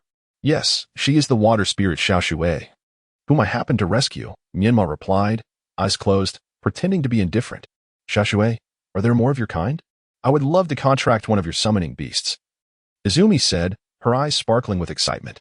"There are no more left. I am the last of my kind in the entire world. Moreover, we spirits can only contract one master." Xiaoshui's sweet voice resonated in everyone's ears, igniting the hearts of the young girls present. Izumi's hopeful expression quickly turned to disappointment. "Oh, I thought I could contract a cute summoning beast like you. What abilities do you possess?" "I excel in healing ninjutsu and water release ninjutsu." Xiaoshui blinked her big, innocent eyes. "Impressive. No wonder Menma can contract with you. He is also skilled in water-type ninjutsu." Izumi clasped her hands together as if discovering a remarkable secret. After Xiaoshui's healing, Menma felt significantly relieved from his pain. He stood up, stretched a bit, and then released the summoning technique. "Itachi, 7 against 1. But I can't fight today. Let's schedule a rematch for another day." "No need to fight. I am no match for you. Your Flying Thunder God technique, water release, and Rasengan, combined with your status as a Jinchuriki of the Nine Tails, leave me with no chance of victory. Captain Kakashi must have underestimated your abilities, which is why he was injured so severely," Itachi replied, a smile gracing his lips. "Come on, Itachi, admitting defeat before the fight even starts isn't like you," Menma remarked, his lips twitching slightly, wishing to teach Itachi a lesson, but he was denied the opportunity. "I simply recognize my own strength, however. I believe we will have another chance to face off," Itachi replied with a gentle smile, unfazed by the situation. "I'll head home to rest and return once teams are assigned." Menma waved and turned towards the exit. "Menma, wait for me." "Itachi, sorry, but I must leave as well. Goodbye." "Hey, Menma, don't leave so quickly." Izumi waved farewell before hastily chasing after Menma. At the same time, at the entrance of Konoha, 2 figures, one red and one green, stood watching from the gate. "Oh my, Tsunade, you have returned. It seems the old man is serious this time," said a man with long, pure white hair, a forehead protector marked with the kanji for oil, and a massive scroll strapped to his back, laughing as he conversed with a voluptuous, exquisitely beautiful woman. "Konoha is thriving, yet he insists on claiming a dire situation, even involving the village's crisis. The old man has truly lost his senses. I must have a serious talk with him," Tsunade said as she rolled up her sleeves. "Don't be angry. Let us first inquire about the situation." "You really haven't changed at all." Jiraiya scratched his head, attempting to calm Tsunade. "Let us go. If the old man doesn't provide a satisfactory explanation today, I won't forgive him." Tsunade strode purposefully toward the Hokage building. "This is quite troublesome. I was in the midst of writing my novel when I was urgently summoned back, with claims of a grave situation, even suggesting the village's annihilation. Everything seems fine." Jiraiya muttered to himself as he followed Tsunade. Meanwhile, Sarutobi Hiruzen, in a good mood in his office, was leisurely reclining with his legs crossed. This time, the usually domineering Kumogakure had suffered significant losses at Menma's hands, even demanding compensation and 2 Umbu shinobi from the village. "This kid is truly remarkable." With a loud crash, the Hokage's door was kicked open. An enraged woman stood at the doorway. "Tsunade, please sit down. Why are you so furious?" "I'm getting old. I can't handle such shocks." Sarutobi Hiruzen wiped the cold sweat from his forehead. "Old man, you must explain today why you summoned me back under the pretense of the village's destruction when there are no signs of such a thing." Tsunade rolled up her sleeves and approached Sarutobi. Jiraiya, who had followed behind, scratched his head as he entered the room. "Well, how should I put this? I had no choice but to call you back regarding the 2 Jinchuriki in the village and the issues concerning the Uchiha clan that need resolving," Sarutobi Hiruzen explained, puffing on his pipe and exhaling a cloud of smoke. "Old man, stop smoking. Put that pipe out right now." Tsunade shouted angrily, slamming her hands on the Hokage's desk, which cracked under the impact. Sarutobi gulped nervously. Tsunade, I won't smoke anymore. Just listen to me. The fourth Hokage, Minato Namikaze, somehow sealed the nine tails within the bodies of his two sons. You know about this, but one of the children, Menma, has already developed talents rivaling the fourth Hokage. He first learned the impure world reincarnation technique to summon Kushina and has now mastered the flying thunder god technique, which he has further developed. The key point is that he has completely harnessed the power of the nine tails, becoming a perfect Jinchuriki. I had originally assigned Kakashi to be their team leader to rebuild bonds and strengthen the will of fire, but this child severely injured Kakashi, who is now in the hospital. Therefore, I want one of you two to take on the role of his team leader. Only you two possess the identity and strength to be his mentor, Sarutobi Hiruzen stated, his expression solemn as he looked at his two disciples. Minato's child? I remember he is only 6 years old, and he has already accomplished so much. Truly worthy of being Minato's son. He certainly has talent. Jiraiya laughed heartily. Sarutobi Hiruzen glared at Jiraiya, cursing him inwardly for missing the point. Is his talent really the focus here? Since he is Minato's son, let Jiraiya continue to teach him. If there is nothing else, I'll take my leave, Tsunade shrugged nonchalantly. Aren't you both still part of Konoha? Sarutobi's voice rose in anger. Look at you two. Do you resemble Konoha shinobi at all? Just leave when you please.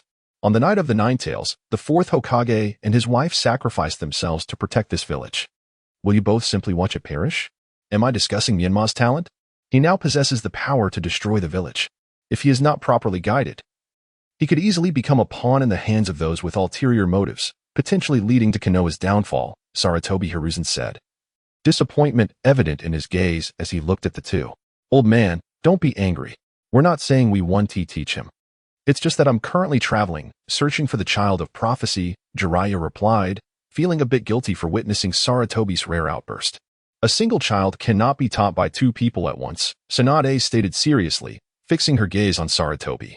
You two should let Menma choose first, while the rest of you teach Naruto. Don't forget, there are two Jinchuriki in the village now. Sarutobi Hiruzen took a puff from his pipe, as narrowing in contemplation. What? Exclaimed Jiraiya and Tsunade, their eyes widening in disbelief. Old man, we are the legendary Sannin. How can you expect a 6-year-old to take on such a challenge? Do we not have a say in this matter? Surely, you jest. Jiraiya regarded Sarutobi with an expression of astonishment. As the esteemed princess of the land of fire, how can it be that I lack the right to choose? Tsunade furrowed her brows, voicing her discontent. Sarutobi closed his eyes tightly and inhaled deeply from his pipe. Menma currently possesses strength on par with that of a Genin and elite Genin. If he were to unleash his full potential, he might even reach the level of Akage. Do you comprehend the significance of this? If he does not have a mentor he respects, bonds will not be formed. If he is manipulated by others, there will be no one to rein him in. This could spell disaster for Konoha and the entire shinobi world. Is it truly that dire? Jiraiya was left speechless, his eyes wide with shock. Jiraiya, unless you enter Sage Mode, you may not stand a chance against him. Menma has also informed me that Naruto's potential far exceeds his own. If Naruto were to lose the will of fire, there would be no one left capable of controlling either of them. Sarutobi exhaled a massive smoke ring, shrouding the Hokage's office in a haze. Enough, old man. Let us go and ascertain whether this child is as formidable as you claim. If the situation is indeed this grave, we shall take it upon ourselves to protect Konoha. Tsunade declared with a serious demeanor, turning to leave. I will join you, lest Tsunade find herself in a predicament. Jiraiya hurriedly followed her. Meanwhile, Menma and Izumi were seated at Ichiraku Ramen, enjoying their meal together. Two individuals sat down beside them. Ichiraku, 2 bowls of ramen, please. Tsunade called out. Long time no see. 2 bowls of ramen, coming right up, Ichiraku replied, squinting at Tsunade and Jiraiya. Ichiraku, it seems your establishment could use an expansion. It feels as though nothing has changed, Jiraiya muttered under his breath. Menma and Izumi paid no heed to the two, engrossed in their own enjoyment of the ramen before them. Uncle Ichiraku, please prepare 2 more bowls for takeout, Menma remarked, as the gentleman clad in red would assist us with the payment. After savoring the last drop of broth from her bowl, she spoke to Ichiraku. Hey there, kid. Do we know each other? Why should I let you cover the bill? Jiraiya muttered under his breath. Indeed, Menma, we are unfamiliar with this uncle. Allow me to take care of the payment, the kind-hearted Izumi offered, reaching for her wallet with intention. Menma firmly grasped Kwan's arm, declaring, no, let him pay. He ought to bear this cost. Her icy gaze fixated on Jiraiya. Do you know who I am? Jiraiya felt a hint of disdain emanating from Menma's eyes. I am Jiraiya, the Toad Sage, notorious for clandestinely observing the women's bathhouses to gather material. Myanmar's words pierced the air, reaching the ears of the onlookers. Jiraiya's face flushed crimson, his fingers fidgeting nervously. At that time, I was merely seeking inspiration for my writing. Can that truly be termed as peeping? Chapter 28, Myanmar versus Jiraiya. Myanmar, is what you say true? The legendary Sannin Jiraiya is this lecherous old man who revels in spying on women? Uchiha Coup whispered in Myanmar's ear, covering her mouth. Indeed, that is Jiraiya. The individual beside him is Tsunade, who is perpetually unlucky in gambling and has a penchant for alcohol. Together with the third Hokage, they indulge in gluttony, drink, and vice. Myanmar elucidated the backgrounds of the two. Hey, brat, you are quite uncouth. Do you know that? Tsunade glared at the seemingly audacious Myanmar. Etiquette is meant for the cultured. I find no need to extend courtesy to you, Myanmar retorted fearlessly, positioning herself protectively in front of the somewhat intimidated Quan. How dare you accuse us of lacking manners, you little brat? Is that how Kushina raised you? Tsunade pointed her chopsticks at Myanmar. You dare invoke my mother's name? Where were you during the Nine Tails incident? It was my parents who safeguarded the entire Hidden Leaf village. When my brother and I were bullied and looked down upon, where were you too? Especially you, Jiraiya. What right have you to stand before me? You merely came to be my team instructor. Let us fight and see if you are worthy of that role. Myanmar boldly stripped away their pretenses. Myanmar, allow me to explain. I was searching for the child of prophecy. Jiraiya's expression turned solemn. The loss of Minato and Kushina lingering painfully in his heart. A fine child of prophecy indeed. Continue your search, but do not return here. Enough talk. Will we fight, or not? If not, I shall return home, Myanmar replied impatiently, preparing to take Quan back. Brat, I apologize for your parents' fate. Since you wish to fight, then let us, Tsunade declared, setting her chopsticks aside and flexing her knuckles. Tsunade, Jiraiya called out. Let us proceed to the woods. We must not damage these homes, which were protected by my parents' sacrifice, Myanmar stated, lifting Uchiha Coup as she sprinted toward the trees. Myanmar, I can walk on my own, Coup protested, her cheeks flushed and voice dwindling. Before long, the four had arrived in the woods. Myanmar gently set Uchiha Izumi down, allowing him to conceal himself, before turning to Tsunade and Jiraiya, inquiring, which of you shall take the first turn? The young boy exclaimed, do you look down upon us? Do you dare to challenge two opponents alone? Enraged, Tsunade charged forward, aiming a punch at Myanmar. Myanmar, unhurried and calm, retrieved a kunai from his tool pouch and made a swift incision across his palm. A crimson stream of blood immediately flowed from the wound. He raised his hands, palms facing Tsunade, whose previously fierce demeanor transformed into one of shock, rendering her as limp as a pile of clay on the ground. Is this all there is? Is this all? Stand up, stand up. I command you to rise. Myanmar gradually approached Tsunade, remarking that one should refrain from issuing reprimands without possessing any real strength. Observing Tsunade rendered nearly incapacitated, Myanmar summoned a small water creature to heal his palm. Once his wounds had nearly mended, he slowly turned to Jiraiya, stating, Jiraiya, it is your turn. I grant you the opportunity to enter Sage Mode. Otherwise, prepare to face the consequences. Must we resort to fighting? Let us sit down and converse amicably, Jiraiya implored, moving towards Tsunade in an attempt to assist her.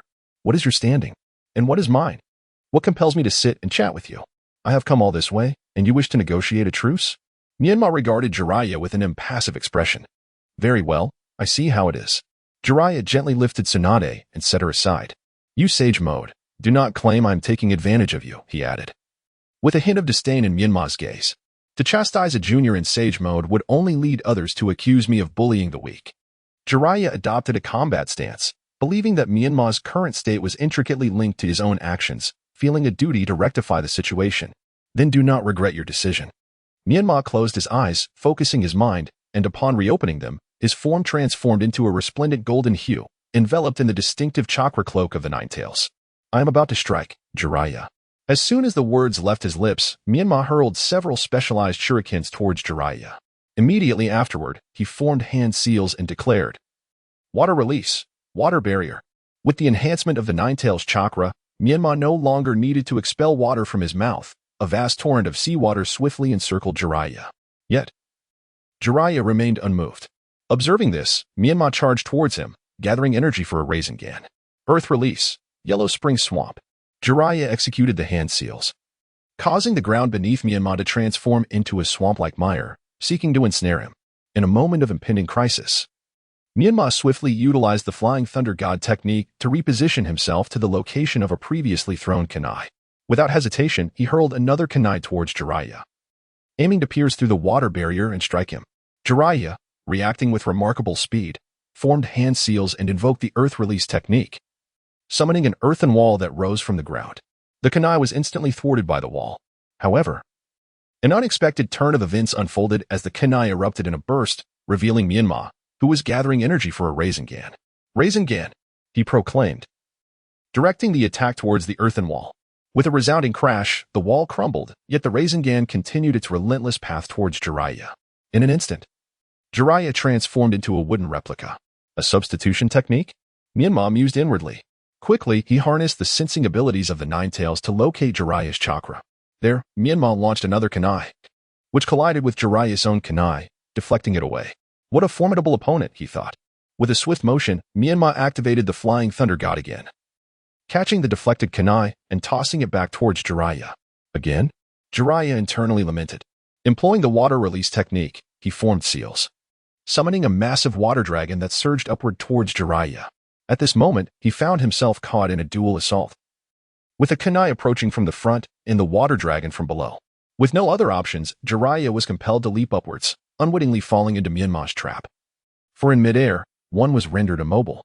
Menma swiftly hurled 3 shurikens toward Jiraiya, declaring, "Little brat, I will no longer evade. Allow me to demonstrate whether this sage possesses the qualification to be your master." Fire style, fireball technique. Jiraiya formed hand seals with great speed, unleashing a colossal fireball aimed at the shurikens. Upon striking the shurikens, the blazing sphere surged directly towards Menma. Water style, water dragon bullet. Menma swiftly executed his own seals, summoning an even larger water dragon that engulfed the fireball, creating a dense cloud of steam that obscured the vision of both combatants. Utilizing the sensory prowess of the Nine Tails, Menma launched several more shurikens at the descending Jiraiya. Ninjutsu, Lion's main technique. From the midst of the smoke, a strand of white hair emerged, reaching for a nearby tree trunk. Fire style, great fireball technique. Menma, despite his lack of proficiency in fire techniques, formed seals and directed the flames toward Jiraiya's hair. In a swift motion, another elongated white serpent darted in another direction. Menma then threw shurikens aimed at Jiraiya's hair. Gasping for breath, Jiraiya absent-mindedly touched his singed hair, oblivious to the incoming shurikens.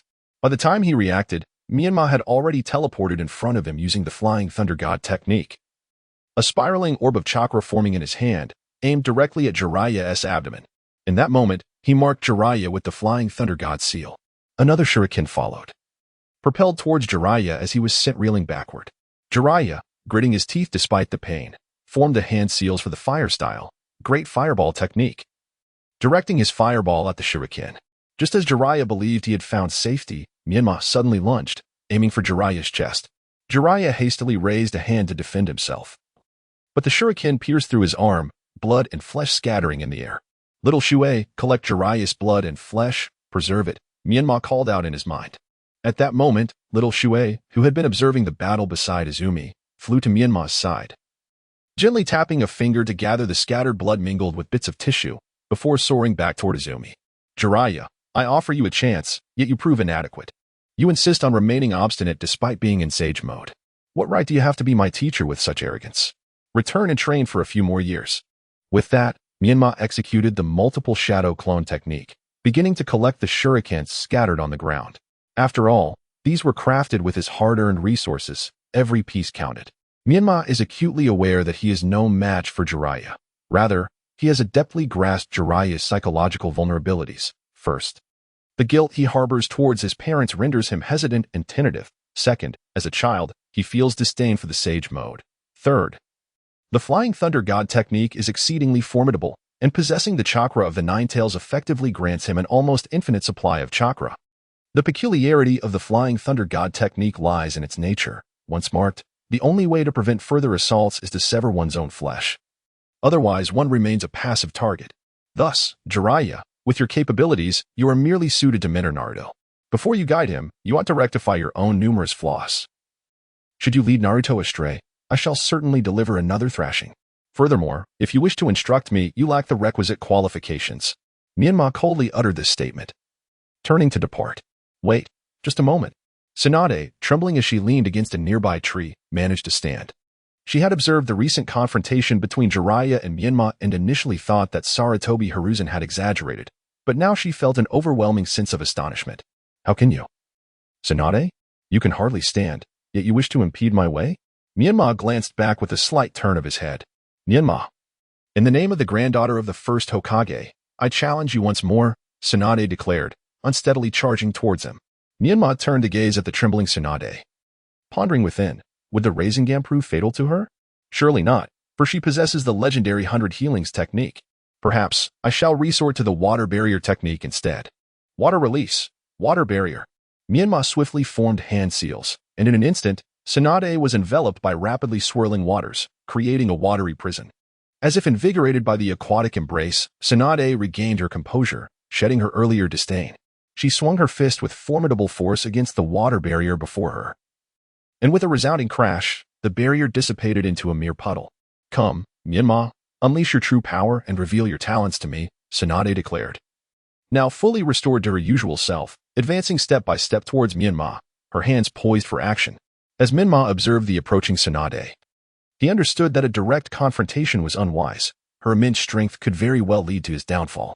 Chapter 29, Menma vs. Tsunade, Uchiha Izumi awakens. At this moment, Menma found himself somewhat speechless, feeling as though both his ninjutsu and taijutsu were effectively countered by Tsunade. If only his development of the lightning release, spiraling shuriken, were complete, he might still possess the strength to fight back.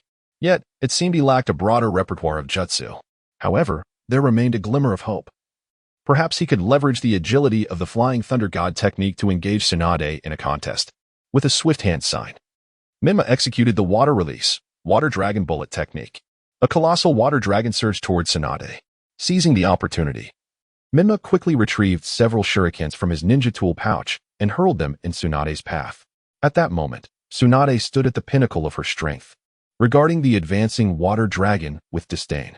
She concentrated chakra into her legs and leaped forcefully, delivering a single kick to the dragon's head, shattering it into countless droplets that cascaded downward. Is this all you've got? Tsunade mocked as she moved forward. As Tsunade approached the scattered shurikens, Menma seized the moment, tossing another shuriken toward her while holding one in reserve. With a whoosh, Menma vanished from his position, instantly appearing before Tsunade, tossing the shuriken upward while simultaneously gathering energy for a Rasengan in his other hand. Tsunade, anticipating Menma's shuriken, prepared her counterattack with a punch aimed at the shuriken's trajectory. Indeed, Menma's Flying Thunder God technique brought him right in front of her, missing her by mere inches, a smirk already forming on Tsunade's lips. Watching from the sidelines, Izumi felt a wave of anxiety as she observed Menma, wanting to caution him yet fearing that her voice might distract him. She clasped her hands tightly over her chest, silently praying for his safety. But could Tsunade predict Menma's moves while he could not anticipate hers? At the moment he was gathering his Rasengan, Menma activated the Flying Thunder God technique, teleporting to the shuriken he had previously thrown. Tsunade, meanwhile, struck at the shuriken on the ground, sending it tumbling away. The shuriken that had been suspended in the air now hovered above her head. In an instant, Menma activated the Flying Thunder God, landing on Tsunade's back, seizing the shuriken with one hand while unleashing a Rasengan directly at her back. Tsunade reacted swiftly as Menma landed on her, rolling to evade the attack and attempting a counterstrike with her legs. Seeing no opportunities, Menma hurled the shuriken from his hand once more, teleporting away just as the attack was about to land. At that moment, Tsunade lay on the ground, her back against the earth, with Menma's shuriken poised directly above her. Tsunade quickly rolled aside but overlooked the shuriken Menma had previously cast. An excellent opportunity, Menma thought gleefully, teleporting next to Tsunade, his Rasengan aimed straight at her. In the face of this unexpected turn of events, Tsunade gathered chakra in her arms, crossing them defensively. The impact sent her reeling backward, her arms swelling with bruises. Mitotic regeneration. Tsunade formed hand seals, dark markings appearing on her face as her injured arms healed instantly. However, she failed to notice the Flying Thunder God mark inscribed with the words Blade of Protection on her arm. You are formidable to have forced me to use this technique. But this is where it ends, Tsunade declared, her aura swelling as she charged at Menma with increasing speed. Menma again tossed a shuriken into the air. As Tsunade's punch descended toward him, he teleported away, the ground beneath Tsunade cratering from her strike. Is he up there? Tsunade turned her gaze upward, readying herself to strike again. At that moment, Menma had successfully gathered his Rasengan. Instead of teleporting to the shuriken above, he appeared beside Tsunade, delivering a Rasengan to her abdomen. Caught off guard, Tsunade absorbed the blow, being sent flying once more.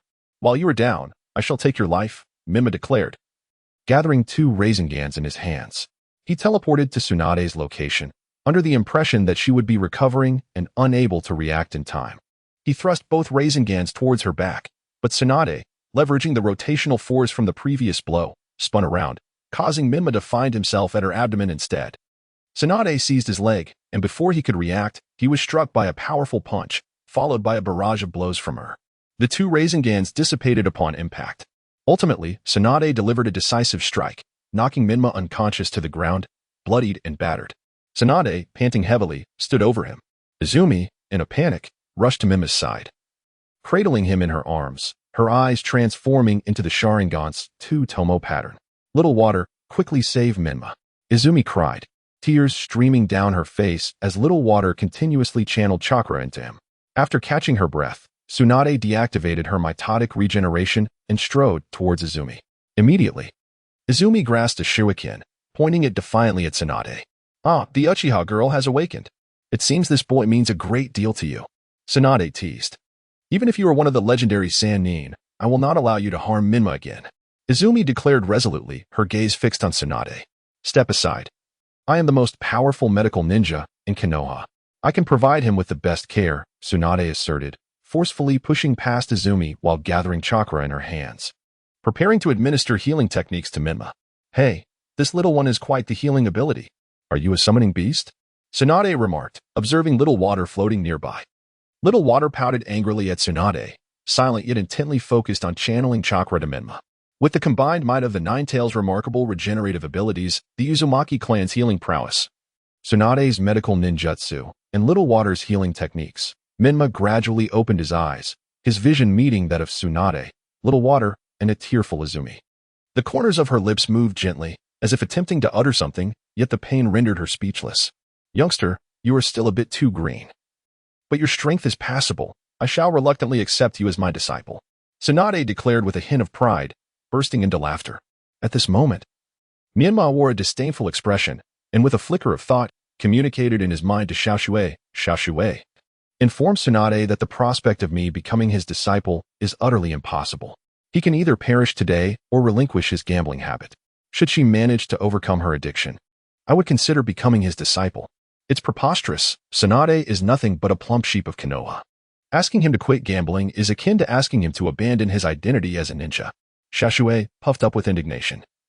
Conveyed to Tsunade, "My master has declared that you should abandon all hope unless he is no longer among the living. Alternatively, if you can overcome your gambling addiction, he may consider becoming your disciple. My master also mentioned that you are merely a bloated sheep of Konoha. Asking you to quit gambling is as futile as suggesting you forsake your path as a ninja." Instantly, Tsunade felt a vain throb on her forehead, struggling to contain her fury.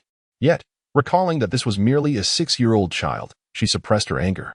"Very well, from this day forth, I shall commence my journey to quit gambling. Once I have succeeded, you shall bow before me in apology and plead for me to accept you as my student." Menma was taken aback by Tsunade's unexpected words and immediately blinked in agreement. Subsequently, Menma glanced at Izumi, raising an eyebrow and winking to convey that he was fine and to reassure him not to worry. Even in such a state, he still remembered to show concern for his little sweetheart. "This young lady had just opened her eyes for you." Tsunade, observing Menma's mischievous demeanor, couldn't help but tease him.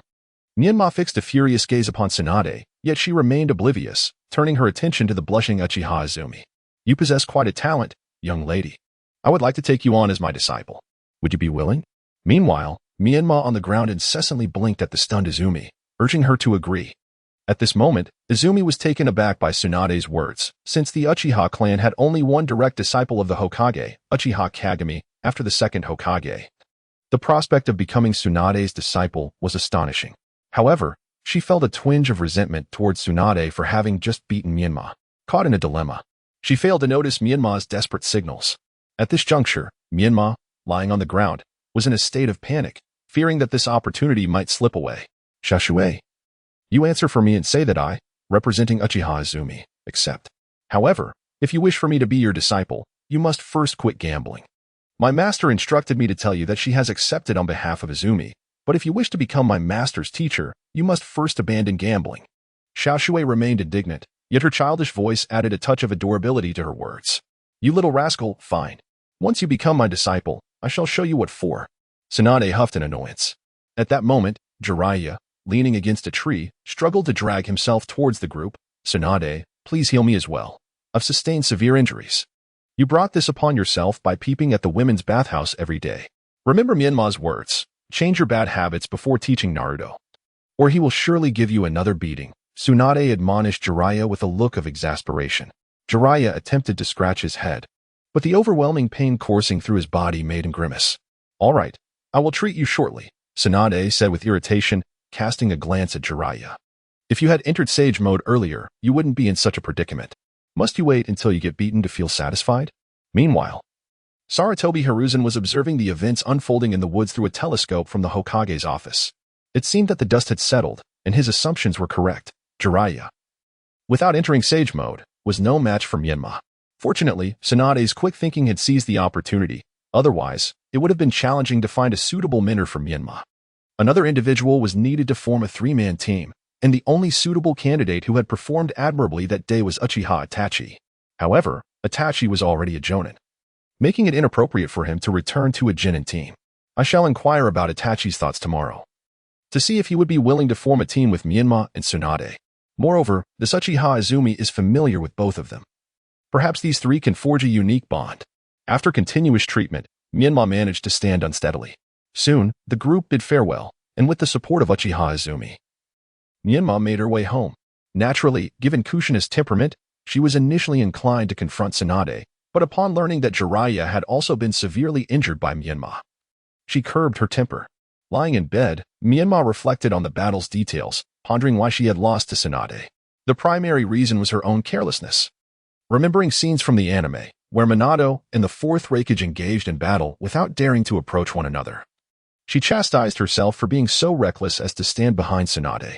However, if she could master Tsunade's immense strength and combine it with lightning release, could she not achieve the speed and power of the fourth Hokage?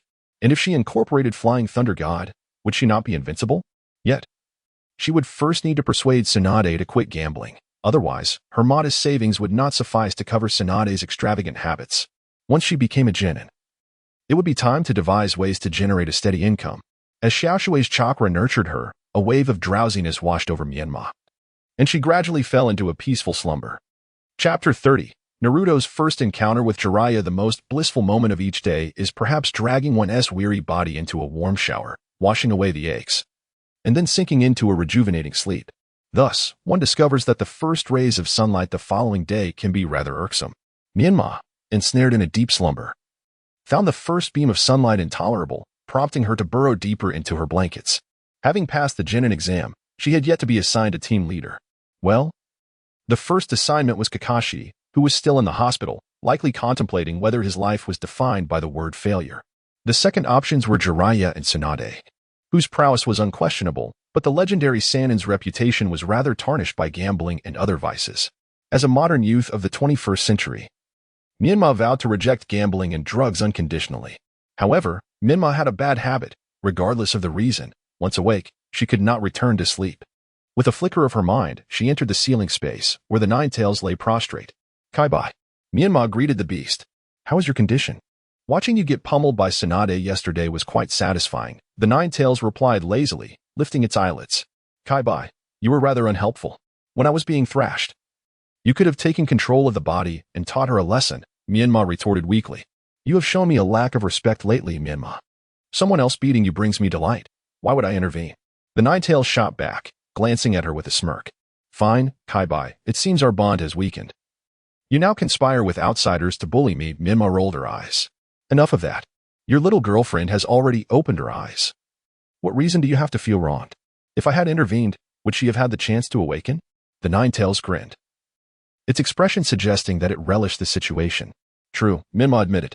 I almost lost control and unleashed a tailed beast bomb yesterday, fearing I might accidentally kill them. It said that as long as the explosion produces smoke, no one gets hurt? She teased, sticking her tongue out at the Nine Tails. Menma, you are exceedingly rude. My tailed beast bomb is not something you can casually comment on. Depart from my presence. I do not wish to see you today, the Nine-Tails retorted, shedding its lazy demeanor and baring its teeth at Menma, sending her back to the ceiling space with a surge of chakra. After this encounter, the Nine-Tails felt a bit relieved but was left pondering Menma's words. Damn that Menma. I have never truly harmed anyone with my tailed beast bomb. It's all her fault for making me question myself, the Nine-Tails grumbled. Emerging from the ceiling space, Menma prepared for a fresh day by washing up and dressing. When she descended to the kitchen, she found Kushina had prepared breakfast. Following the third Hokage's announcement about Kushina's revival, she often took Naruto out for shopping and leisure. Menma, you're recovering quite well. Come, breakfast is ready. Kushina beamed at Menma. Wow, today's spread looks delightful. I'm about to dig in. Menma exclaimed as she hurried to the table, her stomach growling at the sight of the nutritious breakfast that Kushina had prepared. Naruto, hurry up and get out of bed. I've called you several times. You spend all day sleeping in. Kushina marched toward Naruto's room, raising her voice slightly. Okay, I'm getting up, Mom. Naruto replied from within his room. Upon hearing her mother's fury, Naruto hastily donned his attire and proceeded to freshen up. The doorbell chimed unexpectedly, and Kushina composed herself, donning a smile as she approached the entrance. Ah, good morning, Auntie.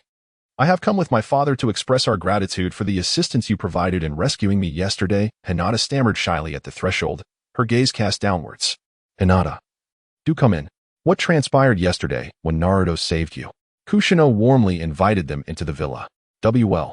Hinata's ears flushed crimson as she caught sight of Naruto in his pajamas, toothbrush in mouth, staring at her.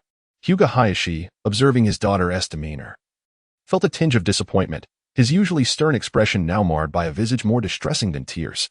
Indeed, Lady Kushina. Yesterday Hinata was ambushed by the Umbu of the Cloud Village, who attempted to abduct her. It was Naruto who intervened promptly, thwarting the Umbu and rescuing Hinata. Hence, I brought her here today to express our heartfelt thanks. Naruto's prowess is truly astonishing. He has already attained the strength of a Jonin, a testament to your exceptional guidance. Oh ho ho, it is merely Naruto's own brilliance. You are too kind.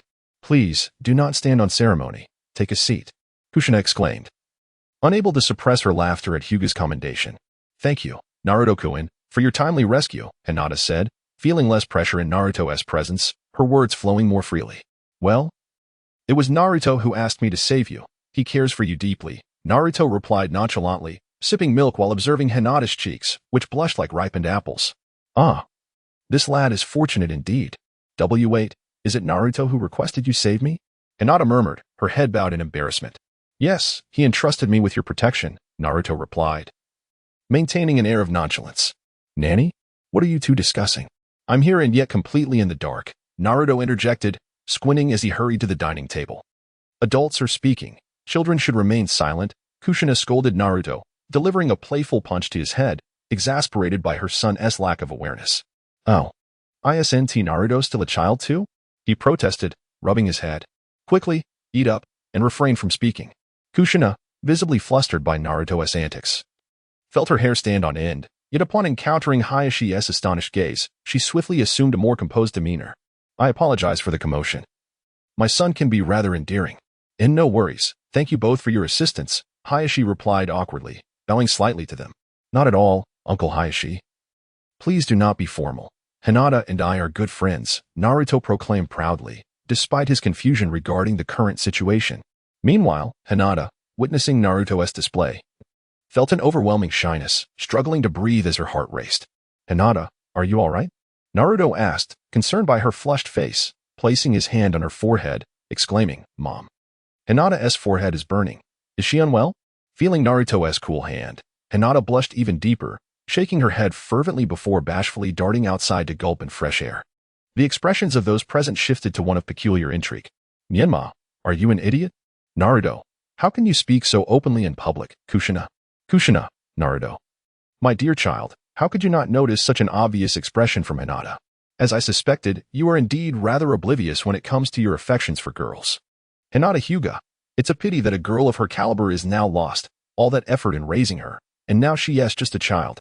What is the matter with you all? Shouldn't you be checking if Hinata is unwell? Feeling the slightly hostile gazes of the crowd, Naruto awkwardly scratched his head. So, these gifts, as a token of gratitude, I kindly ask you, Lady Kushina, to accept them. Hinata Hyuga let out a gentle sigh. presenting the prepared gifts and bowing respectfully to Kushina. Then I shall accept them. You are always welcome to visit our home, Hinata. Kushina received the gifts and waved at Hinata, who stood at the entrance. All right. Okay, Auntie. Hinata shyly nodded. Hinata's heart felt pierced once again, and she quickly excused herself to Kushina, leading Hinata back home. Naruto, come here. Mommy wants to give you a loving hug. Kushina stifled her rising anger, forcing a smile upon her lips. Menma sensed that something was amiss, hurriedly downing the last sip of milk before darting towards the door. Moments later, the room echoed with Naruto's anguished cries. Uzumaki Naruto, if you dare to embarrass Hinata again, I shall surely give you a thrashing next time, Kushina exclaimed, hands on her hips, wielding a feather duster. I understand, Naruto muttered, swiftly fleeing the house, disheartened. What is going on? Hinata seems so peculiar. Even though she is burning with fever, no one is taking her to the doctor. He pouted, kicking pebbles along the way. Ah, you are Uzumaki Naruto, son of the fourth Hokage, Minato Namikaze, are you not? A man clad in red, with white hair and an oil-stained forehead protector, appeared before Naruto, one side of his hair bearing signs of having been singed. Who are you? How do you know my name? Naruto questioned, eyeing the somewhat lecherous man with suspicion. Ah. Yes. I am Jiraiya, a sage from Mount Myaboku, known as the Toad Sage. Jiraiya declared, striking a dashing pose in his own estimation. Oh. What do you want with me? Naruto replied listlessly. What? Shouldn't you be praising my prowess and begging to learn ninjutsu from me? Jiraiya scratched the back of his head, bewildered that things were not unfolding as he had anticipated. Can you even defeat Menma? Naruto blurted out unexpectedly. The question detonated in Jiraiya's mind like a bomb. Can you defeat Menma? Can you defeat Menma? Can you defeat Menma? He stood there, utterly petrified, seeing Jiraiya motionless. Naruto lost interest and walked past him, pondering when he too could attain such formidable strength as Menma. Having learned from Kushina, he had already begun training with the shadow clone technique. Each night, when he recalled his clones, he felt utterly drained. Yet Menma had started honing his skills with this method long before him. Moreover, Kurama refused to reconcile with him. The more he thought about it, the more agitated he became. Meanwhile, Jiraiya snapped back to reality, realizing that Naruto had vanished. He hurriedly chased after Naruto's retreating figure.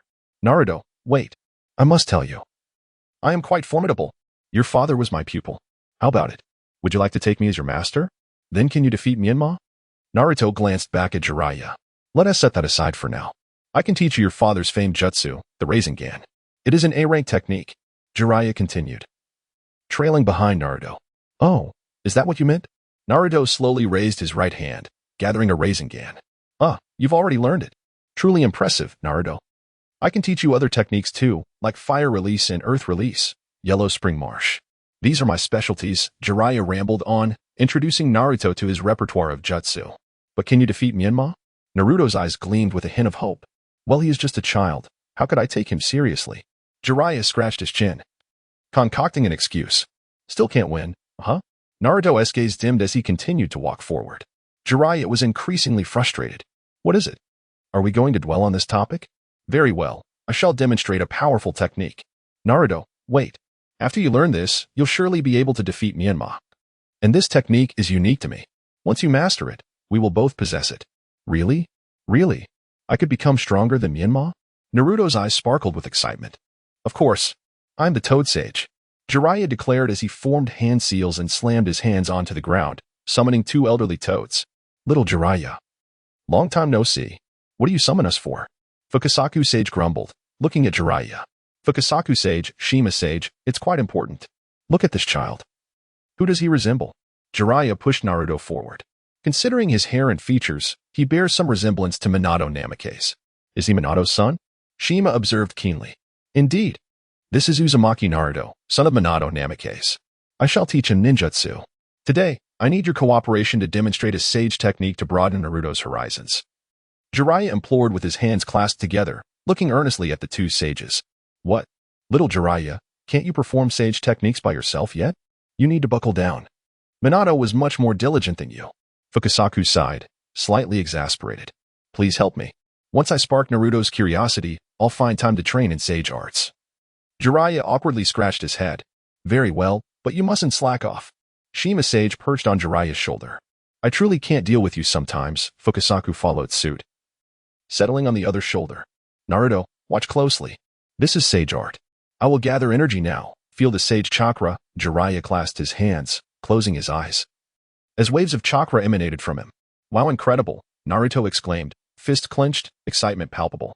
As time passed, Jiraiya's face began to show signs of strain, red markings emerging around his eyes. Soon, he completed the gathering and successfully entered Sage Mode. Naruto, follow me. I will show you how powerful I am in Sage Mode. They ventured into the forest, where Jiraiya placed his hands on his hips. Naruto, watch closely. Sage Art, Supergiant Rasengan. Jiraiya formed the jutsu, and a sphere larger than the great fireball appeared in his hands, which he hurled at a massive boulder. With a resounding crash, the rock was instantly reduced to ashes. Next, Sage Art, 5 Right Gate. Jiraiya, in concert with the two sages, unleashed fire, wind, and oil, summoning a colossal fire dragon that surged forward, leaving nothing but scorched earth in its wake. Thank you for your effort, esteemed sages. Once I take Naruto as my pupil, I shall return to Mount Myaboku to study the sage arts diligently, so I can perform it independently. Jiraiya expressed gratitude with his hands together. But remember, don't forget again, Shima muttered as she and Fukasaku vanished. Did you see that, Naruto? Isn't it incredible? With sage arts, the power of the Rasengan can be amplified 100-fold. Would you like to learn? Jiraiya raised an eyebrow at Naruto. That's so amazing. Toad Sage, please teach me. I want to learn. Naruto exclaimed, jumping with excitement. Ha ha ha. Learning is not out of the question, but you must take me as your master first. Otherwise, I want to teach you, Jiraiya teased, lowering his gaze and pouting, having fully grasped Naruto's eagerness. Naruto immediately knelt, excitement radiating from him as he gazed at Jiraiya. I humbly request Toad Sage Jiraiya to accept me as your disciple and impart the sage arts to me. Cough, since you are so sincerely eager to become my disciple, I shall reluctantly accept you. From this day forth, you shall be the apprentice of Jiraiya, the Toad Sage. I will impart all my ninjutsu to you. As a token of our meeting, I will first teach you a summoning technique that enables you to call forth the toads of Mount Myaboku as your summoned beasts to aid you in battle. However, your current strength is insufficient to summon particularly formidable allies. Fear not, for under my careful tutelage, I believe you will soon be able to summon powerful beings. Summoning technique. Jiraiya proudly assumed the role of a master. He then bit his finger, struck the ground, and with a resounding bang, a plume of smoke enveloped them. When it cleared, a toad carrying a scroll appeared before them. Toad Scroll, it has been a while. Haha, I summoned you today to facilitate a contract signing for Naruto, Jiraiya chuckled, gesturing towards Naruto.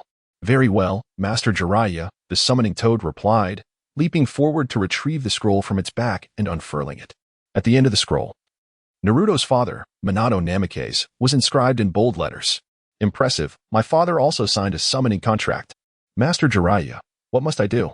Naruto exclaimed, eagerly waving his hands, anxious to inscribe his name beneath Minato's. Jiraiya took the brush from the toad and, with precision, inscribed Naruto Uzumaki after Minato's name.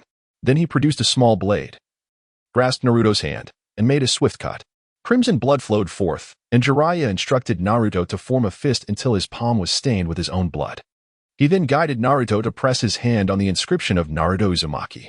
At that moment, as Naruto's palm touched the name, a small formation appeared on the scroll, only to vanish in an instant. All done, Naruto. The contract is complete. Next, I will teach you the hand seals for this technique. Practice diligently. Later, we shall return home to see Kushina and share this news with her. I believe she will be quite pleased. Jiraiya affectionately ruffled Naruto's hair, a smile adorning his face. Though he could not take on Minato, he sensed that Naruto's potential exceeded even that of his father. While somewhat naive, Naruto's character was far more agreeable, making him easier to teach. Understood, Master Jiraiya. I shall practice diligently, Naruto declared, his fist pumping with enthusiasm. Watch closely, Naruto. I will demonstrate once more. Practice it repeatedly until you feel comfortable with the seals. Jiraiya began to form the seals slowly, cautious that Naruto might not keep up if he went too fast. After observing Jiraiya's sequence, Naruto earnestly began his practice. He lost track of how many times he repeated the motions, but soon felt ready to perform the seals perfectly. He rushed to Jiraiya, exclaiming, Master Jiraiya, I have mastered this technique. Behold, ninja art, summoning technique. To avoid mistakes, Naruto executed the seals slowly, yet flawlessly. He bit his finger and struck the ground, summoning a blue toad the size of himself. Master Jiraiya, Naruto-kun, I sensed the summoning and came to see what was needed. The blue toad spoke. Who are you? I don't believe we've met. Jiraiya scratched his nose, trying to recall the toad's origins. In response to Master Jiraiya, I am Toad Fuku, the eldest son of Toad Hero. Toad Fuku gazed at Jiraiya with utmost respect. Oh, Toad Hero. It has been ages.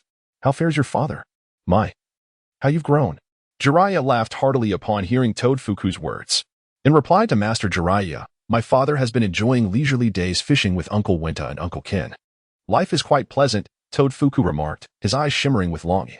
Very well, Toad Fuku. From now on, heed Naruto's summons and inform your father to look after him, aiding him whenever necessary. Just mention that he's the son of the fourth Hokage, Minato Namikaze. Jiraiya thought it prudent to have Toad Fuku relay this message, lest the mischievous trio of Toad Winta cause trouble. Understood, Master Jiraiya. I shall convey your message to my father. Naruto-kun, I look forward to working with you. I am Toad Fuku, and you may summon me at any time. Toad Fuku briefly greeted Naruto, establishing a connection. Awesome. Thank you, Toad Fuku. Naruto exclaimed, shaking Toad Fuku's hand enthusiastically. All right, Toad Fuku, you may return now. Naruto needs to continue honing his summoning technique. I may need to summon you again in the future. Jiraiya decided, eager to prevent Naruto from becoming overly proud too soon. Very well, Master Jiraiya, Naruto-kun, I shall take my leave. Toad Fuku declared before vanishing in a puff of smoke. What's the rush, Master Jiraiya? I wanted to get to know Toad Fuku better. Naruto complained, a frown on his face. Patience, Naruto. There will be plenty of time ahead. Do not become complacent. Your speed in forming seals and chakra reserves still require improvement. With the physique of the Uzumaki clan, your potential is vast. Focus on building a solid foundation, or you may find it difficult to catch up to Minato, Jiraiya advised, opting not to deliver a harsh blow to Naruto's aspirations. I understand, Master Jiraiya. I will not aim too high. I wish to start with the fundamentals so that I can eventually match Minato and become Hokage, Naruto declared with unwavering determination, flashing a confident smile at Jiraiya. Ah, ambitious. Are we? Becoming Hokage is no easy feat. You must strive diligently. I will train you until you achieve that goal, Jiraiya responded, observing Naruto with growing fondness. Reminiscent of his beloved disciple, Minato Namikaze, he often recalled the infuriating visage of Minato, silently vowing to ensure that Naruto would master the power and become someone who could stand alongside Minato. Chapter 32, Team 7, Tsunade, Minato Namikaze, Uchiha Izumi. Uchiha Itachi, after a night of deep contemplation, the third Hokage, Hiruzen Sarutobi, ultimately decided to accept the recommendation of Shisui to enlist the Uchiha clan's Umbu ninja, Itachi Uchiha, into Tsunade's team. Itachi, you were recommended to the Umbu by Shisui, who spoke highly of you. After this time together, I believe you are one of the few Uchiha capable of genuinely inheriting the will of fire. Therefore, I would like to entrust you with a task as a bridge to ease the tensions between the village and the Uchiha clan. Will you accept? Hiruzen stated gravely, observing Itachi, who knelt before him on one knee. Third Hokage, I am willing to do my part to alleviate the discord between the village and the Uchiha clan. Itachi replied solemnly. Among the current genin, there is an exceptionally skilled ninja whose prowess has already reached the level of Jonin. Just yesterday, he even defeated Jiraiya. You are acquainted with him. He is none other than Minato Namikaze. His team leader has been confirmed to be Tsunade, the granddaughter of the first Hokage. I wish for you to return to Tsunade's team as a genin, executing Umbu missions to protect Minato. You are aware of his significance to the village, and this will also allow you to seamlessly integrate into the Hokage's direct lineage. This is my trust in you, and I believe you will handle the relationship between the village and the Uchiha clan appropriately. Sarutobi Hiruzen exhaled a puff of smoke, his serious tone underscoring the significance he placed on the matter at hand. To become a genin once more? Very well, third Hokage. I have no objections. Uchiha Itachi's eyes flickered with interest. The prestige of being directly connected to the Hokage was a tremendous honor, the last one being Uchiha Shisui, his grandfather, Uchiha Kagami. Though merely a nominal genin, his return to Tsunade's team was intended to foster a bond between him and Menma, with the hope that his will of fire would also be instilled in Menma. The third Hokage nodded with satisfaction, a hint of relief in his voice. Indeed. Lord Third Hokage, Itachi replied, nodding heavily. Very well, you may go now, report to Tsunade. Good luck, Itachi. Both you and Shisui are exceptional ninjas I hold in high regard. Perhaps the discord between the village and the Uchiha clan can be resolved through your efforts. Sarutobi Hiruzen's face was filled with contentment, relieved to have alleviated a troubling dilemma. Yes, Lord Third Hokage, Itachi said slowly, rising to walk towards the door. Once outside, he would officially be a Genin, a matter he needed to discuss with his parents to prevent them from worrying. Meanwhile, Menma and Uchiha Izumi were together, waiting alongside their classmates for Inoue Getsu to announce the list of assigned Genin. Frustration mounted as the line dwindled without their turn approaching. Clearly, Uchiha Izumi was already slated for Tsunade's team, and by all indications, Menma should have been assigned to her as well. Why was it taking so long? Look, it's Itachi. Someone shouted. What is he doing here? Has he qualified to be a Genin instructor already? Others chimed in with disbelief, noting that they were of the same age. Accompanying Uchiha Itachi was an Umbu ninja, who swiftly approached Inoue Getsu, handing him a piece of paper and murmuring some instructions before departing. The announcement of Team 7's members began. Namikaze Menma, Uchiha Izumi, Uchiha Itachi. Inoue Getsu, suppressing his astonishment, read out the names. What? Uchiha Itachi has also become a Genin? And he's in Team 7? How is this possible? Isn't Uchiha Itachi a Jonin? Izumi felt a surge of envy at the thought of teaming up with both Uchiha Itachi and Namikaze Menma, both of whom possessed remarkable strength. Uchiha Izumi was genuinely pleased, as both teammates were friends, but Menma felt as though his newfound rapport with Izumi had been disrupted. Menma, Izumi, I look forward to working with you as teammates. Itachi greeted them with a smile. Weren't you already a Jonin? Why join the Genin ranks? Menma retorted, somewhat annoyed. I came to foster our bond, Itachi stated plainly. Aware of Menma's intelligence, he believed that elaborating further might complicate their future interactions, so he chose to be direct, trusting that Menma would understand. The third Hokage really lacks excitement, always talking about establishing bonds, Menma thought, feeling powerless. Hush, Menma, keep your voice down. Others might overhear, Izumi cautioned, glancing around anxiously. Itachi, upon hearing Menma's words, found them somewhat valid yet uncertain, merely smiling without responding. Those who have been assigned can proceed to their respective teams to await their instructors. Congratulations to everyone on becoming Genin, Inoue Getsu announced, reflecting on the mixed emotions of excitement and bittersweet farewell as he looked at the students he had taught for 3 years. After exchanging farewells, they dispersed to their designated classes. Meanwhile, Tsunade, who awaited Team 7, gazed at the list in her hand with concern. What is this? What was the old man thinking? Menma alone has been a headache, and now there's also Uchiha Itachi, a Jonin-level ninja. Will we still follow the tradition of the bell test? How do I instruct them to trust their teammates and foster bonds? Tsunade rubbed her temples, feeling overwhelmed. As Tsunade pondered, the 3 students arrived at the classroom. Determined to face the challenge, she resolved to maintain her composure. After all, if she could cultivate their teamwork, her mission would be accomplished. All right. You 3 are the members of Team 7 under my guidance. Tomorrow at 9 in the morning, gather at the training ground for your first lesson, which will be quite daunting. Therefore, do not eat breakfast. Otherwise, it could haunt you for life. After speaking, Tsunade glanced at Menma and the others, noticing Menma's nonchalant demeanor, while Izumi and Itachi appeared serious. Hey, Menma, don't be late. Even if you refuse to acknowledge me as your teacher, the fact remains. So you ought to show some reaction, Tsunade said, feeling somewhat exasperated by Menma's indifference.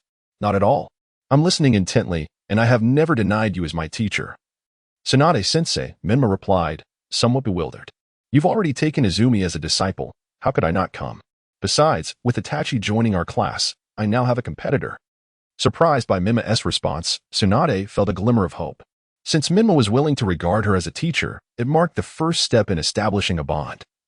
The rest could be nurtured gradually with the will of fire. In that case, I'll see you tomorrow. Make sure you rest well today. It will be your first lesson as Genin. With that, Tsunade exited the classroom with an air of authority. However, as she turned the corner, her energy waned. Resolutely, she reminded herself that there were only 2 bells. She could always make do with Uchiha Izumi. Besides, Menma was quite fond of that girl and might not allow her to go hungry. With this decision in mind, Tsunade lifted her head and strode purposefully outside, determined to treat herself to a satisfying meal.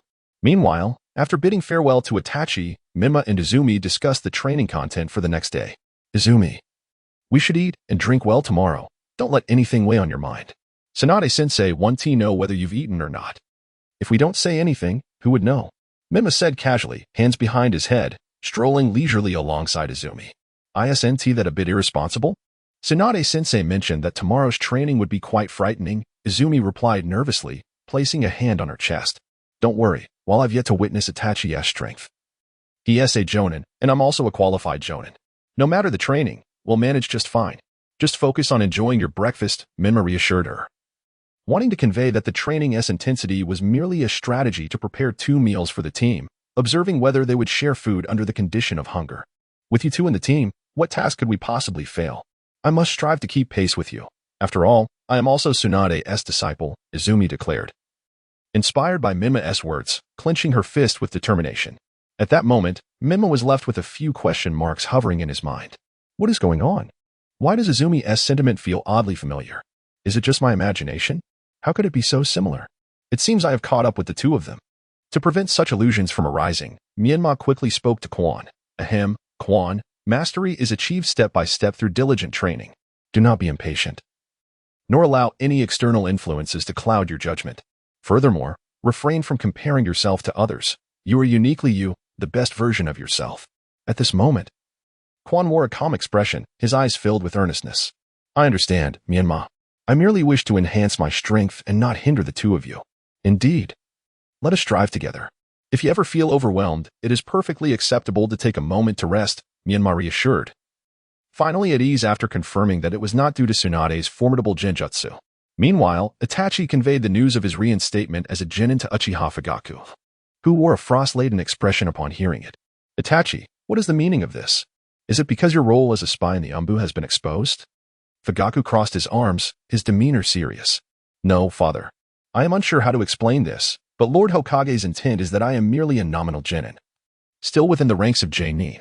This pertains to a confidential mission, and I cannot disclose further details. Itachi's countenance remained composed, as if he had anticipated this outcome. Could it be that the third Hokage has discovered something, prompting your reassignment from the Umbu? Fugaku persisted in his inquiries.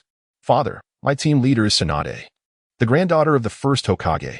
Itachi preferred not to delve deeply into the spy matter with Fugaku. What? You have been placed in a direct team under the Hokage? A flicker of astonishment crossed Fugaku's severe face, compelling him to rise from his seat. Indeed, father, Itachi responded, his eyes reflecting a tinge of sorrow. He yearned to alleviate the discord between his clan and the village through his efforts, yet it seemed his father remained perpetually misunderstood. By this token, you have indeed entered the core circle directly under the Hokage. Truly, you are a source of pride for me, Itachi, Fugaku remarked, though his stern expression bore slight creases of weariness. Chapter 33, The Uchiha Coup, Part 1. Father, perhaps our situation is not as dire as we perceive. The village will not unleash a devastating blow upon our Uchiha clan. If my teacher, Tsunade, successfully ascends as the 5th Hokage, I believe our family's circumstances may improve. I sense that Tsunade harbors no significant animosity towards the Uchiha, Itachi stated gravely, particularly considering the return of Tsunade and Jiraiya, leaving the clan with scant hope. I will give your words due consideration and relay your suggestions at the clan meeting. If a peaceful resolution is possible, I too wish to avoid escalating matters, Fugaku replied, eyes closed, lost in contemplation. I shall take my leave to find Sasuke. Farewell, father. Itachi bowed and departed. The vacant room remained, with Fugaku alone. As he gradually opened his eyes, the once black irises transformed into the crimson of the Sharingan. As the leader of the Uchiha clan, he witnessed the gradual erosion of his family's rights, while militants plotted a coup to reclaim their rightful power. Following the Third Shinobi World War, Fugaku's Sharingan evolved into the Meijiki Sharingan. In the ongoing struggles with the village and his clan, he often envisioned ways to secure the interests of his kin while simultaneously soothing their discontent. This inner yearning awakened in his left eye a fleeting ability to trap others in the genjutsu, Tsukuyami, while his right eye awakened the permanent ability to ensnare victims in the eternal illusion of Tsukuyami. It seems that a coup is not the only path forward. Perhaps Itachi can indeed assist the Uchiha clan in reclaiming their rightful benefits. After a moment's contemplation, Fugaku rose slowly. This matter could not be decided solely by him. He must also converse with the elder council advocating for the coup. May, I will not be home for dinner tonight. You and the children should eat without me. I need to discuss some matters with the elders, Fugaku said while putting on his shoes, his gaze filled with affection for his diligent wife. Is it truly that serious? Can we not have a proper discussion with the village? Uchiha, aware of Fugaku's intentions, looked at him anxiously. There will be a solution. We must have faith in Itachi. After all, he is our son. Fugaku offered Mei a reassuring glance before turning towards the ancestral shrine. Inside the Uchiha shrine, a group of individuals knelt in a neat row before Fugaku. Perhaps we need not resort to a coup to gradually reclaim our rights. My son, Itachi Uchiha, has become Tsunade's disciple and entered the Hokage's direct command, Fugaku declared, arms crossed, clarifying his purpose. Merely entering the Hokage's direct command? Do you truly believe Konoha will hand over the Hokage position to our Uchiha clan? The elder Uchiha Shurnai shrugged, his expression laden with disdain. The third elder, Uchiha Ma, wore a smile yet remained silent. Elder Ma, do you have any thoughts? Let us share and discuss together, Fugaku urged, feeling somewhat irked by the elder's aloofness. Fugaku, I believe we should wait and see. With Danzo's recent dismissal, the third Hokage has not been making things difficult for our Uchiha clan. Rather, he has been promoting Shisui and Itachi, which is a positive development. If the fifth Hokage is indeed elected, Tsunade or Jiraiya would be the most esteemed candidates, and Itachi, as Tsunade's disciple, could naturally provide certain advantages for our Uchiha clan. Uchiha Ma maintained his smile, infused with a glimmer of hope. You are overly optimistic, Uchiha Ma. Over the years, the only Uchiha who has walked in the Hokage's inner circle is Uchiha Kagami, and what has that changed for our clan? Our situation has only grown more precarious. The second elder, Uchiha Xiongfei, seethed with rage, as a staunch supporter of the coup. He found himself provoked by the third elder's remarks, awakening his Sharingan. Enough. Let us remain calm. To ensure the coup proceeds smoothly, we require Shisui's Sharingan abilities. It would be prudent to hear his thoughts. Fugaku directed his gaze towards the composed Shisui. I have nothing particularly urgent to say. As a member of the Uchiha clan, I vow to defend our honor. You may all make the decisions. I will take on the execution. Shisui's expression revealed no disturbance, yet internally, he was tumultuous as the ocean. He wished to avoid choosing between the village and his kin, for as he stated, he merely sought to uphold the Uchiha's honor. The shared glory of founding Konoha. I understand everyone's thoughts. Allow me a few days to deliberate and reach a decision. Furthermore, should there be those inclined towards a coup, a thorough plan must be established. Otherwise, should the coup fail, we will be the architects of internal strife within Konoha. Our aim in instigating a coup is to reclaim our rights, not to incite chaos. Fugaku's voice resonated clearly in the ears of all present. Uchiha Shisui, remain. Let us go see Itachi. He has missed you. Fugaku suddenly turned to Shisui. Understood, clan leader. Uchiha Shisui nodded gently. In Shisui's heart, perhaps only Uchiha Itachi could truly understand him. Both bearing the weight of their village and clan's mission deepened their mutual admiration. After all the clan members had departed, Uchiha Fugaku and Uchiha Shisui slowly rose to leave. Shisui, how do you perceive the conflict between the village and our clan? I sense you harbor some thoughts that I wish to explore. Uchiha Fugaku regarded the serene Shisui before him. Leader, as I mentioned, I wish to defend the honor of the Uchiha clan, while the peace of the village is equally paramount. A faint smile graced Shisui's lips. But what if Itachi's method fails? To be candid, I yearn for a peaceful resolution to this conflict. Yet if Itachi falters, I fear a true uprising among our people. A sight I do not wish to witness. Uchiha Fugaku sighed deeply. So, do you mean to suggest that I persuade Itachi to attempt to convince Lady Tsunade to run for the position of the fifth Hokage, thereby enhancing Itachi's chances of success? Shisui cautiously inquired of Fugaku. You are a perceptive child. The hope of the Uchiha clan may rest upon you and Itachi. I wish to place the clan's honor in your capable hands, if you would accept this responsibility. Uchiha Fugaku gazed earnestly at Shisui. However, the elder and second elder may not agree. Shisui regarded Fugaku with caution. If they intend to stage a coup, they must present a well-structured plan. Any flaw in their strategy would cast our Uchiha clan into disrepute, making us the architects of internal strife. Uchiha Fugaku's eyes glimmered with a cold light. Leader, I comprehend. I will communicate thoroughly with Itachi. When necessary, I shall join him in discussions with Lady Tsunade, striving to persuade her to become the fifth Hokage. Uchiha Shisui nodded solemnly. Thank you, Shisui. You must be famished. Come, I shall have Aunt Makoto prepare something delicious for you. You may converse while dining. You can also discreetly convey my stance to Tsunade if the situation calls for it. Uchiha Fugaku regarded Shisui with approval, recognizing his keen intellect. At that moment, Uchiha Makoto anxiously awaited Uchiha Fugaku's return at the door. She was acutely aware of the glimmer of helplessness in his eyes after each clan meeting, and the disappointment of being denied the rights he sought from the village's higher-ups. The fourth Hokage should have adeptly managed the relationship between the two. Yet the tragedy of that fateful night when the Nine Tails attacked had marred their legacy, with the Uchiha clan being implicated as the instigators. Before long, the sound of Uchiha Fugaku and Uchiha Shisui exchanging light-hearted banter wafted through the door, easing Makoto's anxious heart. She hurried back to the kitchen to prepare more dinner for Fugaku and Shursui. Upon Fugaku's arrival home, he gazed at his busy wife, his eyes softening. He hoped fervently for a resolution to the conflict between the village and their clan, one that could be achieved through the efforts of these two young men. Itachi. Shursui has come to see you, Uchiha Fugaku called toward Itachi's room. Has Shursui arrived? Itachi's voice held a hint of excitement. Thudding footsteps echoed as Itachi, barefoot, dashed into the living room, followed closely by a visibly displeased Sasuke. It has been a while, Itachi. I heard from Chief Fugaku that you have become Lady Tsunade's disciple. That is splendid.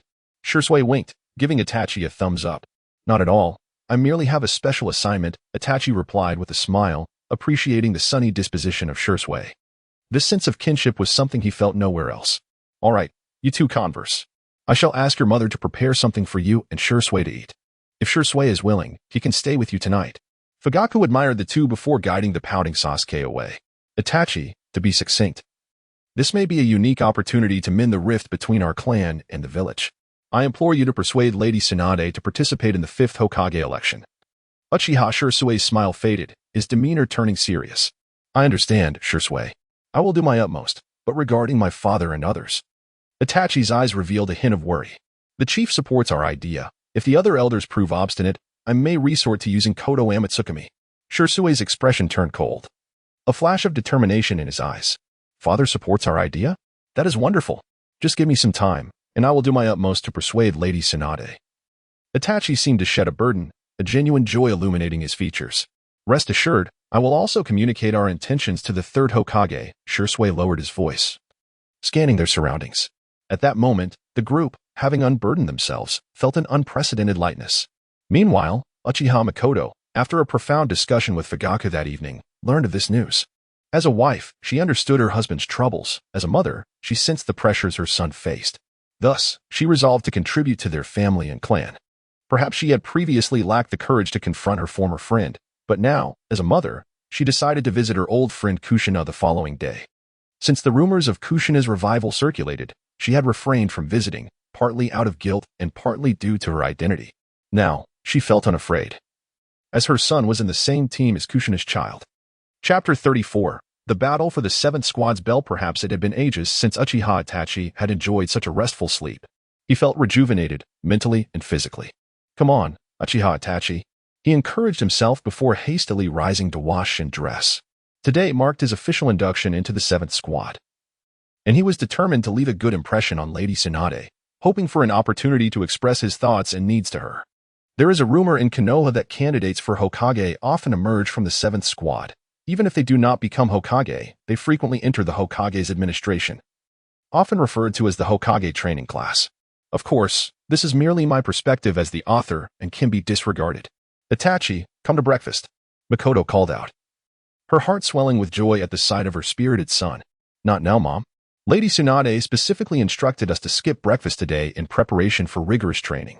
I'm off. Without waiting for Makoto to respond, Itachi swiftly donned his shoes and dashed toward the training grounds. At that moment, Menma sat at the dining table, relishing his meal. After discussing Lady Tsunade's requirements with Kushina the previous night, Kushina had thoughtfully bought extra breakfast. Why? Because when Minato first trained with Jiraiya, he had experienced similar circumstances, leading to Jiraiya's team arriving at the training grounds hungry, only to watch Jiraiya enjoying his breakfast. They even had to share their meager lunch with those who failed to secure a bell. Menma, remember to take 2 extra breakfasts for Izumi and Itachi. Make sure to share some with them. By the way, your mother and Itachi's mother, Uchiha Makoto, are very good friends, Kushina reminisced, her hands clasped in prayer. Sure, Mom. I wonder if Lady Tsunade will be upset about this. Menma finished his last sip of milk and wiped his mouth. Just make sure they eat quickly and don't get caught. Kushina squinted playfully, her lips curling into a smile as she praised her cleverness. Okay, Mom. I'm off.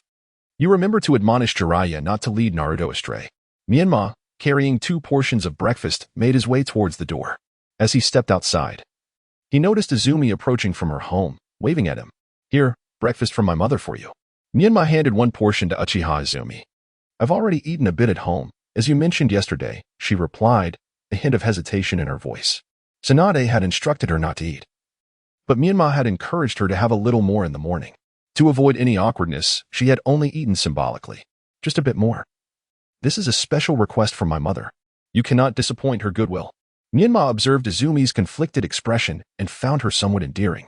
All right, I shall eat it. I won't claim it later, she conceded. Is the other portion for Itachi? After a moment's deliberation, she accepted the breakfast from Myanmar, only to discover that he still had another portion. Yes, my mother asked me to bring one for Itachi as well, since she and his mother are good friends. Myanmar took pleasure in watching Izumi take small bites of her breakfast. Your mother is truly kind.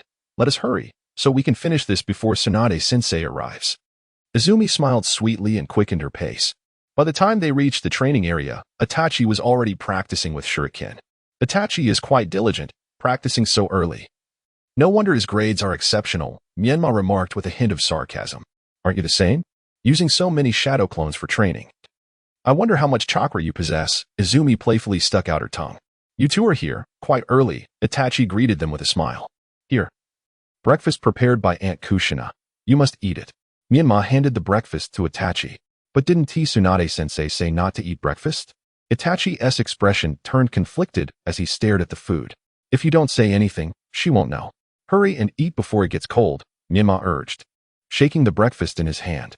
Itachi's gaze followed the food, and he felt a flush of embarrassment. Eat up, Itachi, we've already had ours.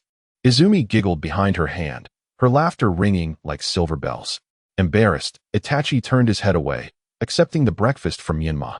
He glanced around to ensure no one was watching before taking big bites. That's the spirit. Itachi, you're great in many ways, but you tend to overthink things. Don't burden yourself with matters that are not yours to worry about.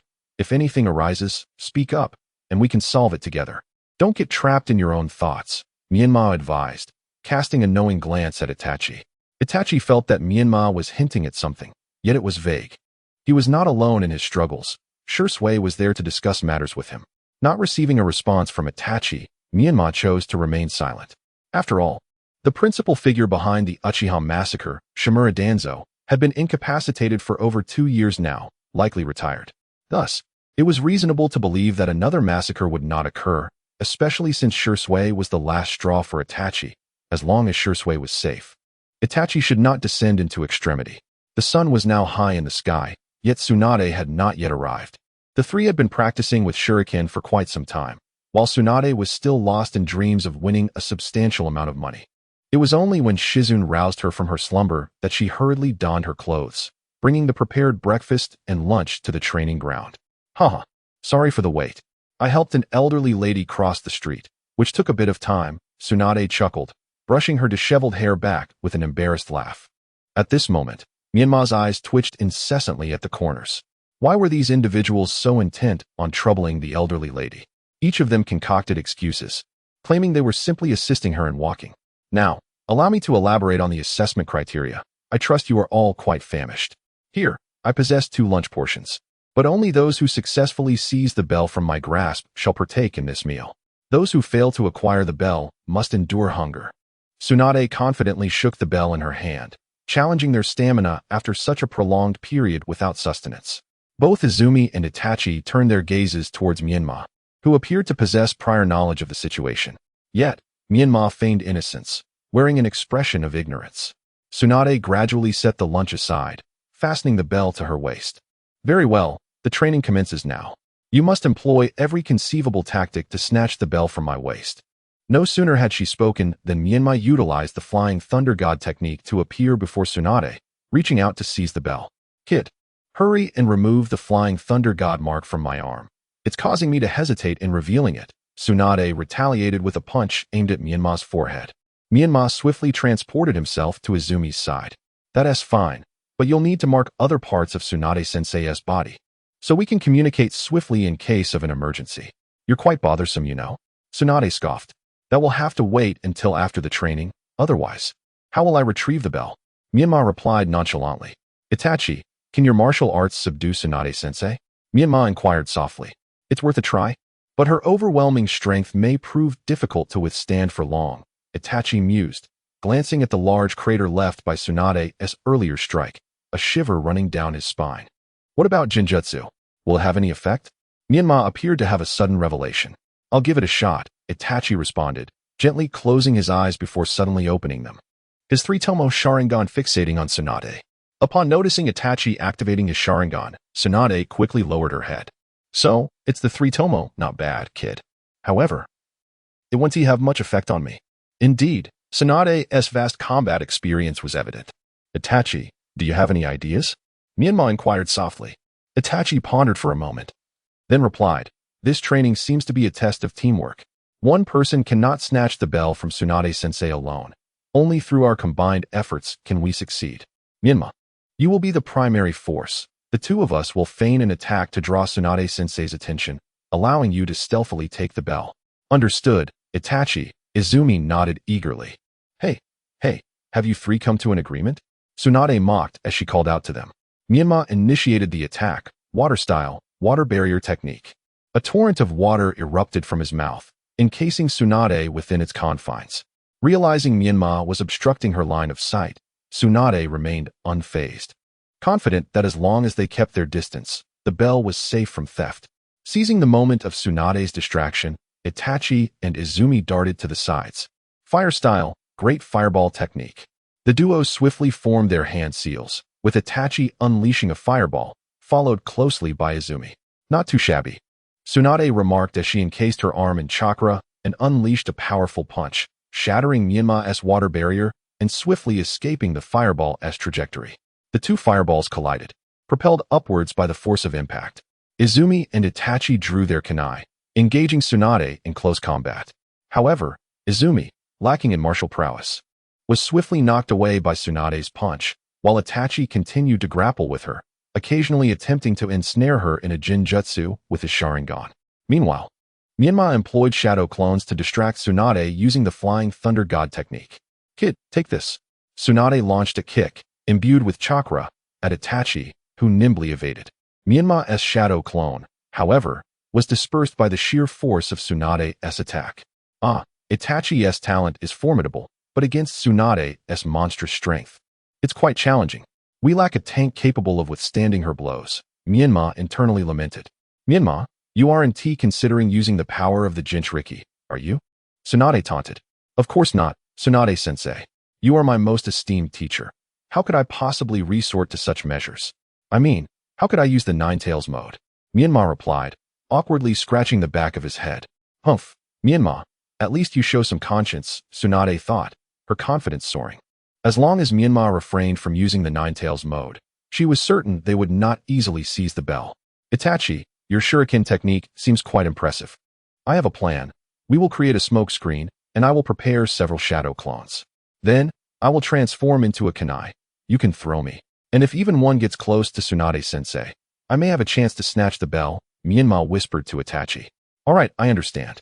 Izumi, you will divert the teacher's attention from the side. Let us go. Water style, water dragon bullet technique. Fire style, great fireball technique. Menma and Itachi swiftly formed their hand seals, sending forth a water dragon and a fireball towards Tsunade. Upon reaching her, the water dragon surged towards the fireball, engulfing it. And in an instant, a veil of white obscured their vision. Menma extracted several specialized shurikens from his ninja tool pouch and hurled them towards Tsunade's position, subsequently transforming himself into one of those distinctive shurikens. Uchiha Itachi activated his Sharingan, honing in on Menma's location, and began to incessantly launch shuriken, unpredictably altering their trajectory, including that of Menma's transformation. Tsunade brandished her shuriken, deftly parrying the barrage of incoming shuriken. Suddenly, with a resounding bang, Menma materialized before Tsunade, reaching out for the bell. With remarkable agility, Tsunade retaliated with a swift kick aimed at Menma. Menma swiftly utilized the Flying Thunder God technique to teleport to the location where he had previously thrown his kunai. Following this, the two shadow clones summoned by Menma incessantly swapped places and harassed Tsunade, while Izumi and Itachi, positioned on either side, hurled shuriken with the aid of their Sharingan. At that moment, Tsunade felt a bit flustered, gradually becoming overwhelmed. Just then, Itachi and Izumi seized their opportunity, brandishing kunai as they charged at Tsunade. Menma, panting slightly, conjured two more shadow clones, resulting in a collective skirmish involving 7 individuals against Tsunade. Undaunted by the odds, Tsunade retaliated fiercely, kicking one of Menma's clones away and dispersing another with a punch. Ultimately, Itachi seized the chance to launch his kunai, severing the line that held the bell. The bell began to slide slowly downward, and Menma, expending his last remnants of chakra, employed the flying thunder god to appear before Tsunade, catching the bell just before it hit the ground and tossing it back to Itachi, while he himself was seized by Tsunade. "You little rascal, you're quite the handful. But not bad at all, Menma. Although you're impressive, you've been captured by me, and according to training rules, you must face punishment. No food for you," Tsunade declared, lifting Menma by his clothing and heading towards a nearby wooden post. "And you too. You are forbidden from giving him any food, otherwise, you will be deemed failures in your training." After binding Menma to the post, Tsunade pointed at a box of lunch nearby and instructed Izumi and Itachi. Bound to the post, Menma felt so exhausted that he didn't even want to move. Both of his shadow clones, along with himself, kept utilizing the flying thunder god technique. Even with his Uzumaki physique, he could hardly endure such exertion. To make matters worse, as his chakra depleted, the clone's training in the forest returned to his original body, exacerbating Menma's discomfort. He could only lean against the post, allowing little Shuei to gradually heal him. Izumi, gazing at Menma tied to the tree stump, felt a twinge of sympathy, while Itachi vigilantly used his Sharingan to observe their surroundings. In truth, the three of them were not particularly hungry. However, under Izumi's tender feeding, Menma ate with relish. "Menma-kun, Lady Tsunade has sent me to deliver a message. It seems you are quite content with your meal." A slug suddenly emerged, slowly crawling from behind the post. "Why doesn't Lady Tsunade come herself to convey the message?" Menma retorted. "I have been here all along, supervising you since Lady Tsunade bound you," the slug replied, inching forward to stand before them. "Menma, is this Tsunade-sensei's summoning beast? Does this mean we have failed our training?" Izumi felt somewhat flustered, having been caught in the act. Upon hearing the slug's words, Itachi approached calmly, awaiting the slug's further pronouncement. "Uchiha Izumi, you have not failed. Lady Tsunade stated that you are among the most exceptional students she has encountered. This final challenge is the true test. If you had neglected Menma and feasted alone, that would signify failure," the slug explained slowly, elucidating the true significance of the assessment. "Please help me untie the ropes. Tsunade-sensei bound them too tightly." Menma struggled to plead. "Of course, just a moment," Izumi responded apologetically, stepping forward to free him. "Where is Tsunade-sensei?" Itachi inquired. "Lady Tsunade has returned and instructed you to gather at the Hokage building tomorrow. She will officially commence your missions with you." The slug's voice resonated. "All right, slug. Do you have the summoning scroll? Izumi still lacks a suitable summoning beast. Perhaps you could accompany him to sign a contract," Menma suggested playfully, eyeing the slug. "Ah. It would be best to consult Lady Tsunade about that. Otherwise, it might not work," the slug pondered. "This is inevitable, as her disciples. You will eventually learn her summoning techniques. Bring it here," Menma urged, lifting the slug. "Menma-kun, please put me down. I'll get it myself." The slug squirmed anxiously. Just as Menma set the slug down, it vanished without a trace. "This slug has no sense of honor. It simply cannot play fair." Menma grumbled in frustration. "Menma, that might not be wise. Without Tsunade-sensei present, signing a contract with her summoning beast could lead to trouble if discovered," Izumi said, feeling somewhat embarrassed. "The slug is a valuable asset. Next time it appears, I will ensure it brings the contract scroll," Menma persisted, still vexed by the slug's earlier trickery. "All right. Do not be upset. We can search for a suitable summoning beast at a leisurely pace. Let us go eat some barbecue. It's on me." Izumi beamed, her lovely smile and dimples captivating Menma's heart. "Sure, it has been a while since I last indulged. Itachi, join us. We should become more familiar," Menma suggested. Noticing Itachi's somewhat serious expression, likely due to Tsunade's abrupt departure. "Very well, let us go together," Itachi replied, relaxing his slightly furrowed brow and exhaling softly, offering a faint smile to the two. "That's the spirit. As a team, we must act in unison. Let us head out. I'm utterly exhausted. After we feast on barbecue, we can unwind in a hot spring. It will surely be delightful," Menma declared, brushing off the dust from his clothes as he set off with the two towards the Akimichi barbecue restaurant. Meanwhile, on Naruto's side, Jiraiya cautioned him that mastering sage technique would be quite challenging, warning him of the risk of turning to stone if not executed correctly. He himself struggled with it due to insufficient groundwork laid in the past, hoping that Naruto would solidify his foundation. At this moment, Naruto Uzumaki had summoned hundreds of shadow clones standing at the edge of a cliff. as Jiraiya instructed him that the first step required Naruto to adeptly allocate his chakra until he reached the summit. Jiraiya-sensei, how's this any different from climbing a tree? Naruto queried, looking puzzled at Jiraiya. Good question. Climbing a tree demonstrates your ability to allocate chakra. This exercise further refines your control over chakra precision. Do you see that cliff? At each height, you must experiment with different chakra distributions beneath your feet. If your chakra allocation is insufficient, you will plummet. Jiraiya's tone shifted as he grew serious, his eyes glinting with intensity. Thus, you must constantly feel the air pressure and gravity, maximizing your chakra usage. Mastering sage technique and its prolonged application is an unavoidable step in your journey. Naruto, I believe in you. While you may lack Minato's intellect, your talent is gradually awakening. Go ahead, I will watch over you until you reach the peak. Jiraiya encouraged, giving Naruto a thumbs up. Hiki, Jiraiya-sensei. I will strive to ascend the cliff and prove myself. I am destined to become Hokage, Naruto boldly declared, giving Jiraiya a confident thumbs up before charging towards the cliff with his multitude of shadow clones. Thud, thud, thud. Naruto's shadow clones continuously tumbled down, reverting to his original form. Ouch. Naruto winced, rubbing his sore backside. The first wave barely reached the height of a tree before they began to fall again. Unfazed, Naruto summoned dozens more clones, determined to increase his chakra output at the point where he had previously fallen. With a multitude of Narutos marching forth along the cliff, the second wave of clones fell from a slightly higher position, yet they had barely scaled a tenth of the cliff. Naruto, focus and reflect.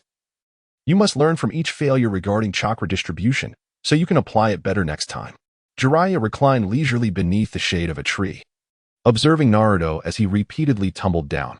A sense of admiration welled up within him. What an astonishingly tenacious young lad. Was it the same kind of training that Tsunade employed? But who imparted such knowledge to him? If it was self-taught, then that would indeed be a prodigious talent.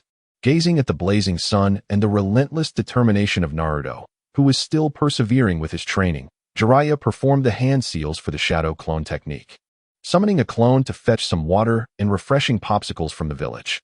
At last, Naruto lay exhausted on the ground, gasping for breath, just as Jiraiya's clone returned with drinks and treats. Hey, Naruto, come over and have some water and popsicles, Jiraiya called, rising and waving at him. Wait, just a moment. I'm so tired, Naruto replied, motionless on the ground. What a conundrum.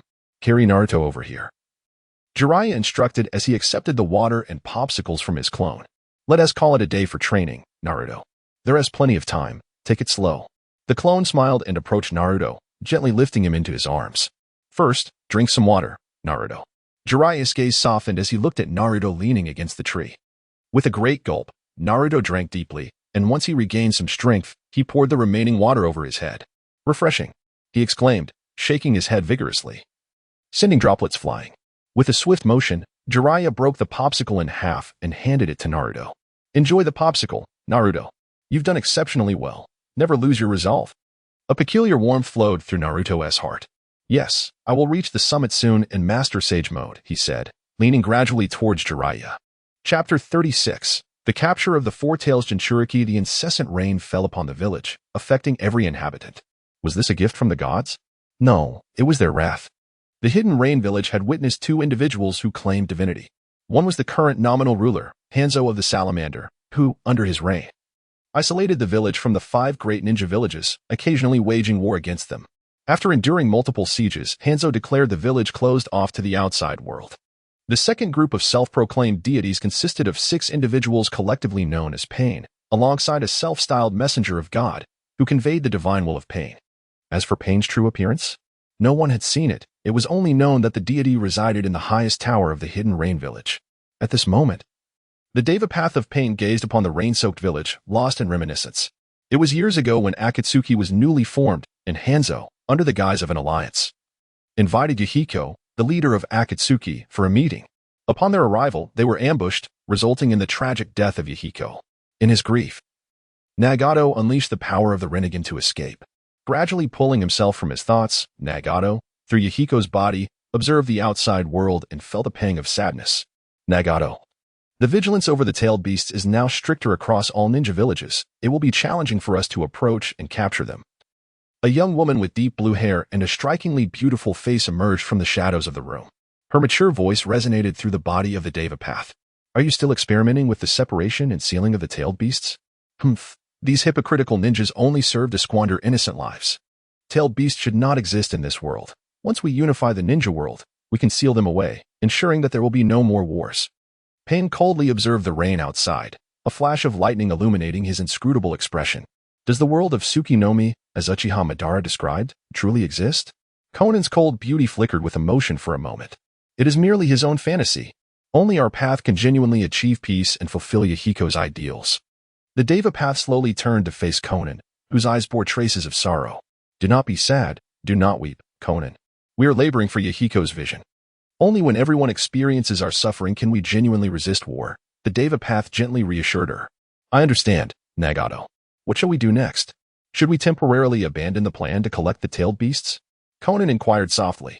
The Four Tails Jinchuriki, YZ, had long been dissatisfied with the third Tsuchika Jinoki's plan to separate the tailed beasts and had been traveling throughout the ninja world. Uchiha Obito resolved to capture him himself. For now, let's gather those who despise war and wish to alter the ninja world, recruiting rogue ninjas into our Akatsuki. Inform Kakuzu, Haiden, and Orochimaru that we should refrain from capturing tailed beasts for the time being. We need to stay hidden for a while longer. Nagato passed by Conan expressionlessly, disappearing into the shadows. Nagato, Conan murmured, watching his vanishing figure. Suppressing her emotions, she transformed into a flurry of paper and drifted away. Meanwhile, at the border between the Land of Earth and the Hidden Rain Village, two figures advanced steadily. Obito, how did Minato manage to separate the seals? A man wearing a tiger-striped mask asked, surrounded by two enormous teeth-like formations. Black Zetsu, remember, I am Uchiha Obito now. Do not jeopardize the Tsukinomi plan. Obito replied, when I coldly fixed on the black and white entity before him. My apologies, Uchiha Obito, Black Zetsu stammered, cold sweat breaking out across his body. You fool. I've always told you to speak less, yet you insist on disregarding me. Don't ruin the plan. Don't implicate me. Zetsu's voice suddenly echoed as he raised his black arm and struck the white part of his head. Hey, if you hit me, you're hitting yourself, you know? We are one entity. White Zetsu retorted defiantly. Enough. Both of you are insufferable. Despite being one, you are equally annoying, Obito interrupted, exasperated. If you have nothing better to do, go observe the tailed beasts in each ninja village, particularly the two Jinchuriki of the Nine Tails in Konoha. We've already looked into Konoha's Nine Tails Jinchuriki. One is trained under Jiraiya, while the other is under Tsunade. Also, Kushina has been revived. Resurrected by one of those kids using the Edo Tensei technique. You haven't visited Konoha in years. White Zetsu relayed the intelligence he had gathered about Konoha. Kushina, huh? It's been a while since I've been to Konoha. Once we handle the Four Tails situation, I'll pay a visit, Obito said, slowly lifting his gaze to the sky. For a long while, I turned around and stared at Ju. How long until the Four Tails Jinchuriki arrives? Not far now. Just in the village ahead. He is currently a wandering monk traveling across nations, Ju pointed ahead. Speed up. Recently, Nagato has developed different thoughts regarding this puppet. As of now, not a single tailed beast has been captured. Obito did not wait for Ju's response and strode directly towards the village ahead. Damn Noki. Insisting on this tailed beast separation nonsense, I have had enough of his stubbornness. A man donned in a long robe with a scruffy beard was angrily chopping wood in front of a newly constructed hut. Clang, clang, clang, Old Purple swung his axe, knocking down several shuriken. Who dares to ambush me? Show yourself. Noki, is that you? Humph. I will never agree to your tailed beast separation plan. Old Purple, axe in hand, scanned the surroundings vigilantly. Suddenly, the space distorted slightly, and a figure gradually materialized in the air. The Four Tails Jinchuriki from a Wagakure? Old Purple, am I correct? Old Purple glared at the masked man before him, scratching his head. I don't know you. Just leave. I'm not in a good mood today. Are you implying you could kill me at any moment? Obito let out a soft, cold laugh. Just as the intel suggested, you are indeed an arrogant fellow. It seems you are deliberately seeking trouble. Lava release. Lava flow rock technique. Old Purple quickly formed hand seals, spewing numerous magma orbs towards Obito. Bloodline limit, huh? Uchiha Obito looked on disdainfully, his right eye slowly opening, his form suddenly phasing, passing directly through the magma orbs spat out by Old Purple. An explosion echoed behind Obito. What? He can actually disregard my ninjutsu? What kind of ability is this? Allow me to show you my move. Old Purple's entire body was enveloped by chakra, rapidly forming a high-temperature lava armor, a tail appearing behind him. Die. Enveloped in molten flames, Old Purple charged towards the masked man before him. Obito did not evade. He simply dove down, grasping the ends of the iron chains. Just as they were about to clash, Obito's body phased again, passing directly through Old Purple's form, while the iron chain ensnared Old Purple perfectly. Is that all? Do you only know how to dodge? Old Purple's words had barely left his mouth when his lava armor slid off, transforming into a lava armor encasing his entire body, instantly melting away the chains binding him. Is this your tailed beast transformation ability? Quite impressive. Obito slowly turned around, casually discarding the 2 iron chains in his hands. Stop underestimating me. Lava Shield, Flower, and Fruit Mountain.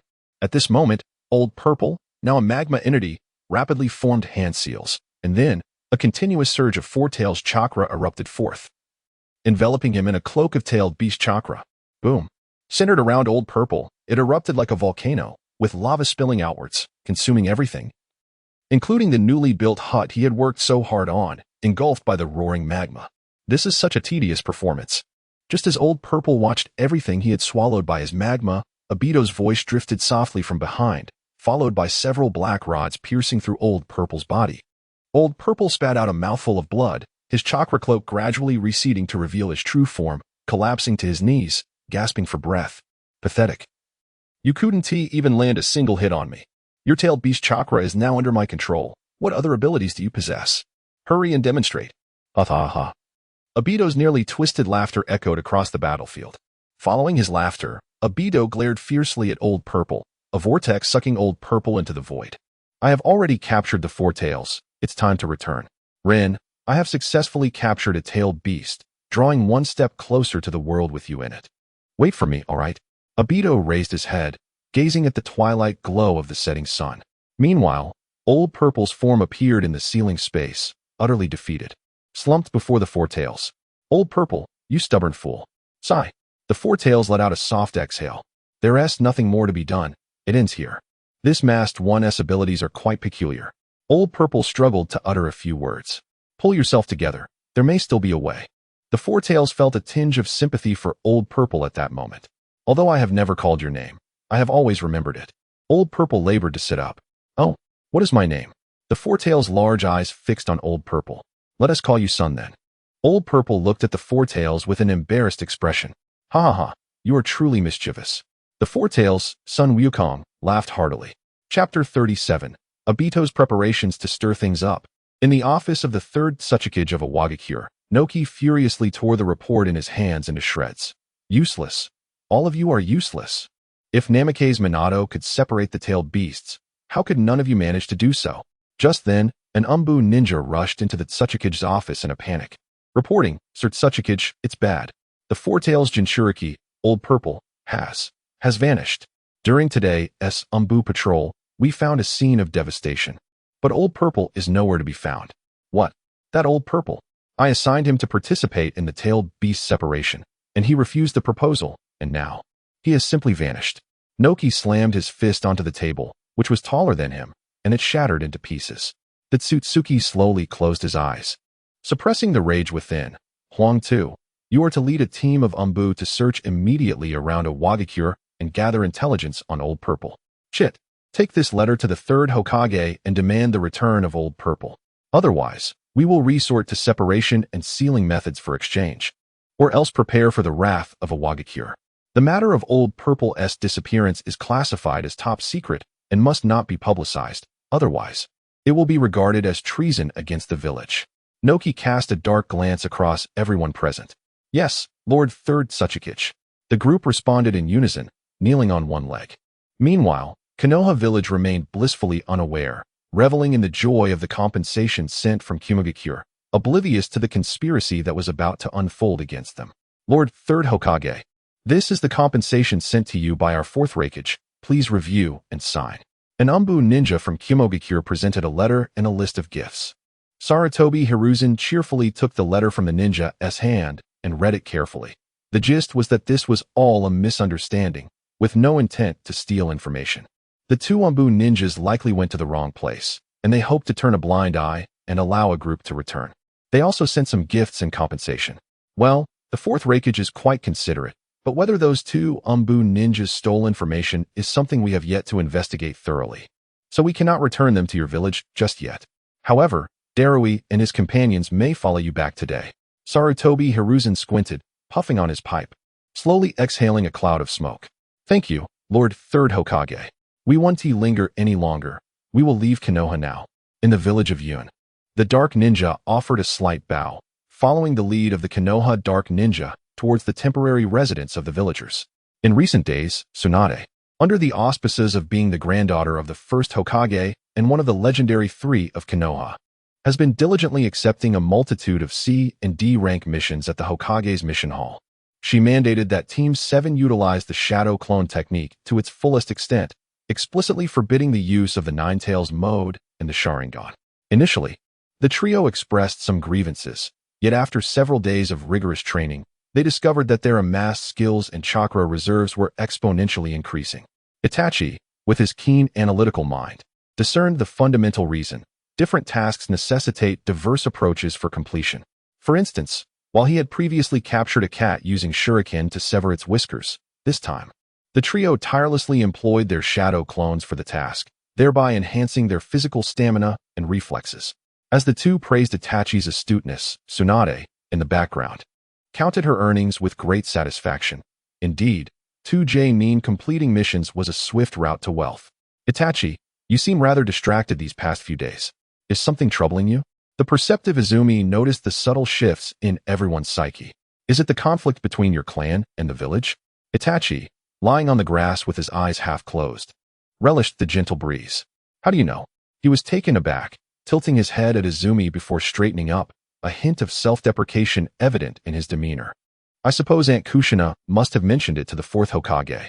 As a commoner of the Uchiha clan, Izumi was aware of their marginalization. Yet the intricacies of the clan village discord eluded her. Family meetings were beyond her purview, leaving her perplexed by their conversation. This matter isn't as complicated as it seems. Consider a tree.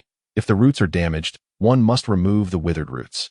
If branches are overgrown, they should be pruned, allowing the tree to still flourish. However, uprooting the entire tree due to damaged roots and leaving only a sapling poses a precarious situation in the face of a storm. What if the sapling grows crookedly? One shouldn't think so drastically. Mina remained with her eyes closed, enjoying the caress of the wind. Removing the bad parts and trimming the excess branches? Itachi murmured to himself. What are you and Itachi discussing? I find it rather incomprehensible, Izumi inquired, her curiosity piqued as she observed Mina by her side. Just some simple truths about nurturing trees and people. You need not understand. As long as you do not branch out, you are fine. Even if you do, I can always prune away the extraneous parts, preserving your essence. Mina opened her eyes, her gaze softening as she looked at Izumi. The latter felt a blush creep onto her cheeks and closed her eyes to savor the autumn breeze, her mind lingering on Mina's visage. Itachi gradually rose, addressing the duo lounging in the grass. I shall take my leave now. I've come to some realizations and need to discuss them with Shursui. With that, he prepared to depart. Itachi, do bring Shursui along for a chat.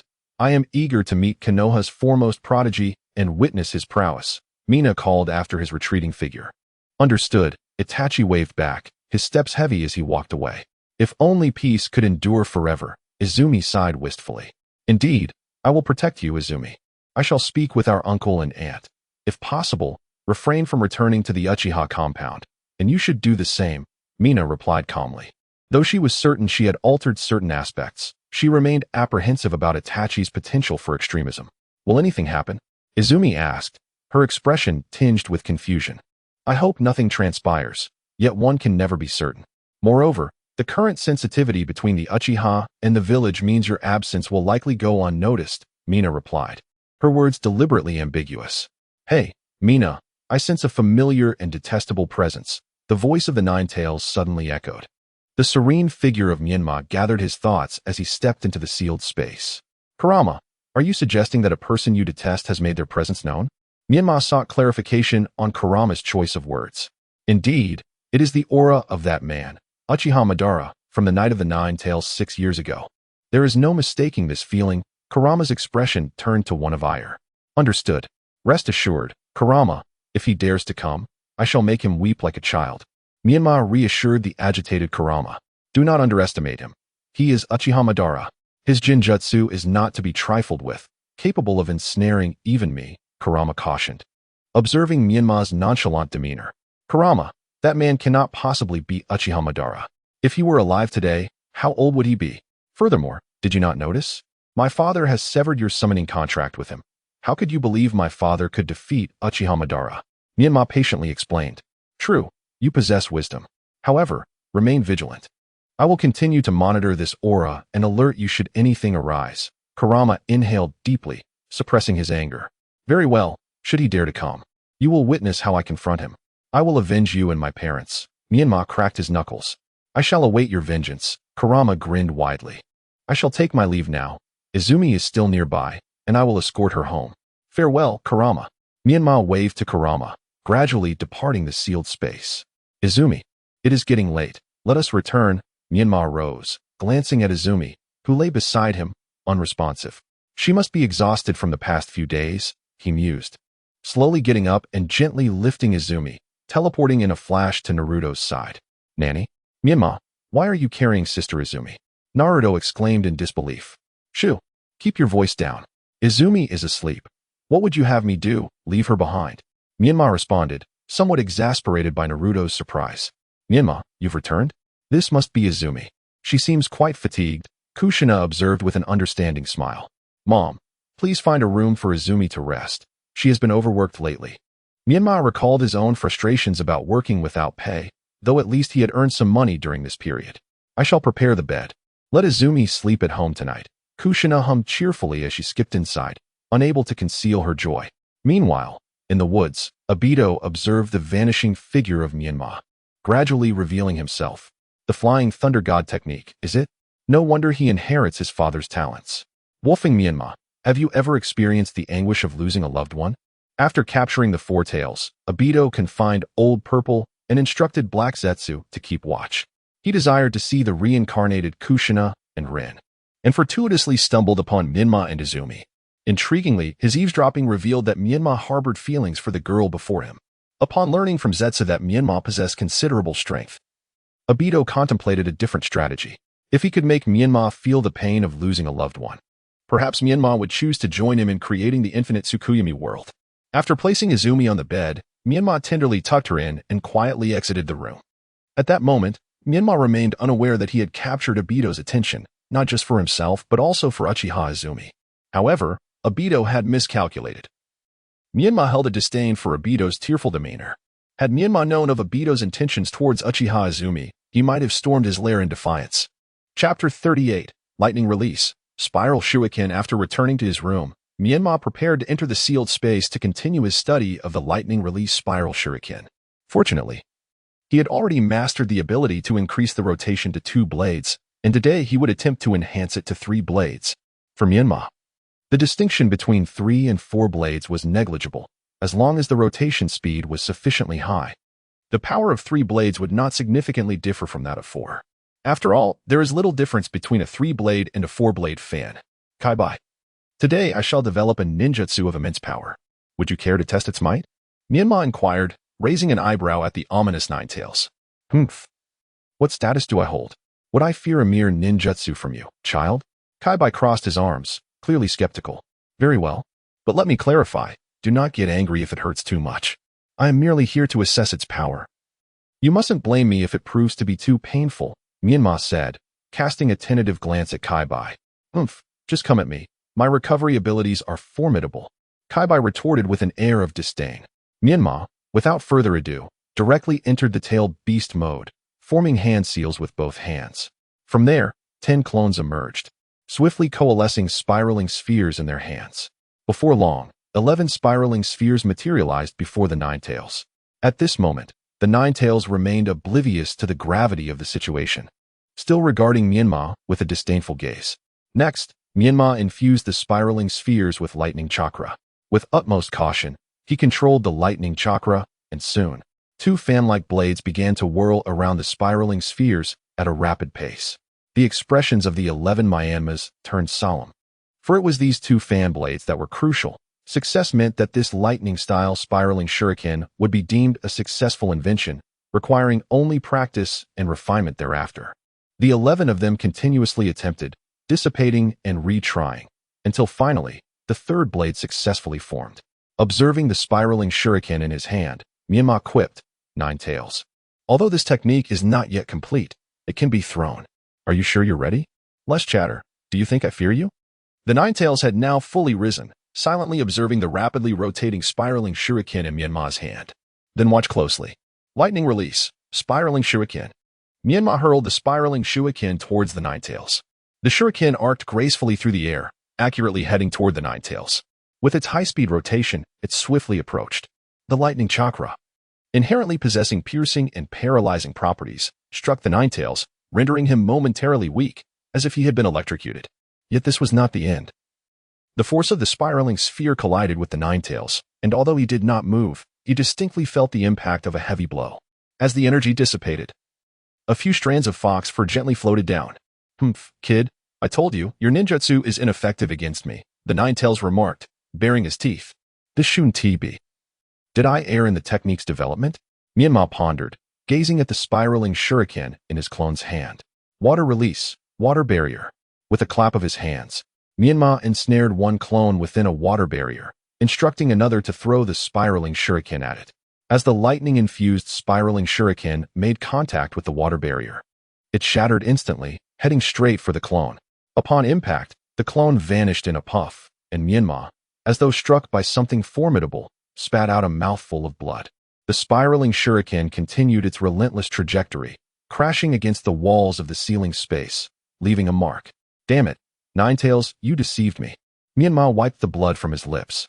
"Ha ha, you cracked me up." The Nine Tails laughed heartily, but this laughter triggered pain in the very spot where he had been struck, causing him to grimace. "Little Shui, hurry and heal me. I'm in dire straits." Feeling his injuries, Myanmar urgently called out for Little Shui. "You want to die, brat. With my chakra, recovery is swift. However, this technique is indeed impressive. Otherwise, with my robust physique, I might have sustained serious injury," the Nine Tails mused, rubbing the sore spot with satisfaction. "Foolish Nine Tails, such jests can be fatal. This technique is not yet perfected. It still requires one more fan blade. But it can be utilized for now." Myanmar felt that Little Shui's healing abilities were improving, and the pain in his body had begun to subside. "I have a trump card as well, Nine Tails. I plan to experiment with combining lightning release into the spiraling sphere. The cutting capabilities of lightning, paired with the explosive force of the spiraling sphere, should yield a potent close combat ninjutsu." Myanmar reminisced about Kakashi's Raikiri, noting that it directly harnessed lightning chakra, while the spiraling sphere involved compression and rotation, thus enhancing its back force. If the two could be combined, perhaps it could pierce through Susanoo. "I believe you are squandering potential. Who can withstand the cutting power of lightning release? I can't help but suspect you are developing this specifically to breach my defenses," the Nine Tails remarked with a hint of skepticism. "How could that be? You are my beloved kin, my brother." Myanmar replied with a steady heart and a playful smile. "You best not be lying." "Enough. I need rest. It still hurts." The Nine Tails gradually laid down to recuperate. Ninjutsu, summoning technique. Myanmar slapped the ground with one hand, causing Little Shui's figure to slowly manifest within the ceiling space. How could this creature enter here?" The Nine Tails curiously gazed at Little Shui. "You're the creature. Your entire family is a bunch of creatures." Little Shui glared angrily at the Nine Tails. "Little Shui, please heal the Nine Tails." Myanmar noticed that Little Shui seemed to be exhibiting more emotional expression, quite different from her previous innocent demeanor. "Sure, master. Smelly fox. If it weren't for the master asking me to help you heal, I wouldn't bother with you," Little Shui huffed, extending a finger and gently poking the Nine Tails. Columns of blue chakra surged towards him. Before long, the Nine Tails realized that the pain in his injuries had significantly diminished. "Myanmar, your summoning beast is quite impressive. Her healing abilities surpass my own recovery." The Nine Tails scrutinized Little Shui with newfound respect. "Of course, just look at who I am." "All right, Little Shui, return now. Remember to heal me later." "All right, Nine Tails, I'm off to rest as well. Good night." Myanmar hurriedly departed the ceiling space, concerned that the Nine Tails might inquire further. Upon returning to his original form, Myanmar felt the continuous nourishment of Little Shui's chakra revitalizing his body. He dismissed the shadow clones he had trained outside and, accompanied by a wave of fatigue, gradually drifted into slumber. The following morning, Uchiha Izumi awoke to find herself in an unfamiliar room, her heart racing with anxiety as she quickly slipped on her shoes and rushed outside. "Did you sleep well last night?" Kushina smiled at the flustered Izumi. "Auntie, How did I end up at your house? I remember I fell asleep on the lawn with Menma. Izumi recalled the events of the previous day earnestly. Menma brought you back. He wouldn't carry you to your home, right? Seeing you sleep so soundly, he didn't want to disturb you. Hurry and wash up. I've prepared breakfast, and the others are still asleep. Kushina's affection for Izumi grew as she observed her. How embarrassing. I've indeed been feeling quite fatigued lately. Izumi said softly, her cheeks flushed. After washing up, Izumi had a light breakfast, and, seizing the opportunity while Menma was still asleep, concocted an excuse to escape his home, wishing to avoid any awkwardness upon their meeting. Chapter 39. The Uchiha Coup, Part 2. As Menma awoke, her drowsy eyes fluttering open, a sudden realization struck her. Quan was still in her home. Hastily, she rose and donned her attire, proceeding to freshen up. Once she had gathered herself, she descended the stairs slowly. Mom, has Quan woken up yet? She inquired, casting a gentle glance towards the room where Quan had slept the previous night. Kushina, observing Menma's actions, covered her mouth discreetly. Stop looking. Quan woke up early this morning and has already left. You truly need to amend your habit of oversleeping. I stayed up late training last night, Menma murmured, expressing her frustrations regarding Tsunade. Lately, I don't know what's going on with her. She seems to be taking on 40 to 50 missions every day. The ninjas at the mission hall are quite distressed whenever they see our 7th squad. Is that so? That must also count as a form of training. Lady Tsunade is renowned as one of the top ninjas, Kushina mused thoughtfully, resting her chin on her hand as she contemplated Tsunade's prowess. Honestly, it feels like we're merely doing her work for her.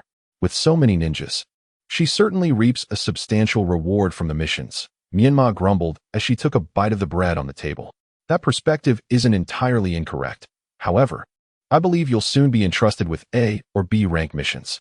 Perhaps she simply wishes to prevent you from tackling overly challenging tasks too soon. Kushina consoled Menma. One can only hope. I'm off now. I've gotten up rather late, Menma declared, downing her milk in one gulp and taking a piece of bread as she headed for the door. Do take care, Menma, Kushina called after her with a sigh, watching her retreating figure. What a worrisome child she is. Menma arrived at Izumi's doorstep, only to discover that Izumi was unexpectedly absent. After inquiring with Izumi's parents, he learned that she had already gone to the Hokage building. Puzzled by her sudden departure, Menma hastened his way toward the Hokage office. At this moment, the atmosphere within the Hokage building was rather delicate. Sarutobi Hiruzen held a letter sent from a Wagakure in his hands. The correspondence accused Kanehagakure of acting unethically by forcibly abducting the Four-Tails Jinchuriki and demanded its return, along with the sharing of the method for separating tailed beasts. Otherwise, they would consider it a provocation and initiate the Fourth Great Ninja War. Sarutobi Hiruzen felt a tinge of agitation, his pipe continuously puffing smoke, filling the Hokage office with a hazy cloud. It was a blatant false accusation, clearly aimed at obtaining the method for tailed beast separation, a technique known only to Minato. The thought of how Minato accomplished it intrigued him as well. Summon Tsunade, Jiraiya, and the others to the Hokage office, he commanded after a moment of contemplation. Yes, Lord Third Hokage, came the replies, and with the sound of retreating footsteps, the office fell silent once more. Sarutobi gazed toward the Uchiha clan's territory. A flicker of concern etched on his face. It had come to his attention that Shursui had sent intelligence regarding a covert coup being plotted by the Uchiha, albeit currently restrained by Fugaku. Now with the Wagakure's sudden demands, the situation was becoming increasingly troublesome. Also, summon Uchiha Shursui and Uchiha Itachi, Sarutobi instructed. Yes, Lord Third Hokage. Came the responses again, and they disappeared from sight. What a tumultuous season this is, Sarutobi murmured. However, he had reached a decision to ensure internal stability before addressing external conflicts. If tensions with the Wagakure escalated and the Uchiha were to initiate a coup, it would undoubtedly spell disaster. A knock echoed through the office. Enter, Sarutobi called, shaking off his thoughts and adopting a congenial expression as he faced the door. Itachi entered, kneeling respectfully before Sarutobi. Rise, Itachi, Sarutobi said with a smile. Have a seat. A few others will be joining us shortly. Yes, Lord Third Hokage, Itachi replied, finding a chair without further ado. Suddenly, the door was kicked open, and Tsunade stood there, her displeasure evident. Without assessing the room's occupants, she began to voice her grievances. Old man, I'm quite busy. I still have a lot of money to earn. Will you bear the losses? Tsunade had intended to sit down, but paused upon noticing Itachi's presence, a hint of embarrassment crossing her face. "Ah, Itachi. What a coincidence to see you here seeking the third Hokage," she exclaimed, casting a sharp glare at Sarutobi. "Indeed, Lady Tsunade, the third Hokage summoned me," Itachi replied respectfully. "Let us keep our previous conversation between just the two of us," Tsunade winked at Itachi. "I was deep in thought and didn't notice when you arrived, sensei." Itachi smiled at Tsunade. She simply gave him a thumbs up in response. Before long, Shisui, Jiraiya, Tsunade, and others arrived at the Hokage office. "Now that everyone is here, please take a look at this letter from the third Tsuchikage," Sarutobi said, passing the letter to Jiraiya for distribution. After reading, the expressions of the group turned grave, Tsunade's temper flaring uncontrollably. "Old man, this is nothing short of a blatant threat and slander. If they want to fight, then let it come. After all, Jiraiya and I are here. Our strength far surpasses that of a Wagakure. Indeed, Hiruzen, this is clearly a trap. Setting aside the tailed beast separation method, we've never even seen the four-tails Jinchuriki. How could we possibly return it?" Tsunade frowned. "Calm down for a moment. Shisui, Itachi. Please share the current state of the Uchiha clan," Sarutobi urged, his expression serious. "Yes, Lord Third Hokage. Currently, some clan members have devised a detailed plan to use Kodo Amatsukami to manipulate the leadership of Konohagakure and quietly instigate a coup to reclaim the Uchiha's rights. Additionally, Fugaku is showing signs of losing control, so I suggest we gather those supporting the coup and use Kodo Amatsukami to alter their intentions, compelling them to abandon the coup." Shisui said, a hint of sorrow in his eyes. "Lord Third, I have a different perspective. Yesterday, Myanmar told me that if a tree branches out unevenly, it can still grow tall if the crooked branches are pruned. Many clan members still support peace in Konohagakure if we eliminate those actively participating in the coup. The Uchiha can continue to coexist with the village. After all, many citizens cherish peace," Itachi remarked, his gaze icy. The room fell silent as his words resonated. Itachi clearly prioritized the village's welfare over that of his clan, presenting a long-term solution. "What do you all think? Which approach do you prefer?" Sarutobi gently inquired. "Old man, has it truly come to this? Must we resort to such measures?" Tsunade questioned, her brow furrowed in disbelief. Before the fourth Hokage's sacrifice, he had been seeking ways to alleviate tensions between the village and the Uchiha clan. However, with his passing, the matter had been left unresolved. The current situation was dire, and if the fourth great ninja war were to erupt, any sudden coup would strike a fatal blow to Konohagakure.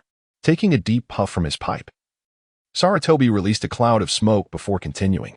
"In that case, let us summon Fugaku Uchiha to understand his stance before deciding our next steps. We cannot act recklessly and disregard the Uchiha clan." Tsunade proposed a compromise, recalling that Konohagakure had been founded by her grandfather alongside the Uchiha. It was unnecessary to let internal strife erupt once more. "I concur with Tsunade's suggestion. Old man, let us bring Fugaku here for a discussion and explore better solutions."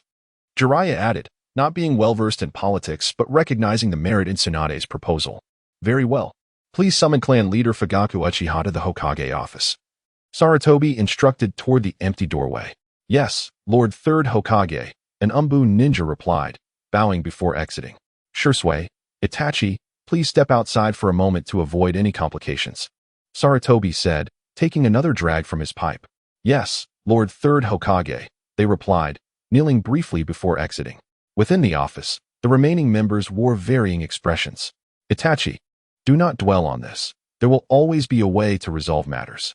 I still possess Kodo Amatsukami. Let us head to the training grounds and practice shuriken techniques. I'll teach you some new skills," Shisui said, attempting to lighten the mood. "All right, it's been days since I practiced shuriken throwing. It would be good to train," Itachi replied, forcing a smile. "Itachi, over here. We're right here." Izumi, who had been feeling awkward with Myanmar, quickly waved upon seeing Itachi emerge. "Izumi, Myanmar. I'm about to practice shuriken throwing with Shisui. Do you want to join us?" The weasel smiled faintly at the two. "Is that acceptable? Then I shall join as well." Izumi's face lit up with joy, as it was the perfect opportunity to change her mood. "You all go ahead. I shall stay behind." Myanmar, perplexed by the sudden shift, felt inexplicably neglected by Izumi, which dampened her spirits in whatever she attempted. "Very well, we shall take our leave. Until next time, Myanmar." The weasel waved goodbye to Myanmar before turning, and the group ventured into the woods. Myanmar gazed at their retreating figures, feeling an inexplicable heaviness in her heart. She gently shook her head and turned to head home. Itachi, I find myself in a bit of a quandary. I wish to inquire about something. Izumi's cheeks flushed slightly. Is it related to Myanmar? Itachi's lips curved into a crescent smile, his face alight with joy. Chapter 40. The Serpent in the Shadows, The Betrayal of Danzo. Itachi, Izumi. You two continue your conversation. I shall practice my shuriken techniques. Shursui winked at the duo and gave a thumbs up. Very well, Shursui, Itachi replied. Turning to smile at Uchiha Izumi. Izumi, is there something specific you wish to ask about Myanmar? Not exactly. I am merely uncertain about my feelings towards Myanmar. He is so young, yet I find myself relying on him for everything. Lately, he occupies my thoughts more than I care to admit. But I am unsure how to confront him. Izumi's bright eyes reflected a hint of despondency. Have you considered asking him directly? Some matters require open communication to clarify. Itachi pondered before responding earnestly. I see. I shall give it a try, Izumi replied with a gentle smile, as if she had resolved a perplexing dilemma. Meanwhile, Shursui, practicing his shuriken in the woods, suddenly sensed something amiss. He hurled a shuriken into the nearby bushes. The sound of clashing metal echoed back. Who goes there? Shursui drew his chakra blade, fixating his gaze on the rustling foliage. The prodigy of the Uchiha clan, Uchiha Shursui. I have long heard tales of your prowess. It is a pleasure to finally meet you. I trust you are familiar with me as well. Several figures gradually emerged from the underbrush. Danzo. Sir? I thought you were confined to rest at home? Upon recognizing Danzo, Shursui relaxed his defensive stance. Indeed, I am recuperating at home, but regarding the Uchiha clan. Hiruzen has entrusted the matter to me. I understand you intend to use the Kodo Amatsukami to control those Uchiha supporting the coup? Danzo's demeanor was deceptively cordial. Realizing that Danzo was aware of his plans, Shursui assumed that the third Hokage had divulged this information to him and lowered his guard, sheathing his chakra blade. Yes, Sir Danzo. Before Shursui could utter more, he suddenly felt paralyzed, a brief moment of disorientation allowing Danzo to reach out and extract Shursui's right eye. The sharp pain jolted Shursui back to consciousness. Why would you do this? He exclaimed, clutching his wounded eye while drawing his remaining chakra blade. Danzo calmly retreated, pressing Shursui's eye against his own. I have never lowered my guard with the Uchiha. I do not believe they will surrender willingly. Hiruzen is woefully inadequate as Hokage, thinking he can alter the Uchiha with a set of Sharingan. How naive. I shall take your eye and show you what true peace in Konoha entails. Yamashiro. Proceed with your secret technique and restrain him. We still require his left eye. Understood, Sir Danzo, Yamashiro replied, producing talismans and a puppet. Preparing to execute his unique heart transference technique. Once ready, he flung the puppet towards Uchiha Shursui. Shursui was not caught off guard. He swiftly sent the puppet flying with his chakra blade. Meanwhile, Nara Shikumi initiated his shadow imitation technique in an attempt to control Uchiha Shursui. Shursui opened his remaining left eye, transforming its color into the Sharingan, preparing to cast an illusion and facilitate his escape. The first to awaken from the chaos was Danzo, who coldly observed the unconscious forms of the two. You there, pursue them at once. Do not let our actions be exposed and cause unnecessary complications. Yes, Sir Danzo. Responded a cadre of long-absent root ninjas, swiftly pursuing Uchiha Shursui. At that moment, Itachi, searching for Shursui alongside Uchiha Izumi, caught a whiff of battle in the air. He halted abruptly, trying to discern the source of the conflict. Is that Shursui's chakra? Itachi felt the fluctuations of his comrade's chakra and hurried towards it. Itachi. What is happening? Izumi followed closely behind. Shursui is engaged in combat. I can sense multiple chakra signatures. Itachi's expression darkened with concern as he quickened his pace. Then let us hurry to assist him, Izumi urged. As they approached, they beheld Shursui surrounded by a throng of adversaries. Shursui, Itachi shouted, activating his Sharingan and joining the fray against the root ninjas. Without hesitation, Izumi seized a kunai and rushed to Itachi's side. Itachi's physical prowess shone through as he held his ground against several foes, occasionally inflicting wounds with his kunai. In contrast, Izumi found herself increasingly overwhelmed despite activating her Sharingan. I never expected reinforcements. I shall capture all three Uchiha.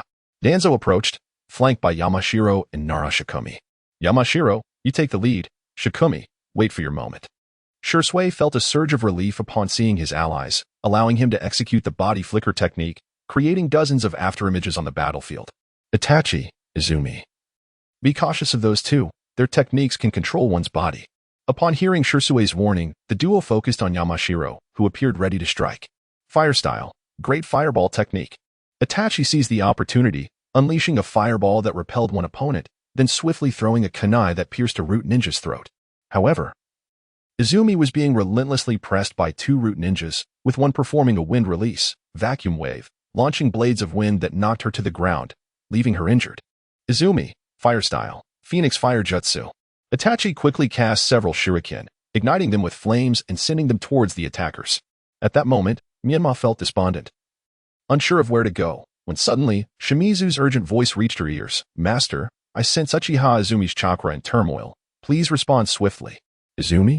Menma's thoughts raced as she entered her Nine Tails mode, vanishing in an instant. With a series of impacts, the root ninjas deflected the incoming shuriken, leaping into the air with their long blades aimed at Izumi, who stood frozen in fear. As a low-ranking ninja, she had never faced such formidable opponents or felt the chilling grip of death. Menma, will I never see you again? Izumi's heart sank. Regret flooding her, she wished to ask Menma about his feelings.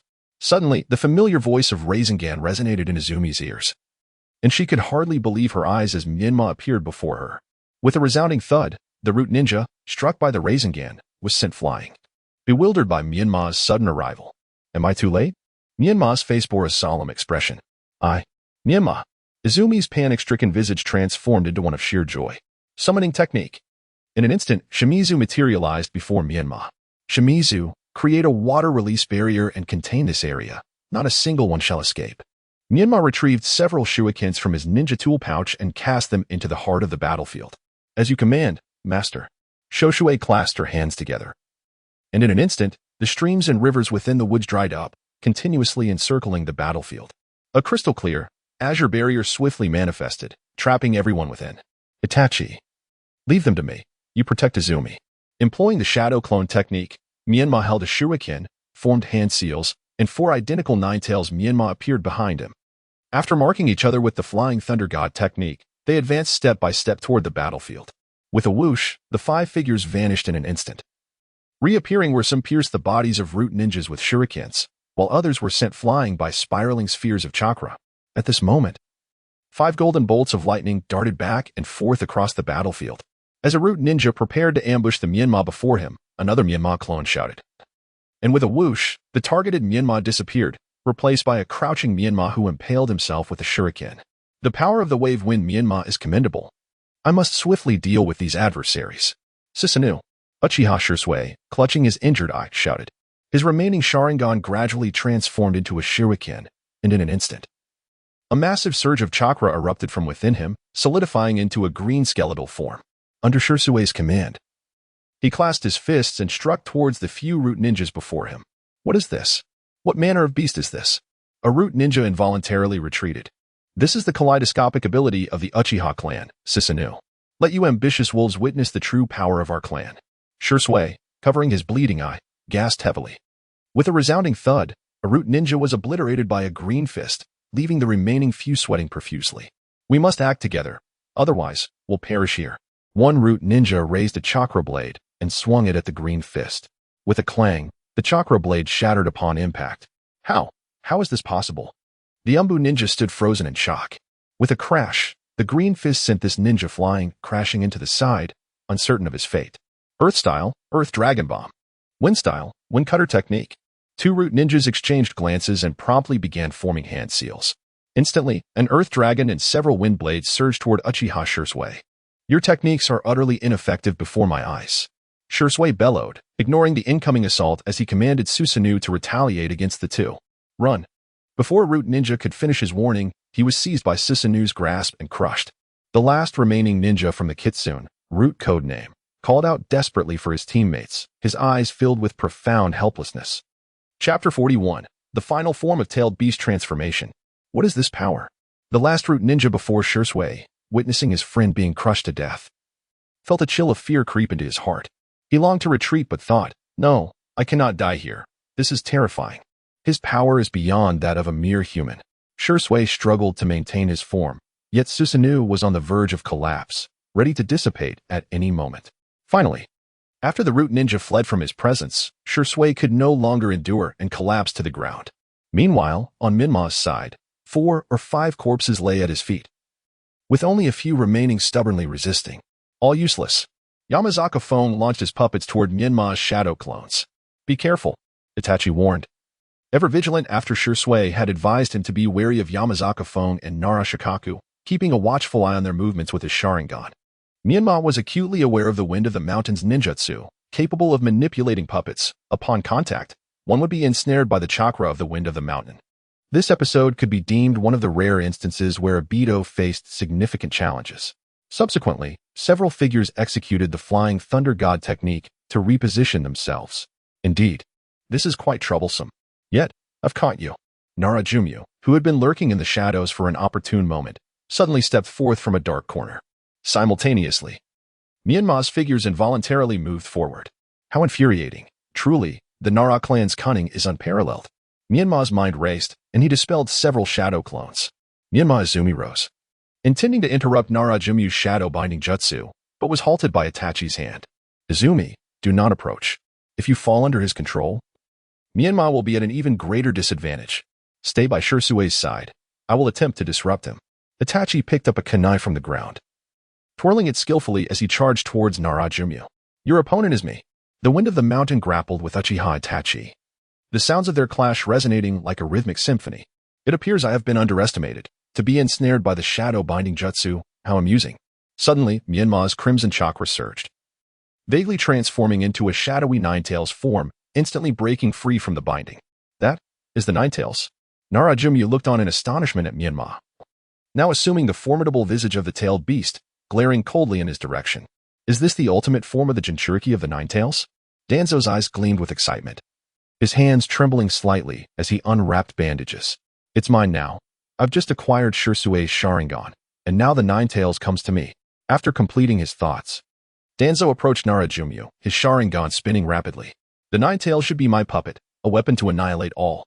No sooner had he spoken than his Sharingan morphed into a shuriken pattern, directing the powerful Kodo Amatsukami towards Myanmar's transformed Ninetales. Dear readers, let not your hearts be troubled. Let us indulge in the narrative. At that moment, Myanmar, now in his Ninetales form, found the situation rather humorous. He recalled telling Danzo years ago that he was immune to Genjutsu, a fact Danzo seemed to have conveniently forgotten. Nevertheless, to play along with the charade, Myanmar feigned being ensnared by the illusion, standing motionless. Ha ha ha, I have successfully tamed the Ninetales. Who among you can still challenge me? Not even a single Achiha, let alone the entire ninja world, can stand against me. Danzo's face contorted with a twisted glee, the euphoria of finally realizing his ambitions flooding his heart as he strode before the onlookers. Myanmar Izumi desperately called out to the Ninetales, striving to awaken Myanmar from his stupor. Yet, the Ninetales remained rooted in place. Itachi gripped his kunai tightly, a hint of reluctance on his face as he slowly retreated to Izumi's side. Meanwhile, the fallen Shisui, aided by Little Sui's healing, struggled to rise. Itachi, it seems I can no longer sway the will of our kin. It rests solely upon you now. I will use the last remaining eye to cast Kodo Amatsukami and bring Myanmar back. At that moment, Myanmar realized he had inadvertently escalated the situation to the point where Shisui was about to employ Kodo Amatsukami. With a swift motion, the Ninetales' sharp claws pierced through Danzo's body, eliciting expressions of disbelief from the onlookers. Danzo slowly lowered his gaze towards the entity that had impaled him, incredulous. You did not. Ah, Danzo. Do you not recall that I mentioned 2 years ago I had trained in a technique that grants absolute immunity to Genjutsu? Did you perhaps have your ears stuffed with donkey hair? A familiar voice emanated from the mouth of the Ninetales. So what? This is the strongest Genjutsu capable of altering will. Danzo seemed intent on continuing his futile argument. Every Genjutsu has its vulnerabilities, and that vulnerability is me. Now, you may perish. For one like you, whose roots have become rotten, mere pruning will not suffice. You must be entirely eradicated to ensure you remain subdued. Myanmar forcefully extracted his claws, subsequently reverting from the tailed beast form to his original self, adorned in a golden chakra cloak. Ugh.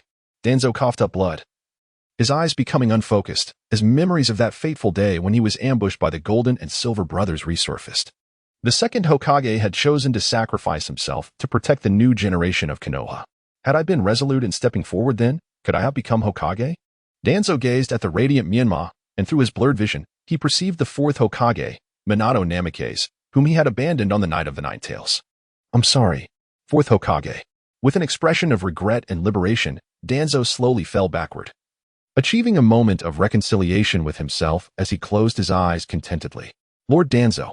The wind of the mountain and Nara Jumyu rushed forward to support Danzo. Their faces filled with hatred. Do not wear such expressions. It was you who initiated the theft of another's eyes. How is it that you now play the victim? Do not resist. You chose your fate, or shall I dictate it for you? Menma extended his pinky, casually digging into his ear before blowing lightly. We shall not surrender easily. Meet your demise. The two lowered Danzo gently and seized their chakra-infused kunai, charging towards Menma. With a swift motion, two massive chakra tails pierced through their bodies, their faces marred with profound resentment. Menma did not spare them a glance, effortlessly casting the tails aside. Two mere support types. Approaching from close range? Have you lost your wits? The Ninetales tails are far more effective. They can slay from mid to long range. He then dispelled the Ninetales mode. Returning to his normal state. Shursui, retrieve your eyes. Menma looked at the others, suddenly struck by a thought. Ah, Itachi, lend me a hand. I find myself lacking in strength. Shursui cast a feeble glance towards Uchiha Itachi. Menma. Izumi joyfully approached Menma, inspecting him closely to confirm he was indeed unaffected by Koto Tsukumi. Yes, I almost forgot. Little Sui, retract the barrier. It is time we take Danzo's body to the third Hokage. We should claim that Danzo conspired to unite the Uchiha, Nara, and Yamanaka clans to instigate a coup, only to be thwarted by us. Menma contemplated, concocting a narrative that would implicate numerous clans while minimizing the incident's severity. If a purge of the militant faction were to occur, years later, it could be said that the Uchiha clan was eradicated for instigating civil strife. What? You claim the Yamanaka and Nara clans, along with the Shimura clan, were involved? Very well, let us all share the blame. Thank you, Menma, for preserving the honor of the Uchiha clan. Shursui, having reassembled his eyes, stood beside Itachi and approached Menma. This is not merely for your Uchiha clan. I would not wish for Izumi to endure such scrutiny in the future. Menma scratched the back of his head, feeling a bit bashful. Upon hearing Menma's words, Quan's face naturally flushed with a tinge of shyness. However, this time she did not shy away, but rather felt a sweetness in her heart. Meanwhile, in the Hokage's office, all eyes were fixed on Uchiha Fugaku, awaiting his response. Third Hokage, I understand your sentiments. And I too do not wish to see the peaceful village of Konoha embroiled in bloodshed due to a coup. Yet, I cannot guarantee that, should the rebellion be quelled, the Uchiha clan will be afforded the rights they rightfully deserve, free from oppression, Uchiha Fugaku said calmly, his voice measured. At that moment, there was no door in the Hokage's office, leaving Menma and a few others awkwardly standing at the entrance, observing the assembly. Ahem. Menma, what brings you all here? Sarutobi Hiruzen, the third Hokage, inquired sternly. I apologize for intruding. I was unaware of your discussion. I brought you something, Menma responded sheepishly, offering a smile to the gathered crowd. Shursui, please present their remains, she added. Shursui stepped forward, producing a sealing scroll, with a series of hand signs. A loud bang echoed as the corpses of Danzo, Yamashiro, and Nara Shikaku, among others from prominent clans, materialized before the assembly. Menma, what is the meaning of this? Sarutobi Hiruzen asked, his expression betraying a flicker of emotion as he gazed at the lifeless bodies of former friends. The situation is as follows. Hokage-sama, Danzo learned of Shursui and Itachi's intention to suppress the rebellion and conspired with these families to join forces with the rebellious factions of the Uchiha clan. We have successfully thwarted their plans, Menma reported with a righteous demeanor, embellishing their motives, which aimed at Danzo's aspiration to become the fifth Hokage. What? Are you suggesting they attempted a coup? That is preposterous. Nara Shikamaru refuted vehemently, recognizing one of his own. Indeed, this is from my Mito family. Do you mean to say my clan would engage in rebellion? Mito Minion pointed an accusatory finger at the gathered Uchiha. Is it impossible? There are indeed individuals within the Uchiha who desire a coup, so why not your clan? While the Uchiha have yet to descend into chaos. Your family has genuinely initiated a rebellion, which we have merely curtailed, Menma retorted, her composure unwavering. Sarutobi Hiruzen, well aware of his old friend's intentions, reflected on their years of camaraderie. He knew that despite his friend's occasionally ruthless methods, his heart was still devoted to the village. With a slight closure of his eyes, he urged, Menma, please share your perspective on this matter. What can I do? I am but a minor figure, unlike Elder Minion or Elder Shikamaru, who are deeply immersed in their responsibilities. With traitors in our midst, I can hardly sit here and debate, Menma shrugged, expressing her grievances. Speak respectfully, Menma. This is a crucial moment, Tsunade admonished, her frustration rising. Fine, I shall share my thoughts. Since a coup has already transpired, we cannot neglect the affairs concerning the Uchiha. Much like Danzo and his ilk, a tree with corrupted roots cannot flourish into a towering tree. Thus, we must remove the tainted roots and branches. The roots have been severed. Now it is time to eliminate the remaining branches of rebellion. After expunging the insurgents, we must reorganize the Uchiha's territory, ensuring equitable distribution among the clans and preventing further marginalization. Additionally, the guard duty should no longer be assigned to the Uchiha clan. Most importantly, Tsunade-sensei, you must be considered a candidate for the 5th Hokage. Menma articulated her vision. That is unacceptable. If we Uchiha eliminate the insurrectionists and relinquish control of the guard, we will be vulnerable to oppression. Uchiha Fugaku rose in opposition, realizing that a mere child could not grasp the complexities at hand. The assembled crowd bore varied thoughts. Those who were disciples of the 2nd Hokage understood the rationale behind granting the Uchiha the guard, while others inclined towards Fugaku's viewpoint. Fugaku clan head. May I inquire if the Hyuga clan or the Akimichi clan, which do not oversee the guard, have faced any oppression? Menma softly asked. Though she sensed that the 2nd Hokage, Senju Tobarama, truly comprehended the Uchiha's plight. Well, not particularly. That is because we Uchiha maintain order and peace in the village. Fugaku remained resolute. Thus, without the Uchiha overseeing the guard, other clans will still uphold peace. You need not worry about retaliation or oppression. In fact, the Uchiha have never targeted anyone and have no desire to conspire against any clan. You are quite fair, Menma implied, nearly stating that the guard was a thankless job. Dad, I believe Menma's perspective holds merit. Perhaps by relinquishing our authority, the remaining Uchiha can truly integrate into the village, Uchiha Itachi suggested, attempting to persuade Fugaku. Fugaku was taken aback by his son's attempt at persuasion, yet he could not concede to relinquishing their power, for mismanagement could spell disaster for the Uchiha clan. Observing Fugaku's silence, Sarutobi Hiruzen exhaled deeply. Fugaku, I can, in the name of the 3rd Hokage, decree that the guard's authority remains with the Uchiha, while permitting the reorganization of your territory, allowing you to partake in the benefits of the central area. Furthermore, I will grant the Uchiha the right to participate in the Elder Council elections. What say you? Is that true, 3rd Hokage? If so, I am willing to contribute to the village's peace. Uchiha Fugaku bowed before the assembly.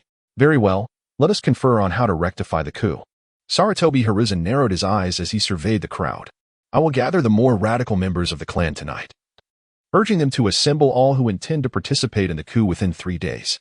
I will have Itachi inform the Hokage, so that we may summon the Umbu and work alongside Shursui to apprehend the radical factions. I will inform the remaining clansmen that these individuals conspired with Danzo and others, intending a coup. For the sake of the village's peace, we must take decisive action, Fugaku stated, his expression laden with sorrow as he outlined his plan. If anyone escapes, it will pose a significant problem. Solely relying on Shursui's Sharingan may not ensure the success of our plan, Sarutobi Hiruzen pondered. His thoughts clouded as he puffed on his pipe. Actually, I have awakened the Manjiki Sharingan and developed an illusion named Tsukuyami. I will help divert the attention of our clansmen and cast the illusion upon them. Uchiha Fugaku slowly closed his eyes, revealing his 3-tomo Sharingan upon reopening them. To think you have also awakened the Manjiki Sharingan, Fugaku? This certainly enhances the likelihood of our plan's success, Sarutobi Hiruzen thought, astonished that should a coup occur, Fugaku's Manjiki Sharingan could indeed control the 9 tails, potentially resulting in catastrophic devastation. Why do I entertain such thoughts? Menma is completely immune to Jinjutsu. Will your Manjiki be of any use against her? Noticing Sarutobi Hiruzen lost in thought, Fugaku hastily clarified. I have concealed the fact of my Manjiki Sharingan merely to prevent my clansmen from learning, as it may incite further conflict. There was no other intention. I am not contemplating this. Rather, I am deliberating on the matter of personnel allocation. Let us mobilize all members of the direct Umbu under Hokage. Sarutobi Hiruzen spoke with a cold gaze, gradually articulating his thoughts. This time, Fugaku, you will achieve great merit. Once we have resolved these issues, I shall report to the daimyo and reconvene a meeting to reward your contributions. Itachi, Shursui, and Izumi, you 3 have excellently executed your mission to quell the rebellion. I shall classify this task as an S-rank mission. Is that agreeable? Furthermore, we must not forget Lord 3rd Hokage and Uchiha Izumi, who awaits us below. Izumi promptly corrected Sarutobi. Very well, you 4 may consider this an S-rank mission for preventing the coup. You may depart now, soon, Rewards will be delivered to you. Sarutobi Hiruzen gently closed his eyes, feeling a pang of sorrow for the necessary actions taken against Danzo for the sake of Konoha. Very well then, Lord Third Hokage. We shall take our leave. After bowing, the three exited the Hokage office. Regarding Danzo and his machinations, let us refrain from disclosing further information. I have previously stated that gathering the remnants of root equates to betraying the village. He has silently amassed so many individuals and entangled numerous clans. I will later communicate with the heads of each clan, urging them to restrain their kin and maintain silence. Sarutobi's heavy voice resonated in everyone's ears. Tsunade, please allow them some respite in the coming days. Once village matters are settled, I will assign a special A-rank mission to your team. Sarutobi turned to gaze at Tsunade, who was meditating with her eyes closed. Certainly, old man, just assign the tasks. These three youngsters are no ordinary ones. Tsunade slowly opened her confident eyes. Jiraiya, we must not neglect Naruto's training. He must swiftly master the Nine Tails mode. I am concerned that the fourth great ninja war targeting Konoha may soon erupt. You must remain vigilant. Additionally, I will dispatch a ninja proficient in wood release to assist you. Yamato, please step forward. The third Hokage called out to the door. Greetings. Everyone, I am Yamato. The somewhat daft Yamato greeted everyone with a goofy smile. Wood release? Old man, what is going on? Tsunade's face bore a hint of anger. How to explain this? Yamato is a wood release experimental subject that Danzo secretly cultivated behind my back, and he is the only successful subject. I was unaware of his existence until Danzo attempted to assassinate me. Sarutobi closed his eyes, a sense of melancholy rising within him. Assassination? Hiruzen, why have you never mentioned this to us? Anko stood up in alarm. After the Night of the Nine Tails, Kakashi felt immense guilt over Minato's death. Danzo incited Kakashi against me and had him monitor my actions. However, the astute Kakashi discerned Danzo's ambitions and confided in me. It was not until Danzo could no longer contain himself and dispatched Yamato that Yamato joined Kakashi and became part of the Umbu. A hint of nostalgia and longing crossed Sarutobi's face as he reminisced about the days of fighting alongside Danzo, a shared youth that had long since faded. To think such a thing could occur. Danzo has truly lost his mind, daring to act against the Hokage. What is he truly after? Does he genuinely wish to instigate a coup? Mito Kazumi, despite his disbelief in his former friend's actions, found himself unable to remain seated. Attacking the Hokage is tantamount to betraying the village. Sarutobi took a puff from his pipe, inhaling deeply. For the sake of the village, let us decide this way. Fugaku, you should return and prepare. The village will remember all that you have done. Very well, this meeting shall conclude here. We await Fugaku's news. Izumi, your reluctance to allow the Uchiha to take over the security team is, in fact, for their own good, is it not? After leaving the Hokage building, Itachi could not help but inquire. To put it simply, have you ever pondered why the Uchiha clan has consistently been absent from the higher echelons of village elections? Izumi smiled softly at the group.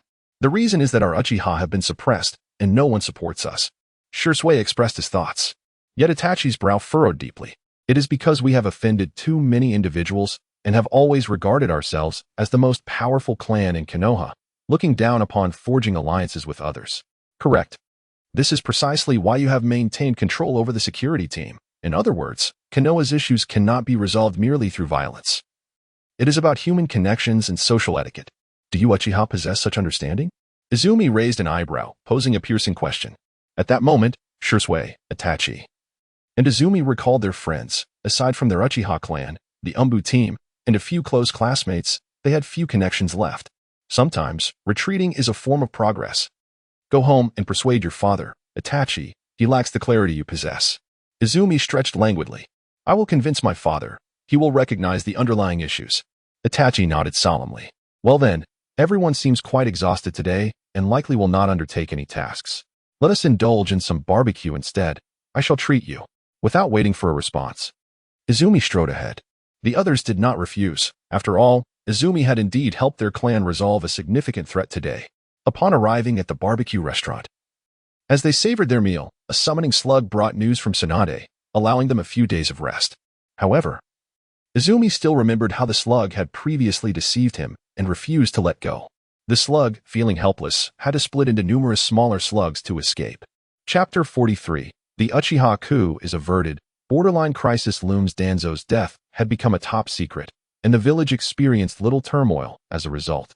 In the days that followed, Sarutobi Hiruzen continuously met with the heads of various clans, identifying the elite clan members' remains and repeatedly warning everyone not to speak of it casually.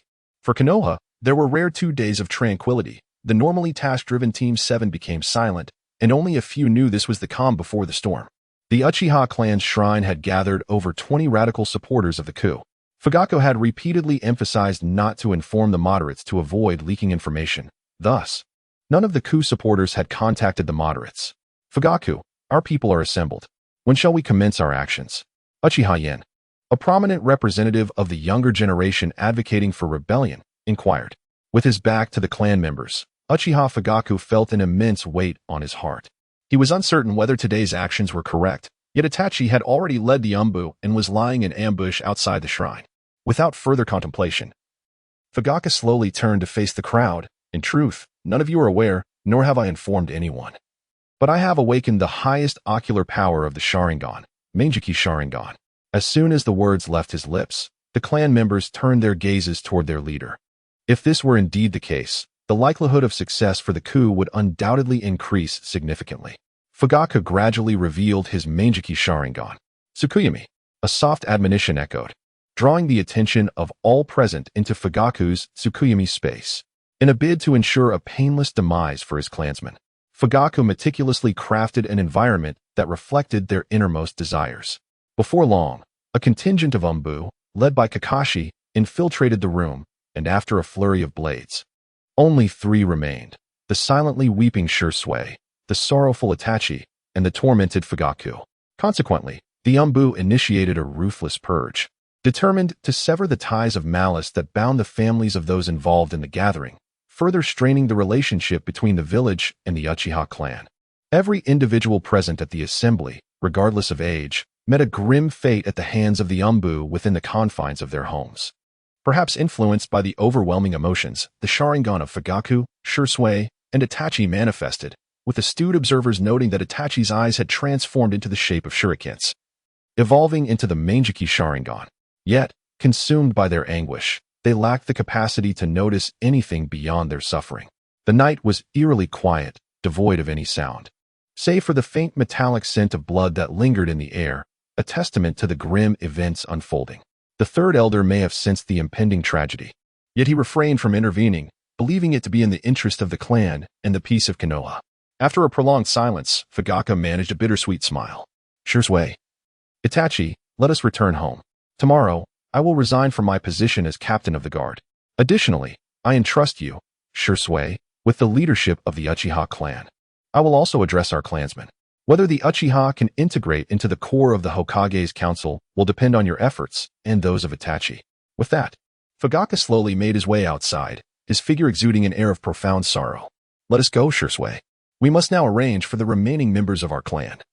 For as long as the village remains stable, we Uchiha shall not scatter. Itachi, observing Shursui's continued tears, offered gentle words of comfort. I will lead our clan to a brighter future. Thank you, Itachi, for believing in and supporting me all these years. Shursui delicately wiped away his tears, his gaze resolute. Together, the two walked side by side toward the Uchiha household. The night would eventually pass. The following day, Menma and Izumi arrived early at the Hokage building. And even Tsunade, who typically favored tardiness, was present. Yet, the ever-punctual Itachi was notably late. However, the others understood the weight of his recent experiences. Although Izumi was also of the Uchiha lineage, she had always led a life as an ordinary citizen and was not closely acquainted with those advocating for the coup. In recent years, she had resided in the heart of Konoha with her parents, seldom returning to the clan's territory, thus feeling little sorrow. Eventually, Itachi approached the group. His spirit visibly dulled. The once bright and cheerful Itachi had vanished, replaced by a more aloof and striking figure. Nevertheless, Menma believed this transformation was temporary. At least this time, the outcome would differ. Sometimes, choices bring temporary pain, yet they are far preferable to enduring a lifetime of suffering. All right, Team 7 has assembled. Now, let us proceed to accept our mission. Itachi, muster your strength, transform your sorrow into power. Upon the completion of this mission, I shall impart to each of you a unique ninjutsu tailored to your abilities as a reward. Tsunade gently cracked her knuckles before leading the three into the Hokage's office. After the previous days of forceful entries, she deemed it impractical to continue such methods, opting instead to knock patiently on the door. Knock, knock, knock. Come in. came the aged voice of Sarutobi Hiruzen from within the office. Old man, your voice seems off. Would you like me to check on you? Tsunade inquired. Concern etched across her face. It's nothing to worry about. Perhaps I've simply been overwhelmed with sorrow lately. Tsunade, once this matter with Awagakure concludes, you should prepare for the 5th Hokage election. Do not defer this time, Hiruzen replied, weariness evident in his gaze. Old man, I understand. I will prepare diligently. Please, issue the mission, Tsunade stated, her expression turning resolute. Due to our failure to respond to Awagakure's correspondence, they have recently escalated their assaults on our border defenses. Preliminary investigations suggest that Awagakure possesses a significant capability for producing explosive tags. Furthermore, intelligence extracted from the 2 Umbu captured by Myanmar indicates that the Yamashiro clan has gathered information revealing that not only is Awagakure interested in the methods of tailed beast extraction, but the other 3 major ninja villages are also conducting experiments on how to seal tailed beasts.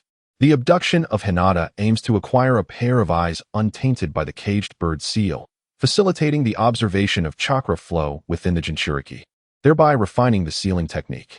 Hiruzen's gaze swept over the group, finally resting on Myanmar. Does this concern you? How would I know anything about tailed beast extraction? It does not directly concern you, nor any of us. However, the only one privy to the extraction methods, Minato, is no longer with us. I fear they may target you and Naruto. Thus, in addition to Jiraiya and Yamato's protection, I will assign additional Umbu directly under my command to safeguard Naruto. I have no doubts about your abilities, Myanmar, but please refrain from acting alone. Moreover, I hope that if you encounter danger, you will prioritize your escape. Both you and Naruto are invaluable assets to deter the other villages. Hiruzen's expression grew grave as he regarded Myanmar. Hey, 3rd Hokage. Are Naruto and I merely weapons of war? We are human too. Do not attempt to burden us with such expectations. I have my own choices, and so does Naruto. Furthermore, the 9 tails within us is not a mere weapon. It is our companion. Should true danger arise, I would never abandon my friends. As a member of Konoha, I will strive to protect the village, yet I will equally endeavor to safeguard my comrades, Myanmar declared with righteous fervor. Observing Myanmar's impassioned stance, Hiruzen felt a flicker of pride. It seemed this child had indeed inherited the will of fire. With Tsunade's guidance, he believed Myanmar could grow to rival Minato in the future. I shall refrain from further superfluous dialogue and proceed to announce this mission. The primary objective is to thwart the Awagakure ninjas who are damaging our border defenses. If necessary, lethal force may be employed. If possible, we should aim to capture Awagakure ninjas alive, to use them as leverage for a ceasefire. The mission is rated A class. Here is the mission scroll. Hiruzen produced a scroll and handed it to Tsunade. After reviewing the details, she addressed him. Old man, I am aware of the mission requirements.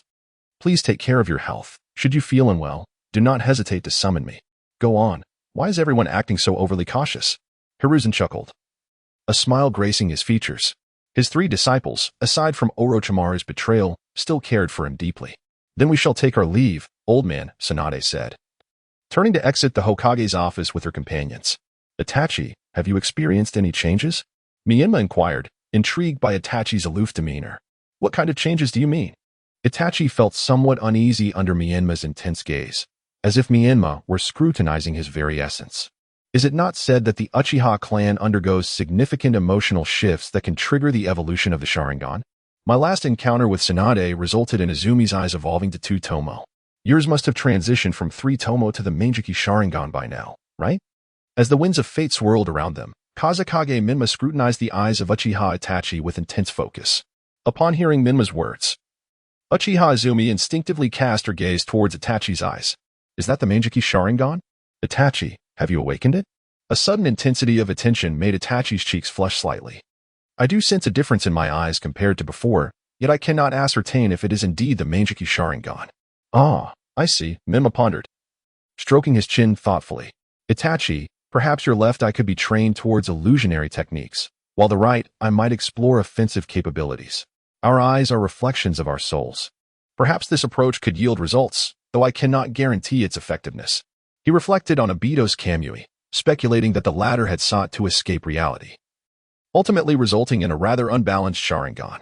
Ironically, Amaterasu was one of the most effective countermeasures against Obito's abilities, leaving Menma to wonder if Itachi, the one who might alter fate, would be able to awaken this ocular prowess.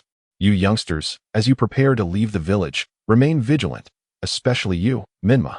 Ensure your surroundings are secure, Tsunade admonished, observing the trio's playful antics, feeling a twinge of frustration at even Itachi, the seasoned veteran, joining in the frivolity. Understood, understood, summoning technique.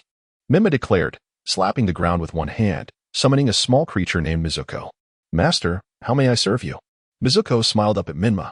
Mizuko, keep a watchful eye on our surroundings and report any unusual occurrences.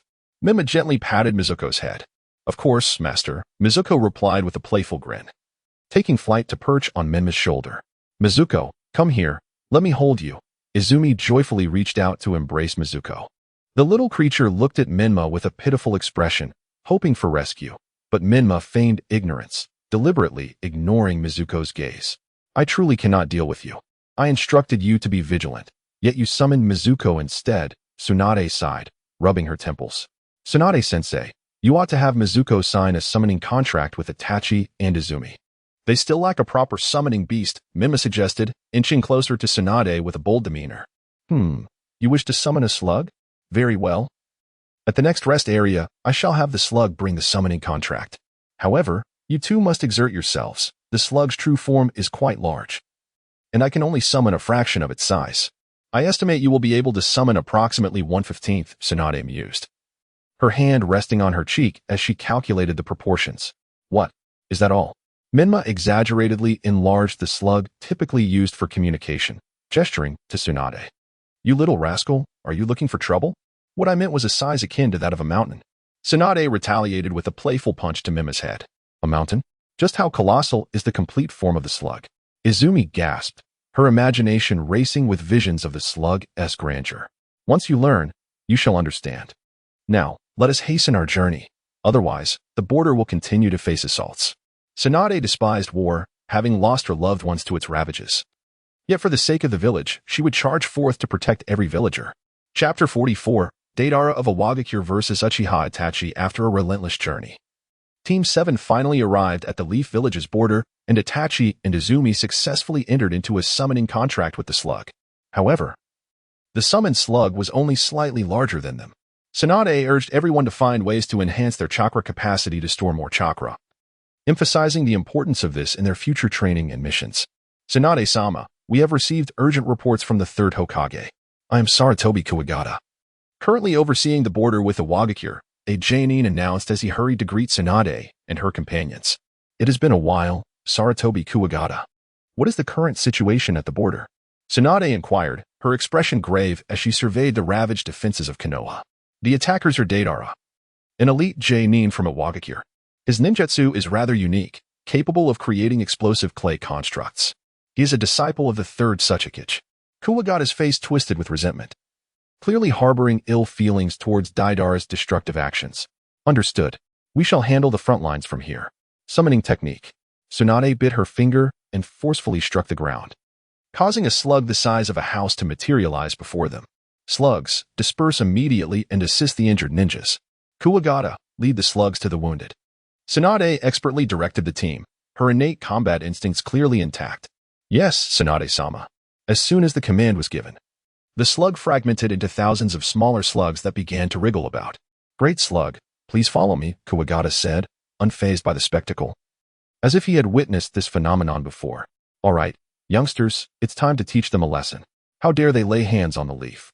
Menma cracked his knuckles, creating a series of popping sounds. Meanwhile, above the Konoha border, a large bird soared, carrying a figure who spun and glided gracefully. Let my art flourish. This is true artistry, exploding clay grasshoppers. They are formed hand seals, continuously raining down tiny grasshoppers below. Soon, the ground was swarmed with gray-white grasshoppers, which jumped energetically. This is sheer perfection. With a specialized pair of binoculars, Deidara marveled at his scattered creations, giddy with childlike delight. Yes, explode for me. This is my art. He formed more hand seals, triggering a series of explosions. Boom, boom, boom. The sound of successive detonations echoed. Haha, this is true artistry. Let us do it again. This time with exploding clay spiders. Deidara continued to consume prepared clay, spewing forth spiders that cascaded downwards. Look, he's in the sky. Itachi activated his Sharingan, locking onto the jubilant Deidara soaring above. He can fly. What do we do? We lack a flying summoning beast, Izumi exclaimed, also activating her Sharingan to follow Itachi's gaze. With a slight closing of his eyes, Menma opened them again, having entered the Nine-Tails mode. I have a method, he thought, as he gathered chakra in his hands. Preparing to unleash the lightning release, spiraling shuriken.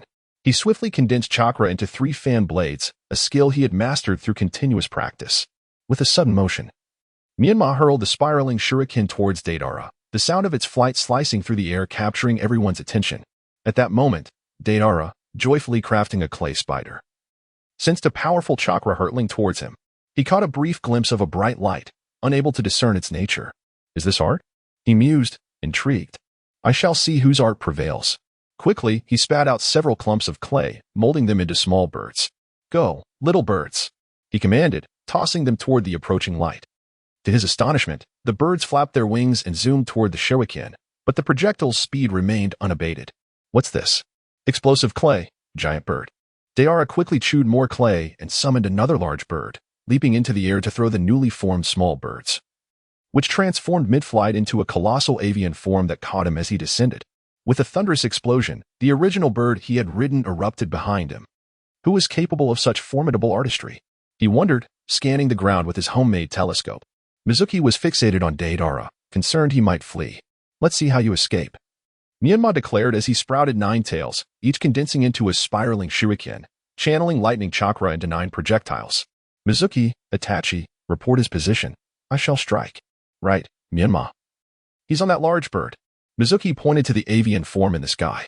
Lightning release, spiraling shuriken. Menma directed one of his tails to launch the shuriken at the giant bird. I've located him. Now, I shall uncover what can surpass my art. Deidara, swooping toward Menma and the others, suddenly noticed another bright object racing toward him. Again? He thought, hastily crafting another clay bird and launching it downward. Explosive clay, giant bird. He swiftly made a third large bird, jumping onto its back as another explosion rocked the sky. Menma, he's coming straight for us, Itachi observed coldly. I see him. I'll throw again, Menma responded, preparing another attack. Enough. Is this never-ending? Deidara shouted in frustration, yet he continued to conjure more giant birds. Thus ensued a relentless exchange of creation and destruction, each vying for supremacy and artistry. As Deidara neared the ground, he called out, Stop. I come to challenge your art. Your dazzling creation seems superior. Let us exchange ideas. Deidara leaped from his bird, landing gracefully. Hey, shouldn't we introduce ourselves first? Menma remarked, recognizing the eccentricity of this young man. I am Deidara, a ninja from Iwagakure. Is this truly a ninja from Iwagakure? He seems rather foolish. Mizuki whispered to Menma. Indeed. He is from Iwagakure. Observe the headband upon his forehead, Menma pointed out. Could you two be more polite? I've introduced myself. It's your turn, Deidara said, feeling somewhat uncomfortable with their murmured exchanges. Apologies. I am Menma, this is Mizuki, and that is Itachi. How shall we compete? Menma crossed her arms, studying Deidara. Here is the plan. I will create a piece, and then you shall create one as well. We shall see whose art holds greater power, Deidara proposed, stroking his chin thoughtfully. Agreed, but we shall switch participants, Menma replied with a smile, turning to Itachi. You go next. Ensnare him with your genjutsu. Fine. After I defeat him, I shall challenge you next, Itachi affirmed, readying himself. Explosive clay, centipede. Deidara rapidly chewed and summoned a centipede, directing it toward Menma and her companions. Yet, Itachi remained still, and as Deidara glanced their way, he activated his genjutsu. The scene before Menma became a comical one, as Deidara's own centipede wrapped around him. Haha, you're all doomed. Behold your fate. Deidara laughed, believing his art had paralyzed them with fear. You're the one in danger, you big fool. Look at yourself. Mizuki shouted, snapping Deidara from his illusion. What? Deidara gasped as he realized he was ensnared by the centipede he had summoned. Thankfully, he had not uttered the word explosion. How did you accomplish this? Deidara asked, incredulously regarding Itachi. Every technique has its flaws, and yours is me. Itachi replied coolly. Upon hearing Itachi's words, Menma felt an urge to chastise him. Can you not tone down the arrogance? She thought, as Deidara looked at Itachi. The sunlight cast a divine glow upon him, as if he were haloed in sanctity. Is this true art? Deidara pondered, exhilarated. For he had finally discovered the artistry he had long sought. Hey, are you daft? Wipe that drool. Menma remarked, exasperated by the boy's antics. The one called Itachi. I may have temporarily lost to you, but I shall surely triumph over your art, Deidara declared confidently. Is that all you amount to? Would you like a taste of my artistry? Menma raised an eyebrow at Deidara. Your art? Is it that blue lightning-like phenomenon? No, no, when compared to Itachi's art. You are far from it, Deidara scoffed. Very well, let us wager. If my art conquers yours, you shall obediently remain my captive for a few days. Menma cast an exasperated glance at Deidara. Will he accompany you? Although he appeared somewhat foolish, he was far from being an idiot, Quian inquired softly. Indeed. If he were to renege on his word, he would cease to be Deidara, Menma retorted with a teasing glimmer in his eyes. Could you two refrain from conversing in such a manner as to believe I am oblivious? If I were to emerge victorious, I demand to accompany Uchiha Itachi. And I shall challenge him to artistic duels from time to time, Deidara proclaimed with unwavering confidence. At that moment, large question marks hovered above the heads of the three. Astonished by such a request, this is the first time I have encountered such a thing in my life. Very well, let us settle on that. Let the games begin. As soon as Menma's words fell, he vanished with a whoosh, reappearing beside the kunai position behind Deidara. Hey, what are you staring at? Menma patted Deidara on the back, simultaneously inscribing the Flying Thunder God technique's mark. Startled, Deidara mechanically turned his head, the smile on his face transforming into sheer terror within his heart. You. How did you accomplish that? This is my art. Do you wish to continue competing? Menma said, a smirk playing on his lips. I have yet to fail. Deidara declared, forming hand seals as his form swiftly morphed into a gray-white clay figure, while the ground beneath him transformed into a quagmire. Menma swiftly utilized the Flying Thunder God technique to position himself beside another kunai, clapping his hands together to perform the water release, water barrier technique, thereby shielding Izumi and Itachi. A resounding explosion erupted. Menma, in a state of panic, gazed towards the billowing smoke. Fear not, for Menma's water barrier technique remains intact. He is unharmed. Itachi, employing his Sharingan, diligently scanned the obscured surroundings. Ha ha ha, my explosive artistry reigns supreme. Deidara, hands on his hips, guffawed at the spectacle before him. Rasengan. A voice resonated from behind Deidara. With a thunderous impact, the tremendous force of the spinning attack sent Deidara hurtling away. You bastard, you've destroyed my kunai? With a swift motion, Menma appeared beside the fallen Deidara, pointing a kunai at his throat. You have obliterated 10 of my kunai, at 10,000 ryo each. That amounts to 100,000 ryo. Is that unreasonable? Deidara, gravely injured, could only manage a feeble blink in response. Well, I shall take your blinking as acquiescence. Menma gradually released the Nine-Tails mode, regarding the motionless Deidara with a tinge of sympathy. With a slap to the ground, Menma performed the summoning technique, calling forth Sh Sway. Sh Sway, tend to his wounds. We cannot allow him to perish. He still owes me money. Understood, master, Sh Sway replied with a sweet smile. Turning to glare at the prostrate Deidara. Daring to owe my master money. I'll heal you halfway before I give you a good thrashing. Deidara, confronted by the diminutive Sh Sway, regarded him with disdain. Yet, Sh Sway perceived this disdain and conjured a water whip, its crystalline form shimmering with deep blue light. Let me show you. With a swift crack, the whip struck Deidara, causing him to roll his eyes in agony. Sh Sway unleashed another wave of blue chakra to mend Deidara's wounds, and as soon as the marks faded, another lash followed. This continued for 5 cycles before Sh Sway's ire subsided. Approximately half an hour later, Deidara managed to rise, albeit still somewhat feeble. I concede, your artistry surpasses mine. I willingly accept my fate as your captive. And the money? Menma inquired, extending a hand toward Deidara. I didn't bring any. It's of no use to me. Deidara nonchalantly flicked his hair aside. Are you mocking me? Menma glared at him. Not at all. As a captive, I have my dignity. Just write to the third Suchikage. He won't refuse you, Deidara retorted, pondering Menma's mental faculties and deciding to distance himself. By the heavens, you are quite the character to think of such a solution. How about a business arrangement? I'll ask the Suchikage for more and give you 10%. Menma felt an unexpected fondness for Deidara, a smile playing at his lips. 10% is far too little, that won't do. Deidara immediately objected. 20% is the maximum. Do not forget, you are the captive. Menma, feeling a pang of regret, relented. Very well, it's settled. This way, I can procure more clay. Deidara contemplated, realizing that as a captive, asking for too much would be inappropriate. All right then, let us proceed. Captive, I shall introduce you to my master. And we will devise a plan to extract money from the Suchikage. Myanmar draped an arm around Daidara's shoulder as they moved towards Izumi and Itachi. As for the undamaged flying thunder god Kanai, Myanmar had already retrieved them, with only 2 or 3 affected by the explosion, an acceptable loss. However, if the Tsuchikage were truly willing to pay, it would be a significant windfall. Myanmar, do keep your distance from Daidara. I fear you may become foolish like him. Izumi whispered, pulling Myanmar aside. Worry not. While Daidara may possess a touch of eccentricity, he is trustworthy and bears no ill will. He is quite responsible towards his friends.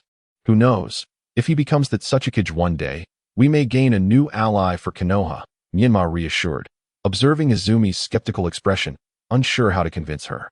Do you truly believe Daidara could become Tsuchikage? I find that hard to believe, Izumi replied.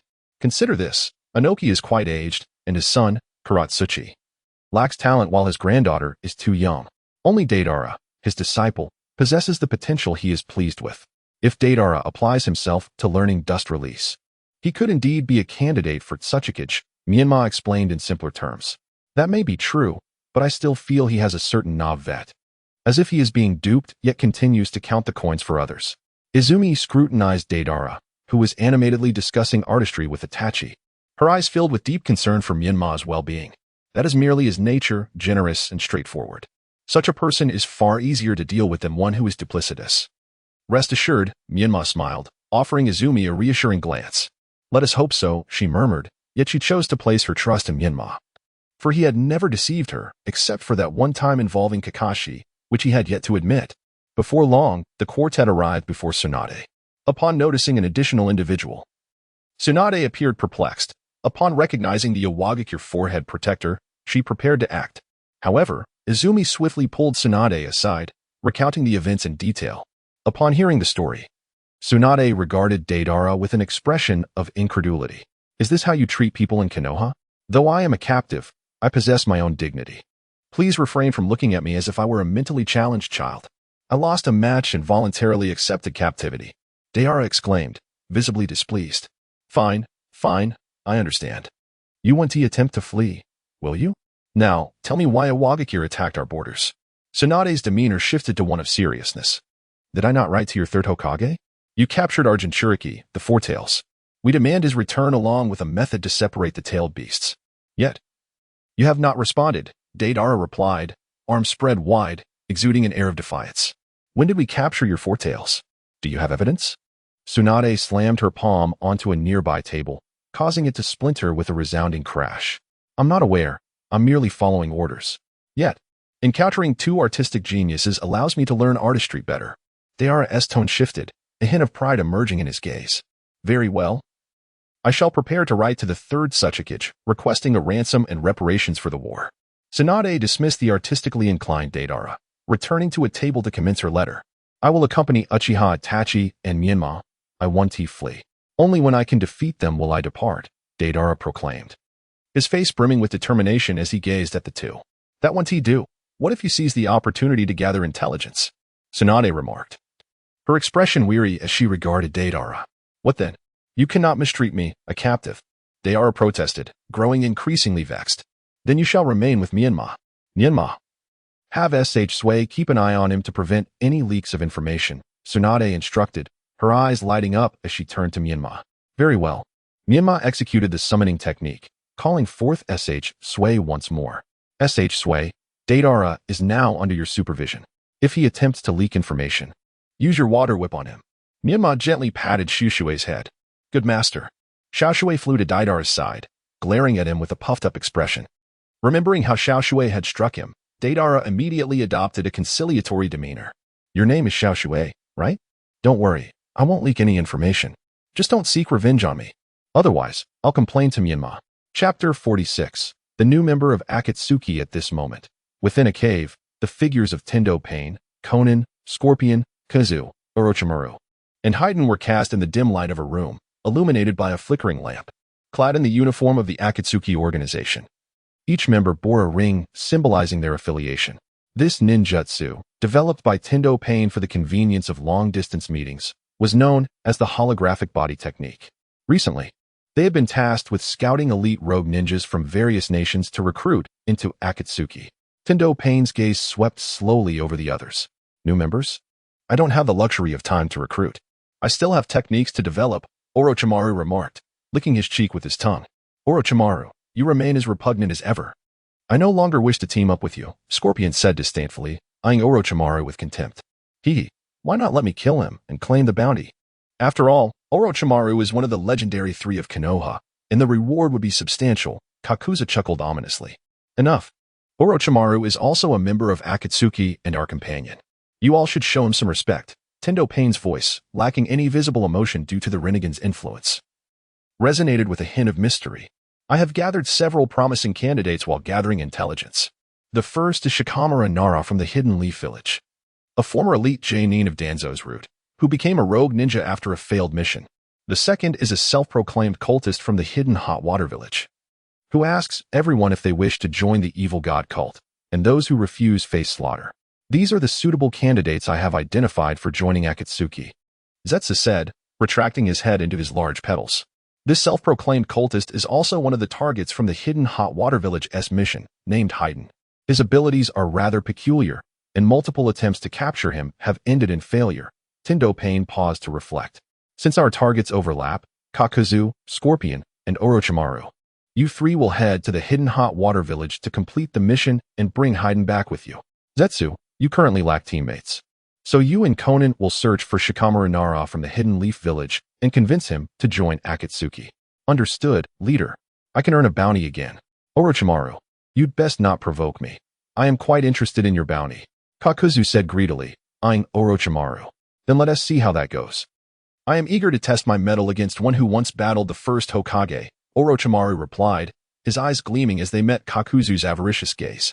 How you choose to fight is your affair, but do not disrupt the mission. That will be all. Meeting adjourned. Tendo Pain's cold voice echoed through the empty room as the projection ended. Humph, Kakuzu snorted, disconnecting his image, followed by the others vanishing in succession. The light flickered briefly before returning to darkness. Nagato, why do you keep that restless Orochimaru? He could be a hidden danger.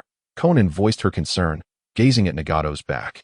Orochimaru's ambition is merely to obtain my Rinnegan, but he lacks the strength to do so. Moreover, Akatsuki is currently undermanned, so we must retain him for the time being.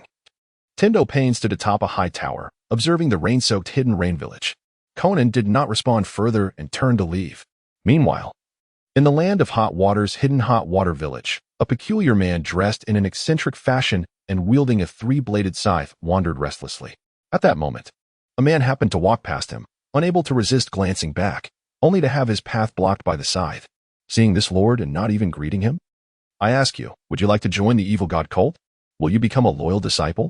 The scythe-wielding man casually picked his nose and flicked the residue at a nearby civilian. I need to hurry home. They are waiting for me to cook. The man stammered, evidently frightened by the scythe collapsing to the ground. What is this? If you were so cowardly, don't bother becoming a disciple. Just to offer yourself as a sacrifice to the evil god. The scythe-wielding man's expression shifted slightly as he danced the scythe in his hand, preparing to leave after the deed was done. The man slumped on the ground had become a corpse, blood pooling around him. What a crude method. 3 figures clad in red cloud cloaks suddenly appeared before the scythe-wielding man, blocking his path. Who are you? Are you here to join the evil god cult as well? Today is my lucky day. I can absorb 3 new disciples. The scythe-wielding man hoisted his weapon onto his shoulder, a smug expression crossing his face. Is this Haiden? He doesn't seem particularly special. Don't try to outdo me. If you lack strength, I'll just kill you for the bounty. Kakuzu stepped forward, approaching Haiden. You're not here to become a disciple? Then you shall become a sacrifice for the evil god. Haiden's eyes glimmered with a cold light. His scythe now gripped firmly in hand. How amusing. Even the first Hokage Senju Hashirama couldn't kill me. What makes you think you can? Kakuzu charged at Haiden. What are you shouting about? Taste my scythe. Haiden met Kakuzu's advance with indifference, swinging his scythe as they engaged in combat. Doton, armed hardening. Kakuzu formed hand seals, instantly encasing himself in a layer of rocky armor, absorbing the impact of Haiden's scythe. Well, not bad. You can withstand my strike. I wonder if your entire body is that tough. Haiden threw his scythe at Kakuzu, and with a hiss, a massive chain emerged from its base. Kakuzu continually deflected with shuriken. Damn, this is quite troublesome. He leaped back, forming seals and spitting forth several fluffy spheres. Let me show you my secret technique, lightning shield. A tremendous surge of lightning erupted from the fluffy spheres, charging towards Haiden. What is this disgusting thing? Haiden manipulated the chain, attempting to sever the fluffy spheres behind Kakuzu. When the powerful lightning met the side, Haiden screamed in agony, his bones faintly visible amidst the electric glow. Yes, this is exhilarating. This is the feeling I seek. Haiden, electrified, gazed at Kakuzu with a devilish grin. You have pleased me. I shall grant you the most painful death. Haha, are you out of your mind? Anyone can see you are at a disadvantage. Kakuzu's emerald eyes reflected disdain. Haiden continued to manipulate the chain, launching his scythe at Kakuzu with increasing speed, leaving Kakuzu struggling to keep up. Suedun, water shield. Another fluffy sphere behind Kakuzu expelled a wall of water to block the incoming scythe. Ha ha ha, die. Fade Wan, utterly unperturbed, increased the force in his hand, thrusting forward with a resounding pu as he pierced through the water curtain towards Kakuzu. Kakuzu, wielding a kunai, deflected the strike, causing the scythe to rotate sharply in the direction of his defense, the blade grazing Kakuzu's cheek. I've got it. Oh, great lord of the evil gods. I shall present to you a magnificent offering. At this moment, Fade Wan had already inscribed a ritualistic array beneath his feet.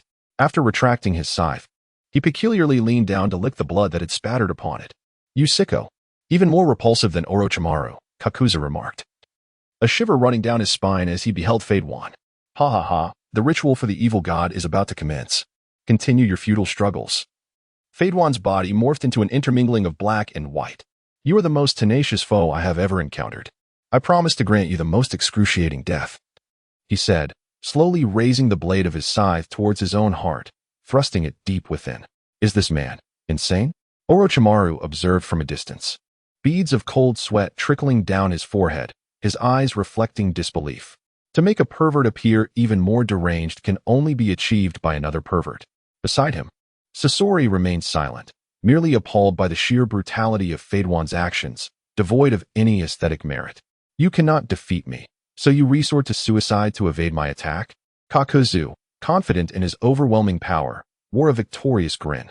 Suddenly, Kakuzu froze, blood trickling from the corner of his mouth as the water release technique dissipated behind him, and he spat out a mouthful of blood before collapsing. Ha ha ha, great lord of the evil gods, your most loyal disciple, Fade Wan, has presented you with the finest offering. Fade Wan wiped the blood from his lips and howled to the heavens. What just transpired? Orochimaru found himself ensnared in a web of self-doubt. Is he truly immortal? He squinted suspiciously. He licked Kakuzu's blood and then stabbed himself. Sasori coldly remarked, it appears he collects the blood of his adversaries, transferring any damage he sustains back to the source of that blood. Orochimaru licked his lips, piecing together Fade Wan's abilities. Just as Fade Wan was about to erupt in laughter, the black threads on Kakuzu's body absorbed the remaining 4 of his constructs. Kakuzu slowly rose, standing before Fade Wan. Damn it, how are you still alive? Fade Wan glared resentfully at Kakuzu. You bastard, you shattered my heart. Kakuzu seethed, thrusting his hand towards Fade Wan, his wrist detaching as it lunged forward, connected by dark threads. Pooh! Fade Wan's body was impaled by Kakuzu's hand, which quickly retracted. Die, you heart-destroying fiend. It hurts, you bastard, but I will make you pay for this, Fade Wan snarled, his gaze vicious as he stared at Kakuzu. Kakuzu spat out another mouthful of blood, as yet another construct burst forth from his back, evaporating into nothingness. I will not perish. Any damage I endure will be transferred back to you. This is the protection bestowed upon me by the evil god. Fade Wan grinned wickedly, wiping the blood from his lips, fixating on the fallen Kakuzu. Chapter 47. The Akatsuki organization gathers. Are there any normal individuals left? Go, separate them. It seems they are locked in a battle to the death. Do not forget the leader's mission, Sasori urged as he leapt towards Fade Wan. Stop, Fade Wan. We are not enemies. We come on the leader's orders to invite you to join the Akatsuki. Sasori and Orochimaru approached him. Akatsuki? What sort of heretical cult is this? Are you asking me to betray the evil god? Fade Wan directed his scythe at the two as Kakuzu slowly stood. No, by joining the Akatsuki, you may still propagate your evil god cult. The Akatsuki will not interfere with your freedom and will even assist you in recruiting followers and offerings. As long as you remain loyal to the Akatsuki, Sasori's voice was slightly hoarse. Is that so? I will be teaming up with this guy. His immortality and my own have yet to be tested against each other. That offering is mine. Fade Wan was slightly swayed by Sasori's words. Yet he had not forgotten his intent to become the evil god's offering. Then let us return to the organization. And the leader will assign you to a team with Kakazu. Orochimaru scrutinized Fade Wan with keen, serpentine eyes, attempting to unravel the mystery of his abilities. Very well. This place will not yield many followers anyway. Fade Wan sheathed his scythe over his shoulder. Wait, mark your forehead protector like this. Sasori gestured to his own. To signify your voluntary departure from the Hidden Leaf Village, becoming a rogue ninja in pursuit of freedom. What a hassle. Fade Wan grumbled as he drew a kunai and marked his forehead protector, glancing at the others. In that case, I shall settle the matter of you destroying 2 of my hearts later. Kakazu turned away, his expression cold, leading the way. Orochimaru followed closely behind, engaged in endless discussion with Fade Wan. Meanwhile, another group from the Akatsuki, following the intel brought back by Zetsu, had arrived in the Land of Whirlpools, where the borders of the Hidden Leaf Village, the Hidden Rain Village, and the Hidden Stone Village intersected. Conan, accompanied by Haiden, was searching for the rogue jonin of the root, Shimura Danzo. Ever since the Hidden Leaf issued an order that any gathering of root members would be treated as rogue ninjas, Danzo had witnessed his former comrades fall before the monstrous Susanoo during an ambush led by Uchiha Shursui, narrowly escaping only due to Shursui's injuries. Yet when he truly fled, he found himself with nowhere to go, forced to hide in the shadows, witnessing the Nine Tails pierce through the body of root leader Shimura Danzo. The Hidden Leaf made no response, further solidifying Danzo's resolve to defect. After evading numerous searches and surveillance, Danzo finally reached the borders of the Hidden Leaf in the Land of Whirlpools. Perhaps to survive, he must distance himself from the leaf and find another nation to live as an ordinary person. Just as Danzo contemplated this, he encountered 2 figures clad in red cloud cloaks. One had deep blue hair and striking features, emanating a cold allure, while the other was wrapped in bandages from ear to shoulder, carrying a large executioner's blade on his back.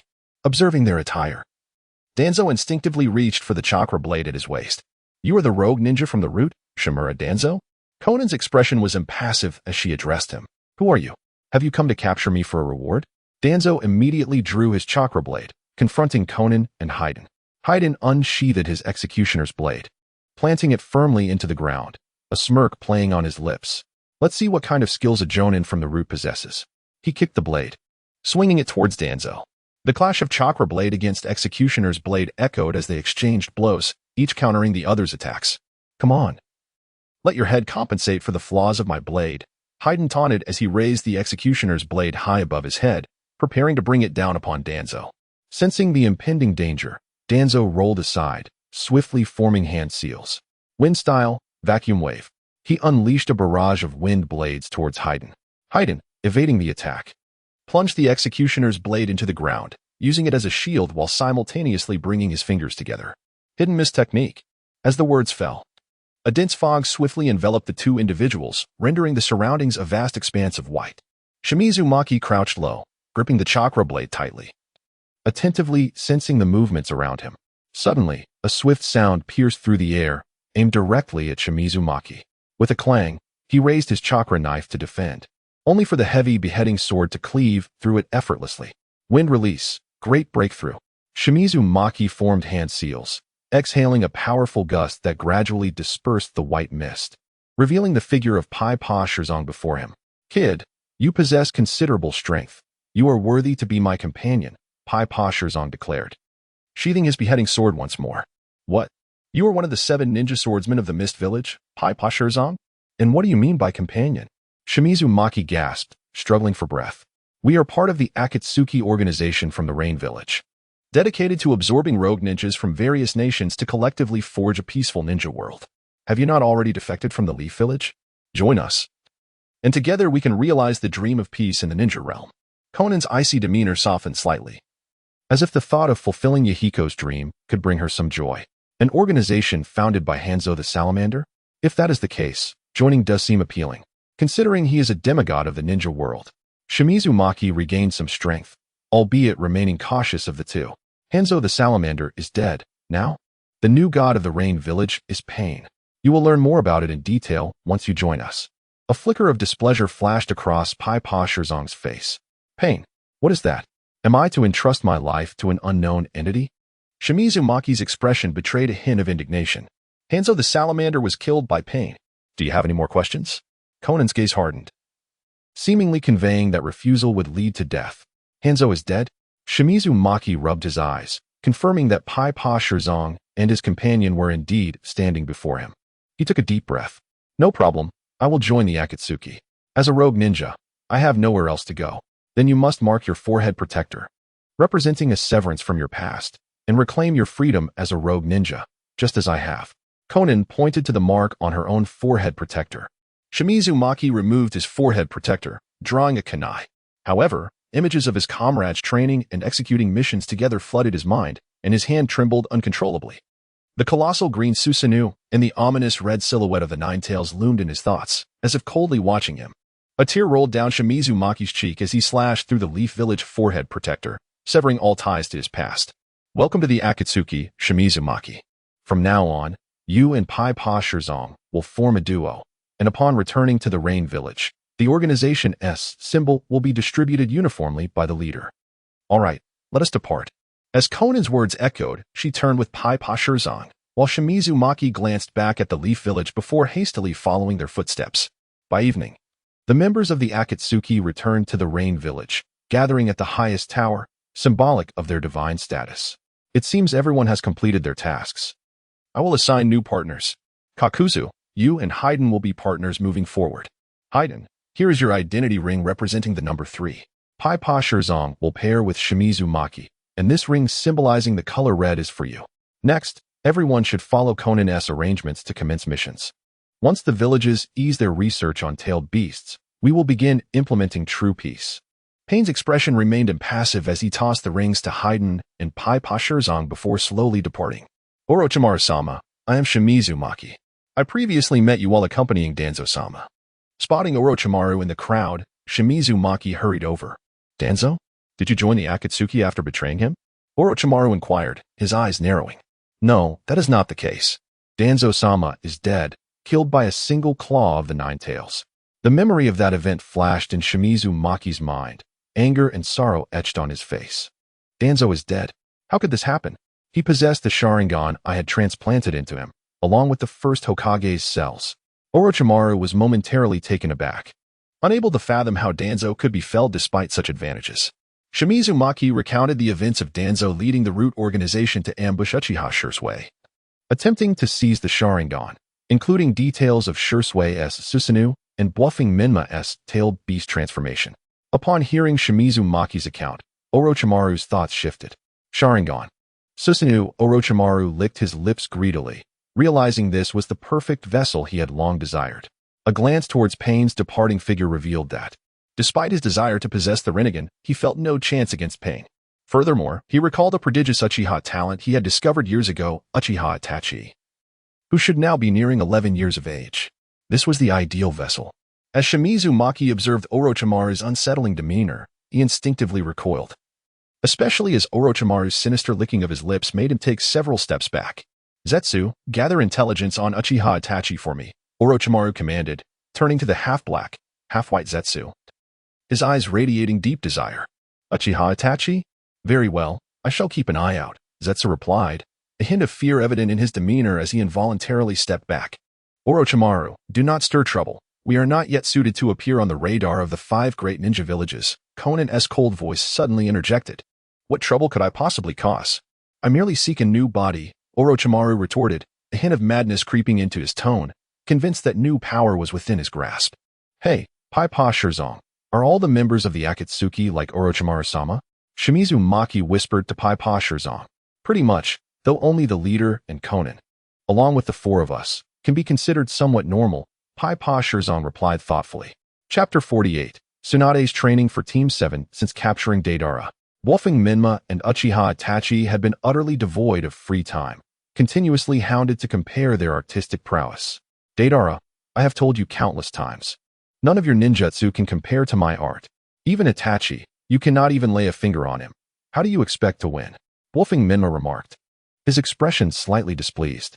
Deidara's unrestrained passion was admirable, but the artist's instinct seemed devoid of any restraint. Menma, I still have C2, C3, and C4 to showcase. Those represent my true art. However, C4 possesses such destructive power that I fear I would raze you to the ground. So let me demonstrate C2 and C3 instead. Deidara's eyes sparkled, as if every ninjutsu he possessed was a monumental work of art. Not interested. I believe the only true art from a Wagakure is dust release and the original world separation technique. Once you master that, we can compare our art, Confronting Menma replied dismissively.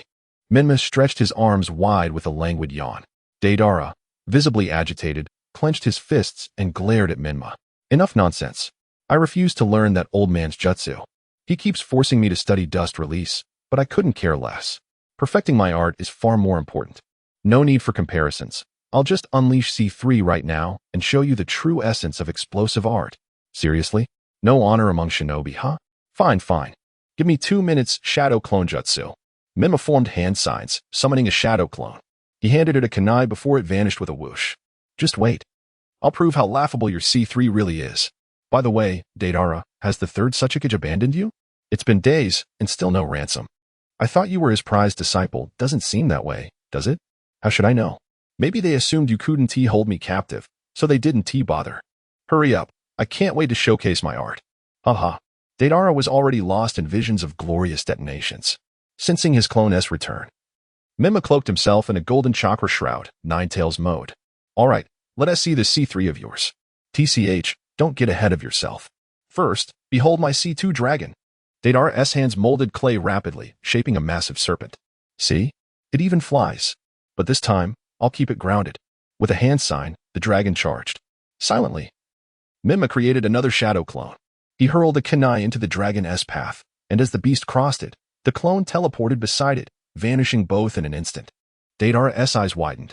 He scrambled to detonate C2, but before he could complete the seal, a distant explosion rocked the Earth Country's border, smoke billowing skyward. You cheated. Menma. Deidara kicked the dirt in frustration. Cheated? This is true art. Yours pales in comparison.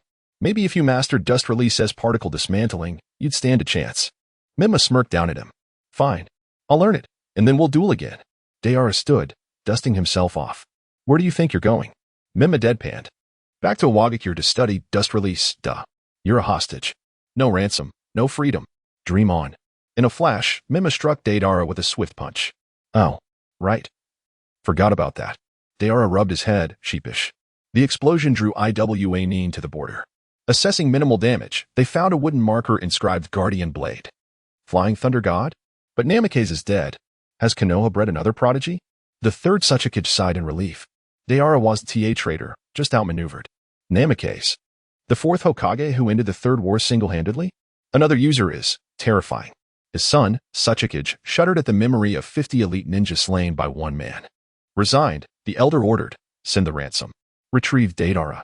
And abandon the tailed beast extraction request. It seems only Namikaze ever mastered it. Meanwhile, in Konoha, the distant blast went unnoticed. Tsunade, bored, decided to mentor her students. Itachi, Izumi, attack freely. I'll tailor guidance to your styles. Menma, rest. I know your strengths. She cracked her knuckles. Tsunade-sensei. Scared of losing to all three of us? Menma teased, lounging against a tree. Quiet. You just need chakra reserves. The others require actual training. She shot him a sidelong glance. Izumi lunged first, kunai in hand. Taijutsu? Let us assess your progress. Tsunade met her head-on, holding back her legendary strength to test the girl. Their exchange was fluid, until Tsunade aimed a fist at Izumi's face. The Uchiha's Sharingan tracked the motion, and she backflipped away. Impressive, Izumi. Your reflexes have sharpened. All thanks to you. Fire release, Phoenix Flower Chloride. Izumi's fiery shuriken arced toward Tsunade, who batted them aside effortlessly. Enough. I'll teach you my strength of 100 seal, eternal youth included. Pair it with my techniques, and you'll be unstoppable. After Tsunade finished speaking, she raised an eyebrow at Menma. Thank you very much, Tsunade-sensei. Izumi Uchiha expressed her delight, for what girl could resist the allure of eternal youth? Next up was Itachi, who declared, use all your might and show me how far you have come. Tsunade focused her mind, aware that she had never truly encountered Itachi's strength. I apologize, Tsunade-sensei, Itachi said slowly, activating his Sharingan. With a mere glance at Tsunade, she unwittingly fell into a genjutsu. And seeing Itachi before her, she chose to attack directly. Bolstered by her incredible strength, she struck the ground beneath Itachi, creating a large crater. while he transformed into a flock of crows and scattered away. Genjutsu, is it? I never expected Itachi's talent in illusion techniques to be so remarkable. Tsunade. With her precise control of chakra, the hallmark of the strongest medical ninja in the ninja world, attempted various methods to break free from the illusion, yet to no avail. Reluctantly, she bit her tongue, a sharp pain coursing through her body, pulling her back to reality. Upon returning, she found herself still standing at a distance, with Itachi observing her intently, while Izumi and Menma also watched closely. Itachi, your aptitude for genjutsu is the finest I have ever witnessed. I have never seen Shursui in action, so this is my honest assessment. However, I am not well versed in genjutsu, so I have little to teach you. If you can enhance your chakra capacity, I can introduce you to the sage arts of the Wetbone Forest, although I have not learned it myself. Jiraiya studied the sage arts of Myaboka Mountain and became exceptionally powerful. I believe that learning the Wetbone Forest techniques would not lead you astray. Most importantly, regarding the Uchiha clan's bloodline disease, I have heard from my great-grandfather that when the Sharingan evolves to a certain point, it may manifest this affliction. You might want to investigate your clan's records upon returning. Perhaps mastering sage arts could help you manage the bloodline disease. After all, the slug's ability is healing. Tsunade meticulously shared her knowledge, holding high hopes for Itachi. Thank you, Tsunade-sensei. I will strive to increase my chakra capacity. Itachi felt a flicker of emotion. Although he was unaware of the bloodline disease, he sensed the adverse effects from overusing the Sharingan. And Menma, if you wish to learn sage arts as well, I can teach you an S-rank water release technique developed by my great-grandfather, which perfectly complements your water affinity chakra. As for lightning release, you'll have to discover that on your own. I have no further suggestions. Tsunade rested her chin on her hand, pondering where she had placed the scroll. What is this S-rank water release technique? I'm curious. Menma inquired eagerly, for he could hardly recall any S-rank water release techniques invented by Senju Tobarama. This technique, I have only seen my great-grandfather use a few times. It compresses water affinity chakra to create a projectile that can easily pierce anyone's body.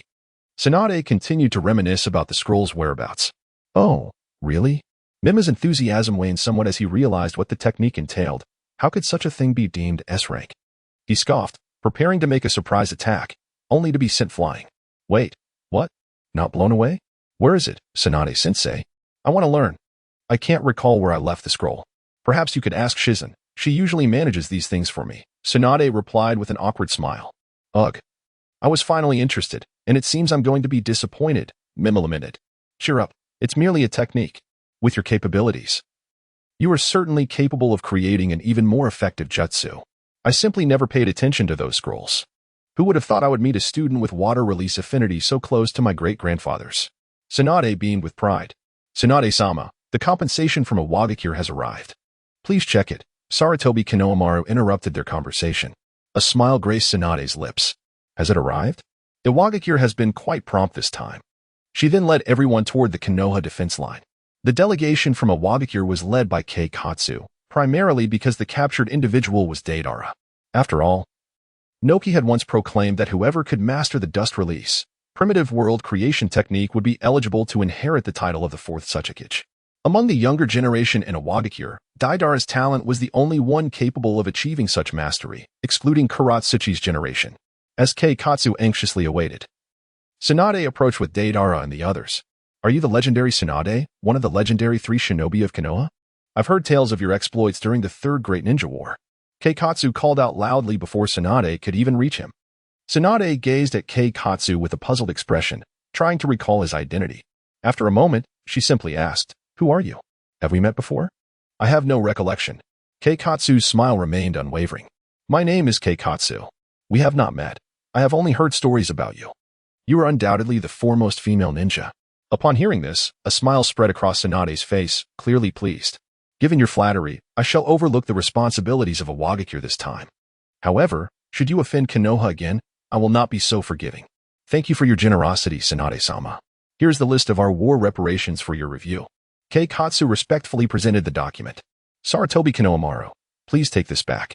There is a payment of 10,000 ryo for Menma's lost ninja tools, a separate compensation. Ensure it reaches him.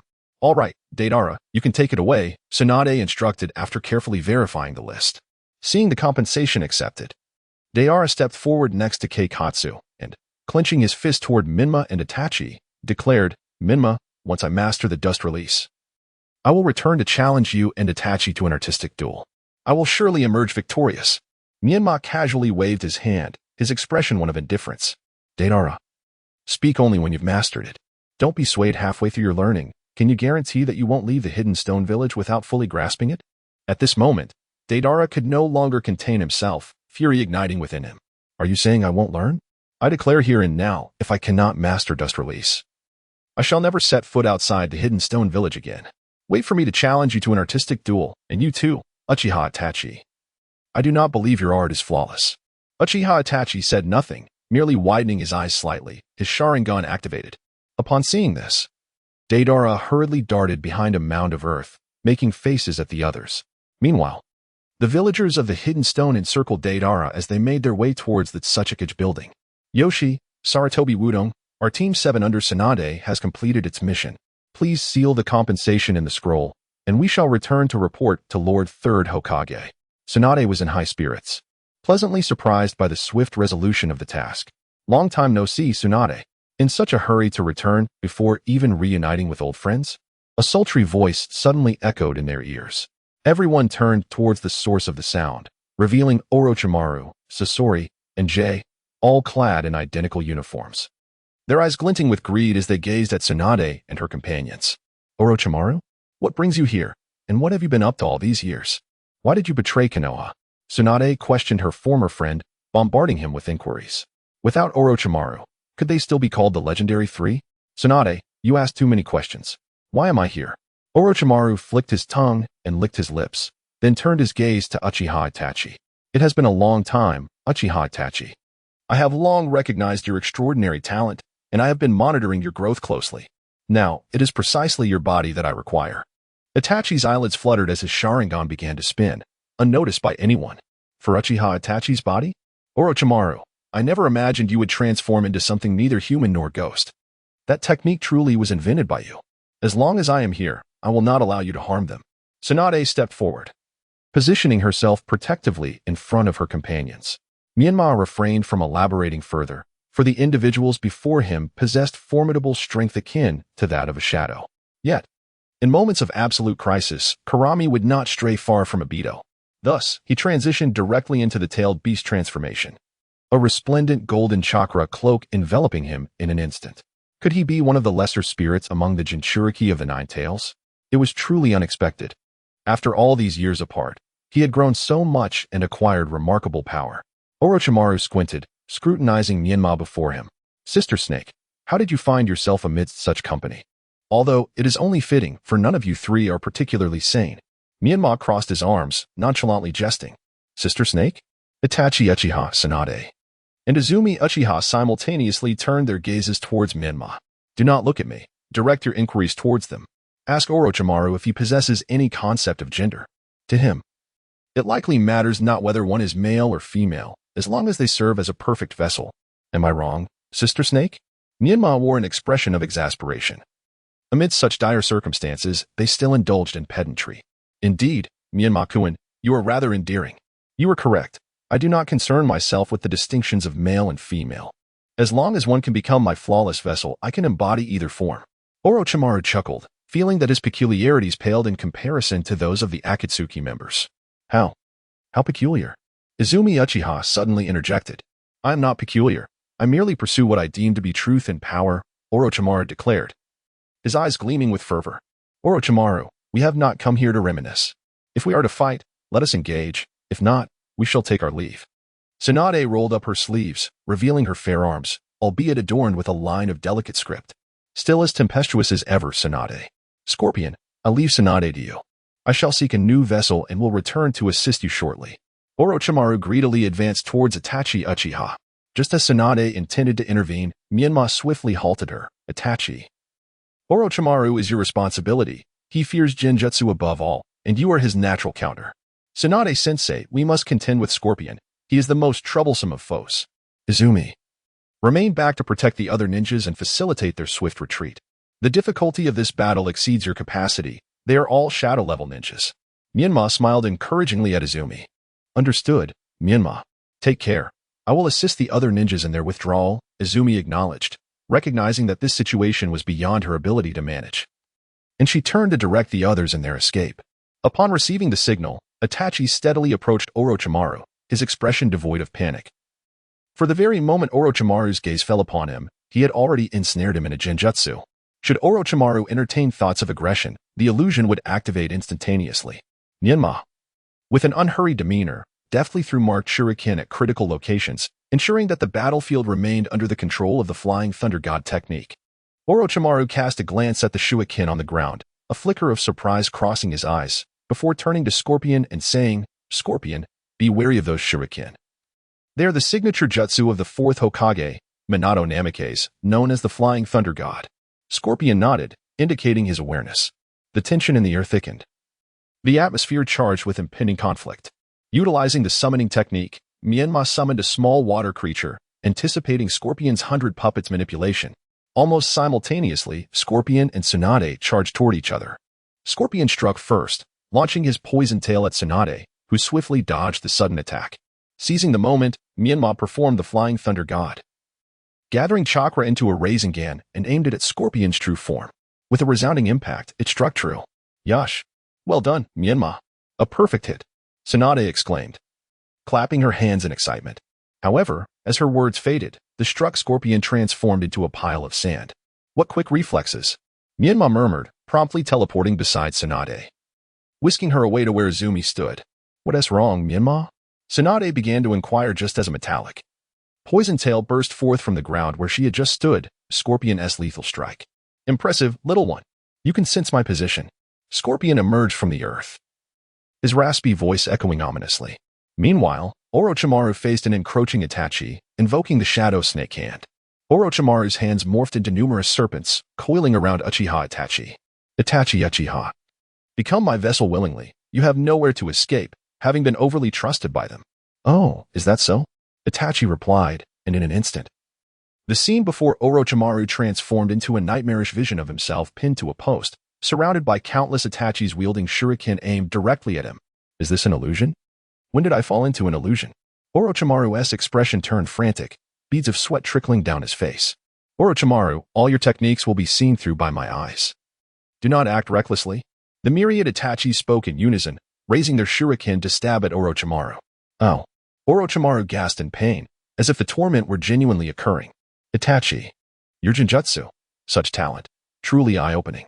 Orochimaru gasped weakly, his eyes reflecting a mix of horror and exhilaration. The Itachis around him remained unfazed by Orochimaru's gaze, each drawing a second shuriken, prepared for another round of mental torment. Indeed, Menma was right. "Orochimaru, you possess no resistance to genjutsu." As soon as the words left their lips, the shuriken flew toward Orochimaru. Not wishing to endure the sensation of countless shuriken piercing his body once more, he bit his tongue, forcibly returning to reality from the realm of illusion. At that moment, Orochimaru was already on the verge of mental collapse, panting heavily, yet his form remained distant from Itachi, unlike in the illusion. "Biting your tongue to escape the genjutsu?" Itachi murmured. "Itachi Uchiha, you excite me. You are indeed my perfect vessel. This body will soon be mine." Orochimaru, head bowed and face shadowed, dared not meet Itachi's gaze. Gradually, he withdrew a shuriken from his weapon pouch, hurling it toward Itachi, employing the shadow clone technique with the shuriken. In a flash, 3 shuriken transformed into 6, soaring toward Uchiha Itachi. Fire style, great fireball technique. Itachi swiftly responded, forming seals and deflecting the incoming shuriken.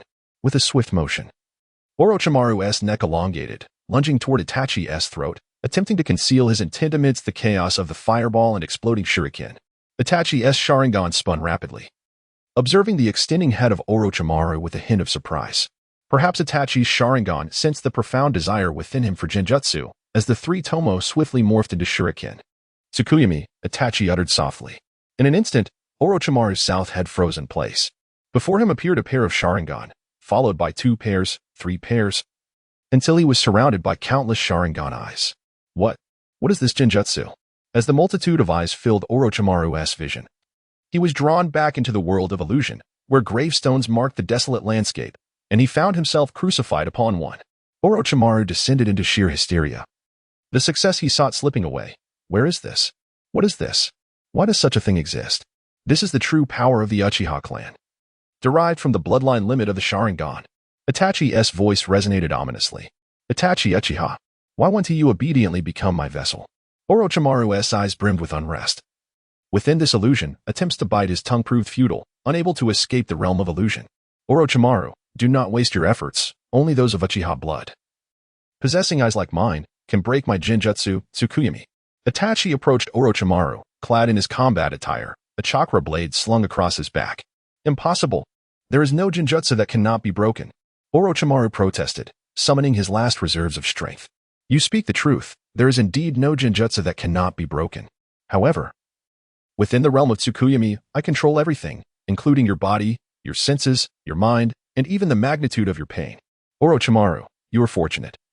You shall be my first subject in Tsukuyomi.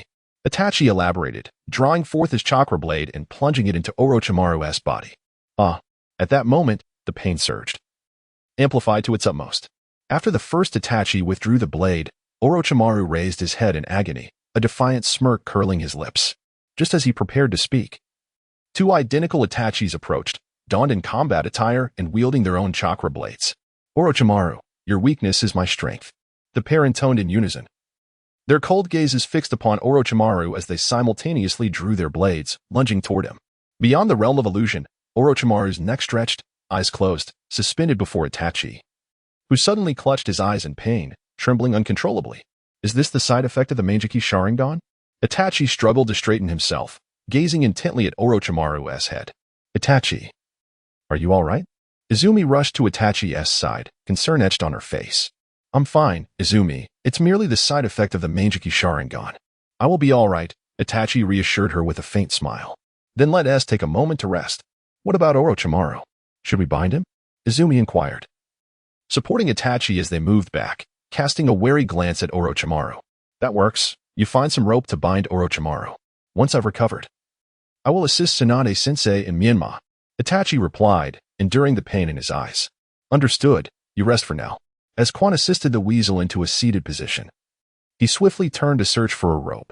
Meanwhile, the scorpion, engaged in battle, felt a surge of annoyance as he cast a glance towards the still and towering Orochimaru. Orochimaru, what on earth are you doing? Hurry up and come help me. Yet, the expressionless Orochimaru remained with his eyes firmly shut, his visage somewhat sinister. Focus on your own predicament first, Tsunade exclaimed, launching a punch at the scorpion, which he deftly evaded. Humph. You may possess strength, but your lack of speed renders you incapable of striking me, the scorpion retorted, distancing himself from Menma and Tsunade, now lying flat on the ground like a scorpion. Is that so? Scorpion, allow me to demonstrate my technique, Menma declared, stacking his hands to summon two shadow clones, each marking the others. Now, I shall proceed. In unison, the three Miyamas concentrated their chakra into spiraling orbs, charging towards the scorpion, who disdainfully maneuvered his tail to strike at them. Shout! Menma bellowed as 9 red chakra tails emerged behind each clone, engaging in a fierce struggle with the scorpion. A shuriken soared towards the scorpion's face. Is that all you've got? He scoffed, raising a hand to swat it aside. With a whoosh, one of Menma's clones utilized the Flying Thunder God technique to appear beside the scorpion. Rasengan, he called out, unleashing the gathered energy towards the scorpion's flank. A glint of cold light flashed in the scorpion's eyes as he extended his claws to collide with the Rasengan. With a resounding bang, the clone dissipated, and the scorpion's claws were fractured. Not bad, but merely that, he remarked, inspecting his injured appendage with indifference. However, I have discerned your strategy, utilizing the Flying Thunder God to transfer to the shuriken. I shall not grant you another opportunity. With that, the scorpion continued to manipulate his toxic tail alongside the remaining 18 tails in the fray. Yet, he failed to notice the faint inscription of Blade of Guardianship appearing on his hand. I indeed underestimated you, Scorpion. But it matters not. The victor of this encounter shall be none other than us, Menma proclaimed as the remaining 2 clones gathered their energy into a lightning shield Rasengan, hurling it towards the scorpion's poison tail. Is that aimed at my toxic tail? The scorpion steadied himself, attempting to free himself from the bindings of the 9-tailed appendages. Here it comes. Menma's voice resonated as he gathered another Rasengan, launching it directly at the scorpion's chin. With a thunderous impact, the scorpion's head was obliterated. Yet not a drop of blood was shed. Have we succeeded, Menma? Tsunade inquired immediately. Without further ado, Menma utilized the Flying Thunder God technique to transport himself beside Tsunade. However, the true battle may only commence from this point onward. Menma's expression was grave. Myanmar dispelled the shadow clone and retracted the 9 chakra tails, quietly observing the motionless scorpion. Under the perception granted by the 9 tails mode, he distinctly sensed the true scorpion lurking within, waiting for an opportune moment. Master. There is a fluctuation of chakra near Quan. Danger is imminent. The voice of Shashui resonated in Myanmar's mind.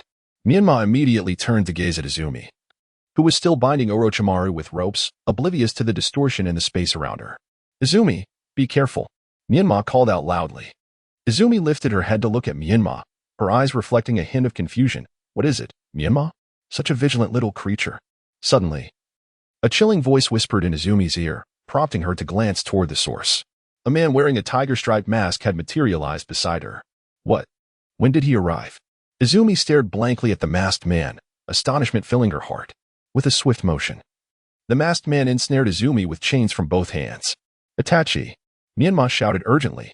In a flash, a shuriken shot forth from Itachi's hand, aimed directly at the masked man. You again! Release Izumi! Uchiha Itachi activated his Sharingan, fixated on the masked figure, seizing the opportunity while the shuriken hurtled toward the masked man. Myanmar utilized the Flying Thunder God technique to appear beside Izumi, attempting to sever the chains. Just as the shuriken made contact with the masked man, he instantly became incorporeal, allowing the shuriken to pass through him effortlessly. Meanwhile, Myanmar had reached Izumi's side, relentlessly striking at the chains with kunai. Humph, you underestimate me far too much, little Achiha. Have you already matured into a 3-tomo? However, my target this time is not you. I shall return to claim your eyes another day. The masked man declared as he brandished a black staff, lunging toward Myanmar, who was busy hacking at the iron chains. Myanmar swiftly utilized the Flying Thunder God technique, evading the assault of the iron rod beside Itachi. It seems you hold a deep concern for this girl. Myanmar, feel the anguish, comprehend the suffering, and allow yourself to be disillusioned by this painful world. Ha ha ha, the man in the tiger-striped mask laughed heartily. Chapter 51, Team Tsunade of the 7th Squad vs. Akatsuki, the final chapter. Itachi, you have discerned his abilities? Haven Tiju? I require your cooperation. I sense that I may struggle to seize the crucial moment.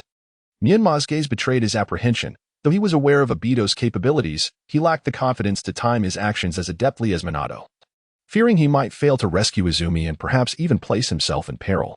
With the Shadow Clone Jutsu, Myanmar formed hand seals, conjuring a Shadow Clone and providing Itachi with several kunai imbued with the Flying Thunder God technique. The abilities of this masked man likely allow him to become intangible upon receiving an attack, thus the key lies in anticipating his moments of offensive action. Itachi fixed his unwavering gaze on the man in the tiger-striped mask, as if attempting to pierce through the mask to uncover his identity. Kid, do you not wish to save this girl? Look at her. She is terrified. Obito's remaining Sharingan bore down on Myanmar with intense focus. Do you think everyone is like you? I will not be as feeble as you, incapable of protecting those I cherish. Myanmar shouted defiantly at the masked man. In a flash, he appeared before the masked man, unleashing a Rasengan aimed directly at his form. Clearly, Myanmar's words had struck a nerve, momentarily unsettling the masked man. It was in this fleeting moment of distraction that Myanmar had successfully condensed the Rasengan, preparing to strike. Are you attempting to divert my attention? Furthermore, do you comprehend the suffering I have endured? Is it that I do not wish to protect? You know nothing. Today, I shall make you taste the pain of losing a loved one. The man in the tiger-striped mask had succumbed to a complete frenzy, as if Myanmar had triggered some hidden mechanism within him. The masked man's form flickered as he passed through Myanmar's body, swiftly leaping aside to drag Izumi down to the ground.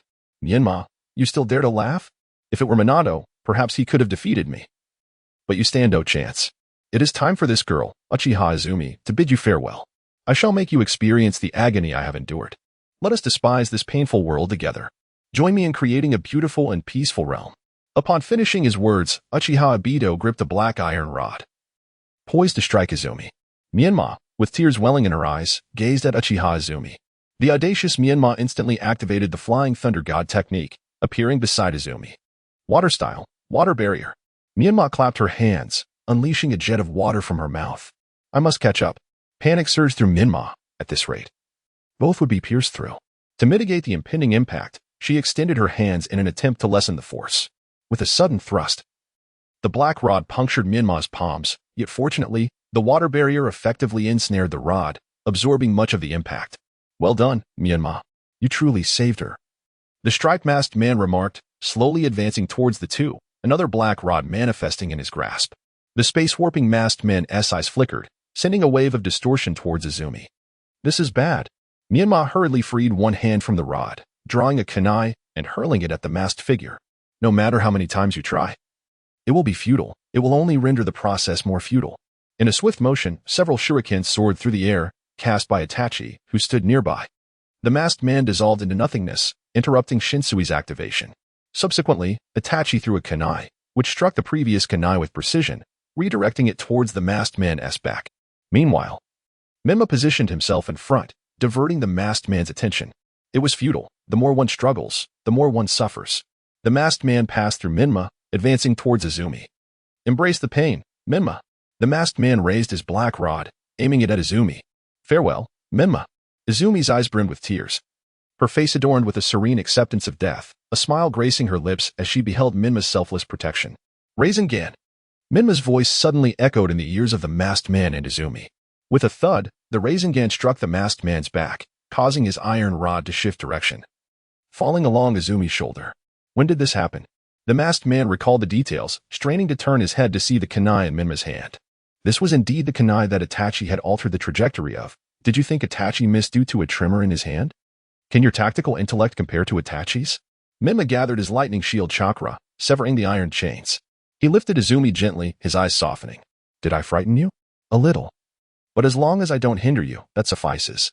At that moment, Izumi felt a warmth in her chest, an unprecedented sense of security washing over her. I will protect you, Izumi. Now, stay by Itachi's side. I must confront this masked man and avenge my parents in you. Menma carefully set Izumi down, his gaze turning icy as he focused on Obito, who was attempting to rise. A kunai shot toward the masked man. At that moment, one of the masked man's hands was melting away, yet he remained unfazed by the incoming kunai, his body becoming ethereal, albeit slower than before. Is it the injury that has hindered his movements? Obito sensed something amiss, as Itachi noted Obito's sluggishness. Before Itachi could speak, Menma's shadow clone silently appeared behind Obito, a Rasengan forming in his hand. Obito sensed the disturbance behind him and quickly turned, using his remaining hand to grip the black rod and thrust it towards the suddenly appearing Menma. Just as the strike was about to land, Menma, standing beside Izumi, vanished in an instant, reappearing behind the masked man, delivering a powerful Rasengan strike. A simultaneous thud echoed as the clone struck by the masked man vanished, while Menma's Rasengan collided with the masked man's back, sending him flying. Menma then began an unrelenting assault on Obito using the Flying Thunder God technique. You dare to betray your master? This Rasengan is for my father. You summoned the Nine Tails from my mother, and you even dined at her table. You lost Rin and sought vengeance against the ninja world, didn't you? Did you think I wouldn't recognize you? You believe yourself formidable, don't you? You placed an explosive tag on Naruto's back, didn't you? Yet, the masked man's gaze became unfocused. Upon hearing Rin's name, the remnants of Obito's will to survive reignited. Just as Menma's foot was about to connect, Kamui. With a swirl of nothingness, Obito pulled himself into the Kamui dimension, leaving Menma to strike air. Damn. Surviving this is truly a testament to being a hidden character. Menma muttered under his breath, then utilized the Flying Thunder God to return to Izumi and Itachi's side. Menma! Izumi exclaimed, embracing him. For a moment, she had accepted her fate, but now that she had survived, she felt incredibly fortunate. Ahem, Izumi, Itachi is still here. And Tsunade-sensei is still battling. While Menma wished to linger, the immediate danger still loomed. I apologize. I almost forgot. Please be careful. Izumi released Menma, her eyes now openly filled with affection. All right, take care of yourself. Itachi, you and Izumi must stay together. Protect her. Here, take these kunai. You may need to support us at a critical moment. Menma handed kunai to Itachi before teleporting to Tsunade's side. Scorpion, the unknown individual, has departed. It seems we cannot retrieve Orochimaru. Zetsu shouted towards Scorpion. Although I harbor a strong dislike for Orochimaru, he must not fall into the hands of the Leaf Village. The red-haired, handsome Scorpion replied expressionlessly. We acted independently this time. It would not bode well if Pain found out. Moreover, they are currently in overwhelming numbers. We should retreat to avoid jeopardizing our plan. Zetsu gazed at Scorpion with a foolish expression. Fine, since Tsunade has succumbed to my poison. I wish to see if the renowned Tsunade can counteract it. Scorpion retracted his puppet, jumping to Zetsu's side. At that moment, the two individuals engaged in a struggle with Scorpion's puppet halted, turning their attention towards him. Are we not continuing the fight? What organization are you part of? Tsunade inquired, pointing at Scorpion while keeping her other hand hidden behind her back. There is no need to hide. Your poison has begun to take effect. This is where our encounter concludes. With that, Scorpion collected his puppet and turned to flee with Zetsu. Tsunade-sensei, have you been poisoned? Menma approached Tsunade, noticing her darkening arm. I have suppressed it with the 100 healing technique. This level of poison still allows me to concoct an antidote. Tsunade grimaced in pain, clearly affected by the potency of the poison. Little Water, come and assist Tsunade-sensei. See if you can alleviate the toxin. Menma called out to Little Water, who was beside Itachi. Master, I cannot neutralize the poison, only mitigate its effects. Little Water pointed, a stream of deep blue chakra flowing towards Tsunade. It's all right. I can prepare the antidote myself. We should leave to avoid an ambush from the rock village. Tsunade pressed her hand against her arm, retreating. Menma, Itachi, you two must bring Orochimaru along as well. Tsunade glanced at the elongated Orochimaru, shaking her head slightly. Menma said little and, using the technique of multiple shadow clone jutsu, conjured forth over a dozen shadow clones to lift Orochimaru and carry him towards the defenses of Konoha. In Chapter 52, upon returning from a mission, Uchiha Obito, having narrowly escaped the calamity, lay battered and bruised in the mountainous graveyard, gasping for breath. Obito, you appear quite disheveled. I never imagined that Menma had grown so formidable. Zetsu gradually rose from the ground, observing the barely conscious Obito with disdain. He inwardly cursed his incompetence for being bested by two mere children, questioning whether Uchiha Madara's reliance on Obito was indeed judicious. Obito, muster your strength. Rin awaits your creation of the infinite Tsukuyomi, longing for your reunion. Black Zetsu encouraged, grinning. Rin, Obito murmured, her image gradually materializing in his mind, a powerful will compelling him to struggle into a seated position. Zetsu, procure another body of white Zetsu for me, he gasped. Zetsu said nothing further, turning away, and shortly returned with a fresh white Zetsu body to replace Obito's damaged form. After a period, Uchiha Obito stood before Zetsu, restored and unharmed. Menma, I underestimated him. And what of that fellow named Uchiha Itachi? He was able to perceive my abilities. It seems a single Sharingan is insufficient to contend with the two of them. Zetsu, fetch the Sharingan that Madara left behind. If I bring an additional one this time, I shall not fail so miserably when employing Izanagi.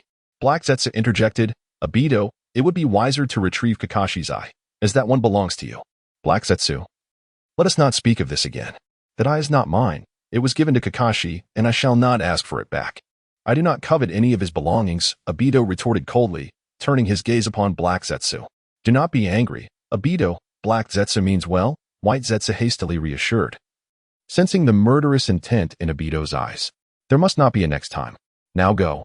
I must urge Nagato to accelerate the collection of tailed beasts. A flicker of cold light flashed in Obito's Sharingan.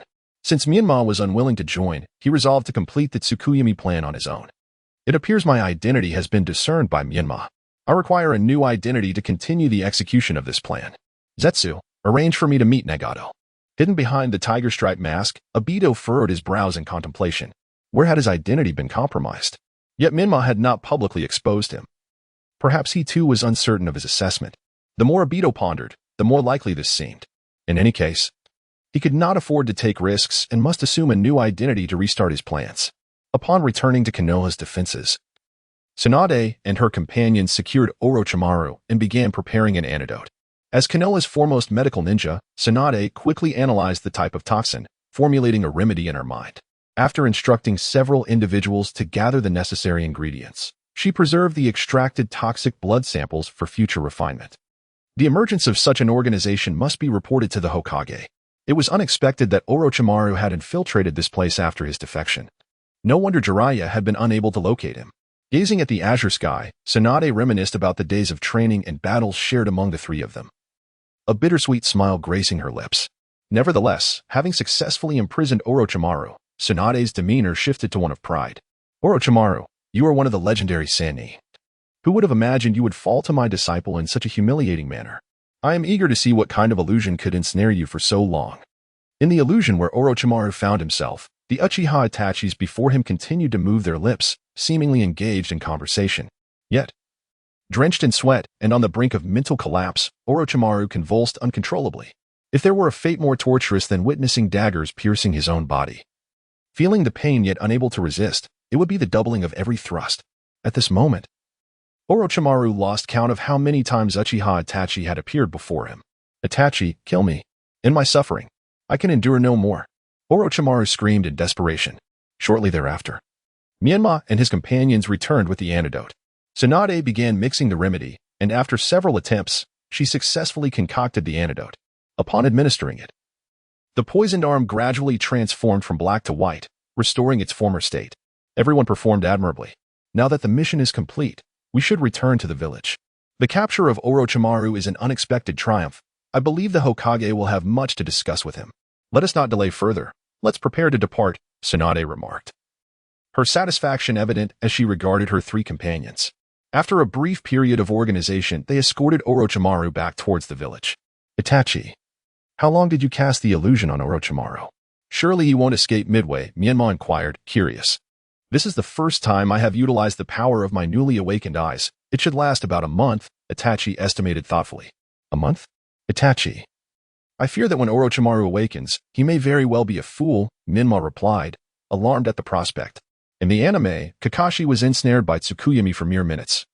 Yet it felt as though he had endured 72 hours, utterly exhausted and incapable of further resistance. What condition will Orochimaru be in when he emerges? Itachi had not anticipated Menma's sudden declaration that Orochimaru might become a fool. That cannot be. I must reduce the duration of the illusion. When we arrive in the village, I will release it. Menma chose not to elaborate further, for Orochimaru was reputed to be an invincible entity. Should he manage to escape, capturing him again would prove exceedingly challenging. As dusk fell, a group of 5 finally returned to Konoha before nightfall, and at that moment, the Hokage's office was ablaze with light. Old man, after completing our mission, Orochimaru, accompanied by a puppet ninja named Sasori, confronted us along the way. To put it succinctly, he sought to seize Itachi's body. However, we apprehended him as well, Tsunade stated, her expression grave. Are you suggesting that Orochimaru is allied with another village? Sarutobi Hiruzen squinted, his demeanor serious. Tsunade paused, quickly clarifying, not exactly an alliance with another village. More accurately, it pertains to some kind of organization. I believe I am familiar with this organization. While searching for the prophesied child, I also investigated Orochimaru's whereabouts in an attempt to bring him back. I stumbled upon information indicating it is an organization dedicated to recruiting rogue ninjas. It is said that the rogue ninjas within are S-rank renegades from various villages, possessing elite jounin and even Kaga-level strength, Jiraiya recounted, his expression thoughtful as he recalled his findings. Sarutobi Hiruzen closed his eyes, puffing thoughtfully on his pipe before saying, Then let the Yamamoto clan gather intelligence on Orochimaru to ascertain the true intentions of this organization. Third Hokage, we need not rely on the Yamamoto clan's secret techniques. I possess a more effective method to turn Orochimaru into our ally. Menma interjected, stepping forward. Hiruzen regarded him with a puzzled look. What method do you propose? Suddenly, realization dawned on him, his eyes widening. Menma, are you suggesting we employ Shirsue's Kodo Amatsukami to alter Orochimaru's will? But what if this Genjutsu's duration is short or he manages to break free? Third Hokage, I have faith in Shirsue's Kodo Amatsukami. Moreover, given Orochimaru's current state, he would be oblivious to our actions. Even if we cast Kodo Amatsukami on him, he would remain unaware, Menma asserted, his gaze resolute as he looked at Hiruzen. Uchiha Itachi slowly rose to one knee before the Hokage. Third Hokage, I trust Menma. It was he who first identified Orochimaru's vulnerability to Genjutsu during our battle, allowing me to control him with ease. Jiraiya, now unable to contain his excitement, urged, Old man, let us give it a try. With so many of us present, Orochimaru will not escape this time. If we succeed, we can allow him to remain in the village to atone for his past. He possesses a talent that surpasses ours in certain aspects. Tsunade crossed her arms, her beautiful eyes fixed on Sarutobi Hiruzen, silently endorsing the idea of employing Kodo Amatsukami. Hiruzen remained silent, his mind drifting through memories of the past. As his disciple, Orochimaru had always exhibited the highest talent among them. He had been obedient and sensible as a child. When had he begun to change? Please summon Uchiha Shirsue to the Hokage's office. Hiruzen finally spoke, his heart heavy. Reminiscent of the time he had the opportunity to eliminate Orochimaru but chose to let him go instead. Yes, Third Hokage, replied an Umbu ninja outside the door in a hushed tone. Shirsue has become the clan leader? Tsunade, Menma, and Uchiha Izumi were all taken aback.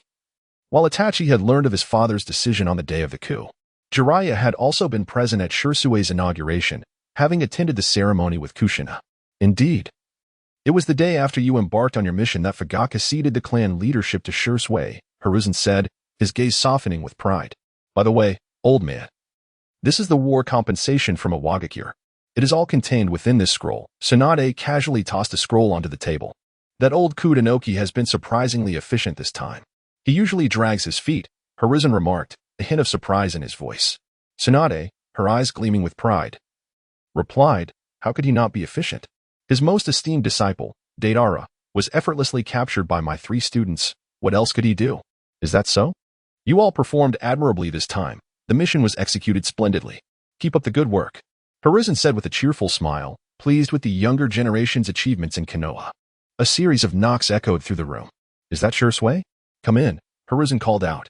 Greetings, third Hokage, Uchiha Shursui, dressed in casual attire, respectfully knelt before Sarutobi Hiruzen.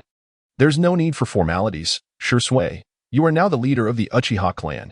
Hiruzen gestured for him to rise and then shifted the conversation. Shursui, I summoned you today regarding Orochimaru. He has been ensnared by Itachi's genjutsu, and I would like you to employ Kodo Amatsukami to alter his will, compelling him to continue safeguarding Konoha as a means of atonement. I understand, third Hokage. I will utilize the ocular technique from my right eye on Orochimaru, Shursui replied earnestly. Unwavering even though the next opportunity to use Kodo Amatsukami might not arise for decades. Bring Orochimaru here, Hiruzen instructed softly to the door. After a few moments, several Umbu ninjas entered, escorting the elongated figure of Orochimaru before the assembly. Jiraiya felt a pang of melancholy upon seeing his former friend's condition, however. If this could allow Orochimaru to protect Konoha once more, it would indeed reunite the former members of Team Jiraiya. Thank you, Shursui, Hiruzen said. No longer demanding as the third Hokage, but rather pleading as a teacher seeking to save his beloved student. Please make some space. I am concerned it may affect you, Shursui said as he approached Orochimaru, locking eyes with him. Kodo Amatsukami. Shursui's eyes swiftly transformed into the pattern of a shuriken, mirroring the design of Orochimaru's eyes, which also shifted to reflect Shursui's Manjikyu Sharingan. Once the technique was executed, Shursui clutched his right eye in agony, blood streaming uncontrollably. Tsunade, quickly attend to Shursui, Hiruzen commanded. Itachi, dispel your genjutsu and be prepared to prevent Orochimaru from escaping. His eyes remained fixed on Orochimaru, his hand stealthily gripping a kunai hidden within the sleeve of his Hokage robe, ready to end the life of his most cherished disciple should the plan fail. Tsukuyomi, release. Itachi's eyes transformed first into the Sharingan and then into the shuriken pattern, causing Orochimaru to collapse, his neck gradually retracting to its original length. In that moment, Orochimaru still seemed unaware of his return to reality, scanning his surroundings with heightened caution until he caught sight of Uchiha Itachi, becoming hysterical. Itachi Uchiha, kill me. Do not torment me any further. Orochimaru, calm yourself. Hiruzen's solemn voice resonated throughout the room. You are teacher Hiruzen. Orochimaru's expression was one of confusion, but then he appeared to find a glimmer of hope. Teacher Hiruzen, kill me. Do not let Itachi Uchiha torment me any longer. I do not wish to experience that feeling again. Hiruzen advanced slowly, his other hand still clutching the kunai tightly within his sleeve. Orochimaru, you have escaped the realm of illusion. This is Konoha. Look closely. Jiraiya and Tsunade are here. Jiraiya, Tsunade, am I truly back and not trapped in an illusion?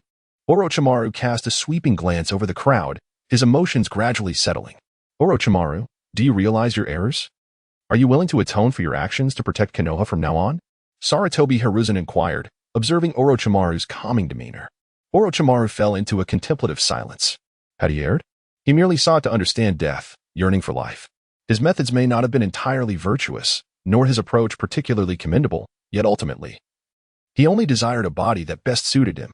Sister Snake, I must admit, I have high hopes for your research.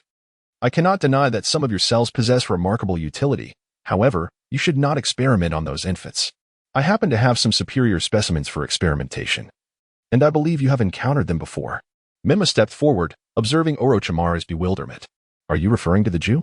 Do you even comprehend what that entails? A glimmer of intrigue flickered in Orochimaru's eyes. Well, I cannot claim to know fully, but I discovered a similar entity on that masked man with the tiger-striped mask.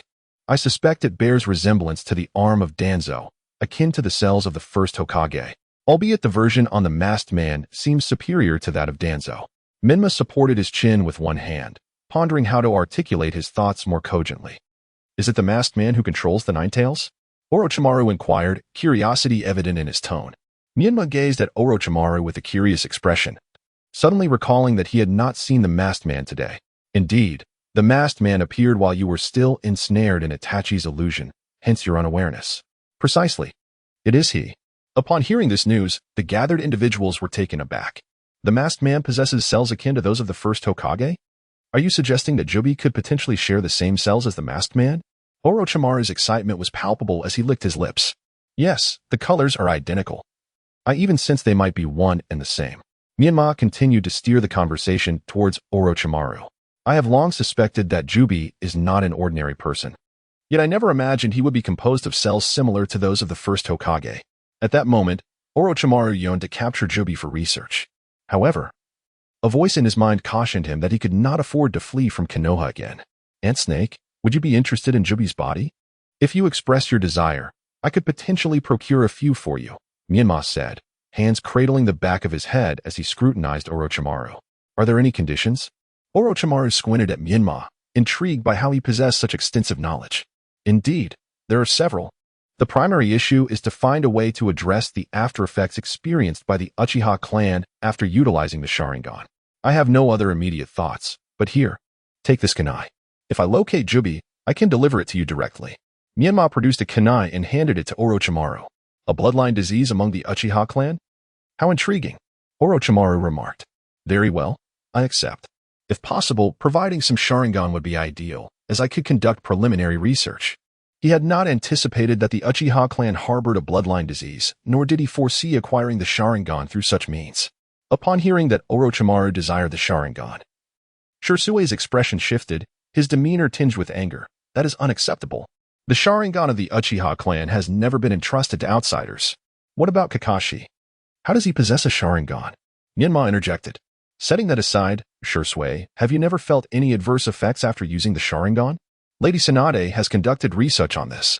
Frequent usage of the Sharingan could lead to a condition like the one Itachi experiences, potentially shortening his lifespan to below 25 years, correct, Lady Tsunade?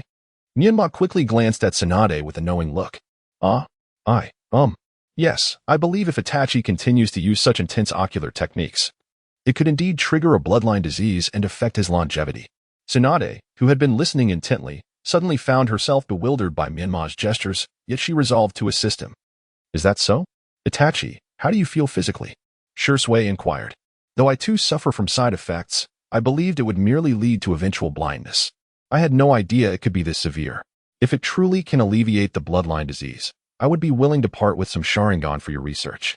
However, you cannot implant the Sharingan into anyone without consent. Shirsue, who held Itachi's well-being in high regard, felt compelled to compromise for his sake. Now, let us discuss matters of greater importance. Orochimaru, please elaborate on the organization you have joined. Sarutobi Hiruzen sought to ascertain Orochimaru's current stance. The organization I have joined is somewhat related to Jiraiya. Do you remember those 3 young boys you once took in? The one with the blonde hair is now the leader of this organization called Akatsuki, and he has awakened the Rinnegan, Orochimaru replied, a smirk playing on his lips as he regarded Jiraiya. Yahiko? Impossible. How could he possess the Rinnegan? The one with the Rinnegan is Nagato, the red-haired one. Jiraiya expressed his disbelief, pondering whether Yahiko had seized Nagato's Rinnegan for power, or if something had befallen Nagato, leading him to entrust his Rinnegan to Yahiko. I'm not certain about that. Currently, Akatsuki's members comprise rogue ninjas from various villages, typically undertaking missions commissioned by the villages for compensation. Among them are Hozuki Suijetsu from the Mist Village, Sasori from the Sand Village, and Kakuzu, who claims to have fought against the first Hokage. Additionally, there is Jubi. And 2 new members, Haiden from the Hot Water Village, whose abilities are quite peculiar, seemingly granting him immortality. The other is a familiar face, Shimura Danzo's former root member, Shimuramaki. Their stated goal is to establish a peaceful ninja world, yet we have not been assigned any tasks thus far. Orochimaru's eyes gleamed with amusement as he continued. Oh, and your disciple, Conan, claims to be a messenger of God, along with Pain, the very Yahiko you mentioned. Orochimaru, I require you to elaborate further on this intelligence. Including the ninjutsu they specialize in and their capabilities, Sarutobi Hiruzen insisted, his expression grave. The notion of numerous dangerous individuals professing to seek peace was utterly unfathomable. Orochimaru then proceeded to detail each member's abilities, while Jiraiya, as a writer, dutifully took notes.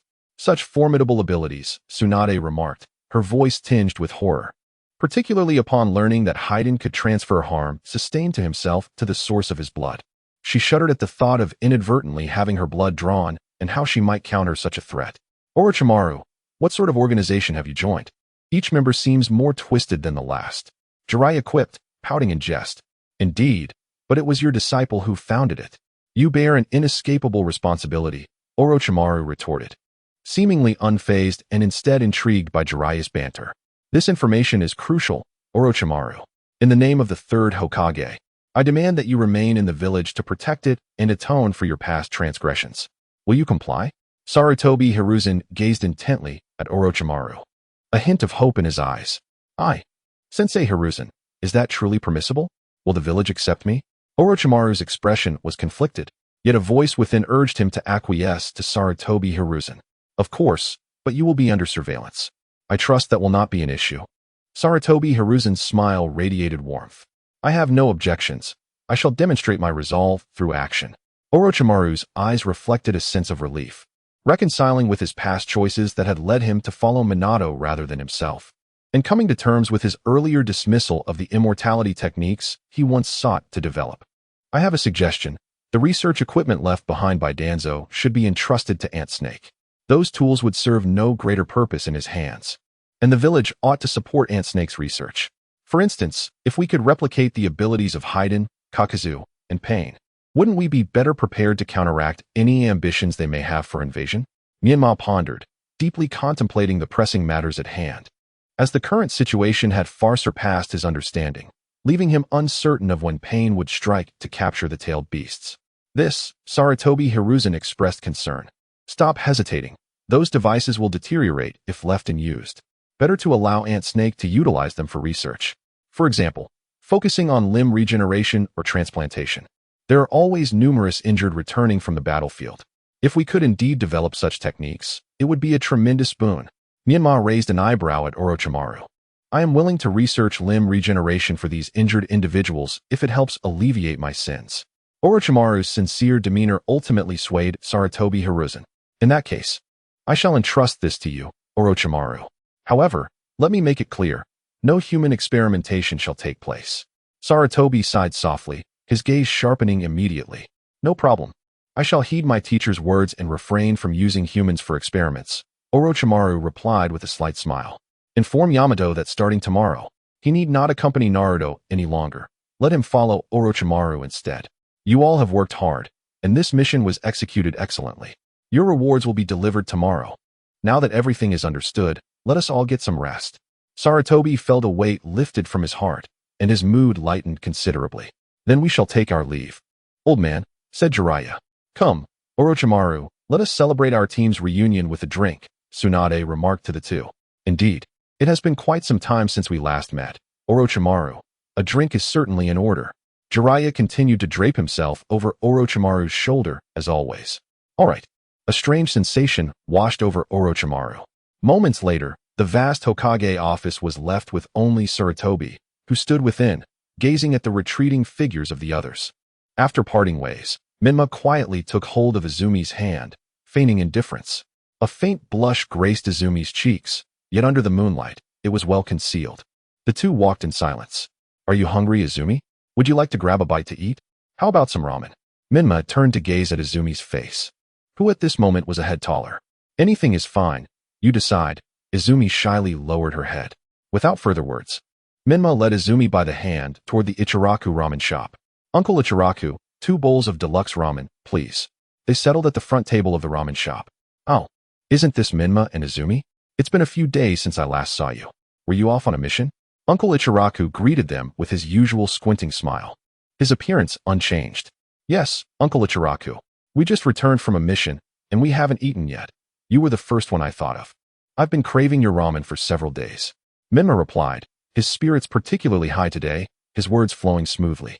All right then, 2 bowls of deluxe ramen coming right up. Today's on me as a preliminary celebration for the two of you finding each other.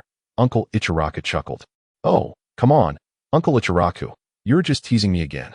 Izumi blushed, playfully pinching Menma's side. Ouch! Uncle Ichiraku has quite the discerning eye. You've hit the nail on the head. Menma rubbed his side. Yet the joy within him was undeniable. Uncle Ichiraku squinted his eyes while swiftly preparing the ramen, then turned to Menma and Izumi. I'm not bragging, but my ability to read the connections between people is unparalleled in Konoha. Back in the day, when your parents first entered the shop, I knew right away they were destined for each other. Haha. Today I'm just feeling cheerful and spoke a bit more than usual. All right, the noodles are ready. Eat while it's hot. He quickly placed the bowls filled with lavish ingredients before them.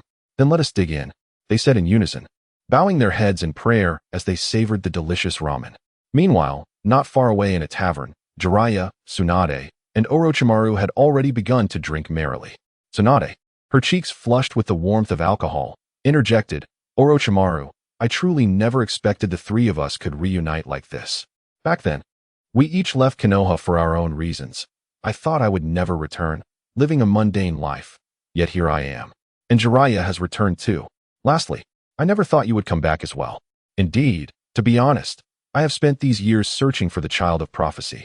The disciples I've taken on are all remarkable in their own right, yet none quite fit the mold, until I laid my eyes upon Menma and Naruto. Their personalities are starkly different, yet both possess immense potential. I have come to realize that rather than searching for the child of prophecy, it would be wiser to cultivate one myself. Had I come to this realization earlier, perhaps Minato would have been the child of prophecy. Jiraiya's initial joy diminished as he recalled that gentle, sunny face, a pang of melancholy rising within him as he downed his drink in one gulp. Jiraiya, perhaps if Minato were alive, you would not feel this way. People change. Once, I aspired to be the wind that turned the windmill, but now I have transformed. I wish to be the windmill, patiently awaiting the wind's arrival. Do not dwell on the past, Jiraiya. Cheers. Orochimaru raised his glass, inviting the others to drink with him. Orochimaru, it's time for you to take on an apprentice as well. Both Tsunade and I have disciples now.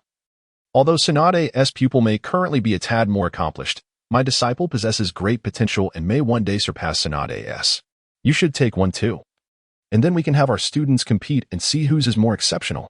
Jiraiya laughed heartily, feeling somewhat comforted. The regret and guilt in his heart started to ease under Orochimaru's guidance. Let us pause that discussion for now. I must atone for my own sins. Menma and Itachi truly have enviable talents at such a young age. Orochimaru maintained a calm demeanor, having understood that no vessel is perfectly flawless upon learning of the Uchiha's bloodline affliction. Hey, Orochimaru, Izumi from the Uchiha clan is quite talented too. Though she may not stand out as much as the other two, she is certainly impressive. If she could master my Ein Sealing and the 100 Healings technique, combined with her Sharingan, it would yield surprising results. Tsunade's expression showed some discontent. As a protective figure, she could not allow anyone to underestimate her disciple. I must have overlooked her. That young lady is indeed remarkable. Let us toast to that. Orochimaru felt a sense of liberation as he released the shackles of his heart. At that moment, Sarutobi Hiruzen, using the telescope technique, was observing Orochimaru and the others. Witnessing such a scene moved him, prompting him to remove his Hokage cloak, change into casual attire, and stride lightly toward the tavern. Chapter 55, The Water Spirit Sage Mode, Part 1. Congratulations, Master, on the union of lovers. Now, Little Water can guide you in learning the Water Spirit Sage Mode. In this mode, your sensitivity to water attributes will be enhanced, allowing you to harness water molecules from the air to perform large-scale ninjutsu without relying on external water sources. Little Water's voice suddenly echoed in Menma's dream as he slept soundly. All right, I want to learn, Menma mumbled sleepily. I have arranged for you to study the Water Spirit Sage Mode. Should you fail to master it, your chakra of the water attribute will vanish. Little Water chimed in with a sweet, innocent tone. What? Menma jolted awake from his dream. Little Water? Was that you speaking just now? Yes, Master, you just responded. Didn't you? Little Water gazed at Menma with wide, innocent eyes. If I fail to learn Sage Mode, won't I turn to stone? Menma asked, bewildered. What are you talking about, my master? The consequences of failing to learn Sage Mode vary. At Mayaboka Mountain, you might turn into a frog or turn to stone. In the Dragon Cave, you could be devoured before the venom permeates you. In the Wetbone Forest, failure results in becoming a sticky substance. However, for us water spirits, the only consequence is losing your water attribute chakra, which is comparatively the least risky. Little Water blinked her eyes. Menma, feeling a bit exasperated, scratched her head and remarked, How am I supposed to cultivate? I can't just return to your water spirit clan, can I? Xiao Shui, do you have a clan? I don't have one. Xiao Shui replied in a soft voice. To master the water spirit sage mode, one must find an exceptionally arid location to study and comprehend the water attributes within natural energy. If one can successfully grasp it, it signifies that the master possesses considerable talent for learning the water spirit sage mode. Myanmar looked skeptically at Xiao Shui. Understanding the water attributes within natural energy in a dry place? It seems even more challenging than the sage mode of the three sacred lands. Oh, master. Don't get caught up in the details, Xiao Shui said innocently, her large, watery eyes gazing at Myanmar. If one can perceive natural energy, they can certainly delve deeper into the properties of the water molecules. Really, I find you quite perplexing. How long does this cultivation take? I recall that mastering the sage mode at Miamu Mountain didn't seem to take too long, Myanmar inquired. Xiao Shui raised her finger, her expression serious. Master for some.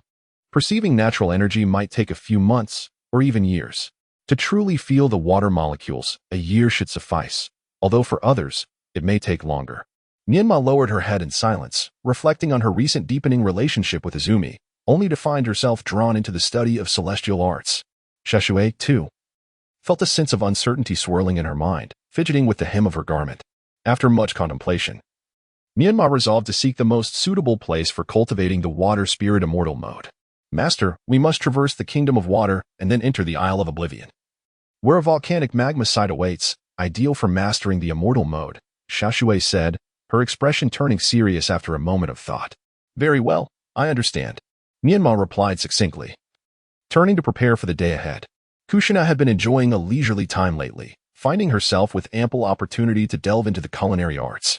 While Naruto diligently trained under Jiraiya, Myanmar accompanied Tsunade on various missions, leaving her with idle moments to explore cookbooks, determined to provide her two sons with nutritious meals. How delicious it smells, mother, Myanmar said, drying her hair with a towel as she made her way to the living room. Why not sleep a little longer? It's still early, Kushina said, gazing fondly at Myanmar as she glanced at the clock on the wall. I couldn't sleep any longer, so I decided to rise early. I didn't realize your cooking skills had improved so much, Myanmar exclaimed, a radiant smile gracing her face. Kushina beamed with pride upon hearing her son's praise. I've been putting in a lot of effort lately, studying diligently to achieve this level of skill. Just wait a moment. Your meal will be ready soon. Myanmar gazed at Kushina's busy figure, feeling a twinge of emotion in her nose, uncertain of how to voice her thoughts. I've kept you waiting, Myanmar. Breakfast is ready. Come and taste. Kushina looked at Myanmar with eager anticipation. On the plate lay eggs and steak that Kushina had meticulously prepared, accompanied by a selection of vegetables and bread, alongside a warm glass of milk. Myanmar picked up her chopsticks and delicately sampled the egg, savoring its crispy exterior, devoid of any greasiness. Paired with the bread and vegetables, it beautifully balanced the richness of the steak. This is delicious, Mom. You must have practiced countless times. Myanmar squinted her eyes in delight as she relished the meal, ultimately finishing the milk with a contented burp. I'm thrilled you enjoy it. That gives me the confidence and motivation to continue learning, Kushina exclaimed joyfully, her hands dancing with excitement. Myanmar took a deep breath, ultimately deciding to inform Kushina about his intention to pursue the art of sage techniques. Mother.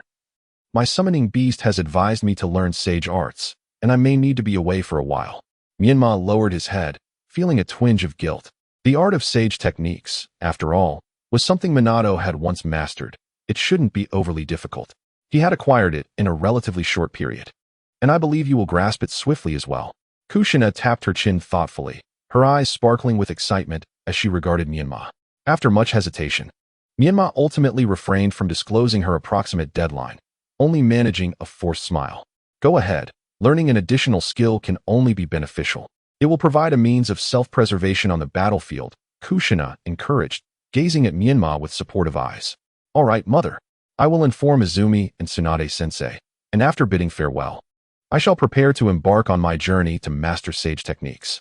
Myanmar rose, her expression resolute as she faced Kushina. Yes, you can bring Izumi along for lunch.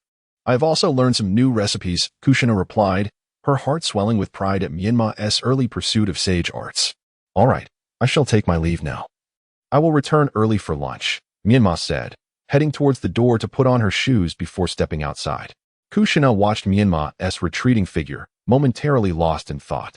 Is Myanmar worried that her study of sage techniques may take too long and cause me concern? Speaking of which, it has been quite some time since I noticed Naruto needing to suppress Kurama with chakra. Has he begun to forgive him? Sigh. I wonder when he will truly accept Naruto. I also worry if Naruto has changed for the worse under Jiraiya Sensei's guidance. Naruto, wake up and come eat. Hurry. It's time for your training with Jiraiya Sensei. After leaving her home, Myanmar made her way directly to the Uchiha Izumi's residence. Arriving rather early, she sought a convenient spot to rest and entered the ceiling space. Kurama? You haven't been around these past few days. Do you miss me? Myanmar teased, raising an eyebrow at the Nine Tails. Little brat, I saw everything clearly yesterday. I can't believe you actually managed to defeat Uchiha Bido, Kurama exclaimed, baring his teeth in an excited expression. With an air of disdain, Myanmar remarked, what is he? How dare he call himself Uchiha Madara? Kyubi, you have encountered him. You surely know who he is. I have indeed seen him, the elder continued. Does he not claim to be Uchiha Madara? The Nine Tails, perplexed, responded. But have you not also met the real Uchiha Madara? Do you not find this masked individual somewhat lacking? Myanmar persisted in guiding the conversation. After a moment of contemplation, Kyubi stroked his chin. Now that you mention it, apart from his ability to wield Uchiha Madara's summoning technique to bring me forth from my contract, there is nothing else that resembles Madara, save for that Sharingan. So who is he truly? He is Uchiha Bido, Myanmar pronounced coldly. That underachiever? Impossible, absolutely impossible. I have encountered that underachiever, one of the 3 disciples of Minato, and Kushina held him in high regard. If it were he, how could he so cruelly harm Kushina? Myanmar wore an expression of resignation, his hands gesturing in exasperation. I knew it. I said it. Yet no one believes me. I have seen that eye clearly. It is identical to Kakashi's. But Obito is already dead, and Kushina mourned for a long time. The Nine Tails still found it hard to accept Myanmar's words. Has anyone seen his corpse? Moreover, how could he effortlessly breach the barriers of Konoha? Myanmar gazed earnestly at the astonished Nine Tails. This was indeed something that had never been witnessed. Yet, even this could not prove that he was Uchiha Bido. There was no reason for him to harm Kushina. The Nine Tails remained reluctant to confront this reality. Bluffing Myanmar refrained from further elaboration, believing that in a few years, the truth would inevitably be revealed. It was due to Rin's death that he could not accept reality, leading him to desire the destruction of this world, to create an ethereal realm where Rin existed. The Nine Tails increasingly found this notion absurd, although the masked man invited you to join in creating the Tsukinomi world. It could also be someone else, considering your remarkable talents. It is inevitable that some may take notice of you. Just wait, Nine Tails, he will return. And then we shall know his true identity. You heard my conversation with my mother, right? I am preparing to learn sage arts now. Nine Tails, you are the mightiest tailed beast and should be capable of absorbing natural energy, correct? A glimmer of cunning flickered in Myanmar's eyes. The Nine Tails, prideful, turned his head aside. Don't be ridiculous. You must train on your own. Until you master it, I will not assist you. Otherwise, on the battlefield, your half-baked sage techniques may lead to dire consequences. As long as you can gather natural energy, I will study diligently. Myanmar declared with resolve, and with the Nine Tails' affirmative response, he felt a sense of relief wash over him. After a brief conversation between Myanmar and Kyubi, he resumed perfecting the Raiden Spiral Shuriken through several utilizations. Myanmar distinguished between the Raiden Spiral Shuriken and the Wind Release Spiral Shuriken. In terms of destructive power, the Wind Release variant possessed greater strength due to its slicing damage, which could inflict widespread devastation. However, when it came to penetrating ability, the Raiden variant excelled. He believed that if he mastered Tsunade's monstrous strength, the velocity of his Raiden Spiral Shuriken would increase, potentially enabling it to pierce through Susanoo. Chapter 56, Water Spirit Sage Mode, Part 2, Myanmar. Why are you here so early? Why not go inside? Izumi, noticing Myanmar seated nearby, playfully approached and tapped him. Myanmar, still in the midst of practicing ninjutsu within the sealed space, regained his focus and saw Uchiha Izumi standing with her hands behind her back, grinning at him. Izumi, you've arrived. Didn't Lady Tsunade mention she would be teaching us ninjutsu today? That is why I came a bit early. Ah, I nearly forgot. I absolutely must master the Een sealing technique to remain eternally youthful and beautiful, Izumi exclaimed, her small hands waving animatedly, her eyes sparkling with excitement. You're already quite lovely. Mastering it would merely enhance your beauty, Myanmar remarked, gazing at the vivacious Uchiha Izumi in admiration. Izumi rolled her eyes at Myanmar and lightly twisted his waist, teasingly saying, You smooth talker. If it weren't for these past 3 years spent with you, I wouldn't have known how many people you've deceived. Is it wrong to speak the truth? Alas, you have changed, Izumi. You seem to dislike honesty now. Menma feigned a pitiful expression.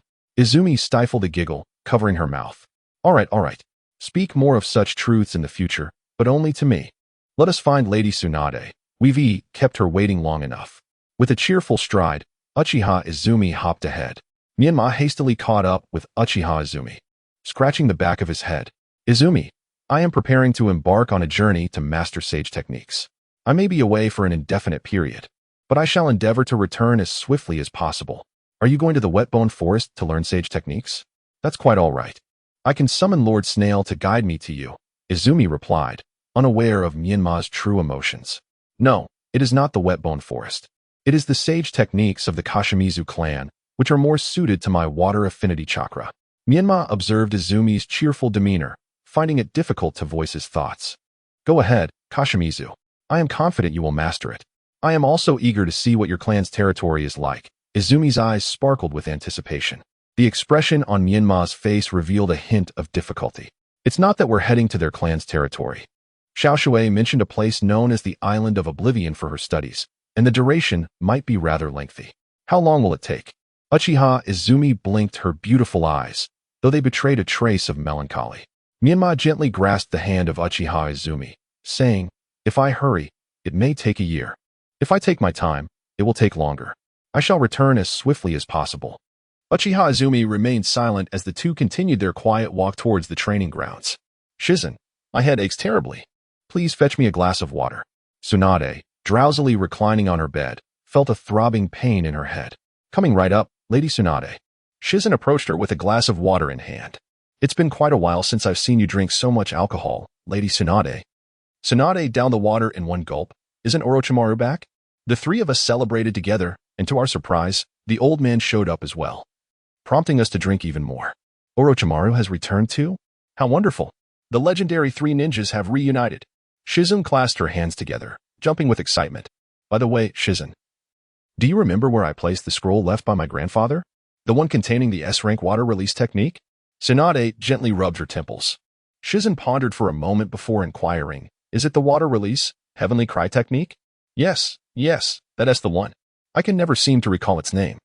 Tsunade laughed heartily, playfully slapping her forehead. Please wait, Lady Tsunade. I shall retrieve it at once. That scroll has been stored away for quite some time, and no one has practiced it. Shizen turned and dashed towards another room. Shortly thereafter, sounds of rummaging filled the air. Not this one. Not this either. Perhaps this one? No, that is not it. Ah, here it is. Shizen hurried back to Tsunade. Shizen, act like a lady. At this rate, it will be difficult for you to find a husband, Tsunade remarked, eyes shut and arms crossed, adopting a tone of admonition. Shizen, feeling somewhat numb, could not help but internally scoff. Lady Tsunade, how can you say that? Spending time with you has turned me into quite the tomboy. What kind of lady gambles, drinks, and even learns superhuman strength? Yes, Lady Tsunade, your teachings are indeed wise. Tsunade nodded in satisfaction. That is more like it. Make sure to explore the village more. There are plenty of young talents around, and you might just meet someone to your liking. Yes, Lady Tsunade. But you must hurry and get up to wash up, or it will be too late. Shizen reminded her. I almost forgot. I promised to teach them ninjutsu today. I need to get up quickly. Tsunade leapt from her bed and began her morning routine. At the training grounds, Itachi was the first to arrive. Ever diligent, he had summoned 2 shadow clones to engage in various training exercises, all aimed at increasing his chakra capacity in preparation for mastering sage techniques. Itachi, being intelligent and adept at researching diverse training methods, stood atop 3 tree trunks, eyes closed in meditation, his body forming a perfect 90-degree angle with the trunks. Menma gently pulled Izumi aside, observing Uchiha Itachi from a distance. Sensing the gaze upon him, Itachi slowly opened his eyes and spotted Menma holding hands with Izumi. With a swift movement, he descended from the tree and approached the two, leaving behind 2 shadow clones to continue their training. Itachi, you are still so earnest. Let me share a method with you. Have your clones climb the cliff. That would deplete chakra much faster. Menma called out, waving his hand. Itachi frowned slightly, voicing his dissatisfaction. Do you think everyone is like you and Naruto? I have already tried it, but I do not possess your abnormal recovery abilities. If I were to misstep and fall, it could cost me my life. Although Itachi had considered this method, he had witnessed Naruto training in the woods and had attempted it himself, ultimately having to abandon the idea. Haha, is it really that exaggerated? I didn't feel that way at all. It's not too bad, Menma replied, awkwardly scratching his head. Having momentarily forgotten that he and Naruto possessed the Uzumaki clan's resilience along with the Nine Tails healing abilities, not to mention his occasional reliance on little water for a boost. You are preparing to embark on the path of sage mode, aren't you? Itachi gazed intently at Menma, an air of melancholic aloofness enveloping him like a solemn aura. In an instant, Menma was captivated by Itachi's demeanor, silently acknowledging, truly, he is the god of Itachi. Such an aloof presence inherently commands respect at all times.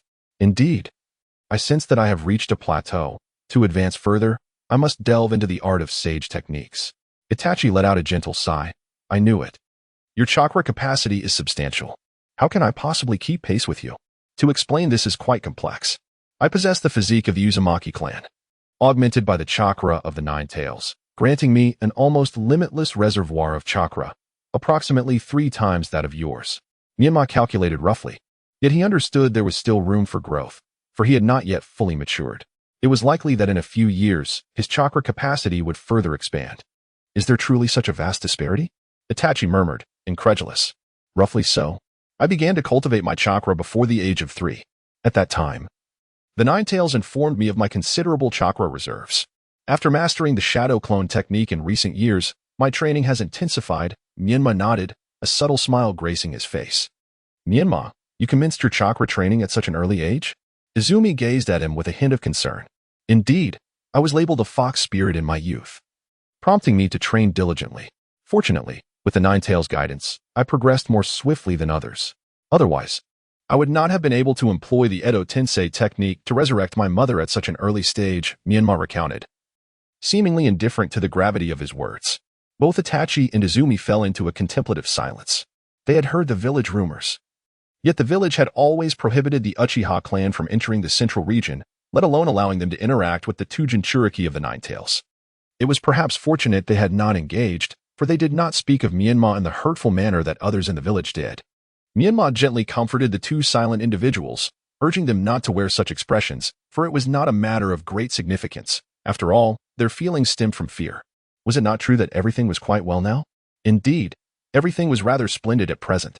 Menma, you have utilized the power of the Nine Tails to protect the village and transform the villagers' perceptions. You truly are remarkable.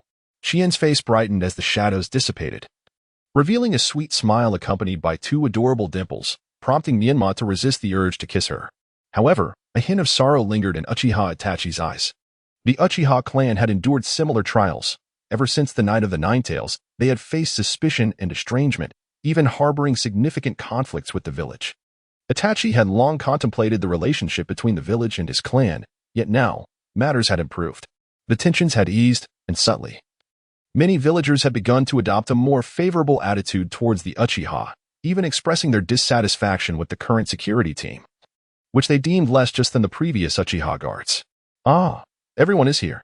It appears you are all eager to learn new ninjutsu, Tsunade announced, fatigue evident on her face as she interrupted the collective musings. Qian, I will personally teach you the Yin sealing technique and additionally impart the corresponding 100 healings technique. As for Itachi, your immediate priority should be to enhance your chakra capacity. You can always summon the slug to verify whether your chakra can sustain the training of sage arts. This is for you, Menma. This scroll contains one of the few S-rank water release techniques from my great-grandfather. What was it called? I seem to have forgotten. You may read it for yourself. If you are certain about pursuing sage arts, you will need to sign a contract with the slug. Tsunade observed Menma quietly, awaiting his response. Tsunade-sensei, my summoning beast is prepared to teach me the sage arts of the Water Sprite clan, which align more closely with my water release abilities. Therefore, I have resolved to pursue this path. Today, I primarily wish to discuss this matter with you, as the duration may be extensive. I need to travel to the Isle of Oblivion for my studies. Menma gently grasped Qian's hand, a confident smile gracing his face. Tsunade pondered for a moment, recognizing the gravity of the situation, and replied, Menma, should you choose to leave the village, you must discuss it with the 3rd Hokage. I cannot make that decision. The Isle of Oblivion is a remote island in the land of water seas. I have only heard of it by chance. Are you certain you wish to go? Menma nodded resolutely, determination etched across her face. I must go. If I cease now, I may never again wield the water release technique. Chapter 57. Departure from the village. I understand. Today, I will impart the mighty body technique to the three of you, especially you, Menma. This afternoon, I will provide you with specialized training. Even as you pursue the path of sage arts, do not neglect the cultivation of your mighty body, Tsunade declared, gesturing with her thumb and forefinger to form an 8, directing her attention towards Menma. Menma gazed earnestly at Tsunade, declaring, I shall endeavor to learn diligently, Master Tsunade. Tsunade slowly approached a massive boulder, her expression grave as she addressed the trio. The so-called superhuman strength arises from the precise control of chakra. When delivering a punch or employing one's legs or feet, it is essential to concentrate the chakra in the respective appendage. Observe closely. With that, Tsunade unleashed a fierce punch against the adjacent boulder, her fist enveloped in chakra. With a resounding thud, the boulder shattered into countless fragments. The same principle applies to the feet. One must instantaneously concentrate chakra in them as well. Tsunade then stomped forcefully on another stone, which crumbled to dust in an instant. Now, it is your turn to attempt this, she continued. Moreover, you can manipulate chakra to form a surgical knife in your hand and use a fish as a test subject. If the fish survives, it indicates your chakra control is exceptionally refined. However, since you are not specializing in medical ninjutsu, such meticulous training is unnecessary. It suffices to concentrate chakra in your fists or feet. I will observe your efforts and point out any deficiencies. With that, Tsunade sought out a shaded spot, summoned a shadow clone, and drifted off to sleep. Meanwhile, Menma and the others each found a boulder and began their attempts to gather chakra in their hands. While they had found Tsunade's demonstration seemingly effortless, they soon discovered the practical application to be quite challenging. Originally, Menma believed that the principle behind the Rasengan and his own technique were similar. However, with a careless miscalculation, chakra would coalesce within his palm and be released outward. It appeared that Itachi possessed some innate talent, yet the amount he could gather was insufficient, rendering him unable to shatter stone, merely leaving faint impressions. In contrast, Uchiha Izumi remained deep in thought, and upon channeling her chakra, she struck with her fist, causing slight fissures in the stone. Tsunade's shadow clone observed everything, concluding that Menma gathered too much chakra, resulting in its leakage, while Uchiha Itachi gathered too little, albeit he could gradually refine his technique. The most proficient was Uchiha Izumi, who had a commendable grasp of timing but lacked some adjustments. In the ensuing time, Menma resorted to a form of deceit by summoning several shadow clones to practice simultaneously, undoubtedly providing Itachi and Izumi with a novel approach to learning. However, Itachi could barely manifest 3 clones, and Izumi managed to create just 1. It was not that Menma was unwilling to create more clones, rather, he had already allocated some for other training in the forest. With 2 recently dispatched to seek out the 3rd Hokage and Orochimaru, currently receiving equipment, was startled when a shadow clone of Menma appeared before him with a swift flash. Menma, you intend to discuss additional conditions, correct? Orochimaru's slit-like eyes narrowed with intrigue. Having sensed that Menma had something he could not openly articulate the previous day, he instinctively licked his lips in anticipation. Ah, snakehead. Could you refrain from frightening me with your tongue? Indeed, I have conditions to share with you. The first is concerning the impure world reincarnation technique. I trust you have perused its scroll and discerned its flaws. I hope you can enhance it. With your understanding of forbidden techniques, I am certain you can find a way to improve it. The second pertains to the Shiki F gene. You should find this technique of interest. You might consult my mother, Kushina, to learn more about it. I wish for you to reverse its effects to release my father's soul, which is imprisoned within the Shinigami. This technique, combined with your impure world reincarnation, would be a perfect match. Once I bring White Zetsu's body before you, you can execute this technique and then proceed with the impure world reincarnation. There is one more thing, though it is not strictly a condition. Depending on your interest, Uchiha Itachi has a younger brother named Uchiha Sasuke, who possesses considerable talent. If you are intrigued, you may consider taking him as your apprentice. However, do not harbor any ill intentions towards Sasuke. You are well aware of his brother's genjutsu. Furthermore, White Zetsu's body is remarkable in that it has genuinely sustained life, containing the purest chakra of wood release energy, making it infinitely more valuable for use and research than any other body. After Menma spoke, he smiled lightly at Orochimaru, fully aware that Orochimaru would not refuse.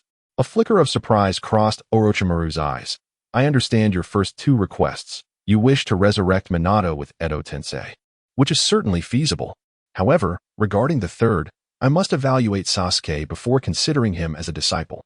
My interest in the Uchiha clan's physique has waned, particularly given the severity of the blood disease. It will necessitate another body swap. For now, I am merely curious as to how you possess such intricate knowledge of Ketsu's body, because the masked man employed with style in my presence. I observed it all quite clearly. When I struck him with my Rasengan, I marked him. Upon my return from this sage training, I intend to infiltrate his lair and capture a few Zetsu specimens for your examination. I am confident that you will uncover even more astonishing revelations. In fact, I can assure you that the Zetsu body allows for the flawless transplantation of the Sharingan. If you can assist the Uchiha in resolving their blood disease, I believe Shisui would generously bestow upon you a pair of Sharingan, enabling you to transplant them with ease. No sooner had he finished speaking than, with a resounding thud, Menma vanished without a trace. Shadow clone, perhaps? Fascinating. There exists a body capable of perfectly transplanting the Sharingan, and it genuinely persists in its essence.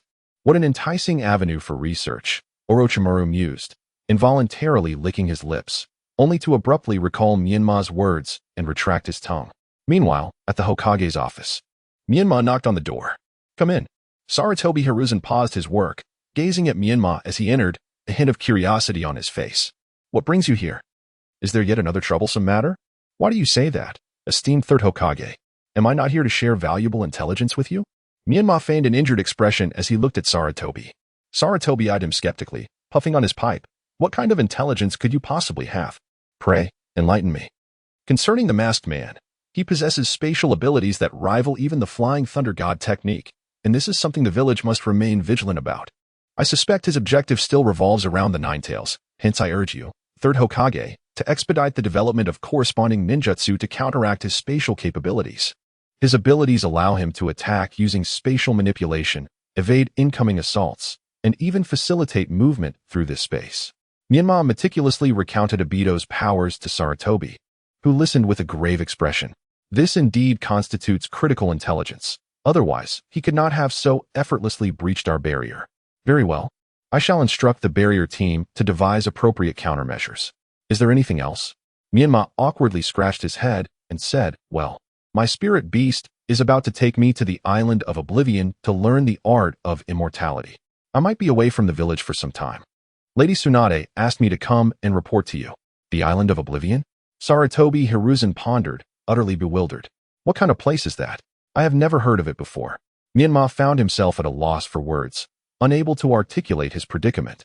He couldn't simply disclose that he had ventured to an island within the waters of the Land of Water.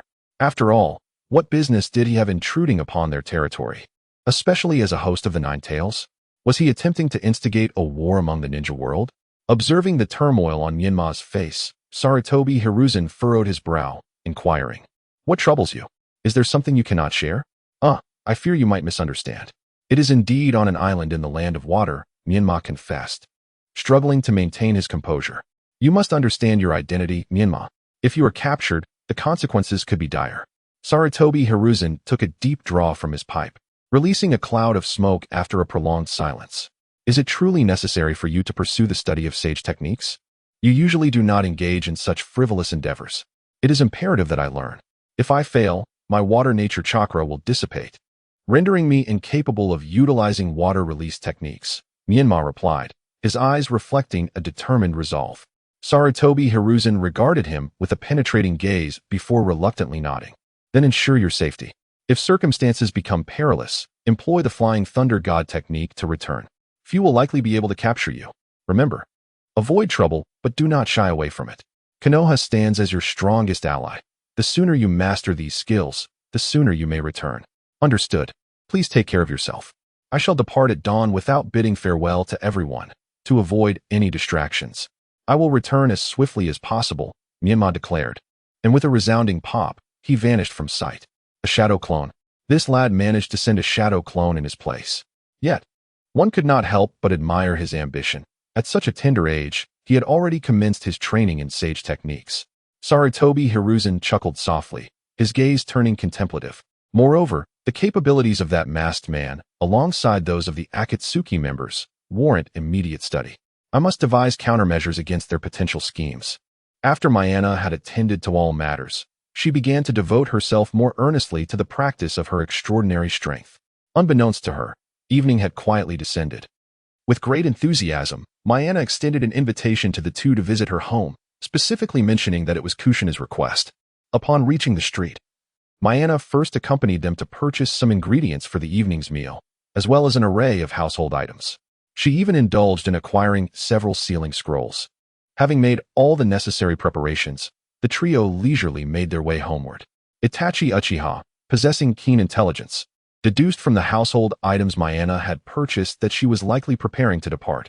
Unable to contain his curiosity, he inquired, "Mayana, are you already preparing to learn sage techniques?" Menma cast a somewhat bashful glance at Izumi and Uchiha Itachi. "Indeed, I have already spoken with the third Hokage. I initially intended to inform you both at a later time." Uchiha Izumi maintained a serene expression, her eyes shimmering with a glimmer akin to starlight. "When do you plan to depart?" Menma took a deep breath and declared, "I intend to depart tomorrow morning. Completing my task sooner will allow me to return to see all of you." Uchiha Izumi turned her small head to the side, replying, "Please be careful. I will await your return in the village." Uchiha Itachi felt a swirl of emotions within him. As a prodigy of the Uchiha clan, he harbored his own sense of pride. Regrettably, he had consulted with the slug, which advised him to continue expanding his chakra capacity. Only then could he wield sage techniques for an extended duration. Otherwise, with his current chakra levels, he might very well end up as a mere puddle of slime. Menma chose not to say much, firmly grasping the hand of Uchiha Izumi. Upon arriving at Menma's residence, Uchiha Izumi engaged in the mundane task of preparing dinner alongside Kushina, while Naruto, Itachi, and Menma practiced shuriken techniques in the courtyard. Naruto struggled with his shuriken skills due to a lack of dedicated training, and thus found himself in awe of Itachi's mastery, who in turn appreciated Naruto's cheerful disposition. Itachi hoped his brother, Uchiha Sasuke, would become friends with Naruto, envisioning a future where he would bring Sasuke along to learn shuriken techniques from him. As dinner time approached, the topic of Menma's forthcoming journey for training was conspicuously absent. Everyone simply wished to enjoy a joyful meal together. Early the next morning, Menma bid a brief farewell to Kushina before departing the village. While at the village gate, a slender figure quietly observed Menma's retreating silhouette. "Menma, won't you turn around to see that little girl?" the Ninetales remarked with a knowing smile. "No. I fear that if I turn back, I shall find it hard to leave," Menma whispered, closing his eyes to savor the brisk wind that heralded the approach of winter. Chapter 58. The Conspiracy of Akatsuki. In the dimly lit chamber, a solitary lamp flickered like a fragile flame, casting elongated shadows of the figures present, rendering the atmosphere particularly ominous. Pain, the leader of Akatsuki, contemplated the absence of Orochimaru, reflecting, "Since Orochimaru has been captured by Konoha, as comrades, it is imperative that we attempt to rescue him, even if he fails to appreciate our efforts." Kisame scoffed derisively. "Humph. Whose fault is it that he lacks the ability to escape?" The information from Zetsu revealed that he was ensnared by genjutsu at first sight, left powerless to react. Frankly, Orochimaru is unworthy of attending this meeting. Scorpion, concealed within his recently repaired Hiriko puppet, glinted with cold determination. "Those Konoha scoundrels have shattered my painstakingly crafted puppet, and I shall ensure that this grievance is avenged. Furthermore, I will retrieve Orochimaru. Even if it means he dies by my hand, he will become my puppet." Pain remained impassive, his renegade eyes sweeping over the assembly. "I am aware that you all are imbued with the aura of slaughter, and that is precisely my intent. Only when everyone comprehends the agony of war will they grasp the purpose behind our actions and ultimately realize peace within the ninja world. Scorpion, you and Conan shall temporarily collaborate to impersonate the identity of Kumogakure to instigate destruction in Awagakure, thereby buying us time for our subsequent plans. Kakadu, you and Haiden will similarly masquerade as Konoha ninjas to wreak havoc in Kirigakure. Remember, do not expose Akatsuki. Our objective is to incite chaos within the ninja world, to make them experience suffering. JZ and Shizen, ensure the secrecy of Akatsuki's identity while conducting sabotage under the guise of Awagakure against Kumogakure. Zetsu, your task is to gather intelligence, and you may inform us at any time through your technique. Remember, our goal is to incite war, not to initiate it, as that would be detrimental to our plans. If anyone acts independently and jeopardizes our mission, do not blame me for my ruthlessness." Pain's chilling voice resonated in the ears of all present, his eerie gaze sweeping across the group, causing them to shudder. "Rest assured, leader. There will be no unauthorized actions this time, Zetsu replied, trembling as he seemed to glimpse the shadow of Uchiha Madara within Pain's Rinnegan, beads of cold sweat forming on his brow. Kakuzu, as a senior member, keep Haiden in check. And you, Haiden, for now, engage in simple destruction. When the fourth great ninja war commences, I shall ensure you have your fill of sacrifices. Pain's gaze finally settled on Kakuzu and Haiden, for he harbored reservations about their reliability. Do not worry, leader. Haiden and I will accomplish the tasks you have assigned. I have been coordinating well with Haiden these days. Far better than previous partners, Kakuzu asserted, his eyes glinting with greed at the thought of the bounties awaiting him. Haiden, brimming with pride, thumped his chest with conviction. Exactly. Leader, we will not disrupt the plan. Kakuzu's stitching skills are excellent, and he has inspired me to devise new sacrificial techniques. I am quite fond of this partnership. Pain closed his eyes and nodded slightly. Then let the plan commence. If you find yourselves overwhelmed, withdraw promptly and safeguard Akatsuki's secrets. With that, Pain's figure vanished before them. Everyone heard the leader's words, correct? Conan's icy voice cut through the silence, drawing the group's attention. Everything we do now is to prepare for the peace of the entire ninja world. I implore you all to treat this matter with utmost seriousness and not to jeopardize the leader's plans. You may now proceed to your respective destinations. As Conan's voice faded, her form gradually disappeared. Before long, the vacant room was left illuminated by a solitary flickering light. On the road from Amigakure to Iwagakure, Conan and Scorpion had replaced their Akatsuki cloaks with ordinary ninja attire, donning the forehead protectors of Kumogakure. Scorpion, I excel at infiltration, so I shall carry out the destruction while you remain outside to assist me, Conan stated, her expression as frosty as her tone. Scorpion merely nodded in agreement, remaining silent. The duo arrived at a secluded area, whereupon Conan transformed into a flurry of paper pieces, drifting toward Iwagakure like a white spirit dancing in the wind. The airborne paper attracted no attention. Even if someone caught a glimpse, they would merely assume someone was flying a kite. Thus, Conan successfully infiltrated Iwagakure. Miss, may I see your forehead protector? We have not seen you in the village. Two slightly portly members of the Iwagakure guard approached Conan, blocking her path. The moment she turned, her frosty aura captivated them. Conan coldly regarded the two, her voice devoid of emotion. I am merely a traveler here for leisure, not a ninja. This beautiful lady, could you please provide some relevant identification? One of the guards inquired with feigned warmth. Yes, would you like to see it? However, it is rather discreet. You will need to follow me. Conan's icy gaze flickered with a hint of menace. Mohei, wait here for a moment while I follow this lady to verify her credentials. One guard instructed Mohei. Langjizan, it cannot always be you. This time I wish to go as well, Mohei retorted, casting a frustrated glance at Langjizan. Very well. Let us go together then, Langjizan replied, a blush of embarrassment creeping onto his cheeks. The two followed Conan into a secluded alleyway, where she slowly turned to face them. Her eyes glinting coldly. Paper dance, paper sea ceiling. In an instant, Xiaonan transformed into countless paper fragments, surging towards Lang Jiping. The paper enveloped his body until the last piece sealed his mouth and nose. In agony, Lang Jiping writhed until he suffocated, falling silent. Nearby, Wu Ping was taken aback by the sudden scene, collapsing to the ground. When he regained his senses, Lang Jiping had already become a lifeless corpse. While the paper slowly reassembled into Xiaonan, who stood beside him. Help! Wu Ping desperately crawled away. A cold smile played at the corners of Xiaonan's mouth. This was part of her plan to feign a secluded assassination, pretending to have missed one person, allowing him to die in front of everyone while she made her escape. During the ensuing chaos, she deliberately left behind a headband from Yun'in village to frame them, ensuring that only one person, whose life was nearly spent, would return to deliver the news. With a flourish of her arm, Xiaonan aimed at the fleeing Wu Ping. In an instant, countless pieces of paper flew from her arm, morphing into resilient paper shurikens that pierced toward the fleeing Wu Ping. Help! Enemy attack! Wu Ping, seeing his imminent escape, felt a flicker of hope reignite within him, but with a series of sickening thuds, countless shurikens embedded themselves into his body. Help! He gasped, unwillingly collapsing at the alley's entrance. A passerby woman screamed, and a swarm of security ninjas rushed to the scene. In the midst of the chaos, Xiaonan seized the opportunity to slip towards the village entrance. Stop! I saw everything clearly. A masked Umbu ninja blocked her path. Those who obstruct me shall perish. With that, Xiaonan extended her arm toward the Umbu ninja, unleashing a barrage of paper shurikens. Earth style, earth wall. The Umbu ninja swiftly formed hand seals and slammed his hands against the ground, conjuring a wall of earth to shield himself. Thud after thud. The shuriken struck the earth wall, which eventually crumbled under the assault, leaving a few shurikens unimpeded to pierce the Umbu ninja's body. Quickly, don't let her escape. A group of security personnel noticed the battle erupting at the village entrance and rushed towards Xiaonan. Earth-style, flying stones. Several security team members formed seals and struck the ground, causing numerous earth chunks to launch at Xiaonan. Paper dance, paper shurikens. Xiaonan raised both hands, conjuring countless paper shurikens to shatter the incoming earth projectiles, retaliating against the security team. Several members were caught off guard, blood gushing as they fell.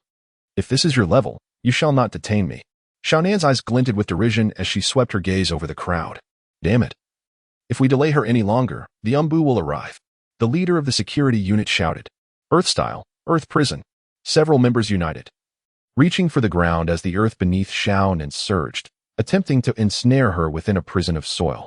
Unfazed, Xiaonan executed paper dance, angel form, conjuring a pair of angelic wings from countless sheets of paper that lifted her above the earthen trap.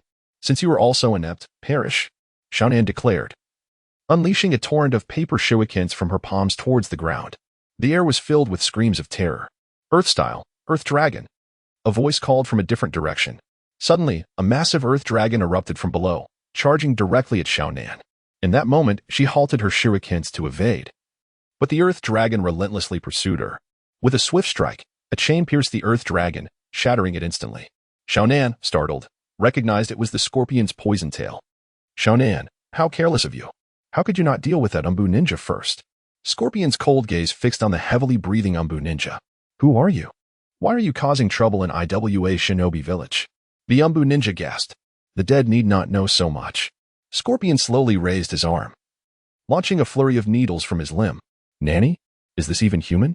The Umbu ninja's eyes widened in shock, but as a seasoned jonin, he quickly formed seals to summon an earth wall for defense. With each successive wave of needles, the wall diminished in size, and several needles pierced through, striking the Umbu ninja's body. He coughed up black blood, which trickled down his mask seams, saturating the ground beneath him. You have been poisoned. There is no hope left for you.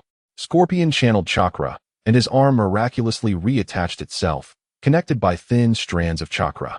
As the Umbu ninja's gaze blurred, the headband of Yunin village subtly revealed itself from Scorpion's neck. Quickly report to the third Suchikage. They are ninjas from Yunin village.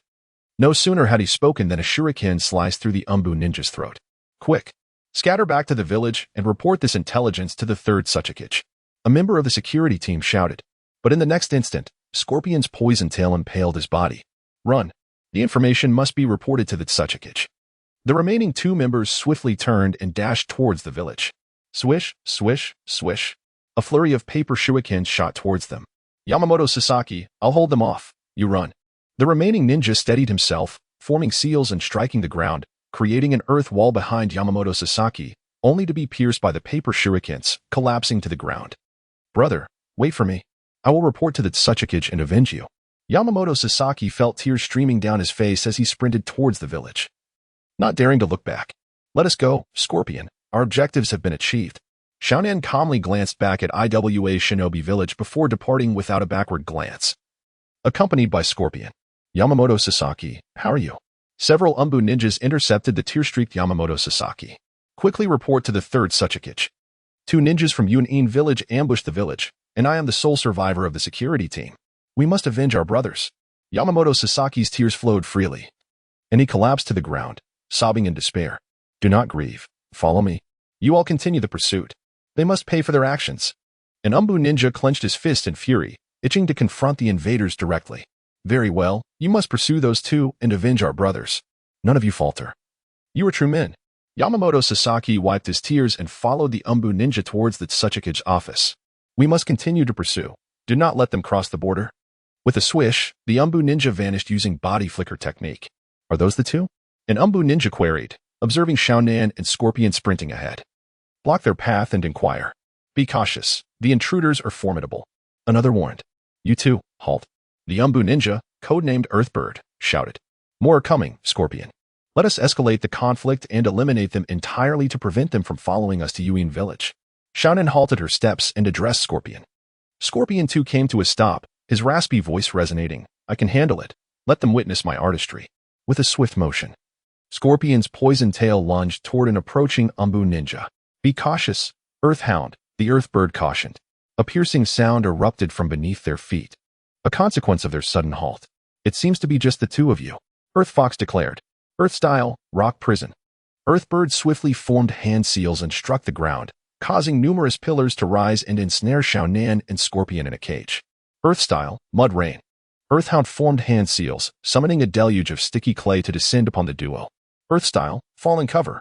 Earth Fox executed hand seals and slammed her hands down, a massive lid crashing atop the pillars.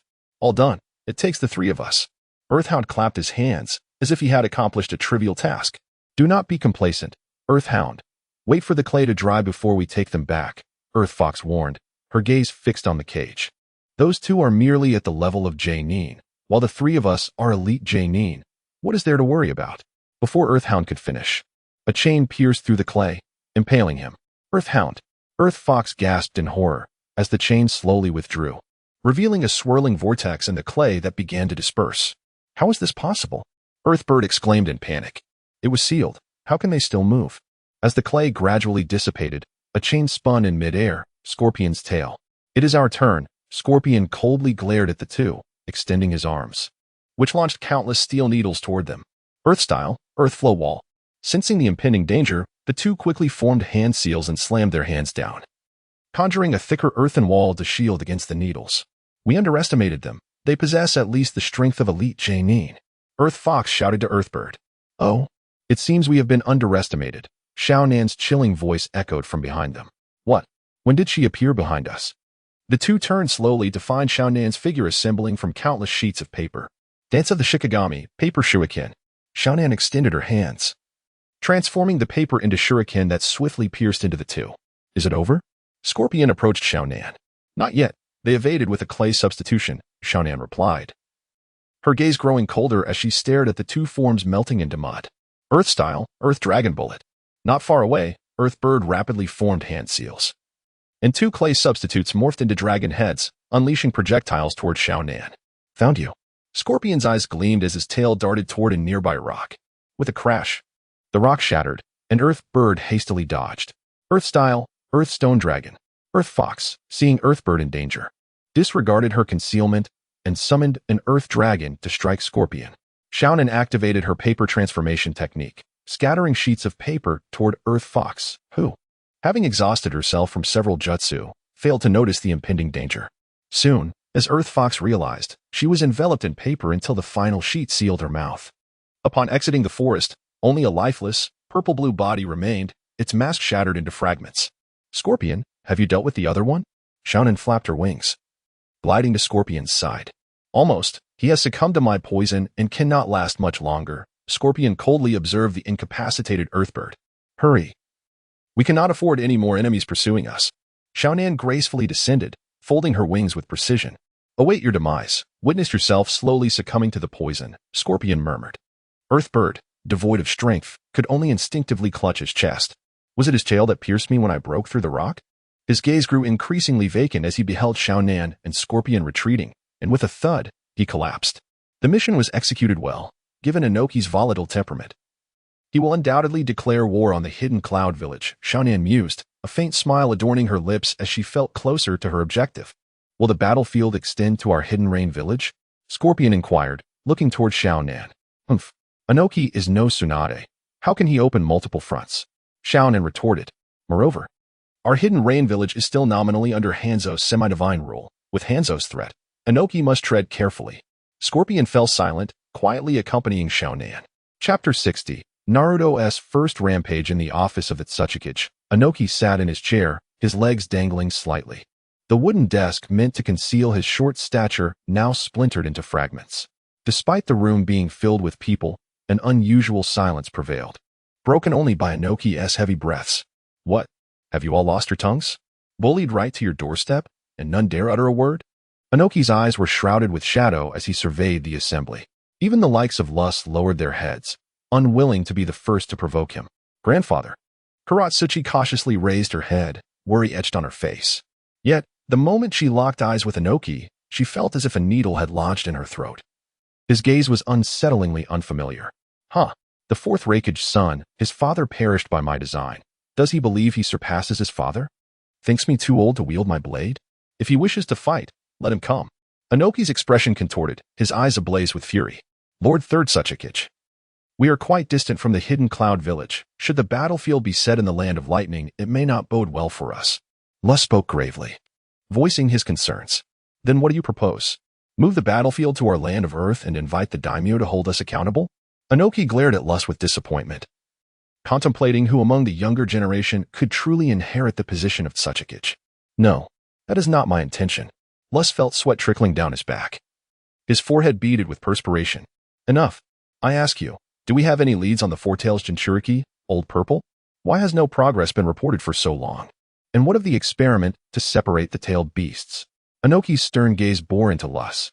In response to the third Tsuchikage's inquiry, my fellow Ombu and I analyzed the battleground and found no signs of struggle, as if, Lus paused, a bead of sweat cascading down his cheek. As if he vanished into thin air. We deduced that the individuals who abducted Old Purple must possess some form of space-time ninjutsu, allowing them to transfer him directly. Space-time ninjutsu? Are you suggesting the Flying Thunder God technique? Inoki's brow furrowed, recalling Daidara's description of a child even younger than himself mastering the technique. Is that truly possible? We cannot definitively ascertain if it is the Flying Thunder God. We have searched along the way and found no markings. But we cannot rule out the possibility that the enemy erased any trace of its use. Initially, Inoki speculated that it was the Flying Thunder God. Conducting extensive searches and investigations, leaving no stone unturned, yet ultimately found nothing. He fell silent, slowly descending from his seat, pacing back and forth. After a long while, his lips moved. Konoha has no reason to abduct Old Z. However, continue investigating this matter thoroughly. I must uncover the truth, regardless of Old Z's opposition. For he is ultimately a ninja of a Wagakure. What of the tailed beast separation experiment? How is it progressing? Akatsuki's face bore an unnatural expression. Lord Third Suchikage. The experiment is not proceeding smoothly. Regardless of the sealing techniques we attempt, we are unable to achieve separation. Several members of the Uzumaki clan we captured have already perished, and we have made no progress. Moreover, Han has sensed subtle signs of unrest within the Five Tails, which has fostered significant resistance against him. He fears that if this continues, the Five Tails may run amok. Pause the separation experiments. Akatsuki, take some elite jonin and head to the land of lightning from the border. I will communicate with the Hokage of Konoha to request their assistance in ensuring our supply lines remain secure. Inoki turned away, gazing out the window at the villagers of a Wagakure below. Yes, Lord Suchikage. Akatsuki looked resolutely at Naka's back. Tsukiga, fetch a new desk. Inoki turned to a masked Umbu ninja. Yes, Lord Third Suchikage, Tsukiha replied, swiftly gathering the other two Umbu and departing to retrieve it. Before long, a brand new desk was brought in. Inoki sat down slowly, beginning to compose a letter, and soon a classified document appeared in his hands. Tsukiha, I need you to make a trip to Konoha and ensure this letter reaches the hands of the third Hokage, Saratobi Hiruzen. Inoki raised his gaze towards Tsukiha. The ninja knelt on one knee before Inoki, taking the letter with a steady hand. Rest assured, Lord Third Suchikage, I will deliver this letter intact to the third Hokage. With that, he rose and exited the room. Inoki watched Tsukiha leave, resting his chin on his hand, lost in thought. Meanwhile, in Konoha, since the departure of Naruto Uzumaki, Uchiha Izumi and Uchiha Itachi had devoted themselves entirely to enhancing their abilities. Izumi, in particular, tethered herself closely to Tsunade, seeking her guidance in mastering In's sealing and the 100 healings technique. Izumi, remember that training requires balance.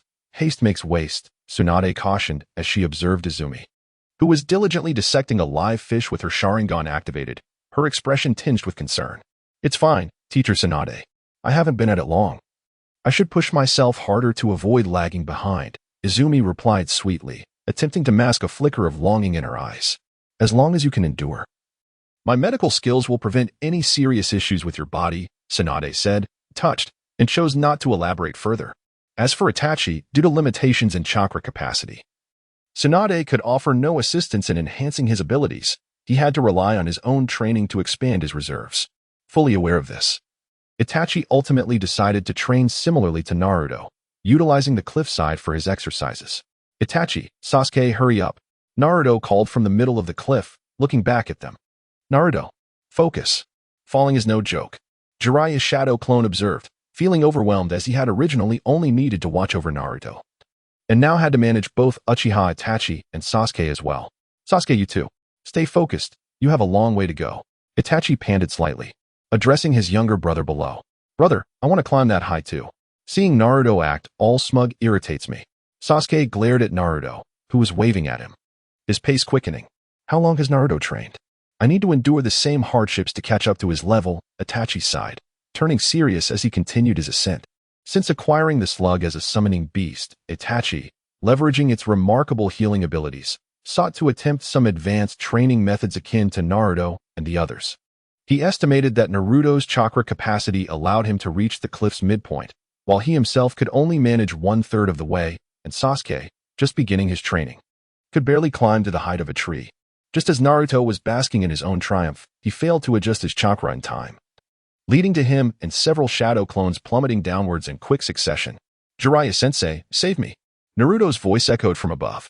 Itachi reached out to catch him, but Naruto was descending too rapidly. Itachi, unable to keep up, could only watch as Naruto zipped past him. That's what you get for not paying attention.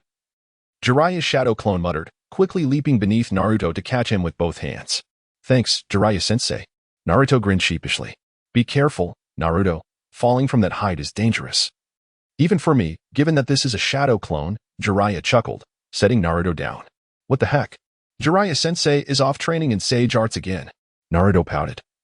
Though he was confident he would soon learn the same techniques, having already managed to climb halfway, he resolved to keep pushing forward to reach the summit. I have no choice. The two sages advised me to focus on mastering sage arts, and I can't rely on them forever to enter sage mode. Jiraiya scratched his head awkwardly. All right, I'll take a break. I need to continue climbing. If Naruto can do it, so can I.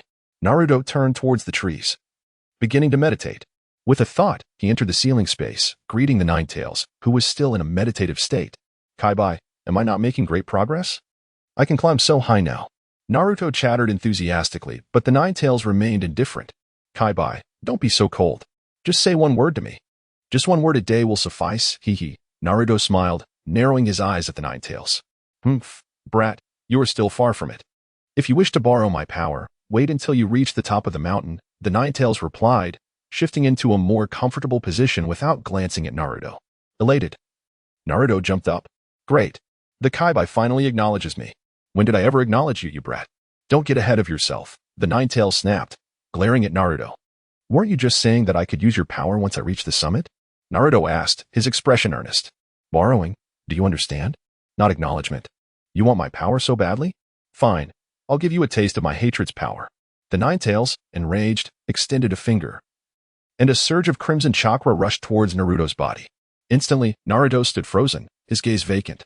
Humph, brat, this is the power of my hatred. If you want it, I'll let you see just a glimpse. The Ninetales gazed at Naruto with a semblance of a smile, while Naruto, who had been resting beneath the tree with his eyes closed, suddenly radiated a crimson chakra that enveloped him like a cloak, forming a tail. Jiraiya, observing this transformation, looked on in astonishment. Naruto, have you also mastered the power of the Ninetales? Jiraiya inquired, his eyes fixed on the tailed beast form of Naruto. Naruto did not respond. His eyes had turned red, coldly fixated on Jiraiya before him. Jiraiya furrowed his brow, sensing something peculiar about this chakra. It seemed distinct from the chakra used by Kurama, exuding a volatile energy. Hey, Naruto, can you hear me? Jiraiya asked, a hint of anxiety creeping into his voice as he attempted to awaken Naruto from this frenzy of chakra. At that moment, Naruto was completely consumed by the tumultuous energy.